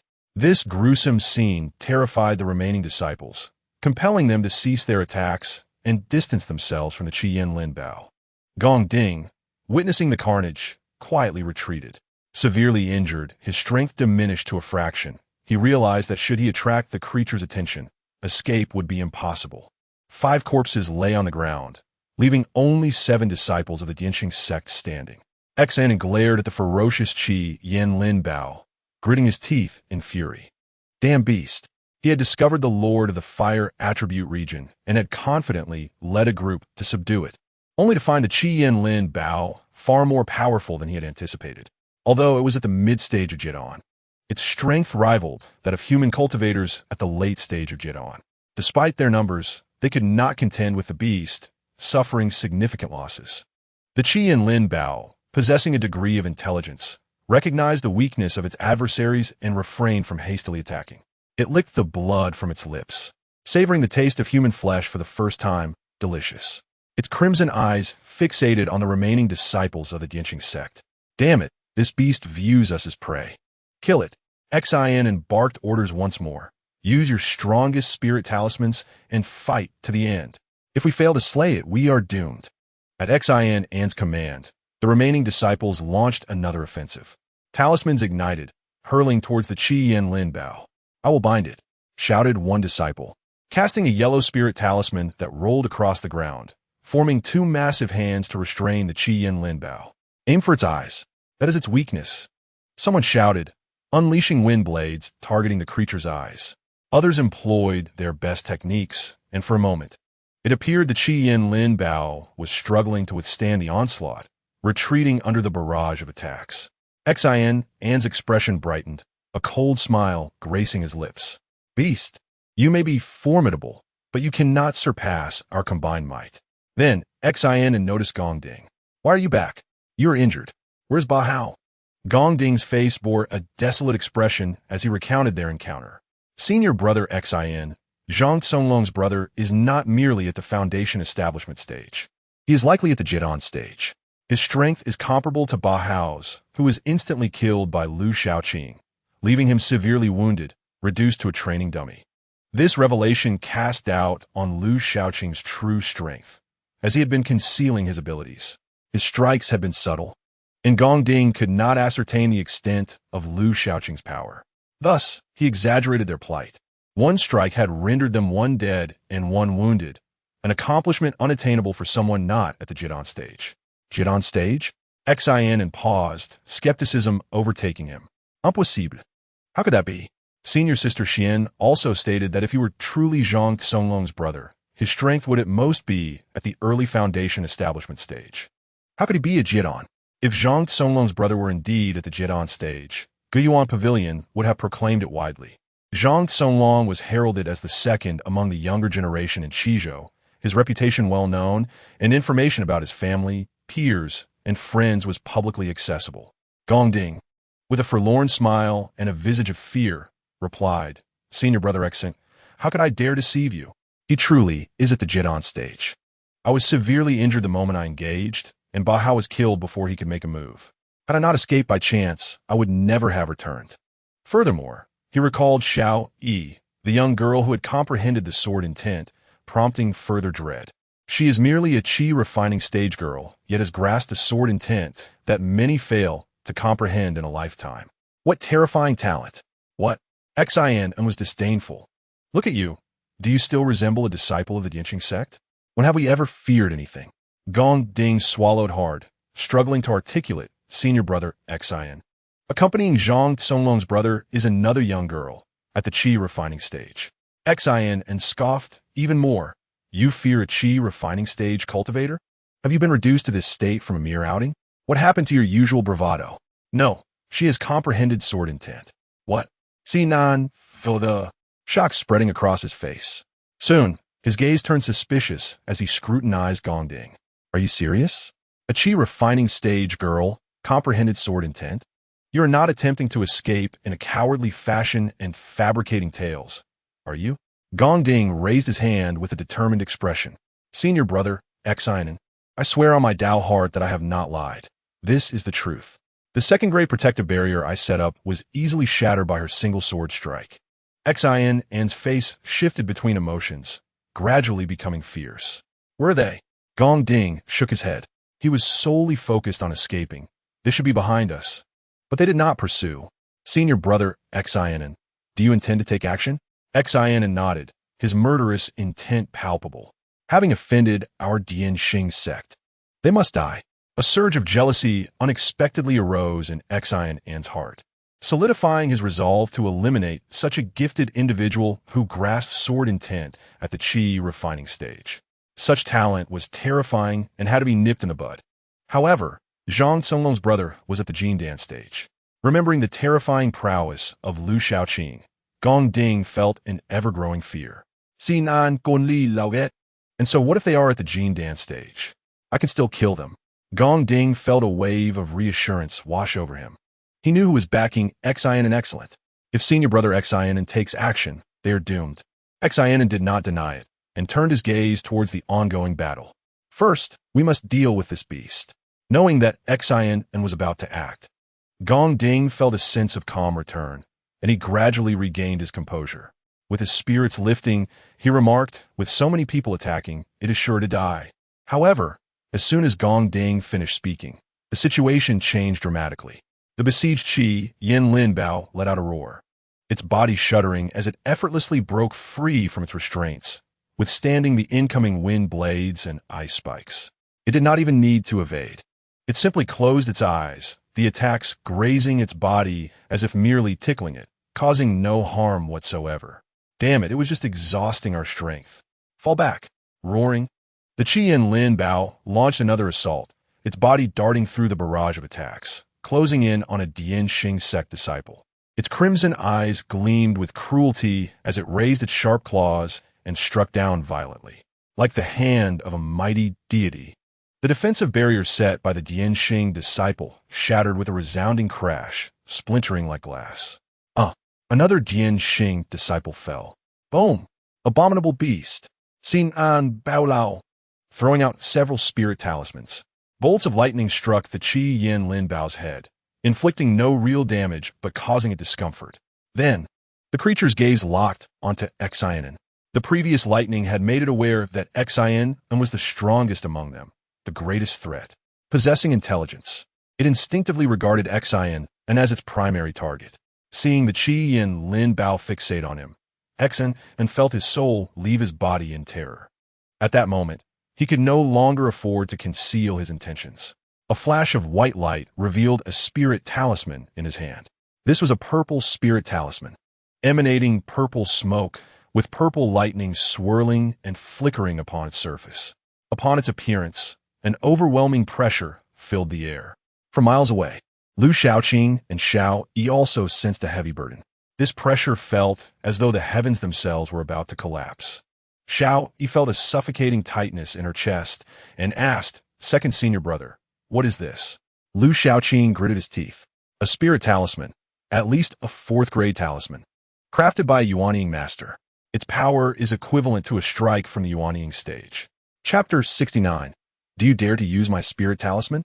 Lu Shaoqing's mouth watered at the sight. A fourth-grade talisman could fetch tens of thousands of spirit stones if sold. I can't believe you're bringing it out. You don't intend to use it, do you? Don't. You're just a foundation establishment novice. You won't be able to unleash its full potential. Don't waste it. If you die, that's one thing, but don't use my stuff. Xiao Yi was speechless beside him, realizing the second senior brother's intentions. He was planning to rob the Dianxing sect's people. Xin and clearly did not hear Lu Shaoqing's warnings.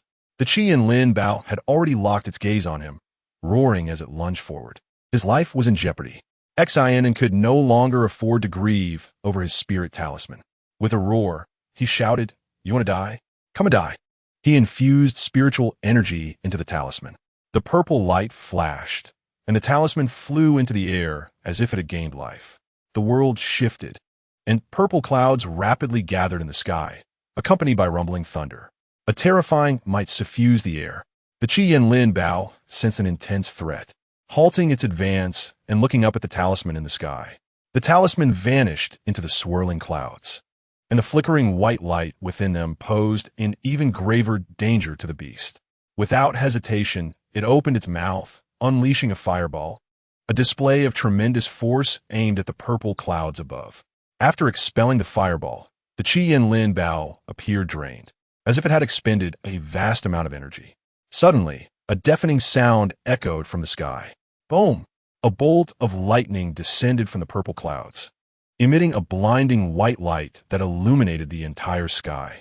The lightning roared like a divine dragon, descending upon the Qi and Lin Bao with boundless thunderous might.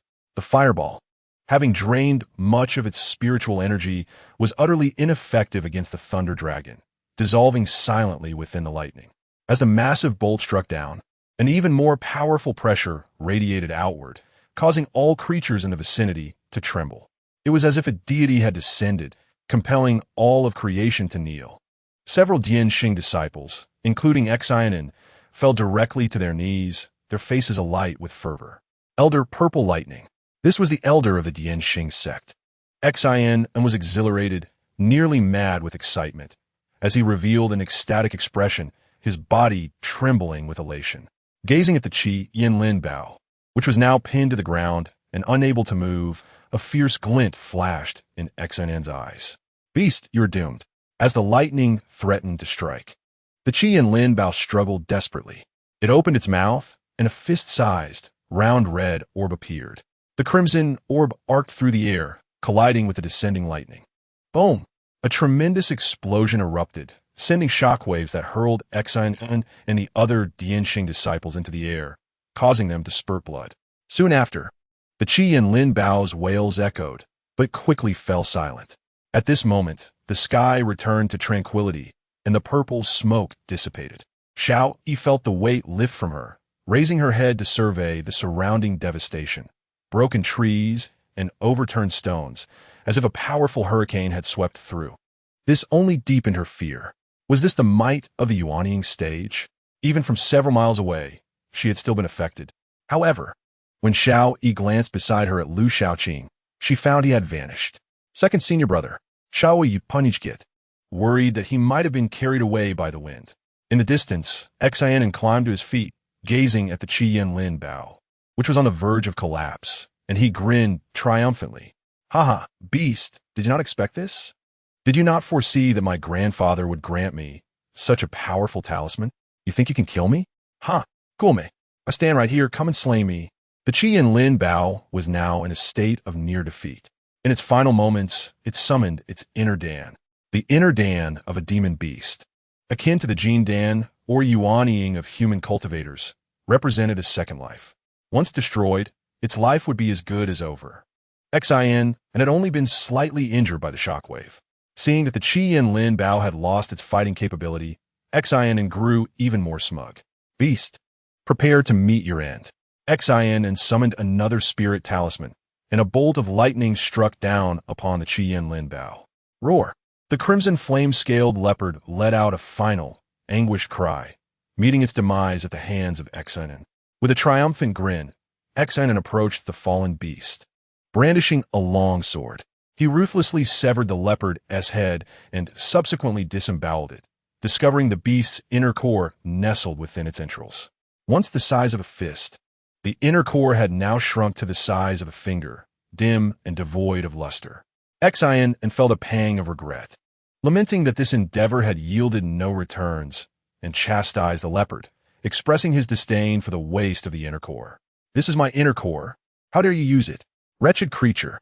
The once valuable core, now diminished, had lost much of its efficacy. Just as his words faded, a voice resonated in his ear, filled with venomous anger. "You too have used my talisman." Xian's heart raced with alarm, leaving him no time to react before he sensed a chill at his neck. "Why do I feel as though I am soaring?" This was the last thought that crossed Xian's mind before a torrent of violent sword intent surged forth, shattering his very soul, plunging him into utter darkness. Xiao Yi covered her mouth in shock as she beheld her second senior brother materialize like a specter behind Xian, decapitating him with a single stroke of his sword. Seizing the moment while others were still reeling, Lu Shaoqing swiftly brandished his sword, unleashing a series of fearsome sword lights imbued with terrifying intent, which struck down upon the other disciples of the Dianqing sect. Before they could comprehend the peril, Lu Shaoqing's sword lights had already penetrated their bodies, unleashing a catastrophic wave of sword intent that shattered their organs and extinguished their souls. In an instant, several disciples of the Dianqing sect were rendered lifeless, their cries silenced before they could escape. Only Gong Ding remained, having distanced himself in a desperate attempt to evade the talisman's power. Upon regaining his senses, he witnessed the carnage unfold, terror gripping him as he turned to flee, retreating towards the direction where Xiao Yi stood. Lu Shaoqing bellowed at Xiao Yi, "Kill him. If you fail, I shall shave your head bald." Xiao Yi sprang into action, determined to pursue Gong Ding to protect her precious locks. "Is this all your foundational stage can muster? Prepare to meet your end," she declared, her murderous intent surging as she recalled the fate of her hair. "How dare you burn my hair? You are doomed."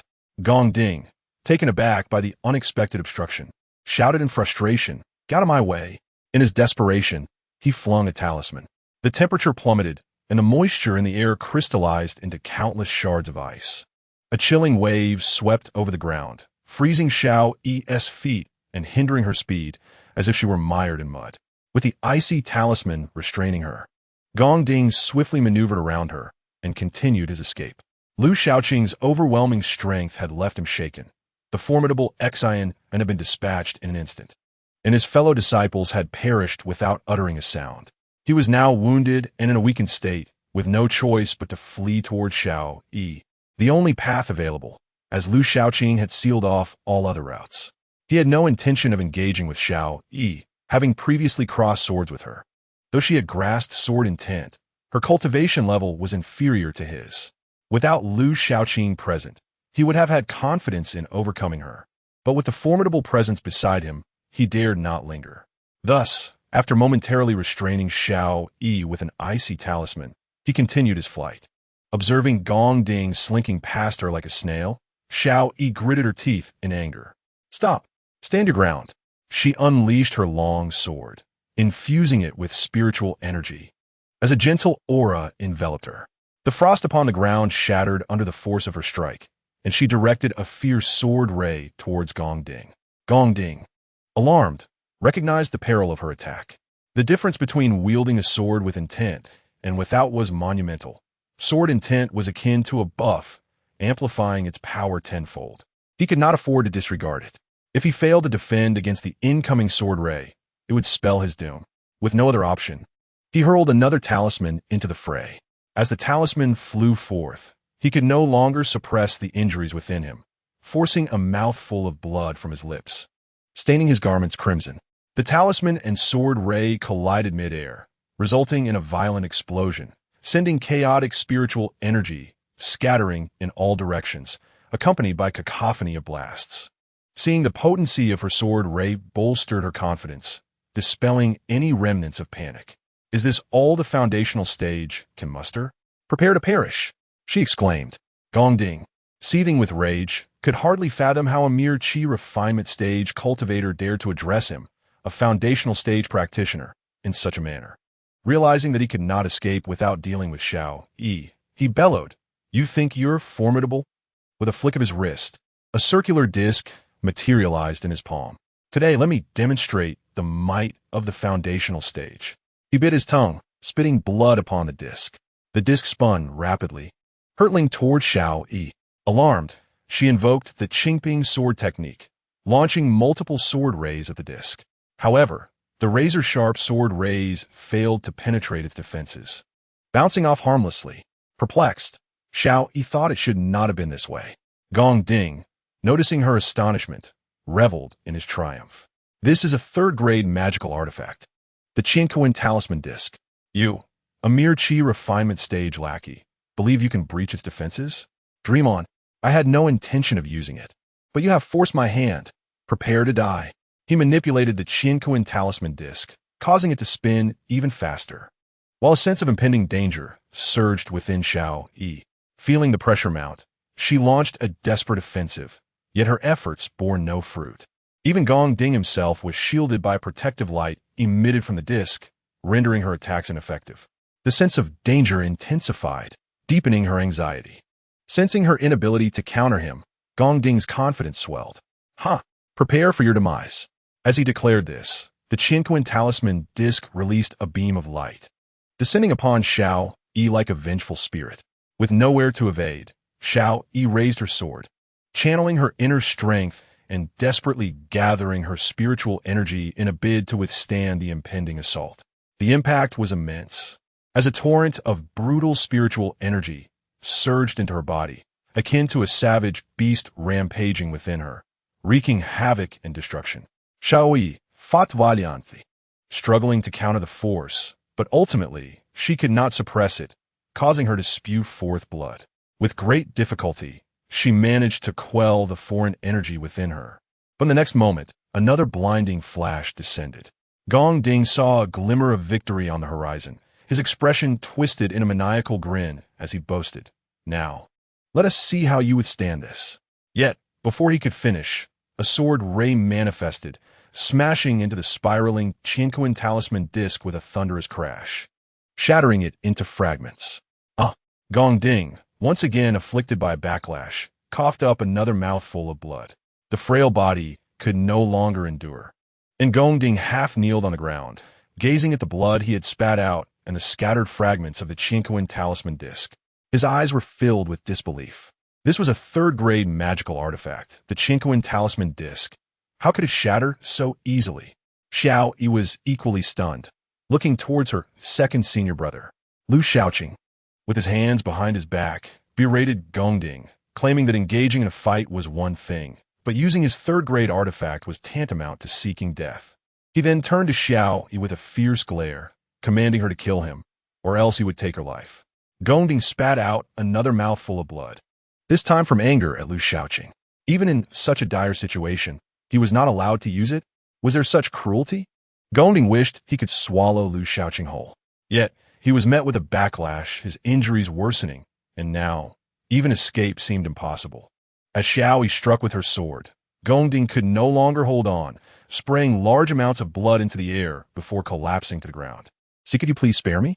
In the face of death, Gong Ding was terrified and began to plead for mercy. Xiao Yi hesitated, glancing at Lu Shaoqing. Chapter 71. Sadness like smoke's second senior brother. Look at Gong Ding's wretched appearance. He seems quite pitiful. Compassion welled up within Xiao Yi. Lu Shaoqing, with an expressionless demeanor, replied, "Take action." His tone was resolute, leaving no room for dissent. Gong Ding's face twisted in bitterness, filled with regret. Had he known, he would never have provoked this harbinger of doom. He could not have imagined that this self-proclaimed Zhang would be so terrifying. His strength was akin to Xin An of the late Foundation establishment stage, and the other senior brothers had been slaughtered by Lu Shaoqing like chickens. Although he had the advantage of surprise, it still demonstrated his terror. Simultaneously, Gong Ding harbored intense hatred for Xin An. If it were not for Xin An, he would never have provoked Lu Shaoqing. Faced with Lu Shaoqing's unwavering attitude, Xiao Yi could only raise her sword. Yet, her inner turmoil was evident as her hand trembled. Initially, she had wished to slay Gong Ding, but now, Seeing him defeated and pitiful, she found herself reluctant to strike. Lu Shaoqing did not rush her, but instead posed a question to Gongding. If we were to fall into your hands, how would you deal with us? Gongding remained silent, yet a flicker of hatred flashed in his eyes. One could easily imagine that if Lu Shaoqing and Xiao Yi were captured by Gongding, their fate would be grim. Lu Shaoqing noticed the hatred in Gongding's gaze and coolly speculated, I might venture a guess. This girl is quite attractive and has decent talent. Perhaps you would use her as a furnace, absorbing her yin essence to enhance your strength, only to ultimately reduce her to a mere husk. Upon hearing this, Xiao Yi shuddered at the thought, her gaze towards Gongding growing more murderous and less sympathetic. Gongding remained silent. Lu Shaoqing continued, as for me, you harbored deep-seated hatred for me. You would skin me alive and torture me to death, wouldn't you? Gongding's expression twisted into a snarl.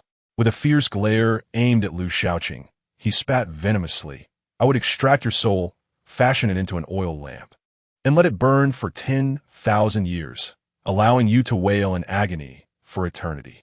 Gongding knew at this point that Lu Shaoqing would not spare him. He had given up on pleading for mercy. In a fit of rage, he shouted, releasing the pent-up hatred within him, if you fall into my hands, I will ensure that you never achieve rebirth, enduring eternal suffering. Xiao Yi's fierce shout interrupted Gongding's tirade. With such a vile intent towards her second senior brother, he was courting death.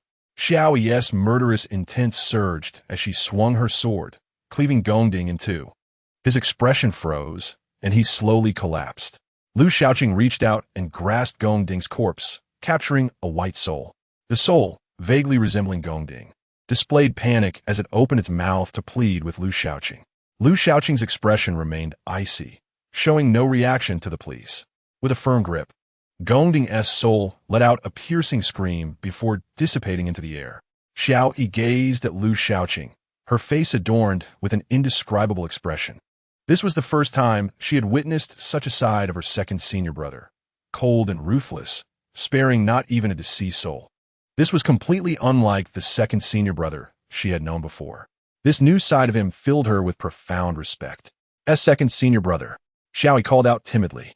Lu Shaoqing turned at the sound, his cold demeanor softening as he lazily replied, What? Upon hearing this familiar tone, Xiao Yi felt a wave of relief wash over her. This was the lovable second senior brother she knew. You scare me to death just now.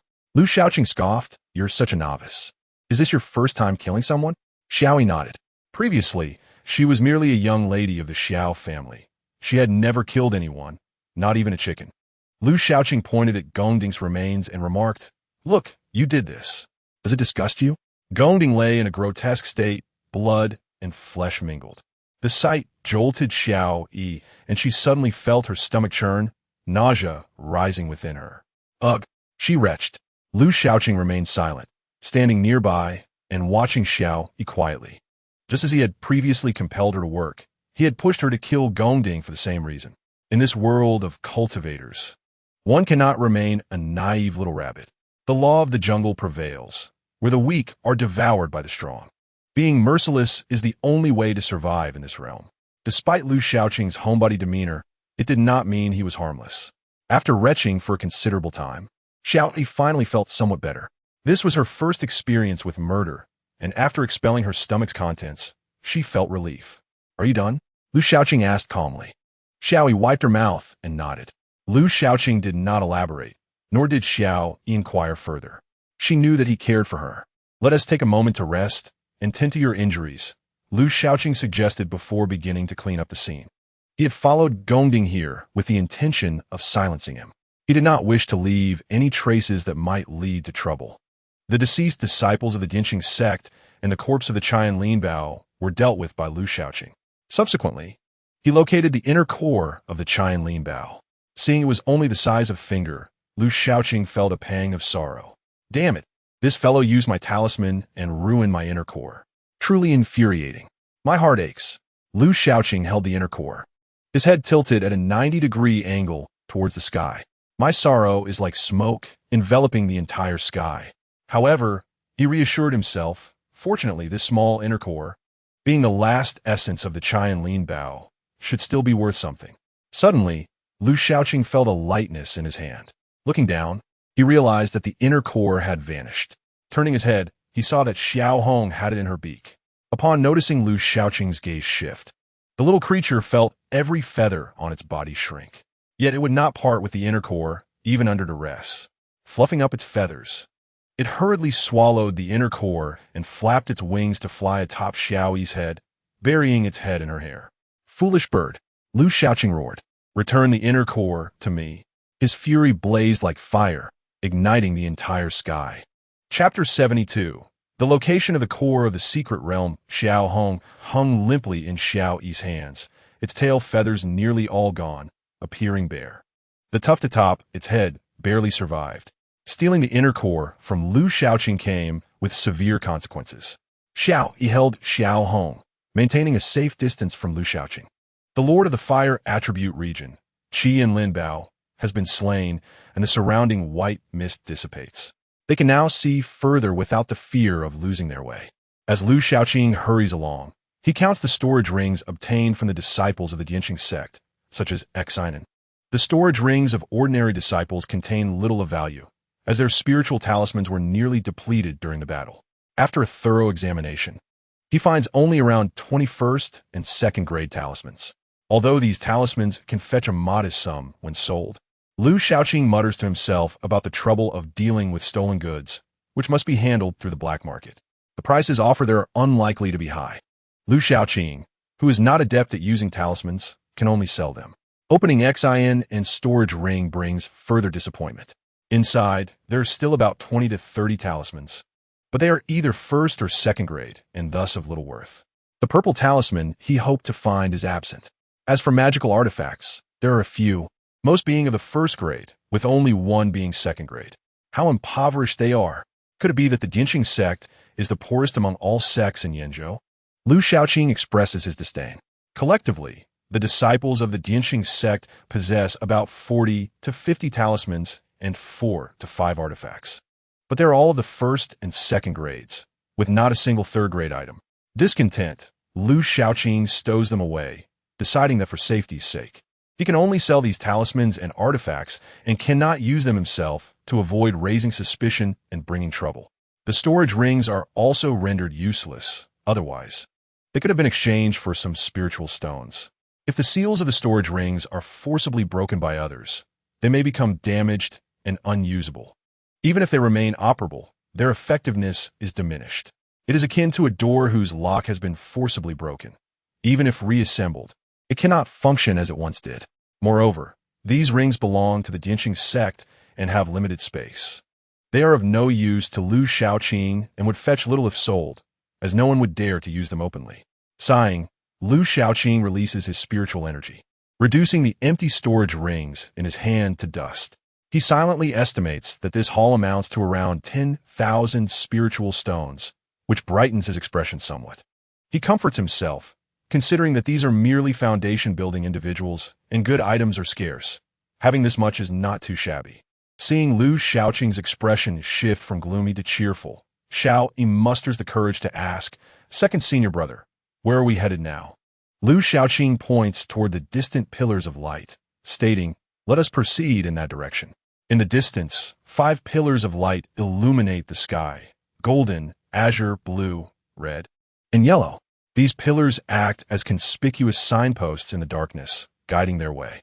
Curious, Xiao Yi inquires, "Does this mean that all 5 regions have been breached?" Lu Shaoqing affirms, "Indeed, where the light pillars stand is the core of the secret realm." Xiao Yi exclaims in astonishment, "Sister Xiaoyu is truly remarkable. We have only breached 1 region, yet she and her group have conquered 3? Realizing that Lu Shaoqing is regarding her with a look of incredulity, she shyly replies, "Did I say something wrong?" Lu Shaoqing retorts, "Think for yourself. Have you forgotten the first people we encountered? Xiao Yi Sudendi comprehends. The Dianqing sect members have entered, and their numbers are greater, so perhaps the remaining regions have already been subdued by them. She wonders if Sister Xiaoyu and the others will be in danger." Shaking his head, Lu Shaoqing dismisses her concerns, stating, "What are you worried about? You ought to be more concerned about yourself.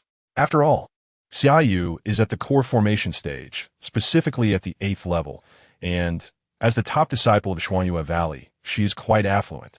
In a secret realm where Yuan Ying cannot enter, her level of power is nearly invincible. Who could possibly contend with her? With so many from the Dianqing sect present, Lu Shaoqing is certain there are others as well. Thus, he advises Xiao Yi to keep previous events confidential. Xiao Yi nods earnestly. I understand. I won't tell anyone.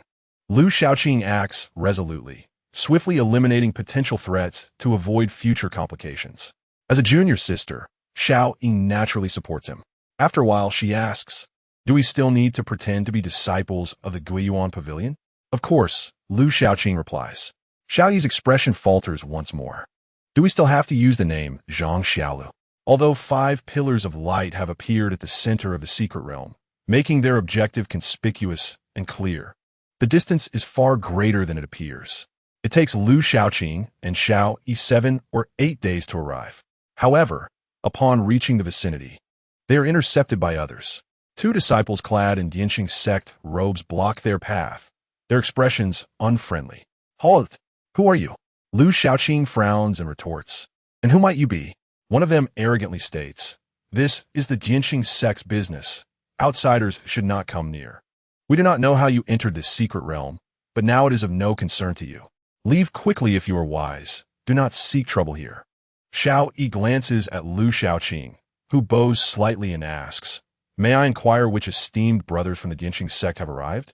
The 2 disciples exchange glances and proudly declare, our second senior sister, Xian Shiji, is here. Our third senior brother, Xian Shi Xiang, is also present. Lu Shaoqing gasps in astonishment. Xian Yanxin and Xian Ji have both come? Seeing Lu Shaoqing's expression of shock, the 2 Dianqing sect disciples swell with pride, their tone becoming increasingly haughty. Indeed, Xian Shiji and Xian Shi Xiang are here. It matters not who you are. You have no place here. Depart at once. Were it not for Xian Shiji's orders, do you think you could speak with us so freely? Second brother, what should we do? Xiao Yi tugs at Lu Shaoqing's sleeve anxiously. The 2 Dianqing sect disciples notice Xiao Yi and their eyes brighten. Oh look, you have a beauty accompanying you. How wasteful. Come with us, pretty lady. The Dianqing sect is the foremost sect in Yanzhou. You will enjoy a life of luxury with us. Indeed, stay with us. And you can have anything you desire. Anything you desire? Lu Shaoqing's eyes glimmer with interest. So, you possess quite a few good items? Suddenly, Lu Shaoqing erupts. Then hand them over. Chapter 73. Xiaoyu is my sister-in-law. The 2 Dianqing sect disciples guarding this area are merely in the early stages of foundation establishment. Lu Shaoqing, at the late stage of core formation, does not even need to make a physical move. He unleashes his formidable spiritual sense. And before the 2 disciples can utter a sound, their heads feel as if struck by a mighty hammer, causing them to lose consciousness. How dare these insignificant lackeys be arrogant before me? They are truly unaware of their own mortality. Lu Shaoqing curses, deftly removing the storage rings from their fingers before kicking their bodies into the nearby woods. He erases the seals on the rings and glances inside, immediately expressing disdain. Paupers! How dare they be arrogant before me? Living luxuriously, my foot. It seems the Dianqing sect truly deserves its title as the most impoverished sect in Yanzhou. Xiao Yibidings. Seemingly understanding how Lu Shaoqing's family, the Xiao family, earned their reputation as the most destitute clan in Qizhou. Second brother, should we kill them? She asks, filled with murderous intent.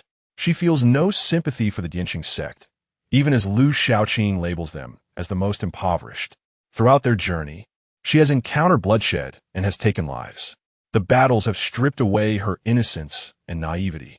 Currently, the aura of slight malevolence surrounding Xiao Yi has intensified.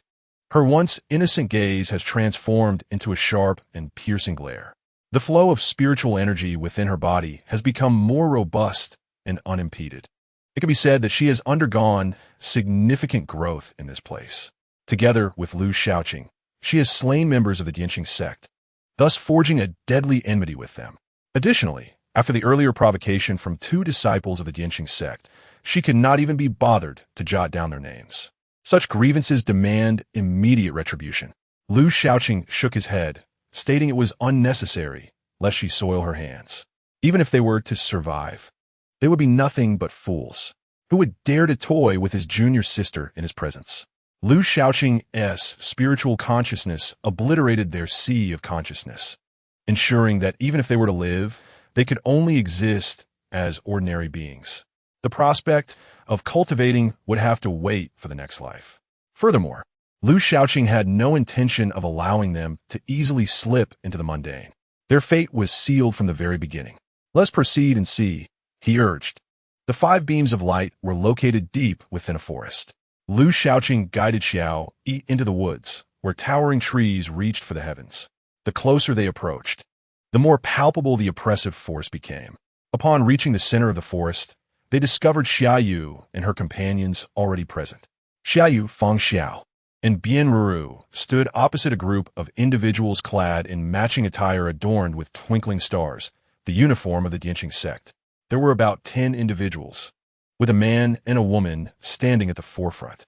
Lu Shaoqing chose to disregard the man, directing his attention instead to the woman.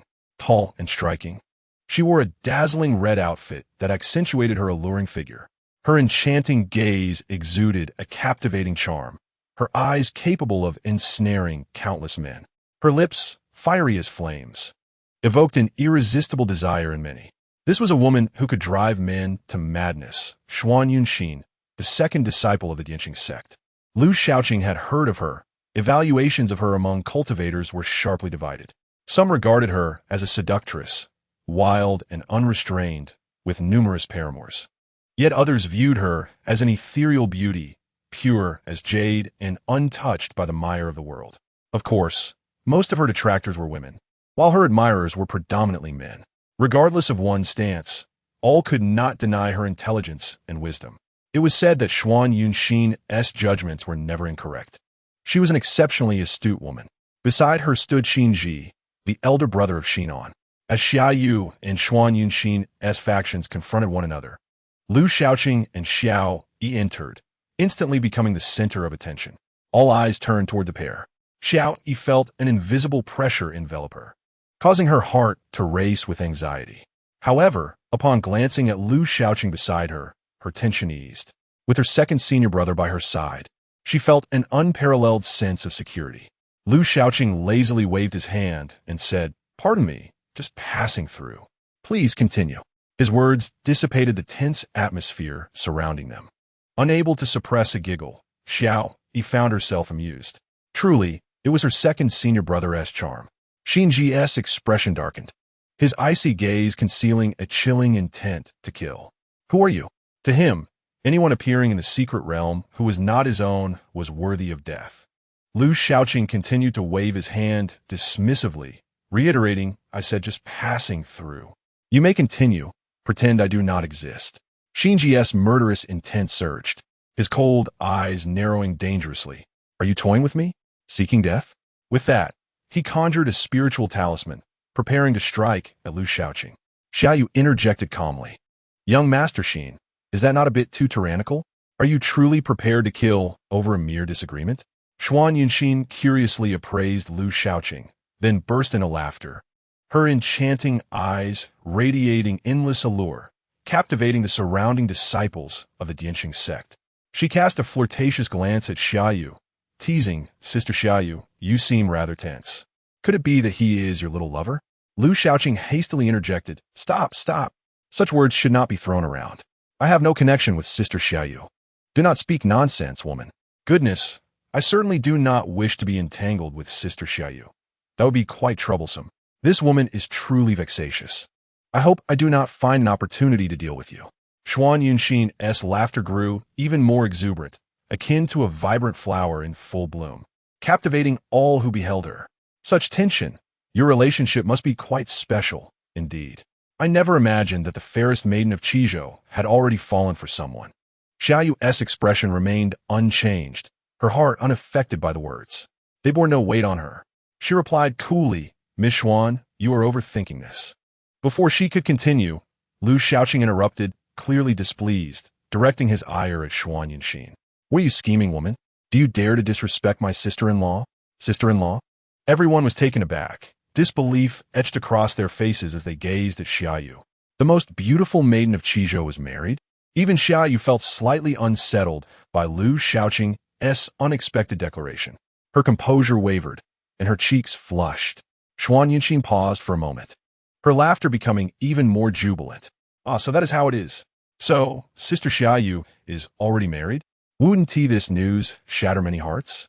A glint of murderous intent flickered in Xin Ji's eyes as he fixed his gaze on Lu Xiaoqing. Who are you? Me? Lu Xiaoqing raised his chin defiantly and arrogantly declared, I am Zhang Jing. You must have heard of my brother, Zhang Songlong. It is well known that my brother fancies my sister-in-law. She is destined to be my sister-in-law. I warn you, people of your impoverished sect, to treat my sister-in-law with respect, or I shall not be so courteous. Chapter 74. Is Ji Yin so impressive? You are Zhang Jing? Xinji glared at Lu Xiaoqing, his tone dripping with hostility. Indeed, Lu Xiaoqing replied with pride, puffing out his chest, that is me. And this is my sister, Zhang Xiaolu. Puffed. Nearby, Bian Ruru and Fong Xiao stifled laughter. Who named you that? Does Zhang Songlong have a sister by that name? Xiao Yi once again felt her face heat up, lowering her head. Even Xiao Yu could not help but twitch her lips. What name? Xinji was unconcerned with such trivialities. He coldly demanded, Where's my brother? Who? Lu Xiaoqing's heart skipped a beat, though he maintained a facade of calm. If you wish to find your brother, perhaps you should inquire with your mother. I am not your father. I have no knowledge. Seeking death. Xinji roared in fury, a tremendous pressure bearing down on Lu Xiaoqing. Lu Xiaoqing quickly positioned himself beside Xiaoyu, exclaiming, Sister-in-law, save me. Xiaoyu elegantly waved her sleeve, dispelling Xinji's oppressive force. A look of exasperation crossed her face as she admonished Lu Xiaoqing. Young Master Zhang, I hope you will conduct yourself with decorum.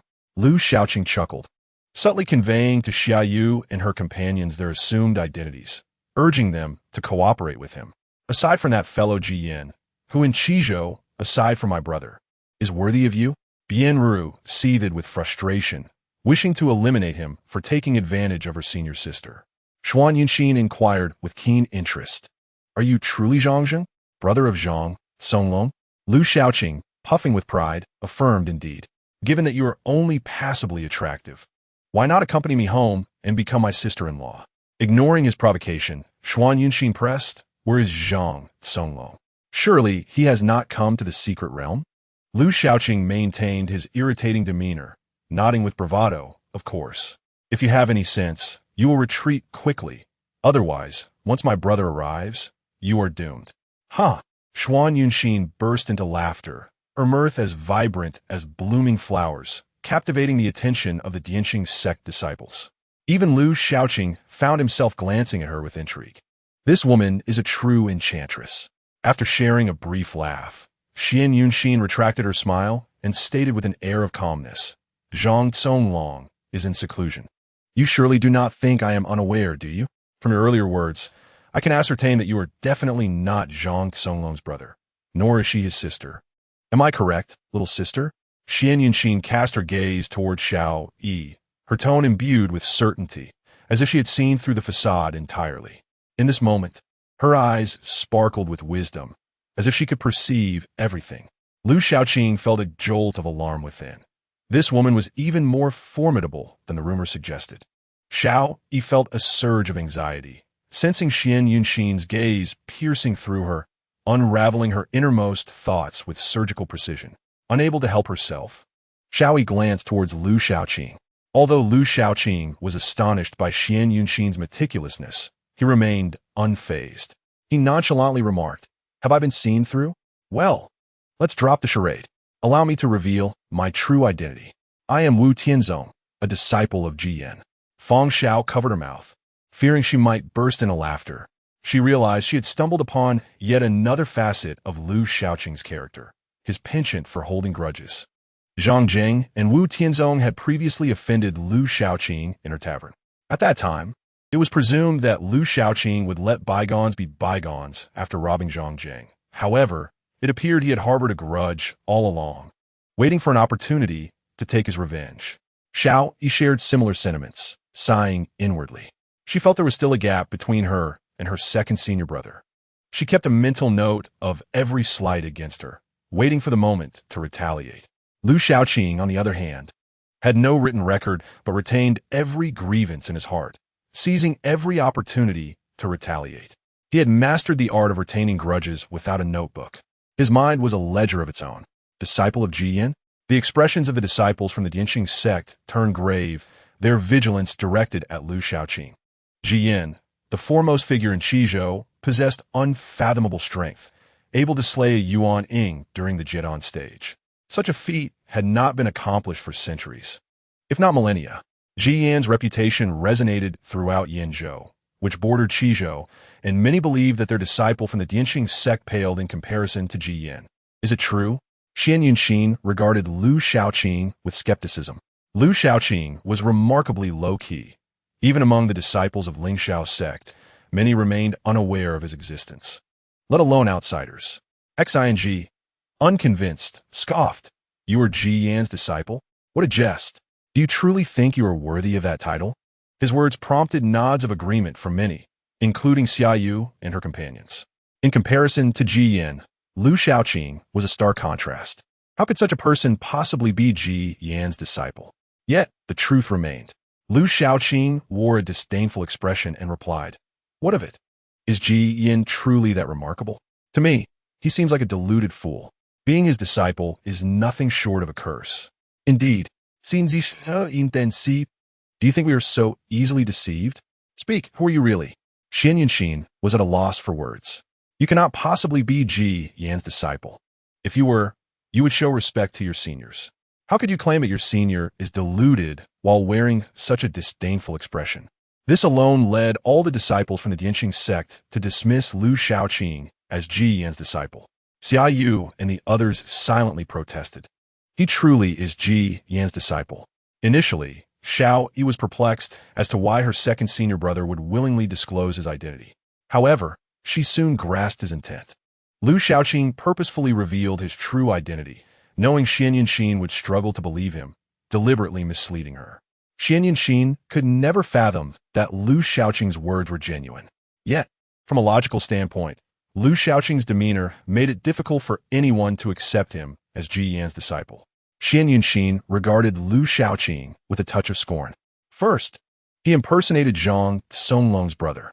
Then he claimed to be Ji Yan's disciple. A petty trickster indeed, she thought. Moreover, with Lu Shaoqing's mundane aura, Xian Yunxin deemed him a figure unworthy of concern. Her gaze shifted back to Xia Yu, who was her primary adversary in this encounter. Both possessed the strength of the 8th layer of Jidan. When the time came for battle, the victor would claim the heart of the secret realm. Xian Yunxin addressed Xia Yu. Sister Xia Yu, do you truly intend to retreat? In the ensuing conflict, you may fare well, but your companions may be in peril. The Dianxing sect had the advantage in numbers, all at the foundation establishment stage, and together, Fang Xiao, Bianru, and the others would certainly be outmatched. Xia Yu smiled calmly, her gaze sweeping over Lu Shaoqing. At that moment, he had wandered off to a distance, appearing aimless, as if he were merely passing time. This is precisely what I should be saying to you. Chapter 75. The Dragon Rider's Countenance. Is that so? Xian Yunxin glanced at the individuals beside Xia Yu. Apart from Lu Shaoqing, who was the sole male present, the other 3 were young women. Though their capabilities remained unclear for the moment, Xian Yunxin surmised that Bianru, Fang Xiao, and Xiao Yi were unlikely to be at the Jidan stage. As for Lu Shaoqing, she doubted a man of his petty disposition could possess any significant strength. Most notably, Lu Shaoqing's aura was so ordinary that it corresponded perfectly with his shameless actions. Such a person could not possibly be formidable. Xian Yunxin, on the other hand, not only matched Xia Yu in strength, but was also accompanied by Xing, a formidable figure at the 4th layer of mid-Jidan, as well as over a dozen fellow disciples. She simply could not conceive how her side could possibly lose. We have truly become the Dragon Riders. Xing remarked to Xian Yunxin, senior sister, why not take the initiative? Xing, brimming with killing intent, made a downward slicing gesture, suggesting they strike first. However, Xian Yunxin shook her head. There is no rush. We are in Qizhou, not Yinzhou. Xia Yu is the foremost disciple of Shuangyue Valley, and her companions are likely also disciples of Shuangyue Valley. Slaying them would yield us no advantage, and if we push them too hard, we will suffer significant losses. We should wait until the heart of the secret realm appears before acting, merely restraining them. Once we obtain the heart, we shall retreat. Xian Yunshin was reluctant to resort to violence.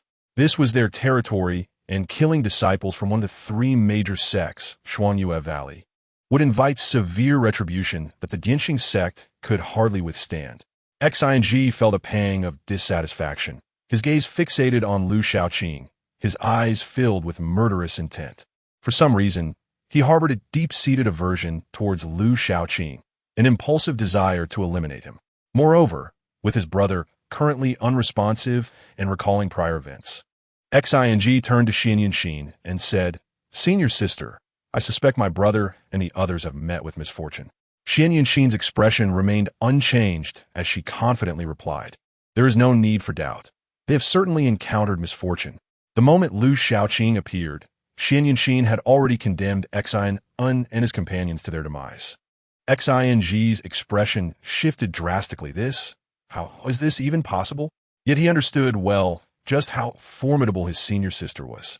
Her words were seldom far from the truth. Concerning his brother, Xing found it difficult to come to terms with such an outcome. Xing brought along 12 fellow disciples. Although they were all at the foundation establishment stage, their strength should not be underestimated. How could they have met with any misfortune? Could it be connected to him? Is he behind this? Xing's gaze was fixed intensely upon Lu Shaoqing. He found Lu Shaoqing utterly distasteful, resenting how he had stolen the limelight. To be associated with a beauty like Xiaoyu, who even defended him, was simply infuriating. Moreover, it is imperative to note that he had just shown disrespect towards his goddess, Xian Yunshin, coupled with various offenses. Xing was consumed with a fervent desire to eliminate Lu Shaoqing at this very moment. Xian Yunshin, with a sense of assurance, declared that if her conjecture held true, he must be planning a surprise attack. Seizing the opportunity while Xing and Shidi battled against the Fire Lord, he intended to intervene. Our encounter with the Golden Earth Lords was at the Jidan stage. It stands to reason that the Fire Lord would be of similar strength, perhaps even more formidable due to the volatile nature of fire attributes. Xing and Shidi and his companions, at most, only reached the late Foundation establishment stage. Thus, it would be entirely normal for them to be defeated by the Fire Lord with a slight disruption. Xian Yunshin spoke in a calm tone, devoid of any emotional fluctuation regarding the unexpected situation of the Dianxing sect's disciples. Upon hearing this, Xing's eyes turned crimson, a fierce killing intent surging within him. He fixed his gaze upon Lu Shaoqing, swearing that he would surely kill him. Observing Lu Shaoqing leisurely wandering in the distance, resembling an idle commoner, her disdain grew. A person who resorts to sneak attacks is but a petty individual unworthy of recognition. Alas, Lu Shaoqing exuded no aura of a master. She advised Xing to bide his time, suggesting that once they departed from this place and he parted ways with Xiaoyu, he could take action against him. It was unwise to provoke Xiaoyu, but there was no cause for concern regarding Lu Shaoqing. When the fighting commenced, it would suffice to assign someone to monitor him. While she considered Lu Shaoqing to be lacking in prowess, she did not anticipate any unforeseen developments by keeping an eye on him. Xing gritted his teeth in agreement, resolved to follow his senior sister's arrangements. He thought to himself, allowing you to live a little longer. Xian Yunshin instructed Xing that once the heart of the secret realm emerged, she would confront Xiaoyu while he dealt with the others. There was no need to eliminate them. Creating a sense of danger would suffice to distract Xiaoyu. Xing nodded, but remarked somewhat dismissively that even without distracting Xiaoyu, his senior sister would easily defeat her. This was an attempt to curry favor with Xian Yunshin. In the pursuit of romance, one must constantly seek to please. Xian Yunshin held Xiaoyu in high regard, recognizing her comparable strength, and dared not to underestimate her, stating that no opportunity should be missed. Xing once more subtly flattered her, believing that with such calculations, Xiaoyu wouldn't stand a chance. Xian Yunshin wished to avoid direct confrontation with Xiaoyu, while Xiaoyu, wary of their numerical superiority, deemed it best to avoid conflict if possible. The two sides faced each other from several miles apart. After stabilizing the 5 elemental regions, the center of the secret realm would soon be unveiled. The heart of the secret realm would emerge, but it required some time. Thus, during this period, neither side engaged in battle, patiently awaiting the event. In the current situation, Bian Rou appeared exceedingly anxious. The opponent had the advantage in numbers, and a confrontation would undoubtedly be detrimental to her side. The only individual they deemed a master among them was Xiaoyu. As for Lu Shaoqing, Bian Rou had never considered him as such. In her view, Lu Shaoqing was even less reliable than Xiao Yi. Despite Feng Zhao's assurances, Xiaoyu believed in Lu Shaoqing's capabilities. Bian Rou remained unconvinced. Observing the more than 10 opponents, the sheer number alone imposed a significant pressure upon her. Bian Rou, anxious, inquired of Xiaoyu, senior sister, "Shall we continue to wait like this?" Regarding the current predicament, Xiaoyu maintained a calm expression, showing no signs of worry, serene and beautiful, stating, "There is no rush. The heart of the secret realm has yet to appear, and haste will not change the outcome." Bian Rou frowned, expressing, "Senior sister, their numbers are overwhelming. A fight would be very unfavorable for us." Glancing at Lu Shaoqing, who had been strolling leisurely in the open space since earlier, Xiaoyu softly addressed him, "Lu Shidi, I will be relying on you when the time comes." Lu Shaoqing waved his hand dismissively, not lifting his gaze, responding, "Xiaoyu Shiji, please don't put such pressure on me. That woman is at the 8th level of Jidan. Aside from you, who else can contend with her?" Xiaoyu had no intention of having Lu Shaoqing confront Xian Yunxin. Only she could handle that task. She replied, "I will deal with her. As for the others, I leave them to you, Lu Shidi." Xiaoyu placed her hopes in Lu Shaoqing. Lu Shaoqing raised his head, pointing at Bian Rou, saying, "Xiaoyu Shiji, you might as well place your hopes in her instead." Bian Rou, displeased, turned away, huffing, "I knew you were unreliable. Senior sister, rest assured, I will do my utmost. I can manage without him." Bian Rou held a strong dissatisfaction towards Lu Shaoqing. Given the gravity of the situation, it was frustrating to see him casually wandering about. As time gradually passed, suddenly, the 5 light pillars trembled, and a powerful shockwave radiated outward. It resembled a tempest, bending the trees low. Subsequently, the 5 light pillars began to rotate. Chapter 76. The beginning, all eyes were fixed upon the 5 light pillars. They spun and gradually contracted, the center resembling a whirlpool, voraciously absorbing vast amounts of spiritual energy. The spiritual energy transformed into a storm, howling forth. The ground began to tremble, initially lightly, then increasing in intensity, akin to an earthquake. As the 5 light pillars shrank to their final size, they vanished into the air. Following this, 5 beams of light re-emerged from the trembling ground. Golden, azure, blue, red, and yellow hues intertwined, forming a dazzling spectacle that shot into the sky. Almost immediately, from the earth surged a 5-colored object. A sphere the size of a fist emitted 5 distinct glows. The 5 elemental spiritual energies swirled tightly around it, encircling it protectively. The heart of the secret realm. The gazes of the crowd converged upon it, many eyes glinting with avarice. Even Xing felt an urge to seize it. The heart of the secret realm, formed by the 5 elemental secret realm, was worth its weight in gold. While it bore little significance for those in the Yuanying stage, it offered immense benefits to cultivators below the Jidan stage.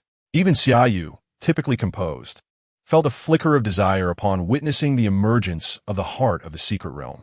She yearned for this heart, confident that with it, she could catch up to Ji Yin and Zhang Songlong, maintaining her position among the top 3 in Qizhou. Though she professed indifference in front of her junior sister, the responsibilities of being the chief disciple of Shuangyue Valley compelled her to remain vigilant. She could not allow herself to fall too far behind. Xian Yunxin, fixated on the heart of the secret realm, also revealed a look of longing. She too needed the heart, as she could not afford to lag behind that individual. Once that person entered the Yuanying stage, her fate would no longer be in her own hands. The only solution was for her to also reach the Yuanying stage, thereby securing a slim chance of survival. Almost simultaneously, Xiaoyu and Xian Yunxin launched their assaults. Both appeared before the heart of the secret realm, simultaneously reaching out to grasp it. Upon seeing each other, both unleashed a palm strike towards the other. 2 immense forces of spiritual power clashed, creating a thunderous explosion. The 2 were both at the late Jidan stage, at the 8th level. One palm strike was sufficient to shatter a mountain peak. Their delicate hands met. The the collision of their spiritual energies resembling a grand explosion, sending shockwaves that left the surrounding onlookers pale and blood-surging. Xiao Yi, the weakest presence among them, merely at the qi refining stage, felt a sweet taste in her throat, a surge of blood rising. She hurriedly gritted her teeth, swallowing the blood back down. She had already lost too much blood along the way. Any further loss would render even the slaughter of several spirit chickens for soup insufficient to replenish her. By virtue of this clash, Xiaoyu and Xian Yunxin were forced to retreat, temporarily abandoning the heart of the secret realm. Both remained intensely focused on one another, aware that without defeating the other, the heart of the secret realm remained out of their grasp. Xian Yunxin licked her crimson lips, exuding charm as she smiled. Xiaoyu, dear sister, why not graciously hand over the heart of the secret realm to your elder sister? Sister will forever cherish the kindness you have shown, and in the future, she will repay you handsomely. For instance, I could find you a most suitable husband. Xiaoyu maintained an indifferent expression, unperturbed, and calmly replied, Miss Xian, why not be a bit more generous and grant me the heart of the secret realm? If you require anything, do not hesitate to ask. I shall do my utmost to accommodate you. Xian Yunxin shook her head, sighed, and said, Unfortunately, what I desire is precisely the heart of the secret realm. Why must you contend with me? Xiaoyu echoed her words. And why do you insist on competing with me? Alas, it appears that fighting is inevitable. Xian Yunxin shook her head, filled with regret. However, just as she sighed, she immediately took action. A talisman appeared in her hand, and, in the blink of an eye, was thrust towards Xiaoyu. Boom! The battle commenced. Seeing Xiaoyu and Xian Yunxin engage, Bian Ro became anxious. We should assist them. Where's second senior brother? Xiaoyu exclaimed in surprise. It was at that moment she realized Lu Xiaoqing was nowhere to be found. Do not concern yourself with him, Bian Ro dismissed. Showing no interest in Lu Xiaoqing's whereabouts, she simply wished to help. Let us go. Yet, as the three attempted to move, Xing appeared with his entourage. Xing regarded Xiao Yi, Bian Ro, and Feng Xiao, his gaze flickering with intrigue. Though these three ladies did not match the beauty of Xiaoyu and Xian Yunxin, they were still remarkable in their own right. Displaying a self-satisfied smile, he inquired, Ladies, were you in such a rush to go? Bian Ro retorted brusquely, Step aside. I detest Villeman. Sin ziplit, I apolit, but you cannot interfere in the battle of senior sister Xian and the others. How about we enjoy a drink right here instead? Enjoy a drink? I am utterly repulsed by these foul men. Bian Ro snapped back. What are you even worth? Xiao Yi nodded in agreement. Yes. You are vastly inferior to my two senior brothers. Xing's expression darkened. It seems you prefer to drink the bitter wine of punishment. Very well, as you wish. Attack. The talisman erupted, creating a massive explosion that left a deep crater where Xiaoyu had stood. After casting her talisman, Xian Yunxin swiftly vanished from her position. An ice spike appeared where she had just been standing, its chill spreading, instantly freezing the ground beneath it.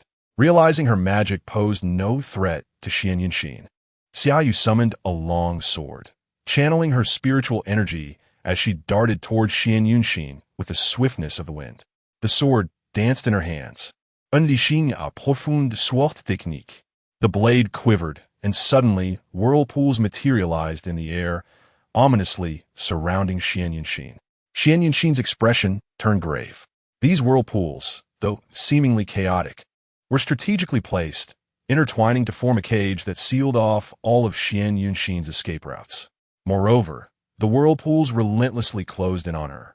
They spiraled, akin to the gnashing teeth of a ferocious beast, harboring an inexhaustible intent to kill.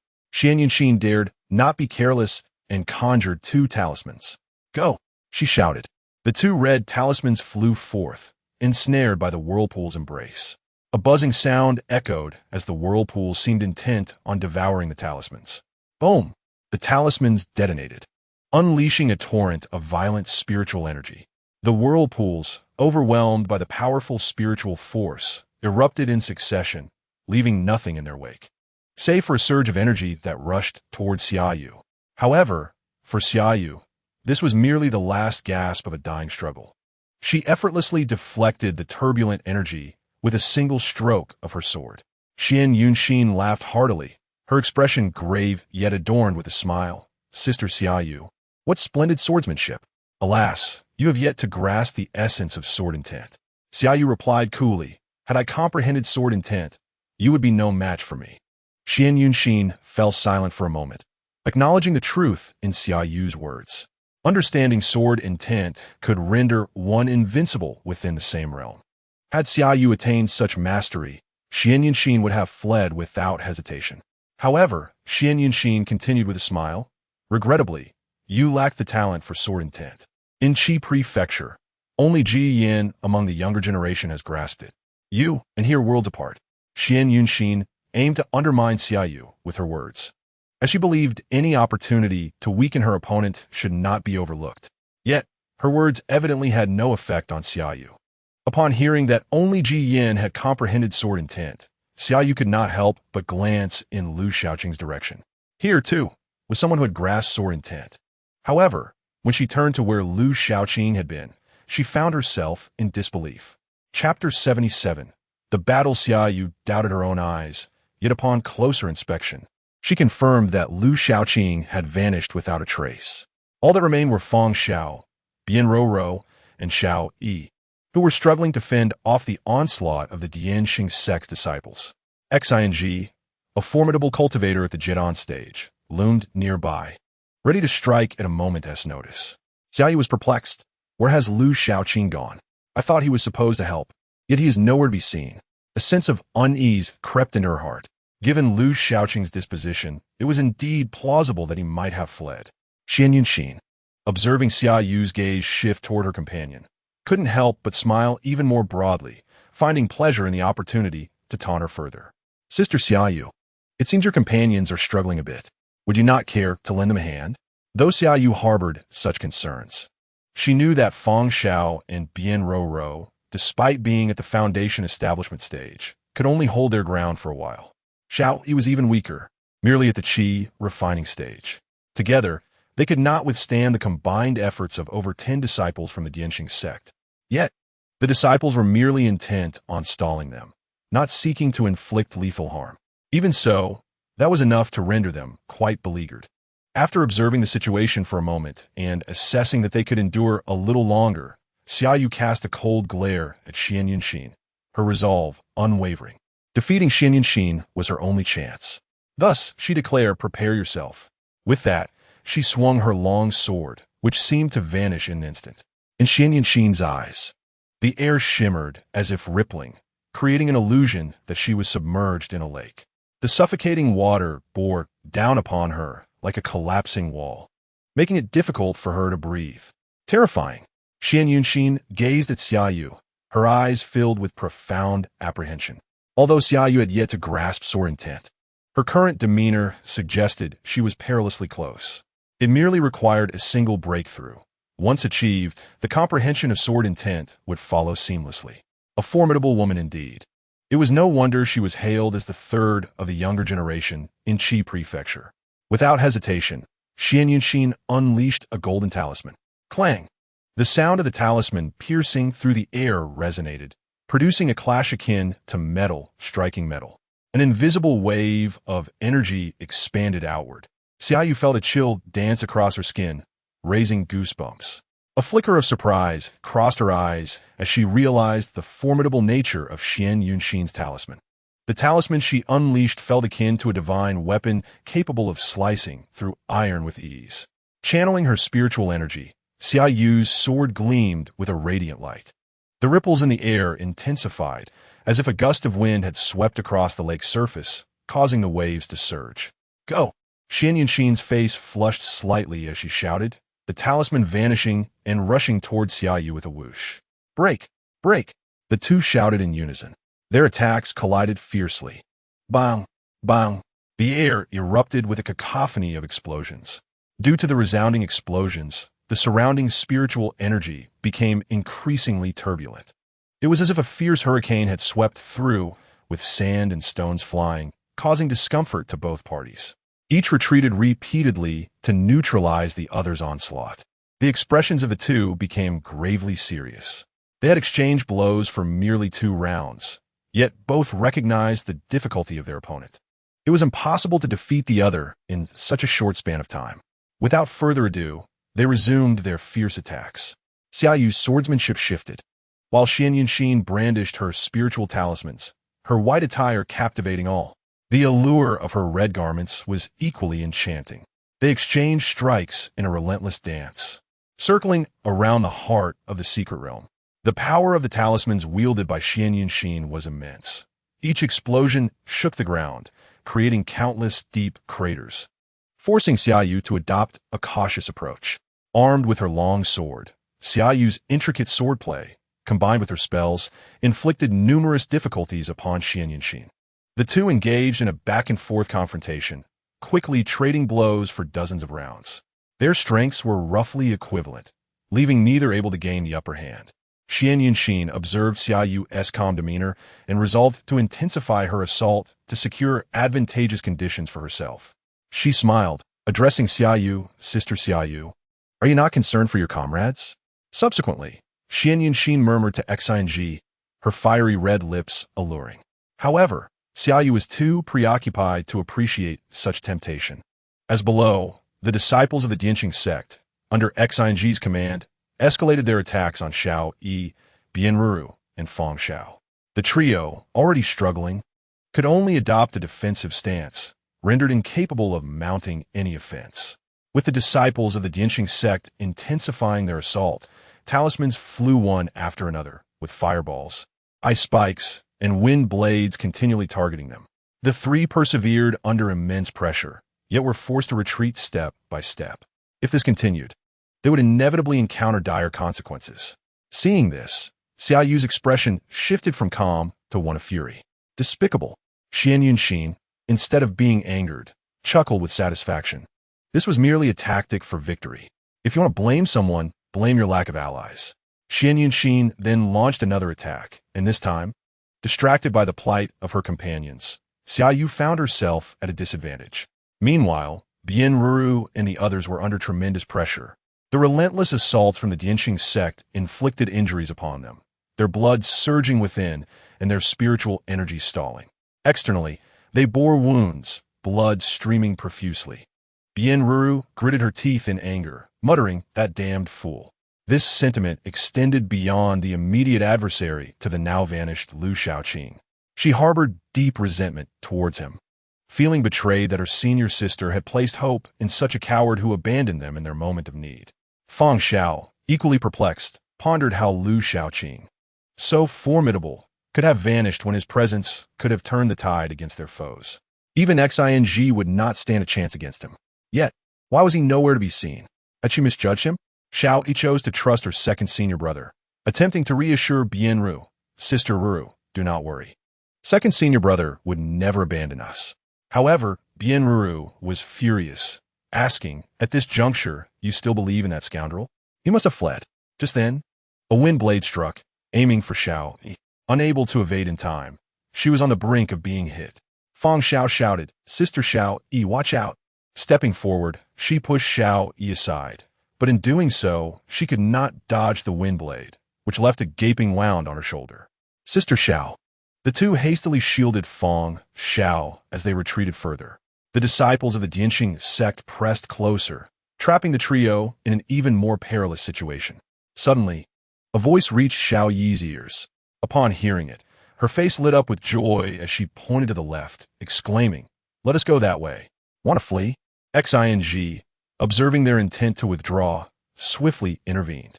As a master of the Golden Core stage, his speed far surpassed that of his fellow disciples. He flung a talisman, and with a thunderous clap, a bolt of lightning descended upon the three. "Be careful," Bianru shouted, conjuring a circular magical artifact and casting it into the air. A protective barrier enveloped them. The lightning struck ferociously against the barrier. With a resounding crash, the barrier flickered twice before shattering. Bianru's artifact was also destroyed in the process. The lightning's momentum did not wane, continuing its descent upon them. Bianru spat blood and cried out once more, "Go." Summoning another defensive artifact, she attempted to block the lightning yet again. With another explosive clash, her artifact shattered once more. The attack from a golden core stage was not something easily withstood by those of the Foundation Establishment stage. After 2 defensive attempts, the force of the descending lightning weakened. Yet the danger remained. Fang Xiao, straining against her injuries, gathered the last of her spiritual energy for a final strike. Channeling her power, she unleashed a spell to counter the falling lightning. The clash resounded, dissipating Xing's attack, but Fang Xiao's injuries worsened, leaving her utterly devoid of combat ability. Such was the might of the Golden Core stage, an effortless attack that incapacitated 2 Foundation Establishment cultivators. Xing, witnessing this, wore a chilling smile, resembling a cat toying with a mouse. He commanded his fellow disciples to cease their assault against the trio, deeming it beneath him to require their assistance. He gazed arrogantly at Xiao Yi, Bianru, and Fang Xiao, declaring, "You would do well to surrender. If you shout your defeat, I shall spare you." Bianru scoffed at the foolish man before her, retorting, "Dream on. I could take on 10 of you alone, even in the same realm." Stubbornly unyielding, she refused to yield to any man. Xing laughed heartily, his tone brimming with arrogance. "Even if I lower my cultivation, you would still be no match for me. Care to try?" Bianru, though physically weakened, maintained her defiance in words. Xing shook his head and was about to respond when Xiao Yi stepped forward. Gripping her long sword, she bravely challenged Xing. "Do you dare lower your cultivation and face me in combat?" "You?" Xing paused momentarily before bursting into laughter, his gaze turning sinister. "A mere chi refinement stage cultivator dares to utter such words? Have you lost your mind?" The audacity of a chi refinement stage challenger amused him. Even if he were to lower his strength, his understanding of the Tao far exceeded that of Xiao Yi. In a real fight, he believed he could eliminate her with a mere flick of his wrist. Bianru and Fang Xiao were taken aback by Xiao Yi's boldness, quickly attempting to dissuade her. "Sister Xiao Yi, no, you're not his match. Do not act impulsively." Xiao Yi glanced back at them, her eyes brimming with unshed tears. "Sisters, it's all right." Bianru and Fang Xiao were puzzled. What was wrong? Are you afraid? Yet if she were afraid, she should not have stepped forward to challenge Xing. Xiao Yi turned back, clenching her teeth, defiantly stating, "Are you scared? You dare not." "Fear?" Xing's tone darkened, his killing intent intensifying. "Xin have never known the meaning of fear. Then let us cease this idle chatter and battle. If you are a man, do not hesitate. Show me your mettle." Bianru and Fang Xiao exchanged glances, with Fang Xiao hesitantly remarking, "This tone, it feels familiar." Bianru nodded, gritting her teeth. She has been influenced by that scoundrel. Xinji coldly fixed his gaze upon Xiao Yi. Although Xiao Yi possessed an innocent and charming appearance, he would not be swayed by pity. "If you seek death, so be it." Xiao Yi brandished her long sword, her tone brimming with arrogance, declaring to Xing, "I am at the late stage of chi refinement. Do you dare to lower your level? I can obliterate you at any moment." Xing erupted into laughter once more, followed by a cold smirk. Well, I have never encountered someone more arrogant than myself. Prepare to receive my attack." Chapter 78, the third expert of Dianxing sect? In response to Xiao Yi's challenge, Xing chuckled coldly and made his move. He did not employ the talismans the Dianxing sect was renowned for. Instead, he extended his palm and formed a hand seal, pushing it toward Xiao Yi. Instantly, she felt a surge of formidable energy approaching. The air ahead congealed into a wall, crushing towards her. The overwhelming pressure made it difficult for her to breathe. Xing's voice rang out, filled with arrogance. "Dealing with you, any attack will suffice." Although he had suppressed his level, his assault remained tremendously powerful for Xiao Yi. Feeling unprecedented pressure, she clenched her teeth and drew her sword. As she swung it, the surrounding spiritual energy seemed to be stirred by an invisible hand. The water surface remained calm, concealing countless undercurrents below. As the undercurrents surged, Xing's advancing attack was devoured one by one. "Not bad," Xing noted as he sensed his attack being countered, a dismissive smile gracing his lips. "But this is merely the beginning. Can you endure until the end?" With determination etched on her face, Xiao Yi shouted, "Enough of your nonsense, prepare yourself." With a flick of her wrist, the momentum of her sword shifted. A single cold star emerged, gradually enlarging in Xing's eyes. Like a seed falling into water, The surrounding spiritual energy nourished it, allowing it to take root and sprout, ultimately transforming into a floating plant. It obscured the water below, aiming to envelop Xing as well. Nearby, Bianru and Feng Xiao, who were supporting each other while watching, took note of Xiaoyi's swordplay. Bianru couldn't help but exclaim, "Impressive sword technique." As a disciple of a major sect, her perception surpassed that of Feng Xiao. Judging by its might, it seemed to be an earth-level sword technique. The prowess displayed by Xiaoyi exceeded that of an average earth-level sword technique. Feng Xiao, not surprised, spoke with a hint of envy. Sister Xiaoyi is surrounded by sword masters. Naturally, her exposure has been superior to that of ordinary individuals. And let us not mention Master Xiaoqing, a formidable Yuan-level expert. Feng Xiao was aware that Xiaoyi's elder brother, Jiyin, and second brother, Lu Xiaoqing, were both prodigious talents, having comprehended sword intent early, thus possessing an understanding of swordsmanship that far exceeded the norm. With such exceptional brothers, it would be abnormal for her sword skills to be lacking. Simultaneously, Feng Xiao held back a thought that Xiaoyi herself had also grasped sword intent. Gazing at Xiaoyi, a tinge of envy emerged in Feng Xiao's eyes. Different fates for different individuals. Xiaoyi had the fortune to enter Tianyu Peak and encounter remarkable brothers, her luck seemingly boundless. Yet what of Feng Xiao? Reflecting on her own destiny, her gaze dimmed. Nevertheless, no matter how proficient her swordplay, it would not suffice for victory. Bianru sighed. Even with impressive sword techniques, achieving victory is utterly impossible. Feng Xiao looked up, and indeed, despite Xiaoyi exerting herself to the utmost, her assault was still thwarted by Xing. However, upon observing Xing's grave expression, it was evident that Xiaoyi was applying considerable pressure on him. Seeing that her attacks were ineffective, yet noticing Xing's unfavorable expression, Xiaoyi felt emboldened, her voice growing louder and her fighting spirit elevated. Another strike. Once more, she lunged forward with her sword. This time, her speed was astonishing, reaching Xing's front in an instant. Xiaoyi was not foolish. She recognized the vast disparity between her and Xing. In terms of spiritual energy and realm, she could not compete. It was better to be pragmatic and deliver a physical blow. The second-tier long sword gleamed with a sharp edge, its cold light glimmering as it aimed directly for Xing's vital points. Xing was taken aback by Xiaoyi's audacity. For a moment, he found himself forced to retreat repeatedly. As a Jidan realm cultivator, he could not afford to withstand a second-tier long sword with mere flesh. He was human, not made of iron. Witnessing Xing's retreat, Xiaoyi felt a surge of pride and couldn't help but laugh heartily. Is this your strength? Hardly impressive, is it? You can't even contend with a mere qi refinement cultivator, and yet you boast of being the third expert of Dianxing's sect.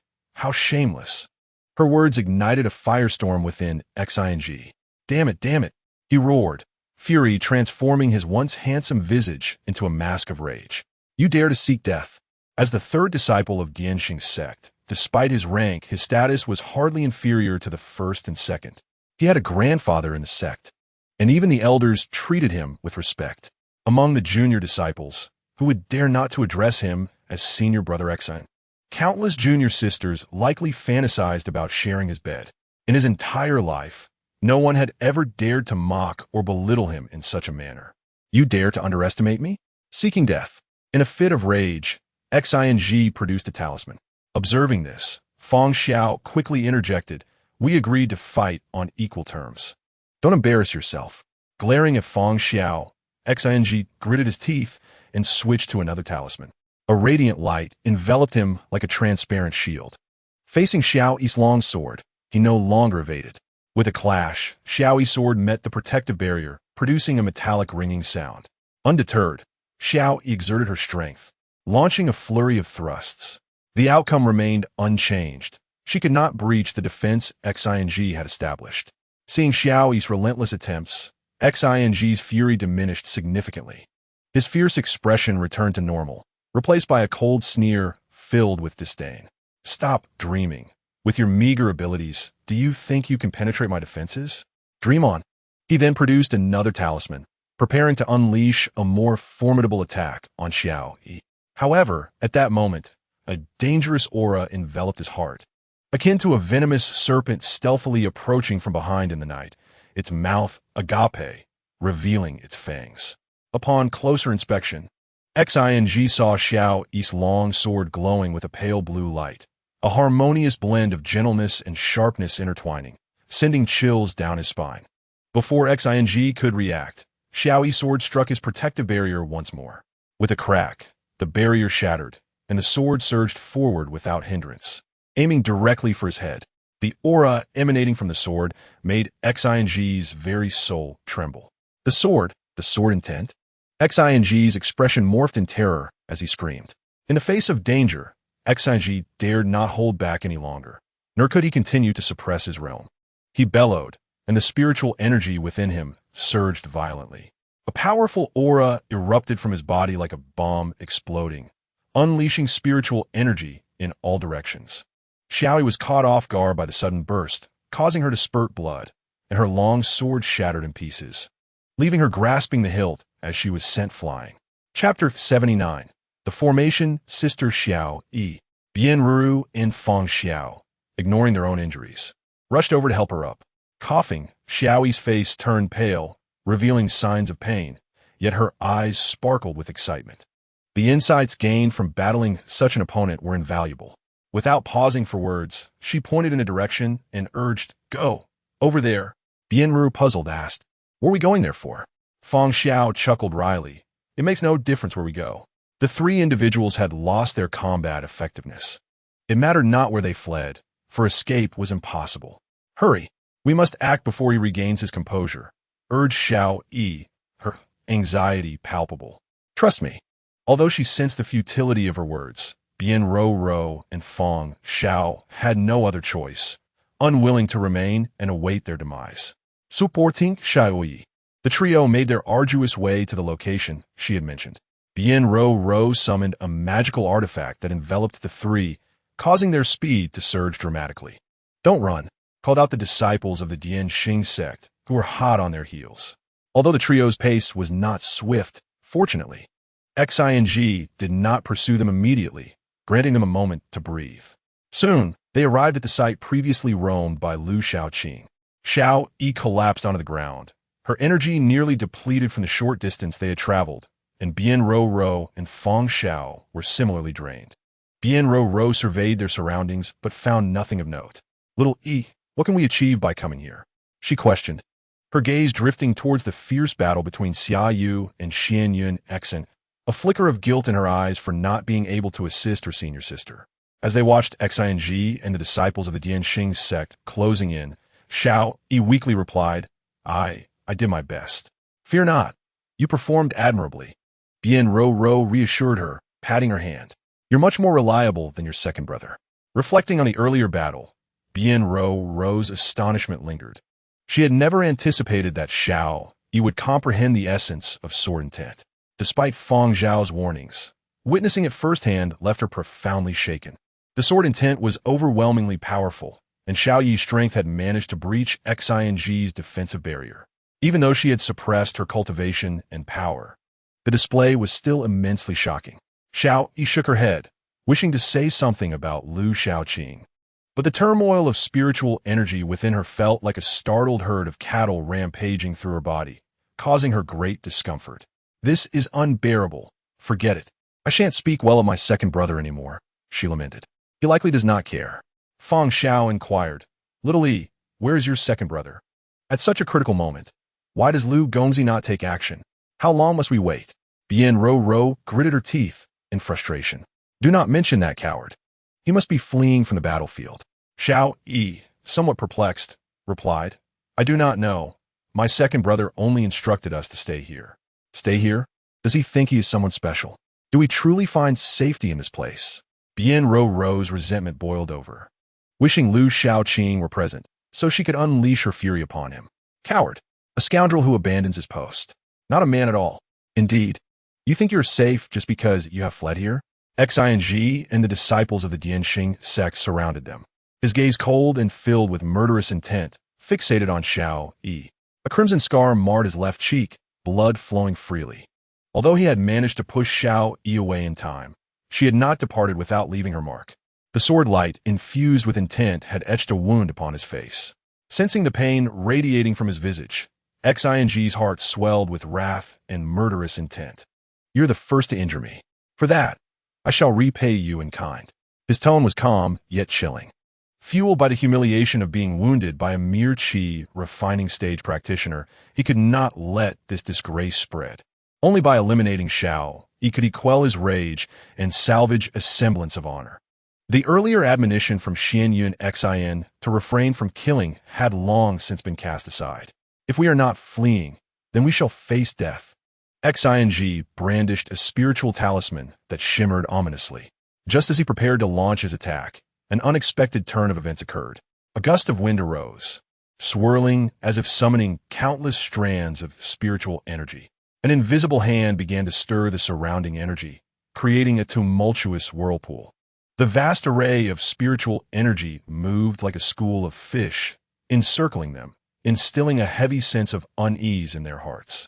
It felt as if something were rising from the ground or a dome were descending from the heavens, enveloping them entirely. Suddenly, a thick fog materialized around them, rapidly enveloping everyone. "This is bad. My spiritual sense cannot detect anything." "Junior brother, where are you?" "Senior brother, I am right in front of you." "My spiritual sense is ineffective." The disciples of the Dianxing sect began to call out, panic setting in. Xing's expression shifted dramatically. At first, he could hear his junior brother's voices, but as the fog thickened, he lost both their sounds and their forms, leaving him isolated. "Damn it! Is this a misty maze formation?" Realizing the situation, his face darkened. He recalled Lu Shaoqing wandering here earlier. The disbelief and shock were evident on his face. Could it be that guy? Has he silently set up a formation? However, Xing soon smirked. A misty maze formation is merely a second-tier formation. Does he truly believe it can trap me? Generally, there are two ways to dismantle a formation. One can either familiarize oneself with it to find and destroy the core, or one can overpower it with sheer strength and disregard the backlash. To Xing's mind, breaking a second-tier formation was a trivial task, and he deemed Lu Shaoqing's abilities not worthy of concern. A talisman appeared in his hand. "Go," he commanded. Yet, the talisman vanished into the fog without a sound. "Preposterous. I refuse to believe this." Xing shouted again, throwing out two talismans. This time, there was a slight disturbance. The once gently swirling fog momentarily hesitated. Although it was a minor pause, Xing noticed it. He smirked coldly. "Is that all? Today, I shall dismantle your paltry formation." With a determined step forward, the scenery around him transformed. Remaining composed, Xing produced several talismans and launched an assault against the formation. Chapter 80. Xianyun Xin. In a fluster, the dense white fog enveloped the area, and Xing, along with the Dianxing sect members, vanished without a trace. The sudden shift left Xiao and her companions momentarily stunned. Bien Ro was the first to recover, astonishment etched on her features. A formation? A misty maze formation. A formation? Xiao and Feng Xiao were taken aback. Soon, Xiao Yi's excitement bubbled forth. "It's my second brother." In that instant, her admiration for Lu Shaoqing soared to new heights. How incredible! Earlier, she had wondered what he was doing here, not realizing he had quietly set up a grand formation. Having witnessed her second brother's prowess in formations, she knew he was unmatched, even outshining their eldest brother in this regard. Feeling a wave of relief, Xiao Yi exclaimed, "It's all right now. It's all right. This formation was set up by my second brother. We are safe." Feng Zhao's face was a mask of shock, truly astonished. Lu Gongzi is truly remarkable. No one had anticipated such prowess from Lu Shaoqing. Although Bien Ro was equally astonished, she maintained her facade, retorting, "Little, are you certain this grand formation was indeed set by him? It could be the work of someone else. Could that scoundrel possess such skill?" Xiao Yi counted it. "Sister Ro, who else could achieve such a feat?" The mastery of formations exhibited by Heir Shixiang is such that even to Shixiang concedes his inferiority. Upon hearing this, Feng Xiao was left in awe, pondering whether young Master Lu might indeed be a grandmaster of formations. After all, it is no small feat to stealthily set up a formation. While Lu Shaoqing strolled about, he went unnoticed by anyone, yet none perceived anything amiss. Such a tactic is not easily accomplished, even by a master of formations. It requires the expertise of a grandmaster. Bien Ro found it hard to believe that the detestable fellow could be a grandmaster. How old is he? She protested. Being a master is already remarkable. To call him a grandmaster is absurd. Moreover, if he truly were a grandmaster, his pride would have long since elevated him to the skies. Bien Ro remained skeptical that this formation was indeed set by Lu Shaoqing. Xiao Yi, in high spirits, continued to engage Bien Ro, Sister Ro. Do you know why I came here? It was Heir Shi Xiang who discreetly guided us back. Who else could it be? Her tone brimmed with pride and unwavering trust in Lu Shaoqing. My Heir Shi Xiang is indeed a formidable yet humble individual. Bien Ro fell silent, grappling with disbelief yet compelled to accept the possibility. This internal conflict troubled her greatly. Fang Xiao interjected, reminding the two, "All right, let us take a moment to rest. We might be facing another fierce battle soon." Xiao Yi's eyes crinkled with a smile, her worries non-existent. "Sister Xiao, fear not. Since Heir Shi Xiang has intervened, this battle will surely unfold without mishap." Xiao Yi held steadfast confidence in Lu Shaoqing, believing that once he took action, he would leave no opportunity for the adversaries. Bien Ro felt discontent, but agreed with Fang Zhao's suggestion to recover quickly. Although the formation had been established, one must consider how long a hastily arranged array could endure. Xing, a formidable master in the Jidan stage, along with numerous disciples from the Dianxing sect, possessed formidable spiritual talismans. The formation would not hold for long. Xiao Yi waved dismissively. Relax. Heir Shi Xiang will be just fine. Fang Xiao, however, furrowed her brow, sensing something amiss. Xiao Yi, could you assess the state of the formation? Upon hearing this, Xiao Yi focused intently. When she detected a stagnation in the surrounding spiritual energy, her concern surged. Could there truly be a problem? Bien Ro scoffed, seizing the opportunity to deride Lu Shaoqing. "I told you, your Heir Shi Xiang is unreliable. We must rely on ourselves." She pondered anxiously about the fate of her Shiji. Xiao Yi gripped her sword hilt, blood spraying from her mouth as she was sent flying. A sight witnessed by Xiaoyu. Observing Bien Ro's despondency and Fang Zhao's weakened state, Xing advanced slowly, forcing the three of them into a desperate retreat. The tranquility of their hearts was shattered by rising panic. Below were her cousin and her junior sister, who had come to aid her. If anything befell them, she would carry the weight of guilt for a lifetime. Xian Yunxin noticed the tension etched on Xiaoyu's face. With a smile that exuded confidence, she inquired, "Sister Xiaoyu, will you continue? Stand down and relinquish the heart of the secret realm to me, and you shall be unharmed." Xiaoyu retorted coldly, "Defeating you is still an option." She launched another assault, yet this time, Xian Yunxin sensed a shift in Xiaoyu's sword intent, compelling her to evade. Recognizing that Xiaoyu's mind was becoming chaotic, Xian Yunxin opted for avoidance, allowing Xiaoyu's turmoil to deepen, thus ensuring her eventual victory would be even more effortless. This was Xian Yunxin, pragmatic and cunning, seizing every opportunity for triumph. "What? Are you afraid to fight me?" she taunted, relishing in the chance to further unsettle Xiaoyu. "Sister Xiaoyu, concede. If you do, your companions will remain safe. If you persist, they will surely face danger." Xiaoyu coldly countered, her confidence unwavering. "Do not rejoice too soon. Your victory is far from guaranteed. They will not disappoint me. Is that so?" Xian Yunxin pointed below, a smug grin gracing her features. "Given the circumstances, do you have any hidden cards? Your companions have already sustained injuries. Are you placing your hopes on that man? Alas, he is nowhere to be seen."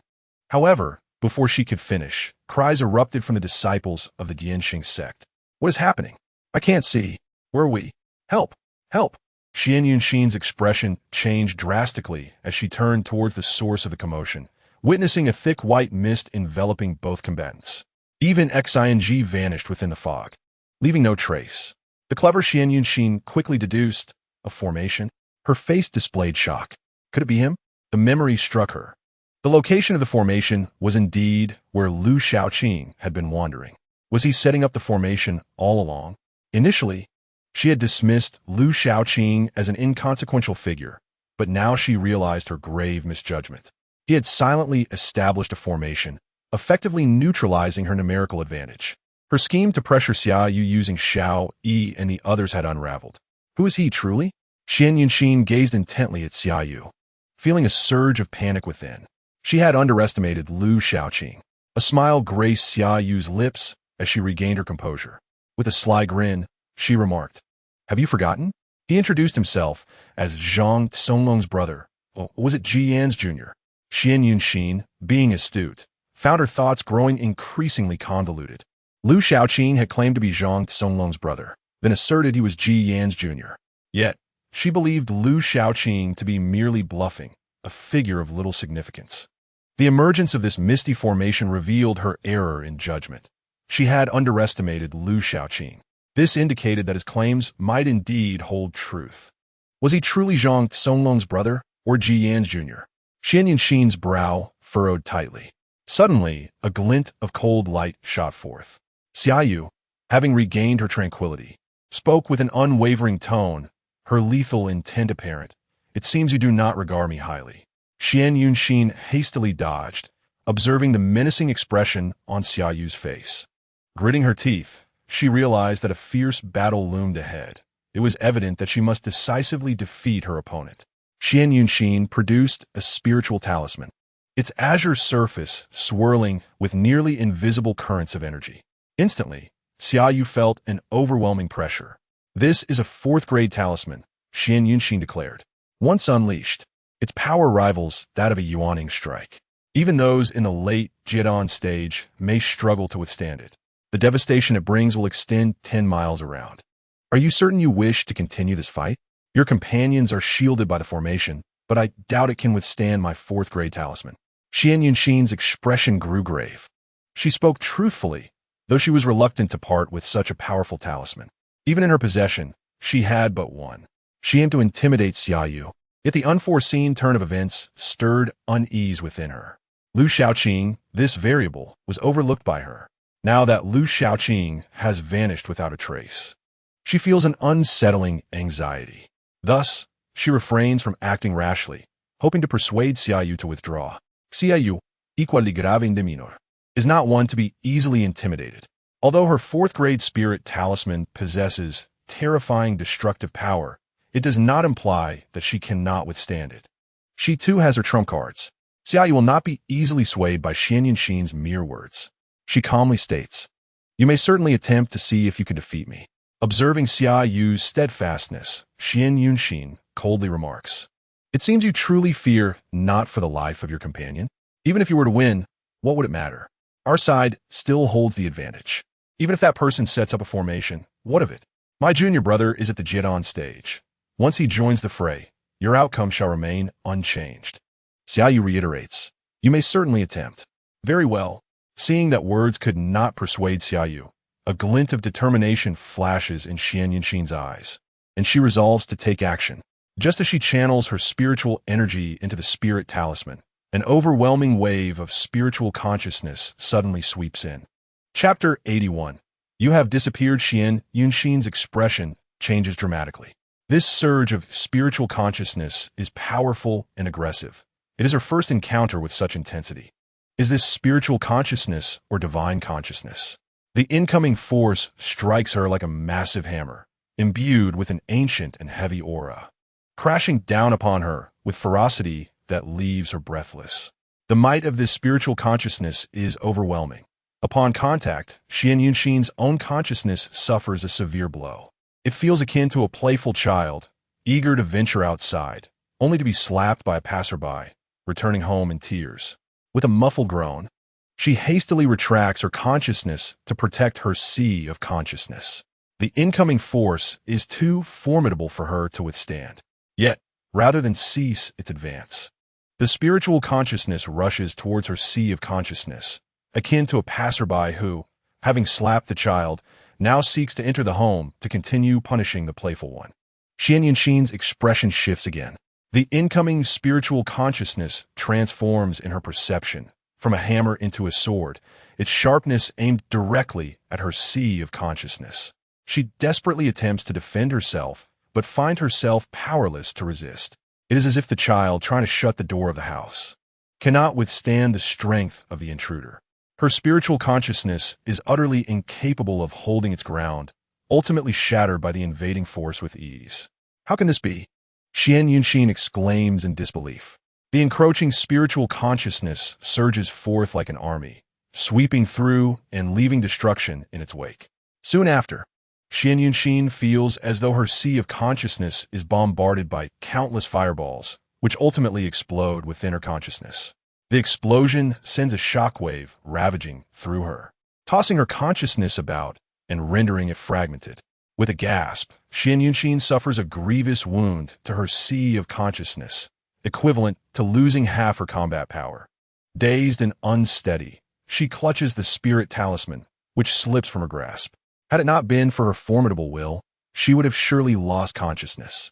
Realizing something is amiss, Xian Yunxin bites her tongue, the sharp pain and metallic taste of blood forcing her back to awareness. Just as she regains her senses, a figure rushes towards her, appearing like a ghost from nowhere. Alarmed, Xian Yunxin instinctively unleashes several spirit talismans. The ensuing explosions envelop her surroundings, thick smoke billowing as the earth trembles. Countless waves of spiritual energy erupt, transforming the area into a desolate landscape. What the hell? Is there something wrong with you? A voice echoes through the smoke, filled with indignation and grievance. Xiaoyu, aren't you going to intervene? I am about to perish. Xian Yunxin is taken aback. Is it the voice of that person? In her moment of confusion, Xiaoyu emerges from the swirling smoke, appearing like a celestial maiden, clad in white, exuding an ethereal aura as she descends upon her. Upon seeing Xiaoyu, Xian Yunxin's expression shifts once more, and she hastily attempts to retaliate. However, it is too late. Xiaoyu's assault descends with a thunderous roar. Unable to defend herself in time, Xian Yunxin spurts blood once more, grievously injured as she is hurled several miles away. Crashing into the forest. As she flies through the air, she catches a glimpse of Lu Shaoqing's figure appearing in the smoke, holding her fourth-grade spirit talisman. Is his target that spirit talisman? A thought flashes through Xian Yunxin's mind. Observing Xian Yunxin's heavy fall into the distant woods, Xiaoyu breathes a sigh of relief, then gazes at Lu Shaoqing with a complex expression. Lu Shaoqing, cradling Xian Yunxin's fourth-grade spirit talisman, wears a beaming smile, resembling a newly enriched landowner. Xiaoyu, witnessing Lu Shaoqing's demeanor, finds it hard to believe that the overwhelming and fearsome spiritual consciousness was indeed his doing. Yet it is the truth. Had it not been for Lu Shaoqing's sudden intervention, the outcome of her battle with Xian Yunxin would have been uncertain. Both were evenly matched, each possessing formidable capabilities. Lu Shaoqing's intervention rendered Xian Yunxin's combat power significantly diminished, allowing her easy victory. You are indeed remarkable, Lu Shidi, Xiaoyu finally remarks. While it feels somewhat unfair for her to have Lu Shaoqing's assistance in her battle against Xian Yunxin, she lacks confidence in her ability to defeat Xian Yunxin without his help. Hence, her feelings are quite complex. Lu Shaoqing, overjoyed, does not even glance at Xiaoyu, casually waving his hand. It was merely a trivial effort. Had I allowed you two to continue fighting, my spirit talisman would have been lost. Your spirit talisman? Xiaoyu is momentarily taken aback, then notices the talisman in Lu Shaoqing's hand. She falls silent once more. Please do not tell me that your intervention was solely for this reason. Such behavior would diminish your stature. Xiaoyu's expression grows somewhat awkward as she asserts, in truth, I am confident I could defeat her. It would be bullying Xian Yunxin if it were 2 against 1. Lu Shaoqing, astonished, responds, Sister Xiaoyu, surely you jest? When did we agree upon a one-on-one battle? Was there any agreement for that? Or were the disciples of the Dianxing sect doing while you fought her? They were the ones engaging in a 2-on-1 situation. The Dianxing sect members can disrupt you, so why should I not assist in dealing with her? His rapid-fire words leave Xiaoyu's expression considerably softened. Indeed, Xian Yunxin had orchestrated an attack on Xiao Yi, Bianru, and Fang Xiao, creating pressure that distracted her. The battle was unfair from the outset, making any talk of a one-on-one match irrelevant. However, Lu Shaoqing, expressing indignation, continues, moreover, she even intended to use my spirit talisman. If I do not deal with her, whom should I address? How dare she misuse my belongings? A fight is a fight. But to misuse another's possessions is not the mark of a true hero. This righteous demeanor leaves Xiaoyu speechless once again. Lu Shaoqing glances towards the direction where Xiao, Yi, and the others are trapped in the formation. He then turns to Xiaoyu, saying, "Sister Xiaoyu, you focus on your secret realm heart, and I shall check on Miss Xian. As a fellow disciple of a major sect, she cannot be left in danger. It is imperative to extend a hand of friendship and assistance. I must go to her aid." Lu Shaoqing speaks these words with a serious expression, causing Xiaoyu to involuntarily sway. Xiaoyu's mouth slightly agape, her exquisite face filled with astonishment. She impulsively asks Lu Shaoqing, "How can you speak such shameless words so fluently and naturally, without a hint of shame? Do you not realize the primary reason for Xian Yunxin's current predicament?" Watching Lu Shaoqing depart, Xiaoyu takes a moment to collect her thoughts before making her way towards the secret realm heart, preparing to collect it. Lu Shaoqing cautiously approached the spot where Xuanyuxin had fallen. Upon seeing her lying motionless on the ground, she appeared to have fainted. Her garments, tattered from battle, had been further torn by branches in the forest, revealing large swathes of her snow-white skin. The posture in which she lay exuded a deadly allure, stirring primal instincts within any ordinary person who might have rushed to her side. Yet, Lu Shaoqing remained still, his expression gradually transforming into one of cold indifference as he regarded Xuanyuxin.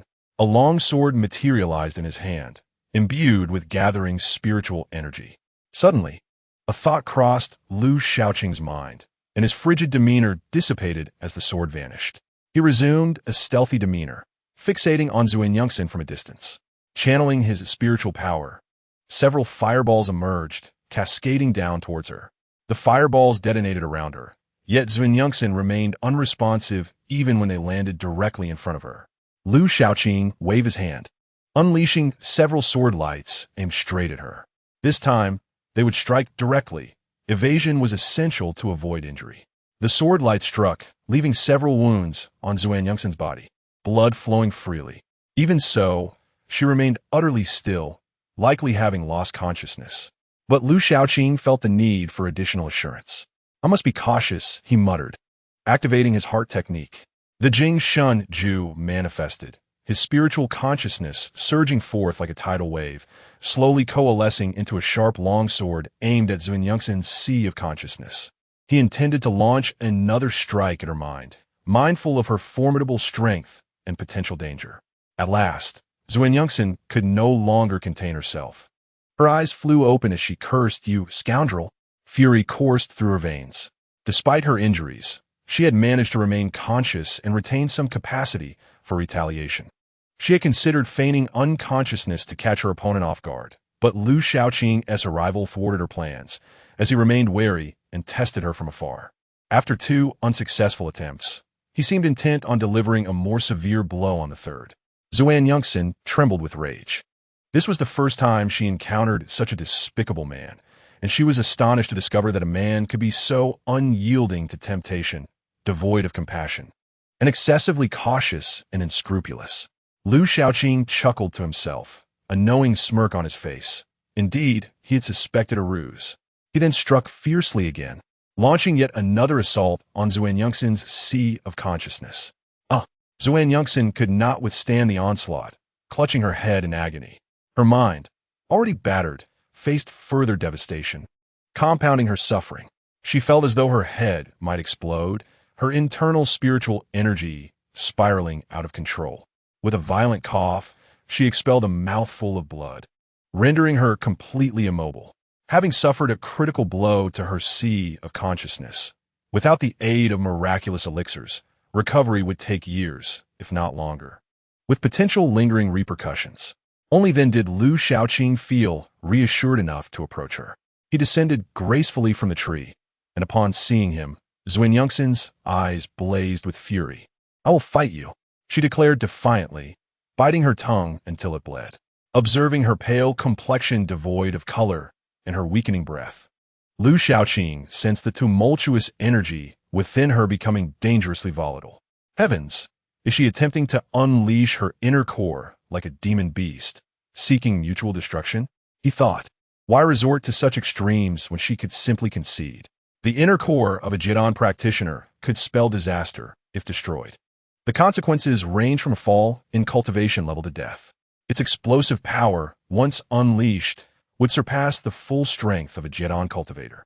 Watch out, you've exposed yourself, Lu Shaoqing quipped, prompting Zhuan Yongxin to startle and momentarily halt her breath. She quickly glanced down, only to find herself perfectly clothed. Seizing the opportunity, Lu Shaoqing swiftly enacted several restraints.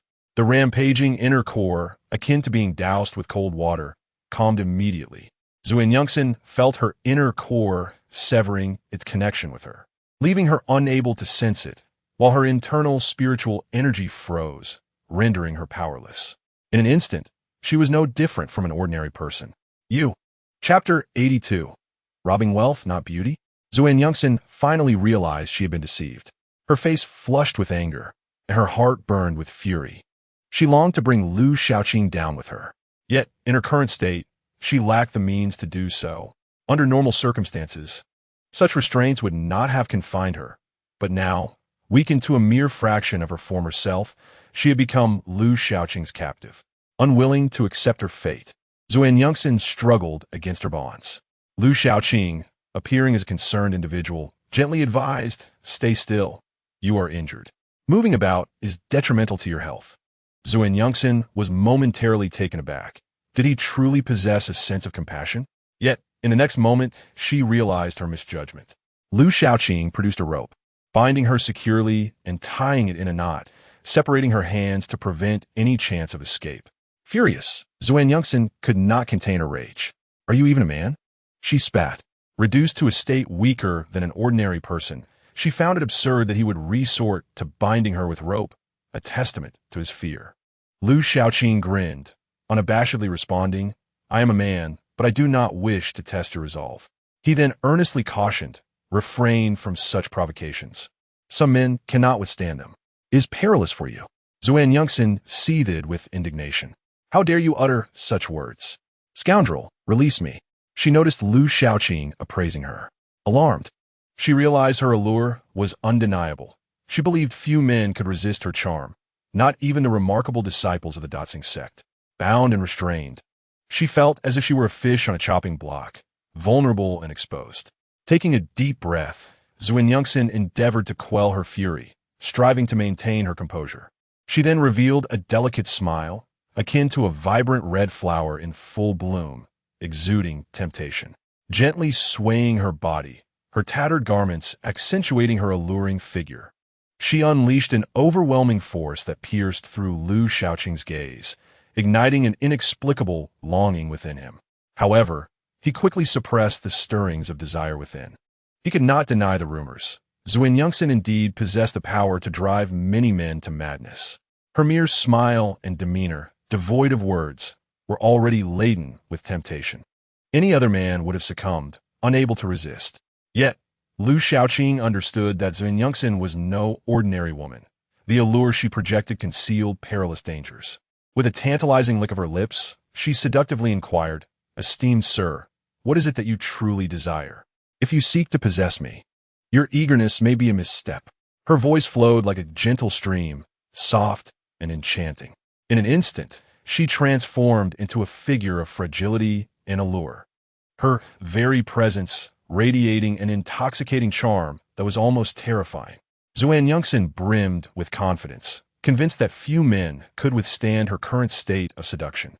She had no doubt that Lu Shaoqing would not prove more formidable than the individual from the all.Second sect.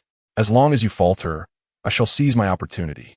Xian Yusin appeared cheerful and enchanting on the surface, yet within her heart surged a torrent of murderous intent. "Why not? We change our location."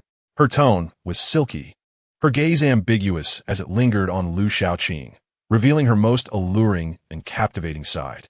Lu Shaoqing remained utterly still, seemingly entranced by her seduction. Observing his immobility, his eyes glazed over, Xian Yusin felt an increasing sense of triumph within her. It mattered not if he was a man, but rather if he was a man indifferent to feminine allure. As long as he was susceptible to beauty, all would be well.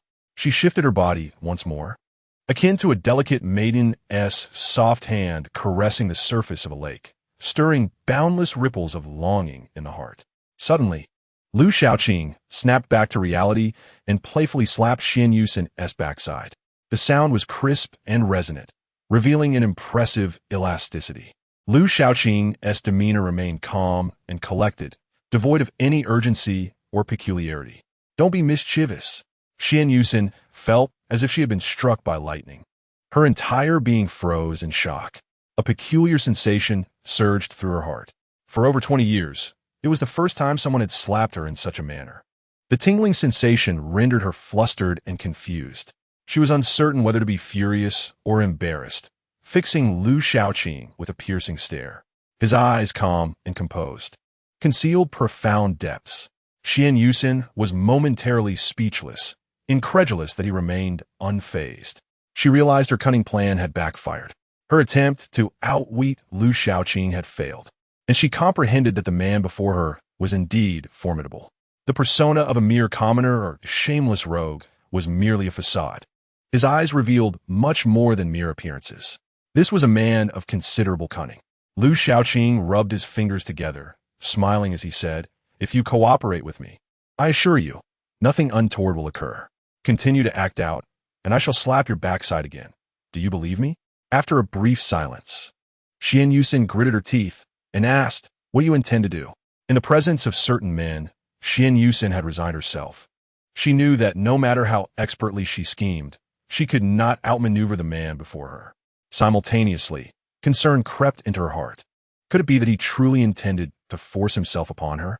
Lu Shaoqing seemed to perceive her thoughts and remarked, "Do not worry. I have no intentions of forcing myself upon you. Though you possess a pleasing appearance, you are simply not to my taste." As he spoke, he deftly stripped the storage ring from her fingers. Startled to see her storage ring in his possession, Xian Yusin exclaimed, "What do you intend to do?" Lu Shaoqing gazed at her, shaking the storage ring in his hand as he asked, "Can you open it for me?" Xian Yusin understood. He sought the treasures within her storage ring. Lu Shaoqing did not deny it. This was indeed his true objective. The glittering spirit stones were far more appealing than she. "You shall not." Xian Yusin vehemently refused, outraged. How could he not attempt to force himself upon her, but rather seek to rob her? This scoundrel. Moreover, all her possessions were contained within. How could she easily relinquish them? Lu Shaoqing continued to persuade her, "You must think this through. If I resort to force, your storage ring will be rendered useless, and its contents will be damaged." "Are you certain?" Xian Yusin's strength surpassed that of Lu Shaoqing, and while he could erase her mark, doing so would risk damaging the storage ring and incurring substantial losses. For lower-ranking disciples, their storage rings were less valuable, and Lu Shaoqing could afford to be rough. However, as a core disciple of the Dianxing sect, Xian Yusin possessed many valuable items. Any loss would indeed grieve Lu Shaoqing. Xian Yusin reiterated her refusal. Lu Shaoqing shook his head in resignation, sighed very well, then he proceeded to forcefully dismantle the ring. Xian Yusin was stunned. Upon realizing the severance of her connection to the storage ring, she gasped. She had not anticipated Lu Shaoqing's resolute decisiveness. Without a hint of hesitation, he acted. She glared at him. "Could you not have persuaded me a moment longer? I merely refused twice, and you resort to force. What manner of person are you?" Xian Yusin felt on the verge of collapse. The man before her was utterly infuriating. She felt utterly powerless against him. Ultimately, her myriad of grievances coalesced into a singular phrase, "You scoundrel." Lu Shaoqing paid her no mind, violently erasing Xian Yusin's mark. The surface of the storage ring dimmed, indicating that its interior had been ravaged and considerably damaged. Lu Shaoqing winced as he began to explore its contents. "Oh, spirit stones. Really? Just this little? Only over 3,000 low-grade spirit stones? How miserly." He scoffed, akin to a miser, declaring that this was indeed the poorest sect in Yenzhou. Despite claiming to be the second disciple, this was all they had. While he derided them, he disdainfully collected Xian Yusin's spirit stones, shaking his head in continued contempt. The impoverished sect was destined for mediocrity. Xian Yusin seethed, feeling humiliated, as if he were taking advantage of her while feigning innocence. "Do you know that I used all my spirit stones to prepare for this exploration?" Lu Shaoqing continued rummaging through the storage space. "Spirit talismans, quite decent. I shall sell them." Lu Shaoqing looked at Xian Yusin and, with a pained expression, asked, "Do you only possess one fourth-grade talisman, or was it destroyed earlier?" Xian Yusin turned her head away impassively, unwilling to engage in conversation. If silence was her choice, how petty. He continued searching. "Oh, a third-grade longsword. I can get it to my junior sister." However, this troublesome junior sister was too weak. A third-grade longsword was unworthy of her. "Oh, and a set of spirit armor. Also third grade, but red? I'll take it back and reconsider." If she truly desired it, she could begrudgingly part with a few spirit stones.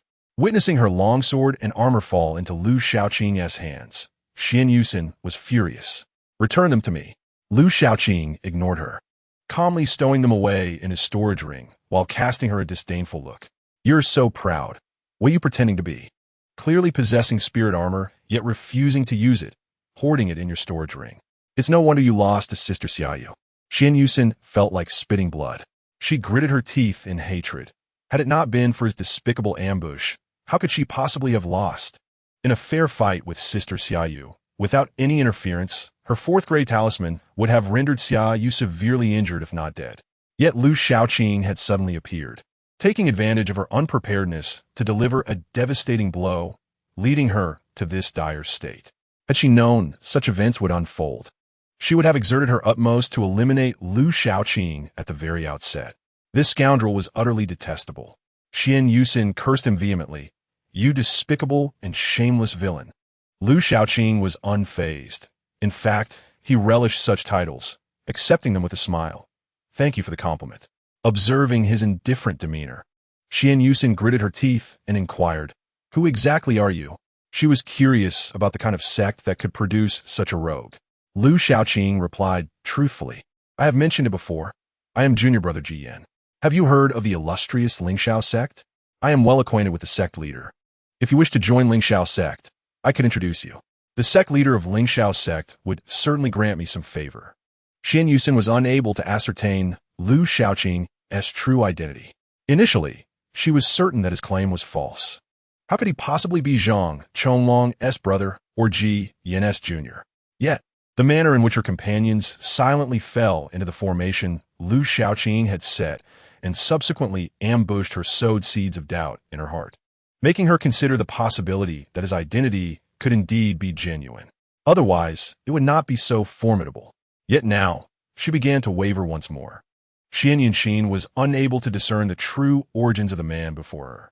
Was he a junior disciple of Ji Yan, a member of the Lingxiao sect? Or perhaps he was Zhang Songlong's younger brother, a disciple of the Gui Yuan Pavilion? Both the Lingxiao sect and the Gui Yuan Pavilion were among the three great sects of Qizhou, equally as powerful as the Dianxing sect. How could such a disciple possibly exist? Deceitful, despicable, and utterly shameless. The sect leaders of both factions would have to be blind to accept such a disciple. Accepting such a student would tarnish the reputation of their sections. Xian Yunshin, possessing remarkable intelligence, was known as the wisdom star within the Dianxing sect.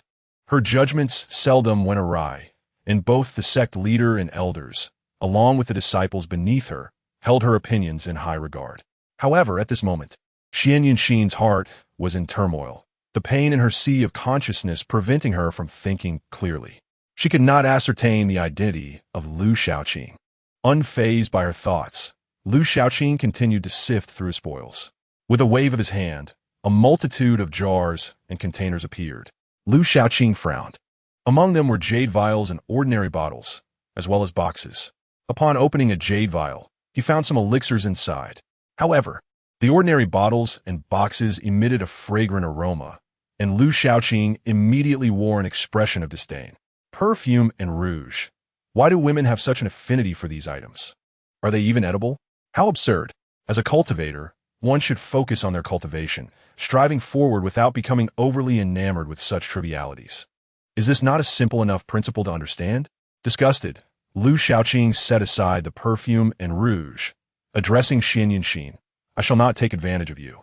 I will return these items later." His words, delivered with a sense of righteousness, seemed to imply that he was being magnanimous. This infuriated Xian Yunshin, causing her blood to boil and her chest to feel tight, as if she might spit blood. This wretched man, she gritted her teeth in frustration. Though she was unable to move, she longed to leap forward and bite this shameless fellow to death. These were clearly her belongings. Yet he spoke of returning them, as if he were doing her a great favor. What a scoundrel!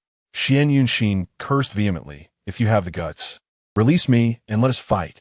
Lu Shaoqing rummaged in his pocket for a while, extracting a piece of candy.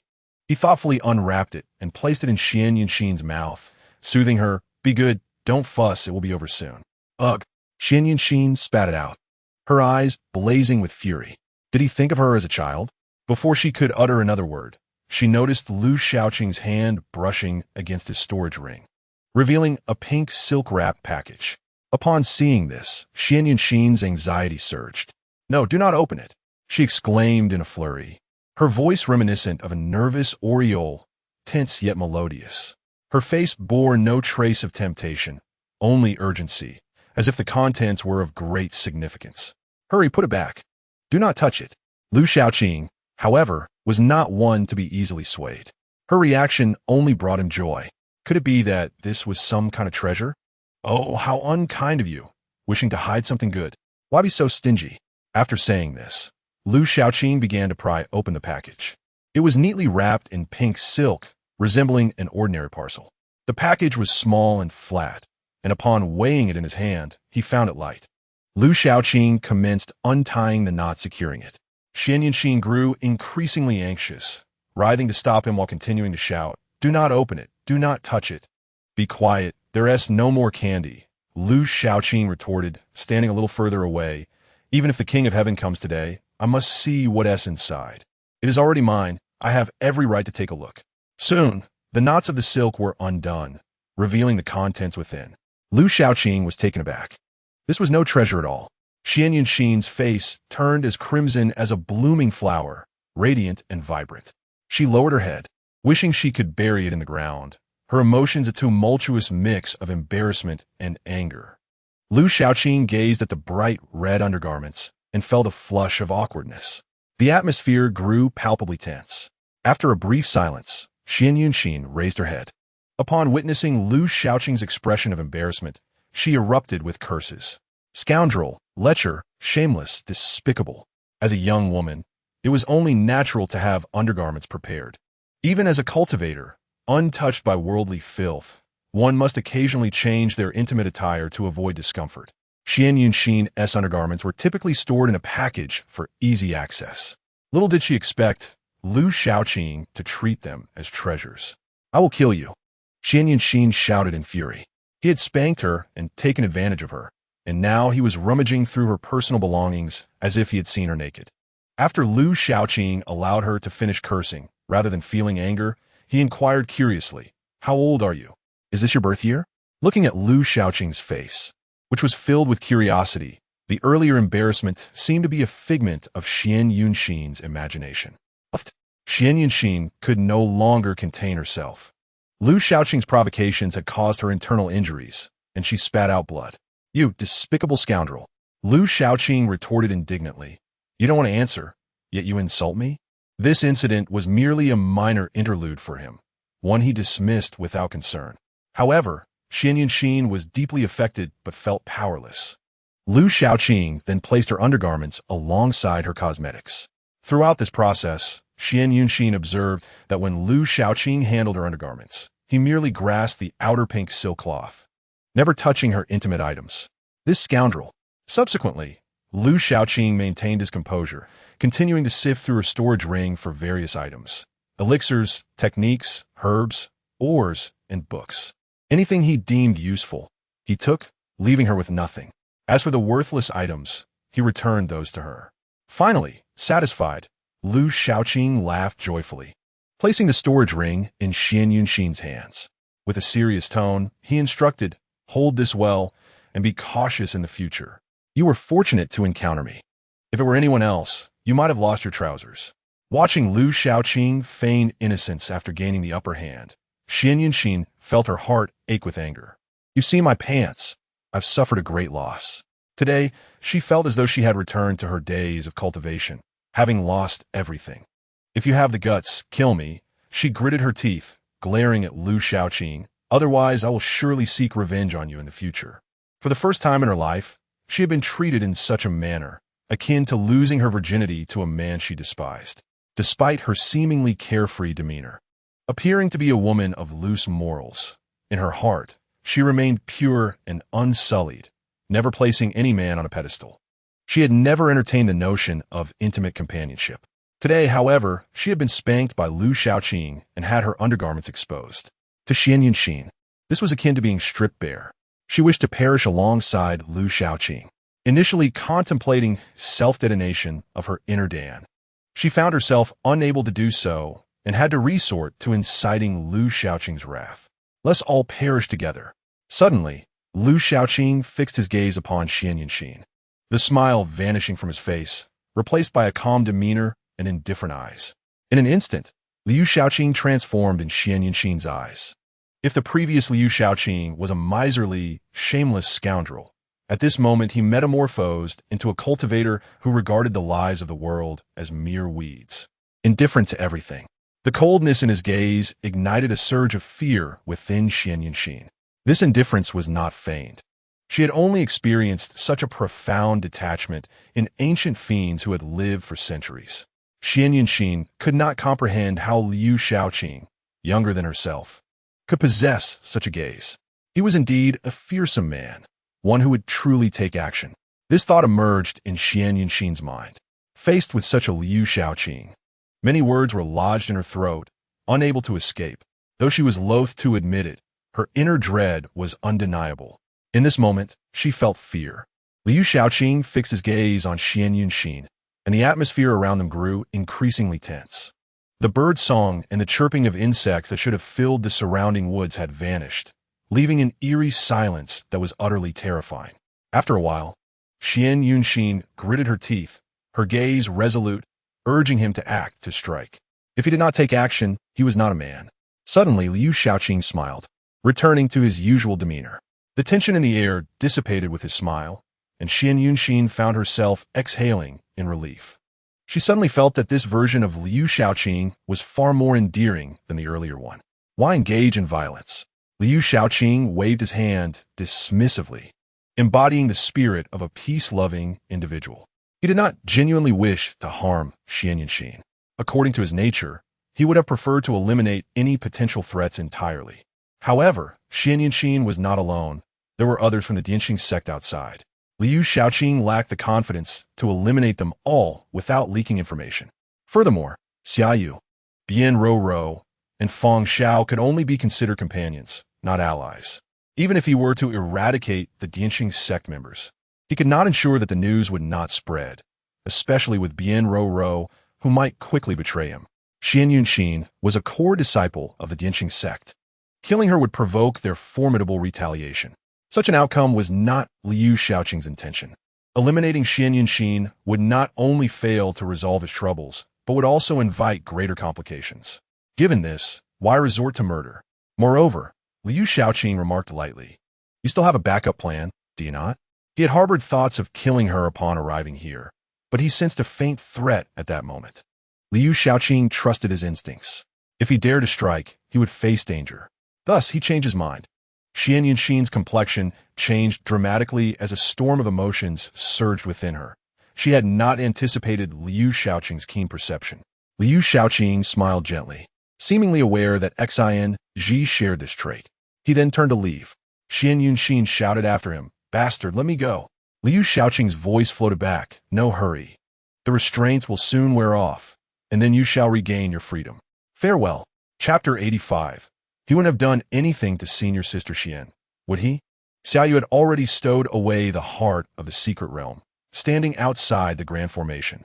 She extended her spiritual sense, but could not discern the situation inside. All she received was a blank response. Aware that her fellow disciples were within, Xiaoyu dared not enter recklessly, as she was not adept in formations. Although this grand formation had been hastily arranged, no one knew when or how Liu Shaoqing had set it up. To enter carelessly would only ensnare herself. Xiaoyu gazed at the grand formation, unable to suppress a sigh. Tianyu Peak was a place of exceptional talent. Ji Yin, the foremost figure of Qizhou, had entered the Yuanying stage before the age of 30 with his extraordinary gifts. Xiao Yi, Ji-Yan's junior sister, had comprehended sword intent during the Qi refining stage. A talent rivaling Qi. Today, she stood firm against opponents of the Jidan stage with her Qi refining strength, displaying courage unmatched by her peers. As for Liu Shaoqing, he was an exceedingly low-profile individual, his true power obscured. Even Xia Yu could not ascertain the extent of his strength. Yet when he struck, he had caused Xian Yunxin to suffer greatly. He had quietly set up a formation to protect Xiao, Yi, and the others, alleviating Xia Yu's concerns. Preparing for contingencies before a battle suggested he anticipated such circumstances, revealing a meticulous mind and profound foresight. Setting aside his strength, Xia Yu found Liu Shaoqing truly formidable. Such a person as formation was not one she dared to enter lightly. However, Xia Yu sensed the operation of the grand formation slowing. It appeared that Xing and the other Dianxing sect disciples were violently assaulting it. The grand formation could not endure for much longer. With Liu Shaoqing still absent, Xia Yu leapt onto a tree, sitting cross-legged to recover while waiting for either the formation to collapse or Liu Shaoqing's return. As for seeking out Liu Shaoqing, she had no intention of doing so. Encountering any awkward situations would be unfortunate. Inside the grand formation, Xing and the Dianxing disciples continued their relentless assault. At last, Liu Shaoqing's grand formation could withstand no longer. A surge of immense spiritual energy radiated outward, and the white mist dispersed as the formation was finally breached. Ha! Xing's triumphant laughter echoed. You thought a mere formation could restrain me? You three little girls, prepare to meet your end. Xin Zizi, fixating on Xiao, Yi, and the others, as the Dianxing disciples began to encircle them, their gazes filled with malice. The backlash from the formation was not easily resolved, and they had endured considerable suffering within, their pent-up frustration needing an outlet. Many Dianxing disciples held spiritual talismans, ready to strike at Xiao, Yi, and her companions. Xiao, Yi, and her friends braced themselves for the confrontation. Xing scoffed derisively. You think you can evade me? This time, let us see how you escape. Unfazed, Xiao Yi retorted, You, a defeated foe, dare to prattle on? This provocation sent Xing into a rage. You wretched girl, you're as good as dead. I assure you, no one will save you today. I shall tear you to pieces. Is that so? A voice emerged from behind Xing. Young Master Xing, what grand claims you make? Xing froze, struggling to turn around, and beheld Xia Yu gracefully descending from a tree. Clad in white, she resembled a fairy of the woods. In the presence of the approaching Xia Yu, Xing felt like a mouse confronted by a predator, his fur standing on end. The disparity in their realms was vast. In a confrontation, Xia Yu could easily subdue him with a single hand. His gaze passed over Xia Yu's exquisite features, landing on the spot where she had fought Xian Yunxin. His senior sister, Xian Yunxin, was missing, and her fate was unknown. Xin et an siti intensi. If even the 8th layer of Jidan stage Xian Yunxin was no match for Xia Yu, he stood no chance. Meanwhile, Bien Ro and the others spotted Xia Yu and erupted in excitement. Senior sister, you've won? Xia Yu nodded with a smile. That's wonderful. Bien Ro and her companions embraced each other joyfully. The next moment, they inquired, Where are our second senior brother and senior sister Xian? Both voices, those of Xiao, Yi, and Xing, rang out simultaneously. In the clearing, only Liu Shaoqing and Xian Yunxin were absent. Xia Yu remained silent, her gaze shifting in a particular direction. The eyes of the crowd followed hers, and soon they beheld Liu Shaoqing leisurely emerging from the forest. A look of satisfaction on his face, walking with an air of a debonair young master who had just enjoyed a sumptuous feast and was contentedly departing from a lavish establishment. If one were to hold a toothpick between their lips, it would seem even more fitting. Oh, everyone is here. Liu Shaoqing emerged, smiling as he waved to the crowd. Second senior brother. Upon seeing Liu Shaoqing, Xiao Yi felt her anxious heart settle. She wanted to rush forward, but due to her injuries, she had to refrain. Noticing this, Liu Shaoqing furrowed his brow, his gaze falling upon Xing. Xing's eyes were fixated on Liu Shaoqing, and when their gazes met, it was as if countless sparks ignited in the air. Where is Sister Xian? Liu Shaoqing languidly replied. Why not ask her parents? I'm not her father. This response mirrored his earlier answer regarding Xin's whereabouts. A chilling murderous intent enveloped Xing's face. You're seeking death. Lu Shaoqing approached Xiaoyu, wearing a look that seemed to say, you want to kill me? Have you consulted Sister Xiaoyu? He dragged Xiaoyu into the fray without a hint of shame. What a shameless fellow.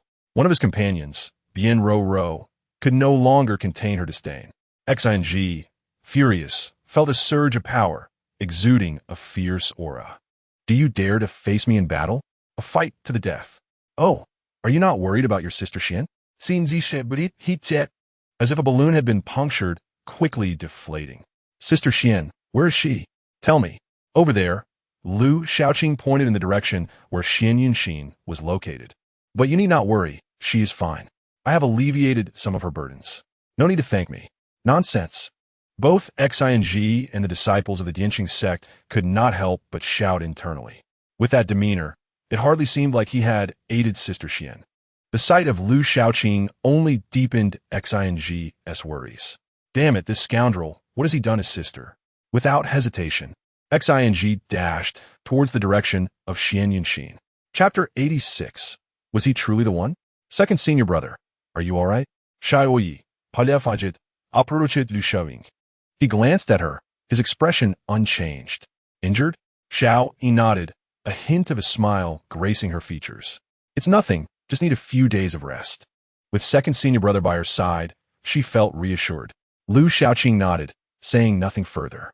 Bian Ro Ro could no longer tolerate the situation and immediately reproached him. Little, he has sustained serious injuries, and you show no concern? Lu Shaoqing retorted, what kind of concern do you expect from me? Should I cry or laugh? Is she not alive? Seizing the opportunity, he derided Bian Ro Ro. When did the Shuangyue Valley become so feeble? Go back and have your master recruit some male disciples to bolster your vigor. You scoundrel! Bian Ro Ro stomped in frustration. This rascal was indeed no good. Xiaoyu expressed her gratitude to Lu Shaoqing. Junior brother Lu, I owe you much today. Without your help, I would have struggled to obtain the heart of the secret realm. This was the truth. She had anticipated a simple secret realm, only to encounter opponents of equal caliber and almost miss the opportunity. Lu Shaoqing waved his hand dismissively. It was nothing, merely a trivial effort, no need for pleasantries. Xiaoyu insisted earnestly, this time, I owe you a favor. If you ever need anything, feel free to ask. The heart of the secret realm was trivial for someone of Xiaoyu's prowess. Had it not been for that, she would have been disinclined to participate. Having acquired the heart, she felt more confident in keeping pace and not falling behind. Indeed, Lu Shaoqing's assistance was invaluable. Otherwise, she would not have obtained it. Of course, had it not been for the Dianqing sect's involvement, she could have explored the secret realm alone without needing aid. Bian Ro Ro was unconvinced. He has vanished somewhere. What help did he provide? Xiaoyu frowned disapprovingly, her tone unusually stern, causing Bian Ro Ro's heart to skip a beat, silencing her. Xiaoyu sighed inwardly, recognizing Bian Ro Ro's bias against Lu Shaoqing.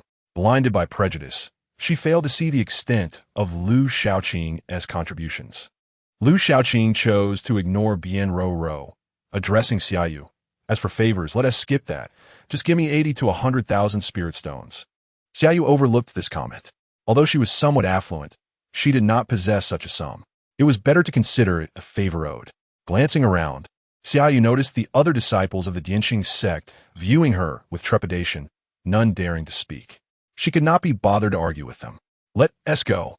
Xing rushed into the woods, desperately searching for Xian Yunxin. Sister Xian, where are you? Sister Xian.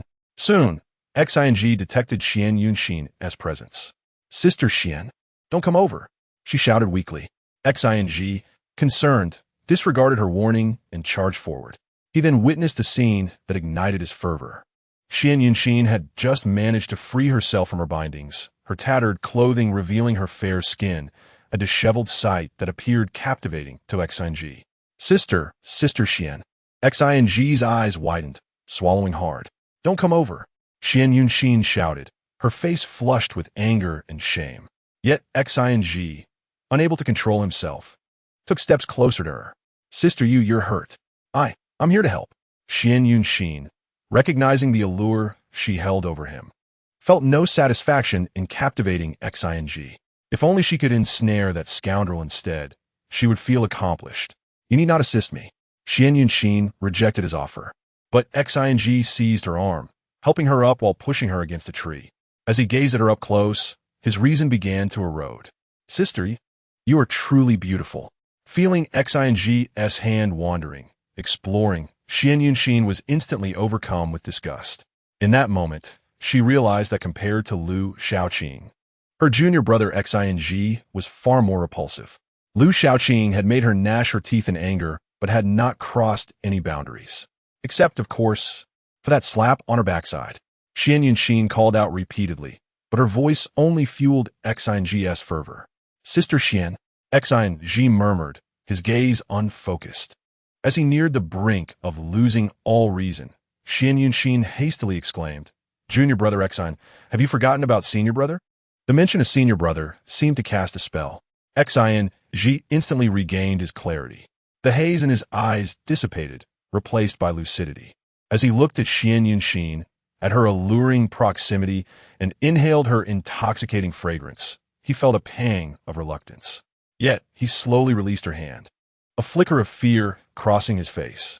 Sister Xian, Xian Yunxin displayed no inner turmoil, feigning a tearful demeanor as she pleaded, Junior brother Xing, can you keep today's events to yourself? That scoundrel Xing's expression shifted to one of alarm.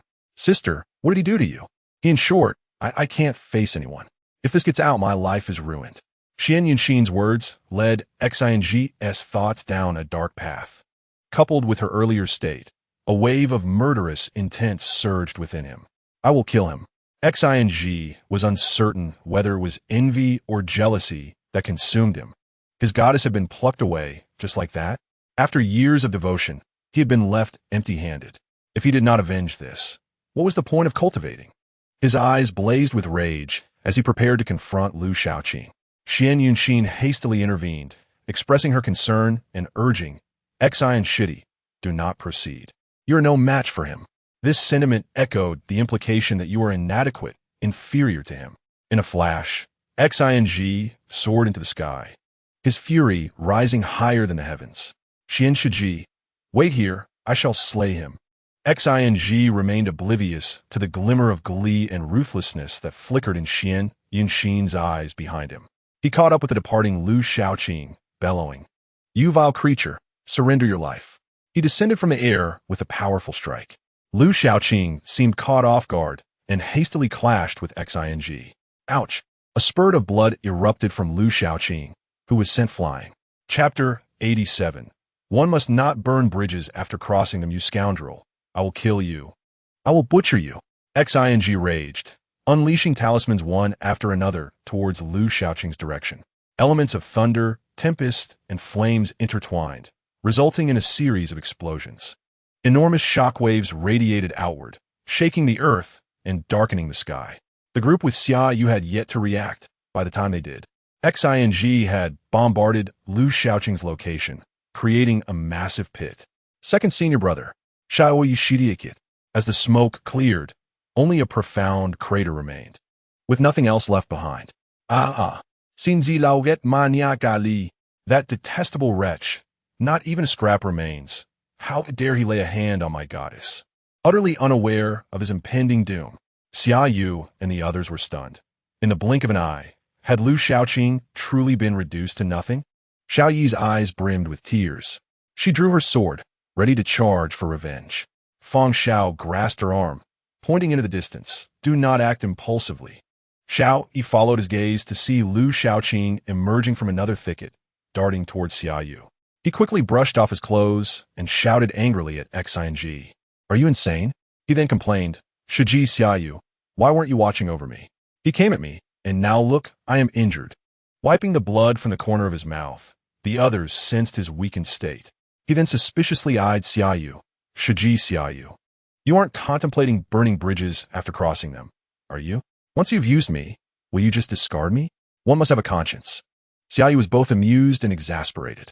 She realized that facing Liu Shaoqing, no matter how composed or unruffled her heart was, it could easily become unsettled by him. What nonsense are you spouting? Bien Ruru exclaimed. You were 100 miles away, and you dare blame Shiji? What wickedness were you plotting back there that resulted in your retribution?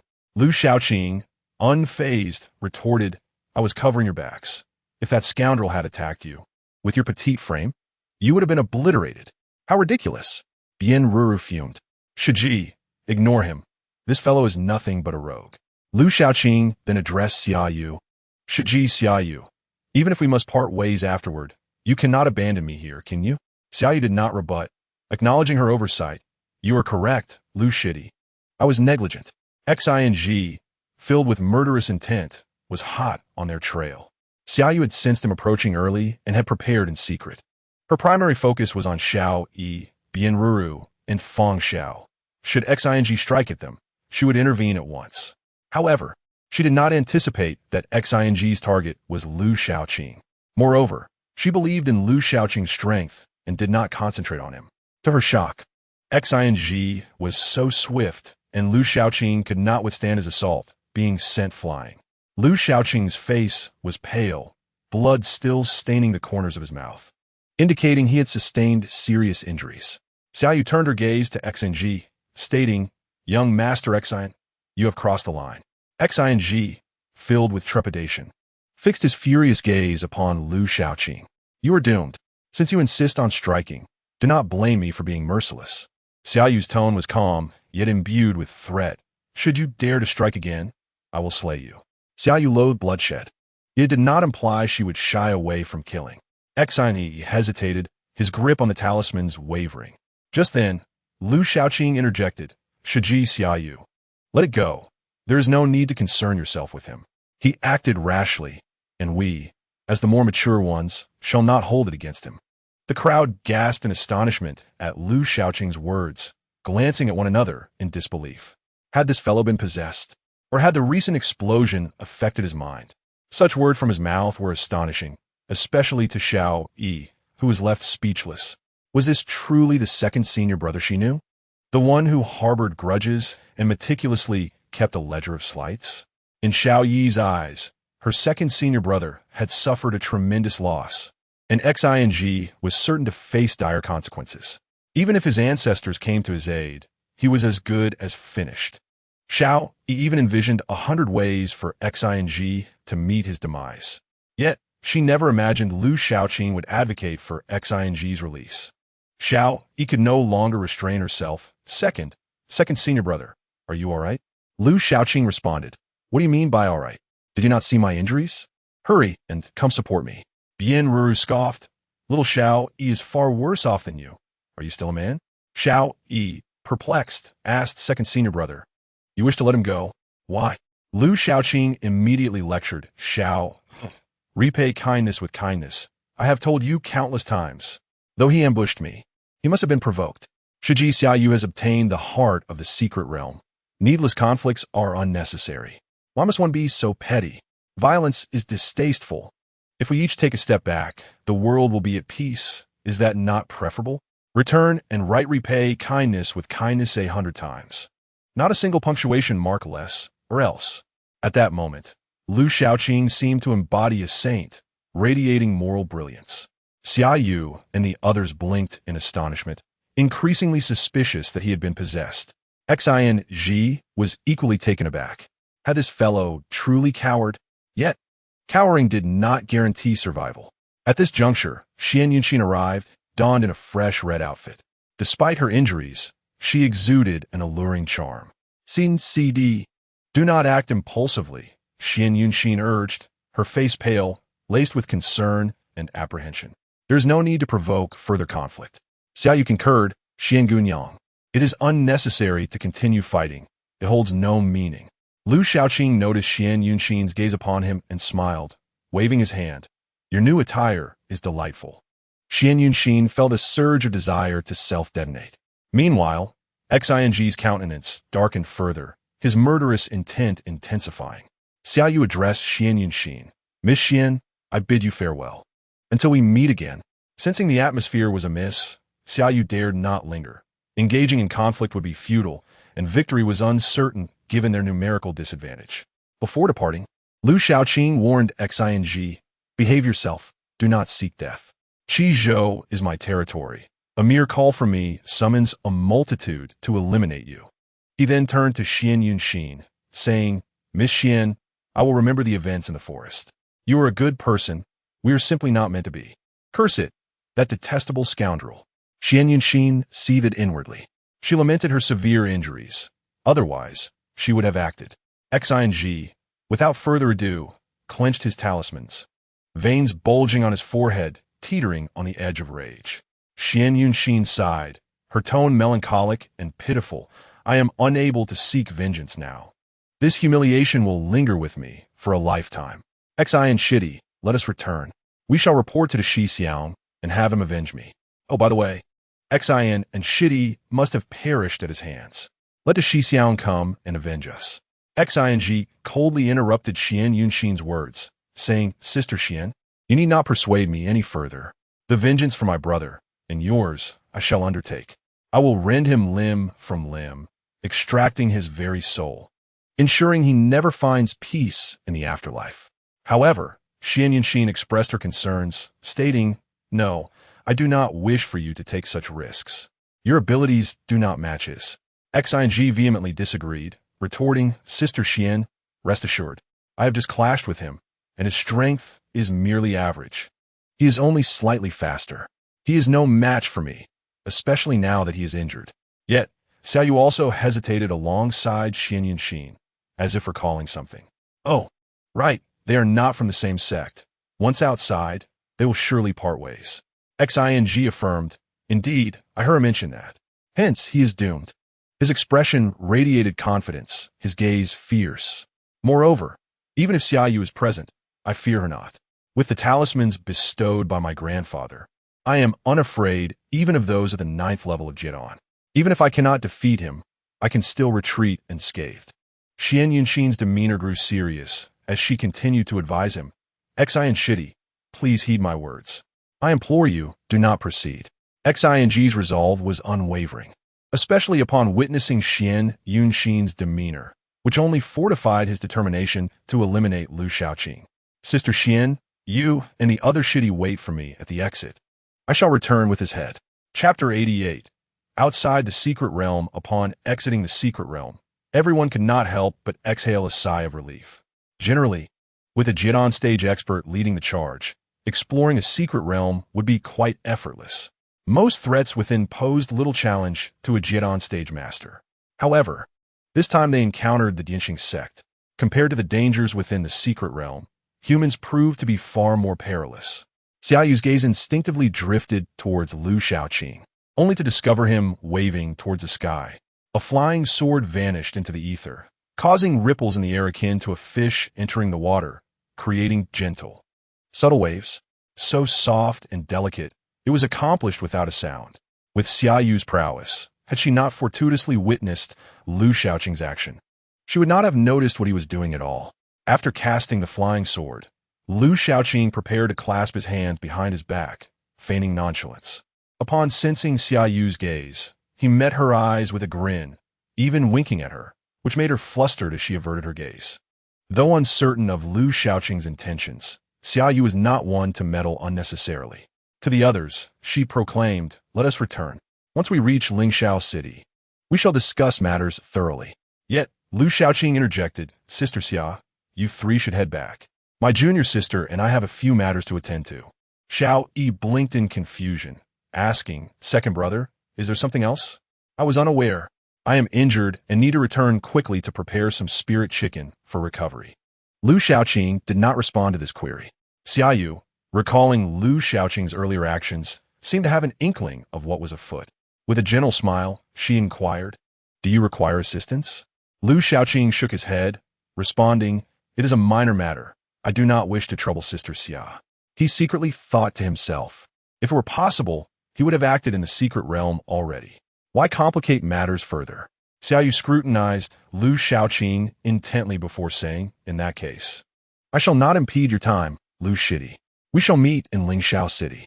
Farewell, Lu Shaoqing replied. Sister Xia, do not seek me out unless absolutely necessary. My heart cannot bear the strain. The most beautiful woman is often a source of trouble. While others yearn to be near Xiaoyu, Lu Shaoqing viewed her as a daunting presence, eager to maintain distance. In Qizhou, Xiaoyu's admirers and worshippers were numerous. Lu Shaoqing dared not draw too close, fearing misinterpretation. Those suitors and admirers did not care whether he was a disciple of Lingxiao's sect. Xiaoyu was taken aback, smiling softly, reiterating, "We shall meet in Lingxiao City." Without further ado, Xiaoyu, along with Bian Ruru and Fang Xiao, boarded the flying boat to return to Lingxiao City. While aboard, Fang Xiao suddenly remarked, "What Lu Gongzi intends to do is no trivial matter." Bian Ruru rolled her eyes, unable to suppress her disdain for Lu Shaoqing. "Mentioning him makes me want to scoff. That guy is full of schemes. He surely cannot be up to anything good." This time, our sister was fortunate. Otherwise, the heart of the secret realm would have long been snatched away. Xiaoyu countered, "Ruru, my ability to obtain the heart of the secret realm is largely due to Lu Shidi. Had it not been for his formation protecting you, I would have been defeated long ago due to distraction. If we speak of luck, it is fortunate that I found Lu Shaoqing to assist." This fact was irrefutable. Bian Ruru gritted her teeth, feeling disgruntled. Like a stubborn critic, she continued to disparage Lu Shaoqing from another angle. "He is inconsiderate, having set up the formation. Why did he not inform us sooner? Must we suffer injuries before retreating to the formation?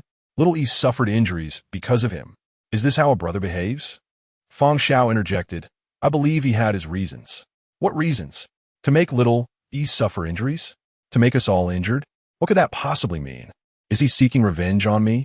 Xiaoyu shook her head, recognizing her junior sister's bias against Lu Shaoqing was far too severe. "Regardless, Lu Shidi helped me defeat Xian Yunxin. This journey into the secret realm has been fraught with danger, yet ultimately successful." Bian Ruru continued to argue, "Sister, do not be so modest. It was clearly your achievement, and you need not attribute it to him. He merely set a formation. The victory over Xian Yunxin was primarily your doing." When Lu Shaoqing ambushed Xian Yunxin, Bian Ruru and the others were already within the formation. Unaware of the circumstances surrounding Xian Yunxin's defeat, Xiaoyu could not help but sigh, suddenly addressing the boatman, "Boatman, please stop." The boat gradually came to a halt. Bian Ruru and Fang Xiao exchanged bewildered glances with Xiaoyu. "Sister, what is the matter?" Xiaoyu, with a serious expression, turned to Bian Ruru. "Ruru, you have always believed that Lu Shidi lacks skill and strength.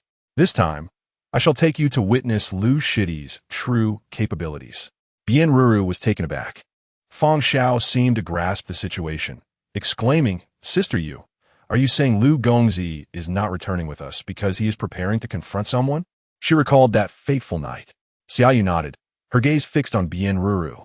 "If my conjecture is correct, he is likely waiting for the Dianxing sect members." "Dianxing sect?" Bian Ruru gasped. Fang Xiao, however, was not overly surprised. In her memory, Lu Shaoqing was not the type to let things slide easily. His varied references to Zhang Jing and Wu Tianzong in the secret realm indicated he would not easily forgive those who crossed him. Bian Ruru questioned, "Do the Dianxing sect members dare to follow us? Are they not afraid of sister?" Xiaoyu shook her head, not answering the question. "Let's proceed." Shall we? Filled with curiosity, asked, "Second brother, are the Dianxing sect members truly following us? Do they know we have separated from Sister Xia?" Lu Shaoqing lay on a tree branch, while Xiao Yi sat opposite him, swinging her little feet and curiously gazing at him. Upon learning that Lu Shaoqing was waiting for the Dianxing sect members, she was astonished. Lu Shaoqing replied, "Of course they will follow. How could they not? I am injured and have been rumored to have parted ways with Sister Xia. Why would they not pursue?" Xiao Yi's eyes widened in shock. "Second brother, you feigned your injury on purpose? You are completely unscathed?" Lu Shaoqing turned to glance at her, asking, "Do you also believe I am injured?" Xiao Yi nodded. "Yes, that attack from Xing was so fierce that even the mountain nearly crumbled. It is only natural for you to sustain injuries from his ambush. But he is not worthy. Those who wish to successfully ambush me have yet to be born." Xiao Yi realized this and could not help but scoff. "Second senior brother, how despicable you are." Chapter 89. Someone wants to bully your junior brother. Xiao Yi began to understand. Lu Shaoqing deliberately announced in a loud voice that he would part ways with Xiaoyu after exiting the secret realm, while feigning injury.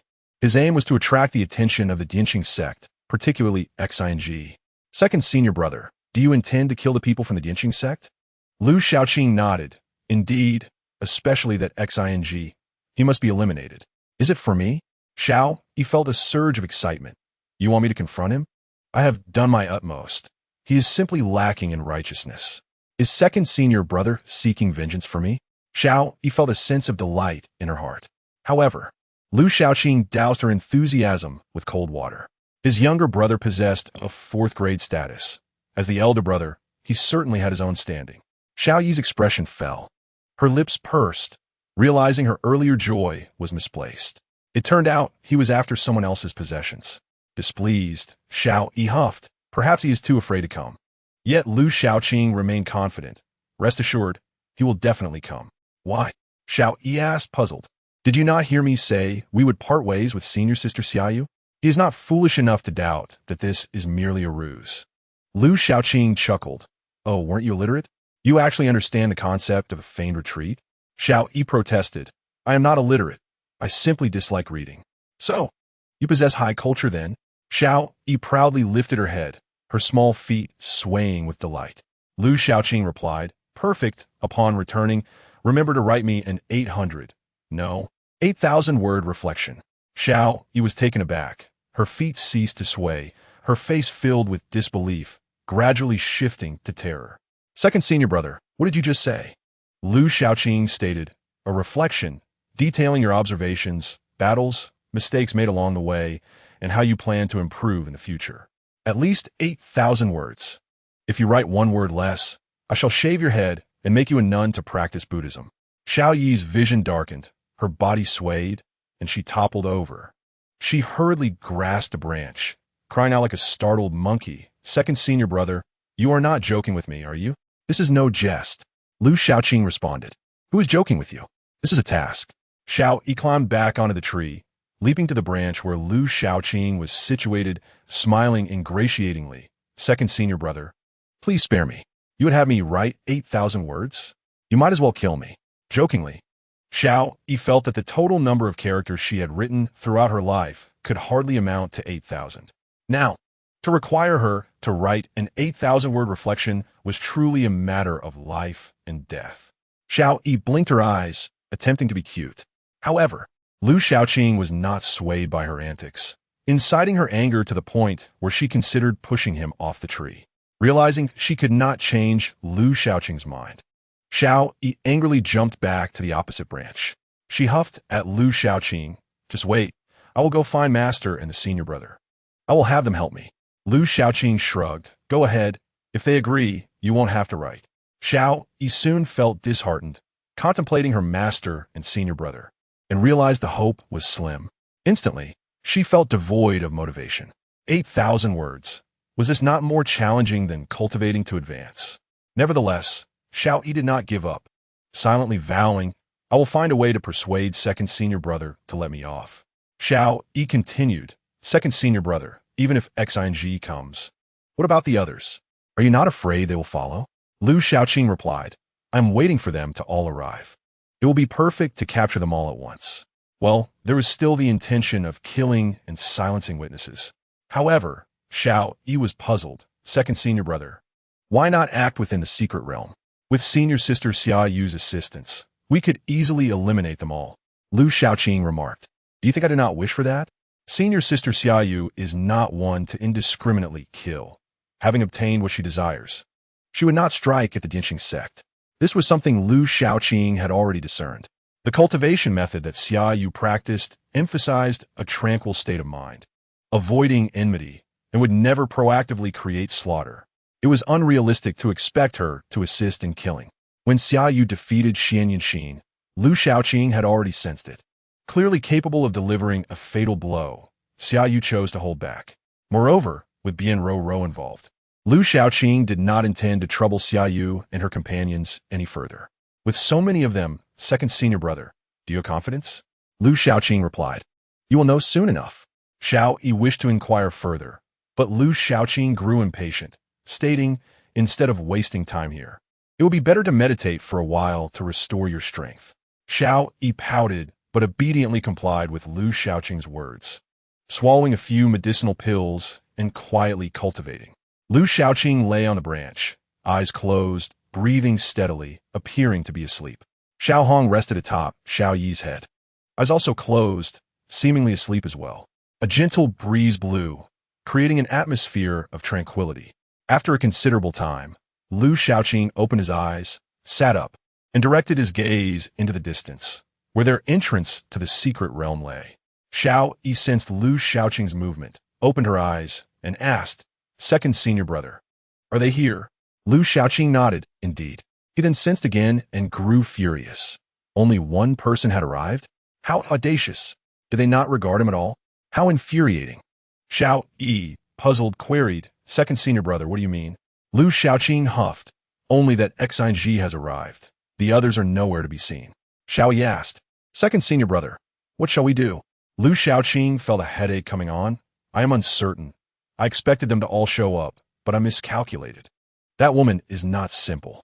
Before departing, Lu Shaoqing had deliberately provoked Xian Yanxin. Logically, she should have followed suit, even if she did not act. Witnessing him being pursued should have provided her some satisfaction, yet she did not come. Soon, Xing's figure appeared in the distance. He had also sensed Lu Shaoqing. He slowed his pace and walked over steadily, each step deliberate, and even from afar, Xiao Yi could feel the murderous intent radiating from Xing. The intense killing intent was palpable, surging forward to declare his resolve, to eliminate Lu Shaoqing and Xiao Yi. Witnessing Xing's imposing demeanor and overwhelming murderous aura, Xiao Yi could not help but glance at Lu Shaoqing. "Second senior brother, you cannot possibly want me to confront him, right?" Lu Shaoqing, unfazed, replied, "Do you wish to face him? By all means, practice your skills." Xiao Yi hastily shook her head, conveying her thoughts. "No, in his current state, if I approach, I will be killed in an instant." Had they been of equal standing, Xiao Yi would have drawn her sword and charged without hesitation.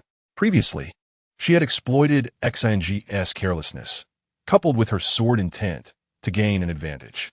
Now, however, Xing would not provide her with such an opportunity.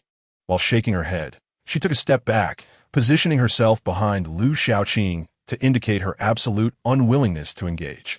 "Second senior brother, you go ahead and defeat him." Lu Shaoqing stood with his hands behind his back, awaiting Xing. Xing approached Lu Shaoqing step by step. When enemies meet, tension escalates. Xing's eyes were crimson, his every cell exuding murderous intent towards Lu Shaoqing. Well, you did not flee. This is splendid." Each word from Xing was laden with palpable hatred. All the while, he had followed behind, and with each passing day, his hatred had intensified, culminating in this moment. Xiao Yi shrank her neck behind Lu Shaoqing. This fellow now appears quite terrifying, exuding an imposing aura and a palpable intent to kill sends shivers down her spine. Could her second senior brother truly contend with him? Xiao Yi cast a glance at Lu Shaoqing. Lu Shaoqing maintained his languid demeanor, but inquired with irritation, "Where is your senior sister Xian?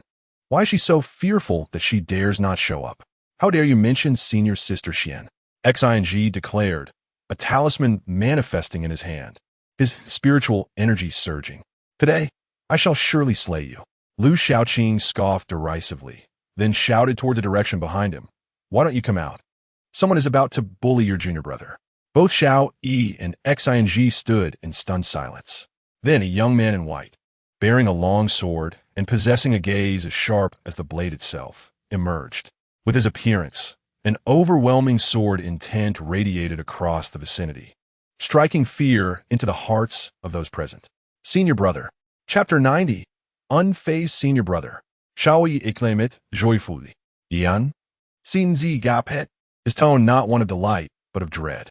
As the foremost youth in Qizhou, Ji Yan's name resonated like thunder in the neighboring Yanzhou, his reputation formidable. Unlike Lu Shaoqing, Ji Yan could not maintain a low profile, for his talents and strength rendered such humility impossible. He frequently graced the headlines of the Tianji report, making his visage well known to the public. Upon seeing Ji Yan, Xing's heart raced with terror. He glanced at Lu Shaoqing, questioning whether this scoundrel was truly Ji Yan's junior brother. The mere presence of Ji Yan sent shivers down Xing's spine. He inwardly lamented, regretting his decision to seek vengeance rather than heed warnings. The Ji Yin he had glimpsed in the Tianji report was merely a cold image, a projection lacking true essence. Even cultivators at the Qi refinement stage dared to boast before the projection, claiming they could suppress Ji Yin. Xin was no exception. He too had spoken boldly against Ji Yan's projection. Yet now, facing Ji Yin in the flesh, all of his previous bravado dissolved, and the contempt he had once held for Ji Yin vanished without a trace.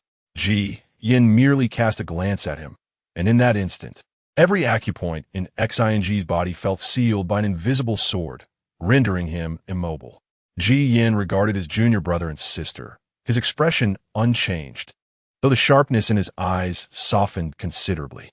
Lu Shaoqing, with a look of disdain, remarked, "How far have you come from Tianyu Peak?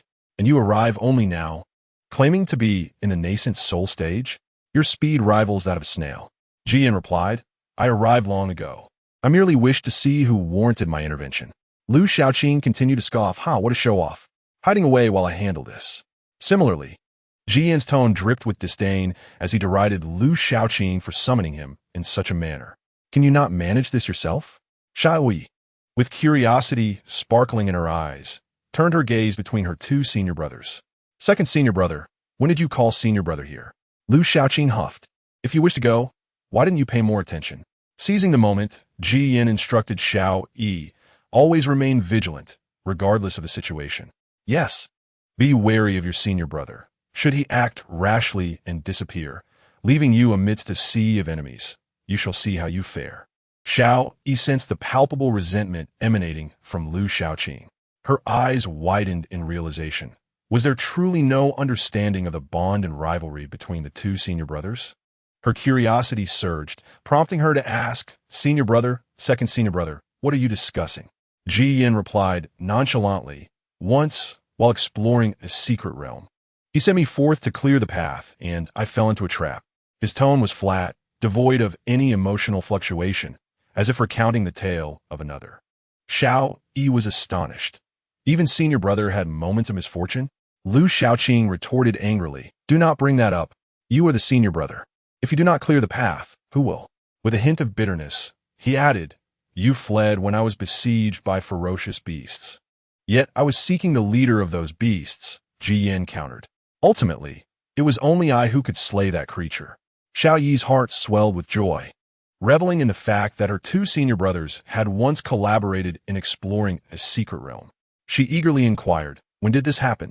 Lu Shaoqing replied curtly, "It was when we first entered the sect. I can't recall the exact timing." "Why ask so much? Let's not speak of it." Yan asserted. "In the first year after joining the sect, I was at the 5th level of Qi refinement while you were at the 4th. It was our Master's first and only time taking us to explore a small secret realm before entering the nascent soul stage." Upon hearing this, Xiao Yi felt an overwhelming urge to kneel in reverence. She remembered the master stating that both senior brothers had been mere mortals upon entering the sect. In just 1 year, they had reached mid-Qi refinement. Reflecting on her own progress at 16, only having attained the 9th level, she felt a deep sense of shame. Curious, Xiao Yi wondered why the master had never mentioned this incident. Lu Shaoqing shot her a glare, his expression darkening. "Do not ever bring this up in front of the master. Otherwise, I shall deal with you." "Why not?" Xiao Yi said, intrigued. This was a momentous occasion.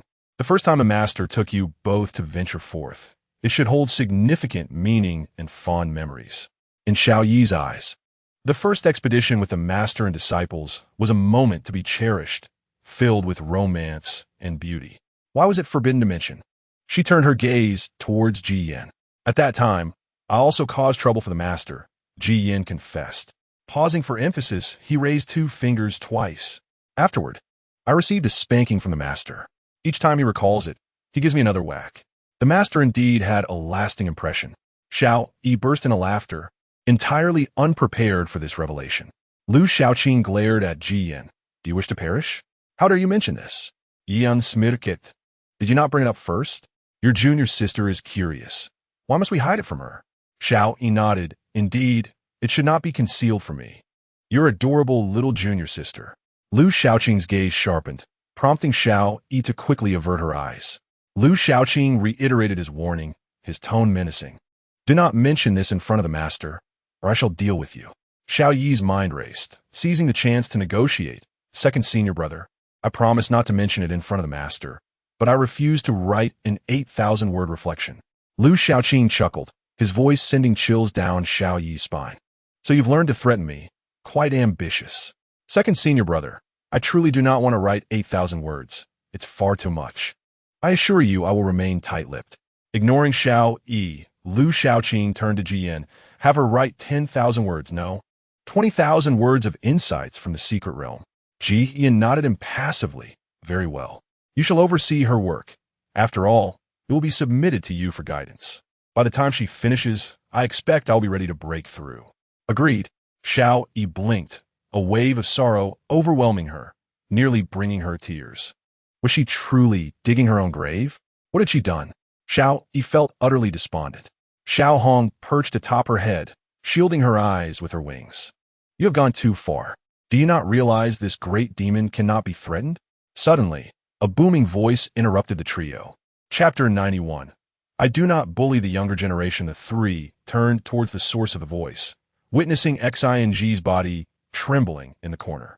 Initially, Xing was filled with terror, unable to fathom that Lu Xiaoqing was indeed Ji Yan's junior brother. He had arrived brimming with murderous intent, but upon Ji Yan's emergence, he had already grown timid, contemplating how to make a dignified escape from this place.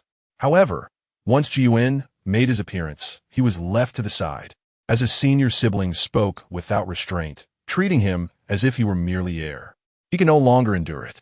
Xing's teeth were nearly ground to dust. He had witnessed many forms of humiliation, yet none as degrading as this. Being treated in such a manner caused Xing to tremble with rage. From the moment of his birth until now, he had never experienced such disgrace. In his fury, he momentarily forgot the terror of Jin and bellowed. You humiliate me like this. Do you wish for death? Lu Xiaoqing pointed at Xing and commanded Ji Yuan, go, strike him down. You must obliterate him. Ji Yuan refused, asserting, I do not bully others. He was at the Yuanying stage, while Xing was merely at the mid-stage of the Jidan. Ji Yuan could not comprehend why, with his strength, he would not effortlessly subdue him. You summoned me from afar. Do you think I am idle? Lu Xiaoqing replied, he likely possesses a 4th-grade talisman. Ji Yuan scoffed. Is it merely a 4th-grade talisman? You can withstand it. Lu Xiaoqing retorted impatiently. Isn't it? Stop pretending you don't understand. Hurry up and kill him, then pursue the others. Xiao Yi grasped the situation and asked, Senior brother, did you summon the senior brother to eradicate the roots? Lu Xiaoqing did not deny it and addressed Ji Yuan. I encountered a beautiful woman. Would you like her as a wife? Ji Yuan looked at him expressionlessly. What did you do to her? Are you so frightened? Lu Xiaoqing mirrored his expression. You don't want her? Then just spend your life with your broken sword. If you don't want her, at least help me eliminate her. Ji Yuan could not help but roll his eyes at his shameless junior brother. Is it really necessary? You took advantage of her and now wish to eliminate her entirely. Lu Xiaoqing replied, do you think I am like you? If matters are not handled properly, there will be numerous troubles later. Ji Yuan coolly stated, what troubles? If they dare come, I shall slay them with a single sword. Xiao Yi suddenly realized, after the array was broken, she saw the second senior brother emerge from the forest. It was said that the Xuanqing sect's Xian Yunxin also fell in that direction. Xiao Yi's eyes ignited with fervent curiosity. Second senior brother, you should leave this to the children. Lu Xiaoqing admonished the curious one and then turned to Ji Yuan. Stop trying to act cool and get to work. Ji Yuan refused. No, I will not bully my juniors. Juniors? They are older than you. How old are you? You haven't even matured. Lu Xiaoqing then asked Xing, isn't that right, old man? PFF. A mouthful of blood surged forth as Xing roared in fury. Damn it. Damn it, you bastard deserve to die. Xing did not expect that Ji Yuan and Lu Xiaoqing would once again overlook him, now even mocking him. I'm only in my 20s, not yet 30. How am I old? Unable to hold back any longer, Xing produced a purple spirit talisman. Atilifying aura emerged. Identical to that of Xing. Who dares to die? Xing's eyes turned crimson as he fixed his gaze on Ji Yuan and Lu Xiaoqing. Or do you wish to face me together? Xiao Yi witnessed this talisman for the second time, feeling her hair stand on end. Although the power unleashed by Xian was not entirely potent, it still made her heart tremble. She could not help but glance at her two senior brothers. Ji Yuan frowned. Is this it? Xiao Yi could detect the disdain in Ji Yuan's tone. Looking at Lu Shaoqing, she thought, though it possesses some power, it should not trouble you. Xiao Yi felt envious of this overwhelming sense of trust. Lu Shaoqing interjected, stop pretending. I want that talisman, it belongs to me. Besides, he may have more treasures within him. Realization struck Xiao Yi, so you covet his possessions. Both Lu Shaoqing and Xian were at the Jian stage. Though slightly higher in realm, Lu Shaoqing lacked confidence in being able to slay Xian without the use of the talisman. Lu Shaoqing urged Ji Yuan, kill him. I want that talisman. Ji Yuan still refused, no? Lu Shaoqing insisted. He is bullying your junior sister. Ji Yuan glanced at Xiao Yi and then pointed at Xian. Xian spewed blood as his formidable aura was shattered, sending him flying several miles away. Ji Yuan's calm voice echoed in Xian's ears. If you can defeat my junior brother, I shall spare you. Lu Shaoqing, upon hearing this, cursed, what do you intend? I told you to kill him, not for me to fight him. Do not create trouble for me. Ji Yuan replied to Lu Shaoqing, you can go and kill him now. Meanwhile, Xian was thoroughly enraged. Ji Yuan's words provided him with an opportunity. Without hesitation, he activated his most powerful talisman. The purple talisman in his hand was infused with spiritual energy, causing purple clouds to gather in the sky and thunder to flash. A tremendous spiritual pressure descended. Lu Shaoqing roared in fury, bastard, you owe me for that talisman. Ji Yuan floated back, a smile appearing on his face. This is your matter now. Bastard, bastard. Lu Shaoqing was furious, but had no choice but to confront Xian. The thunder in the sky had firmly locked onto him. Whether he wanted to or not, he had to act. With his sword drawn, Lu Shaoqing roared in rage. Damn you! Dare to use my talisman? Watch me slay you. Without further ado, he shouted, meteor summoning technique. Xiao Yi retreated behind Ji Yuan, anxiously watching Lu Shaoqing. Senior brother. Can second senior brother handle this? Xian was different from Xian and due to his lack of strength, even with the fourth grade talisman. Xian could not unleash its full power. However, Xian was different. As a Jidan stage cultivator, he could unleash the talisman's full potential. In an instant, multitudes of thunder descended, as if to annihilate the earth. In Xiao Yi's perception, even those at the foundation establishment stage would be reduced to ashes. Her heart trembled. As a mere refining chi stage cultivator, she would be obliterated at the fringes. Watching Lu Shaoqing confront the thunder head-on, Xiao Yi was deeply worried. Ji Yuan calmly assured her, do not worry, he is not as weak as you imagine. Had she underestimated her second senior brother's strength? As Xiao Yi observed Lu Shaoqing withstand the thunder with his physical body, unharmed, she was astonished. The thunder capable of annihilating foundation establishment cultivators merely impeded Lu Shaoqing without inflicting any damage. Xiao Yi gasped. So, second senior brother's physique, is this formidable? Ji Yuan was also puzzled. When did he secretly cultivate his body? Xiao Yi was even more astonished. Senior brother, you were unaware? Ji Yuan shook his head. This is the first time I've seen it. I have never witnessed it before. His eyes ignited with determination, still as cunning as ever. If you wish to catch up to me, I shall not grant you that opportunity. After observing for a while, Xiao Yi noted that the purple clouds exerted considerable pressure on Lu Shaoqing. She found it strange. Senior brother, you could have annihilated him with your previous strike. Why let second senior brother handle it? Ji Yuan regarded Lu Shaoqing in the distance, his gaze profound, and remained silent for a moment. Xiao Yi thought there must be some underlying reason, and she speculated in her heart. Unexpectedly, Ji Yuan suddenly said, he tricked me in the secret realm before. Now that I think about it, it still irks me.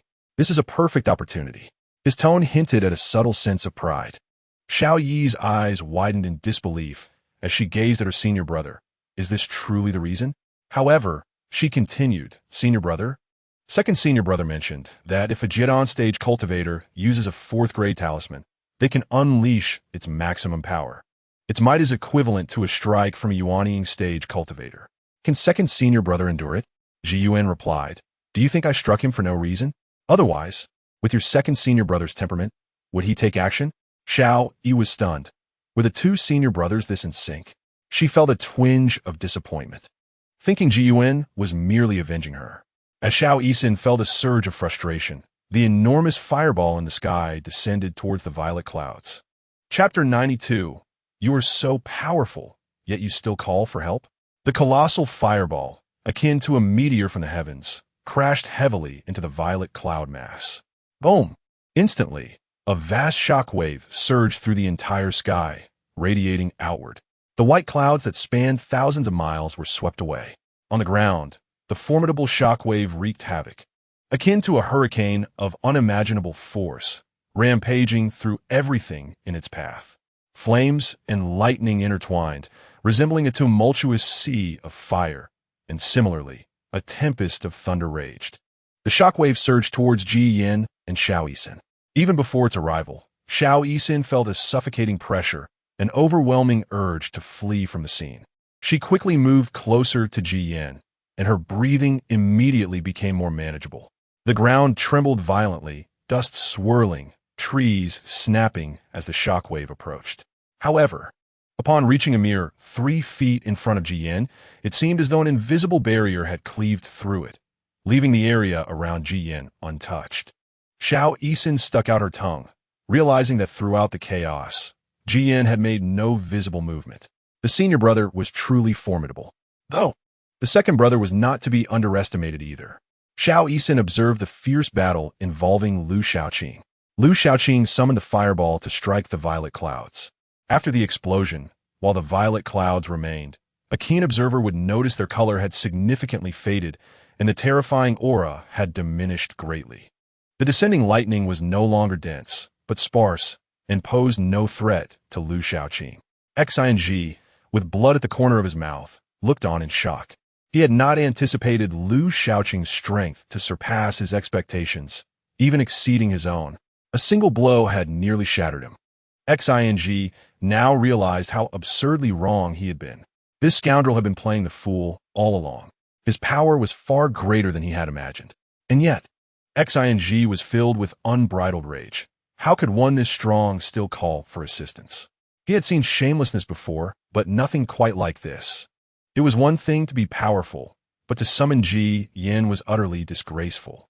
This shameless scoundrel truly deserved his fate. Lu Shaoqing retorted confidently, "That is my senior brother. Why shouldn't I call him? Have you heard of brothers in arms?" Xing's teeth nearly ground to dust. This damn scoundrel. He realized this was a fight to the death. If he did not fight with all his might, he would perish here today. He bellowed, "It's not over yet." A handful of pills appeared in his hand, which he promptly consumed. A mouthful of blood spewed forth as immense spiritual energy surged throughout his body, and the violet clouds might restored, even more formidable than before. With a furious shout, a gigantic bolt of lightning manifested within the swirling violet clouds, reminiscent of a thunder dragon descending with a cataclysmic aura directed at Lu Shaoqing. Xing's eyes gleamed with triumph as he laughed. "This is lightning, annihilating all." This strike rivaled that of the Yuaning stage. What could a mere Jidan stage do against it? Yuaning stage? Lu Shaoqing scoffed, "Not necessarily. Do you think you endured my senior brother's blow without consequence?" Xing was taken aback, still reeling from the shock when Lu Shaoqing shouted, "Die." The long sword pierced forth, unleashing a ferocious sword intent, as if the sun had descended, incinerating the heavens and the earth. Countless strands of spiritual energy ignited like oil meeting fire, sparking innumerable star-like flames, each capable of incinerating this world. The multitude of flames coalesced into a colossal firebird. The firebird soared skyward, crashing violently into the descending thunder dragon. Sword intent, manifest as form. Xing, terrified, felt like a duck caught by the neck, screaming, "Impossible." Xing was on the brink of madness. Does your family sell sword intent? Ji Yin had comprehended the sword intent, and even the little girl Xiao Yisin had grasped it. Now, this detestable fellow had also understood the sword intent, and it had taken form. Xin Zisha what vi gumbo. He was on the verge of collapse. Blackwu, you must have some underhanded deal with the heavens. Otherwise, how could all 3 of you siblings comprehend the sword intent? Moreover, they did so before reaching the Yuaning stage. Is that even possible? At that moment, A rumble echoed from the sky. Xing looked up, his confidence slowly returning. I have not yet been defeated. My grandfather's talisman ensures my victory. However, in the next instant, Xing's expression froze, his eyes filled with renewed terror. In his fearful gaze, the supposedly invincible Thunder Dragon was engulfed by the firebird born of Lu Shaoqing's sword intent. Indeed, it was devoured. The flames surged, engulfing the Thunder Dragon bit by bit. Finally, with a cry, the Thunder Dragon was completely consumed, and the firebird's sword, riding the wind, shattering the violet clouds entirely. The firebird circled in the air before descending rapidly, charging straight at Xing. Without a second thought, Xing turned to flee, tossing talismans as if they were worthless. Yet before the firebird, they held no effect. The firebird descended, incinerating all, consuming Xing. Senior sister, do you think you will be pursued by the disciples of the Dianxing sect? Is that possible? Xiaoyu, Bianru, and Feng Xiao returned. Bianru remained skeptical about Xiaoyu's insistence on witnessing Lu Shaoqing's prowess. In Bianru's eyes, Lu Shaoqing was a rogue, cunning and untrustworthy, not a commendable individual. Even Feng Xiao's fervent assurances, even Lu Shaoqing's silent arrangements, could not alter Bianru's opinion of him. Unfortunately, Lu Shaoqing's first impression was too poor. Xiaoyu remarked calmly, "If I am not mistaken, Lu Shidi intentionally stayed behind to lure the Dianxing sect's disciples." Reflecting on Lu Shaoqing's actions in the secret realm, especially his provocation of Xing, Xiaoyu realized it was deliberate. Although she did not understand why Lu Shaoqing provoked Xing, she was certain that Xing and the Dianxing disciples would indeed pursue them. "I fear he may be unable to withstand them and be eliminated," Bianru said. "Rest assured, Lu Gongzi's strength is formidable," Feng Xiao reassured her. "Ruru, you may be mistaken," Bianru replied. Xiaoyu added, "The Tianyu Peak possesses a technique that can effectively conceal one's aura. Ji and Shi Xiang is like this, and so is Lu Shidi. Unless forced to reveal all their strength, it is difficult to discern their true capabilities." Bianru remained unconvinced. "He hardly seems like a master." Just as her words fell, a tremendous pressure descended. The expressions of the three changed, while Xiaoyu gazed ahead. In the distance, tens of miles away, a dazzling violet cloud loomed. "What is that?" Xiaoyu's expression grew serious. "Let us go see." The three dashed forward, but halfway there, a massive fireball descended from the sky. The powerful shock wave cast a pall over their faces. "Who exactly is fighting?" Bianru called out. Yet, swiftly, a sharp and violent sword intent approached, akin to the sun descending, incinerating all. This sword intent enveloped Xiaoyu and her companions in an overwhelming sense of suffocation, akin to facing the sun. Feng Xiao exclaimed, "Lu Gongzi, it is Lu Gongzi's sword intent." "What?" Bianru gasped in shock, her jaw nearly dropping to the ground. "Is it him? How is that possible?" This sword intent sent chills down Bianru's spine, shaking her spirit and trembling her very soul. That scoundrel, could he truly be this strong? Impossible. It defied logic. How could that scoundrel possess any semblance of a master? Xiaoyu gazed into the distance. At this range, with her level of perception, she could faintly discern the distant battle. She couldn't help but marvel at Lu Shaoqing, who was indeed not inferior to Ji Yan. Xiaoyu reflected that had Lu Shaoqing not maintained a low profile, but instead acted like Ji Yan, she might not even have secured her place as the third in Qizhou. Bianru curled her lips in disdain. At that moment, an overwhelming, destructive aura that sent countless beings into tremors swept through the air. Even Xiaoyu could not suppress her exclamation. Yuaning? Chapter 93, Yuan Ying's Divine Consciousness. The firebird devoured Xing, and Lu Shaoqing sheathed his sword, turning away with elegance. A true man never looks back at explosions. Yet, a terrifying presence suddenly descended behind Lu Shaoqing, distorting the very fabric of reality. Lu Shaoqing sensed this aura immediately. A jolt of electricity surged from his tailbone to the crown of his head, causing the hair on his body to stand on end. His scalp tingled, for he recognized the significance of this presence. Only a Yuan Ying could exude such a terrifying aura. Turning around, Lu Shaoqing beheld Xing, who should have been obliterated by his sword intent, still very much alive. However, his aura had transformed. His gaze was ancient, resembling that of a creature who had traversed centuries, crossing time and space. Behind him loomed an enormous shadow, hundreds of zhang high, swaying like a demon in the dark. Who is it? The voice echoed through the heavens and earth, imbued with an endless coldness. Who dares to harm my junior? The voice escalated from indifference to fury, each word saturated with increasing anger. By the end, it erupted like a storm of spiritual energy. The ground around them crumbled, mountains collapsed, and a wave of destruction swept forth.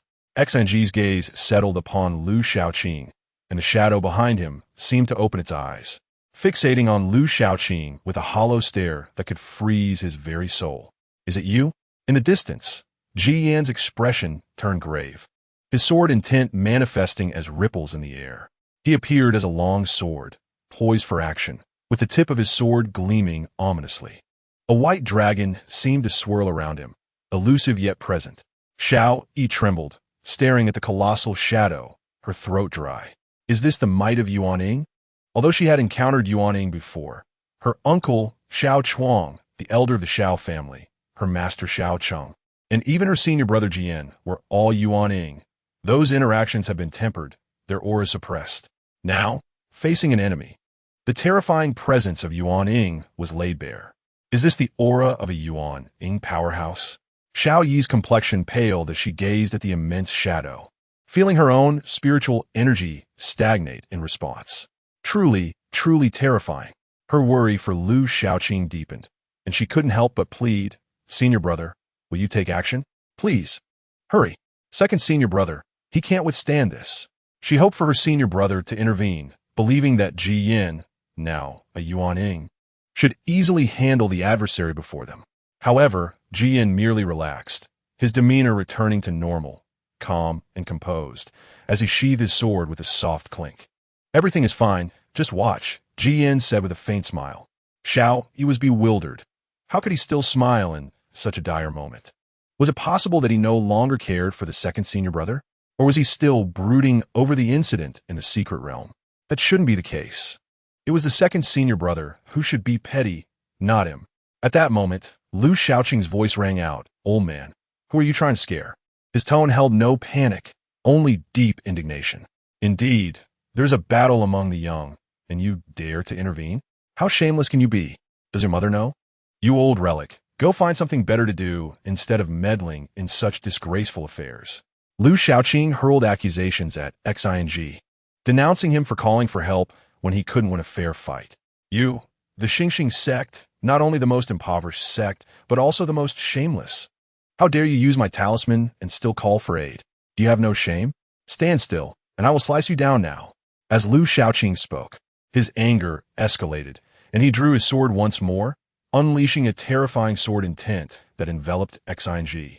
Xiao Yi lowered her head, feeling an overwhelming sense of shame. She reflected on the disparity between her and the second senior brother's boldness. The second senior brother called for help without a hint of embarrassment, while he vehemently called out the other's lack of honor. However, Xiaoyu found it odd that the second senior brother, at such a moment, had not retreated to seek Ji Yan's aid. Why was he suddenly so valiant? Was he not afraid? Isn't he scared? Xiaoyu couldn't help but ask. Yan replied, "Afraid? He is terrified right now." A smile danced on Ji Yan's face, revealing a hint of schadenfreude. Xiao Yi, confused, blinked her large eyes in bewilderment. The little red creature perched atop Xiao Yi was equally perplexed. Would the great demon king ever feel fear? Since Ji Yan could smile, it implied that the situation was not dire. Xiao Yi's curiosity got the better of her. "Senior brother, what is going on?" Yan countered. "How does your second senior brother usually handle matters?" Xiao Yi tilted her head, pondering, then replied, "Master once said that the second senior brother never engages in meaningless actions." She wholeheartedly agreed, having never witnessed Lu Shaoqing partake in frivolous endeavors, aside from that 2,000-word essay that certainly qualified as pointless. Ji Yan shook his head. "I am not referring to that. I'm asking how he deals with enemies." This question was easy to answer. Decisively, straightforwardly, efficiently, without mercy, and he believes in eradicating threats completely. Ji Yin nodded. Exactly. He dislikes complications, and to avoid them, he will surely eliminate any enemy he encounters. Xiao Yi seemed to grasp the situation, observing Lu Shaoqing re-engaged in battle with Xing. Is the second senior brother attempting to eradicate this consciousness? Ji Yin confirmed, precisely. Otherwise, he could become the target of a Yuaning. Would you say he is not afraid? Xiao Yi fell silent. However, given the second senior brother's character, he should have sought your help instead. Ji Yin chuckled. He knows I won't intervene, so he won't come looking for me. A triumphant expression crossed his usually stoic face. Xiao Yi sighed internally, recognizing the complex relationship between her two senior brothers, who seemed to understand each other as if they shared the same thoughts. Yet, her curiosity persisted. Senior brother, why aren't you taking action? Ji Yin replied. If he can handle his opponent, why should I? Xiao Yi gasped. This was the consciousness left behind by Yuaning, although it could not match the full power of its original form. It was certainly beyond the capabilities of a mere Jidan. Was the second senior brother truly that formidable? She had indeed underestimated him. Chapter 94. This spiritual consciousness is a fake. Lu Shaoqing felt an overwhelming fury within him. After defeating the lesser opponent, an elder appeared. Was such bullying permissible? The one he summoned remained indifferent while the opponent's ally fought with fervor. Why must I suffer so? You old wretch, perish. Lu Shaoqing gritted his teeth, consumed by a profound sense of grief and indignation. With a powerful swing of his long sword, a tempestuous aura of sword intent enveloped the entire realm. The ferocity of the sword intent rampaged, obliterating everything in its vicinity, tearing into the earth with brutal force as it descended upon Xinji. Activated by divine consciousness, Xinji appeared to have lost his original will, his body now under the control of a Yuan-ing expert's divine thought.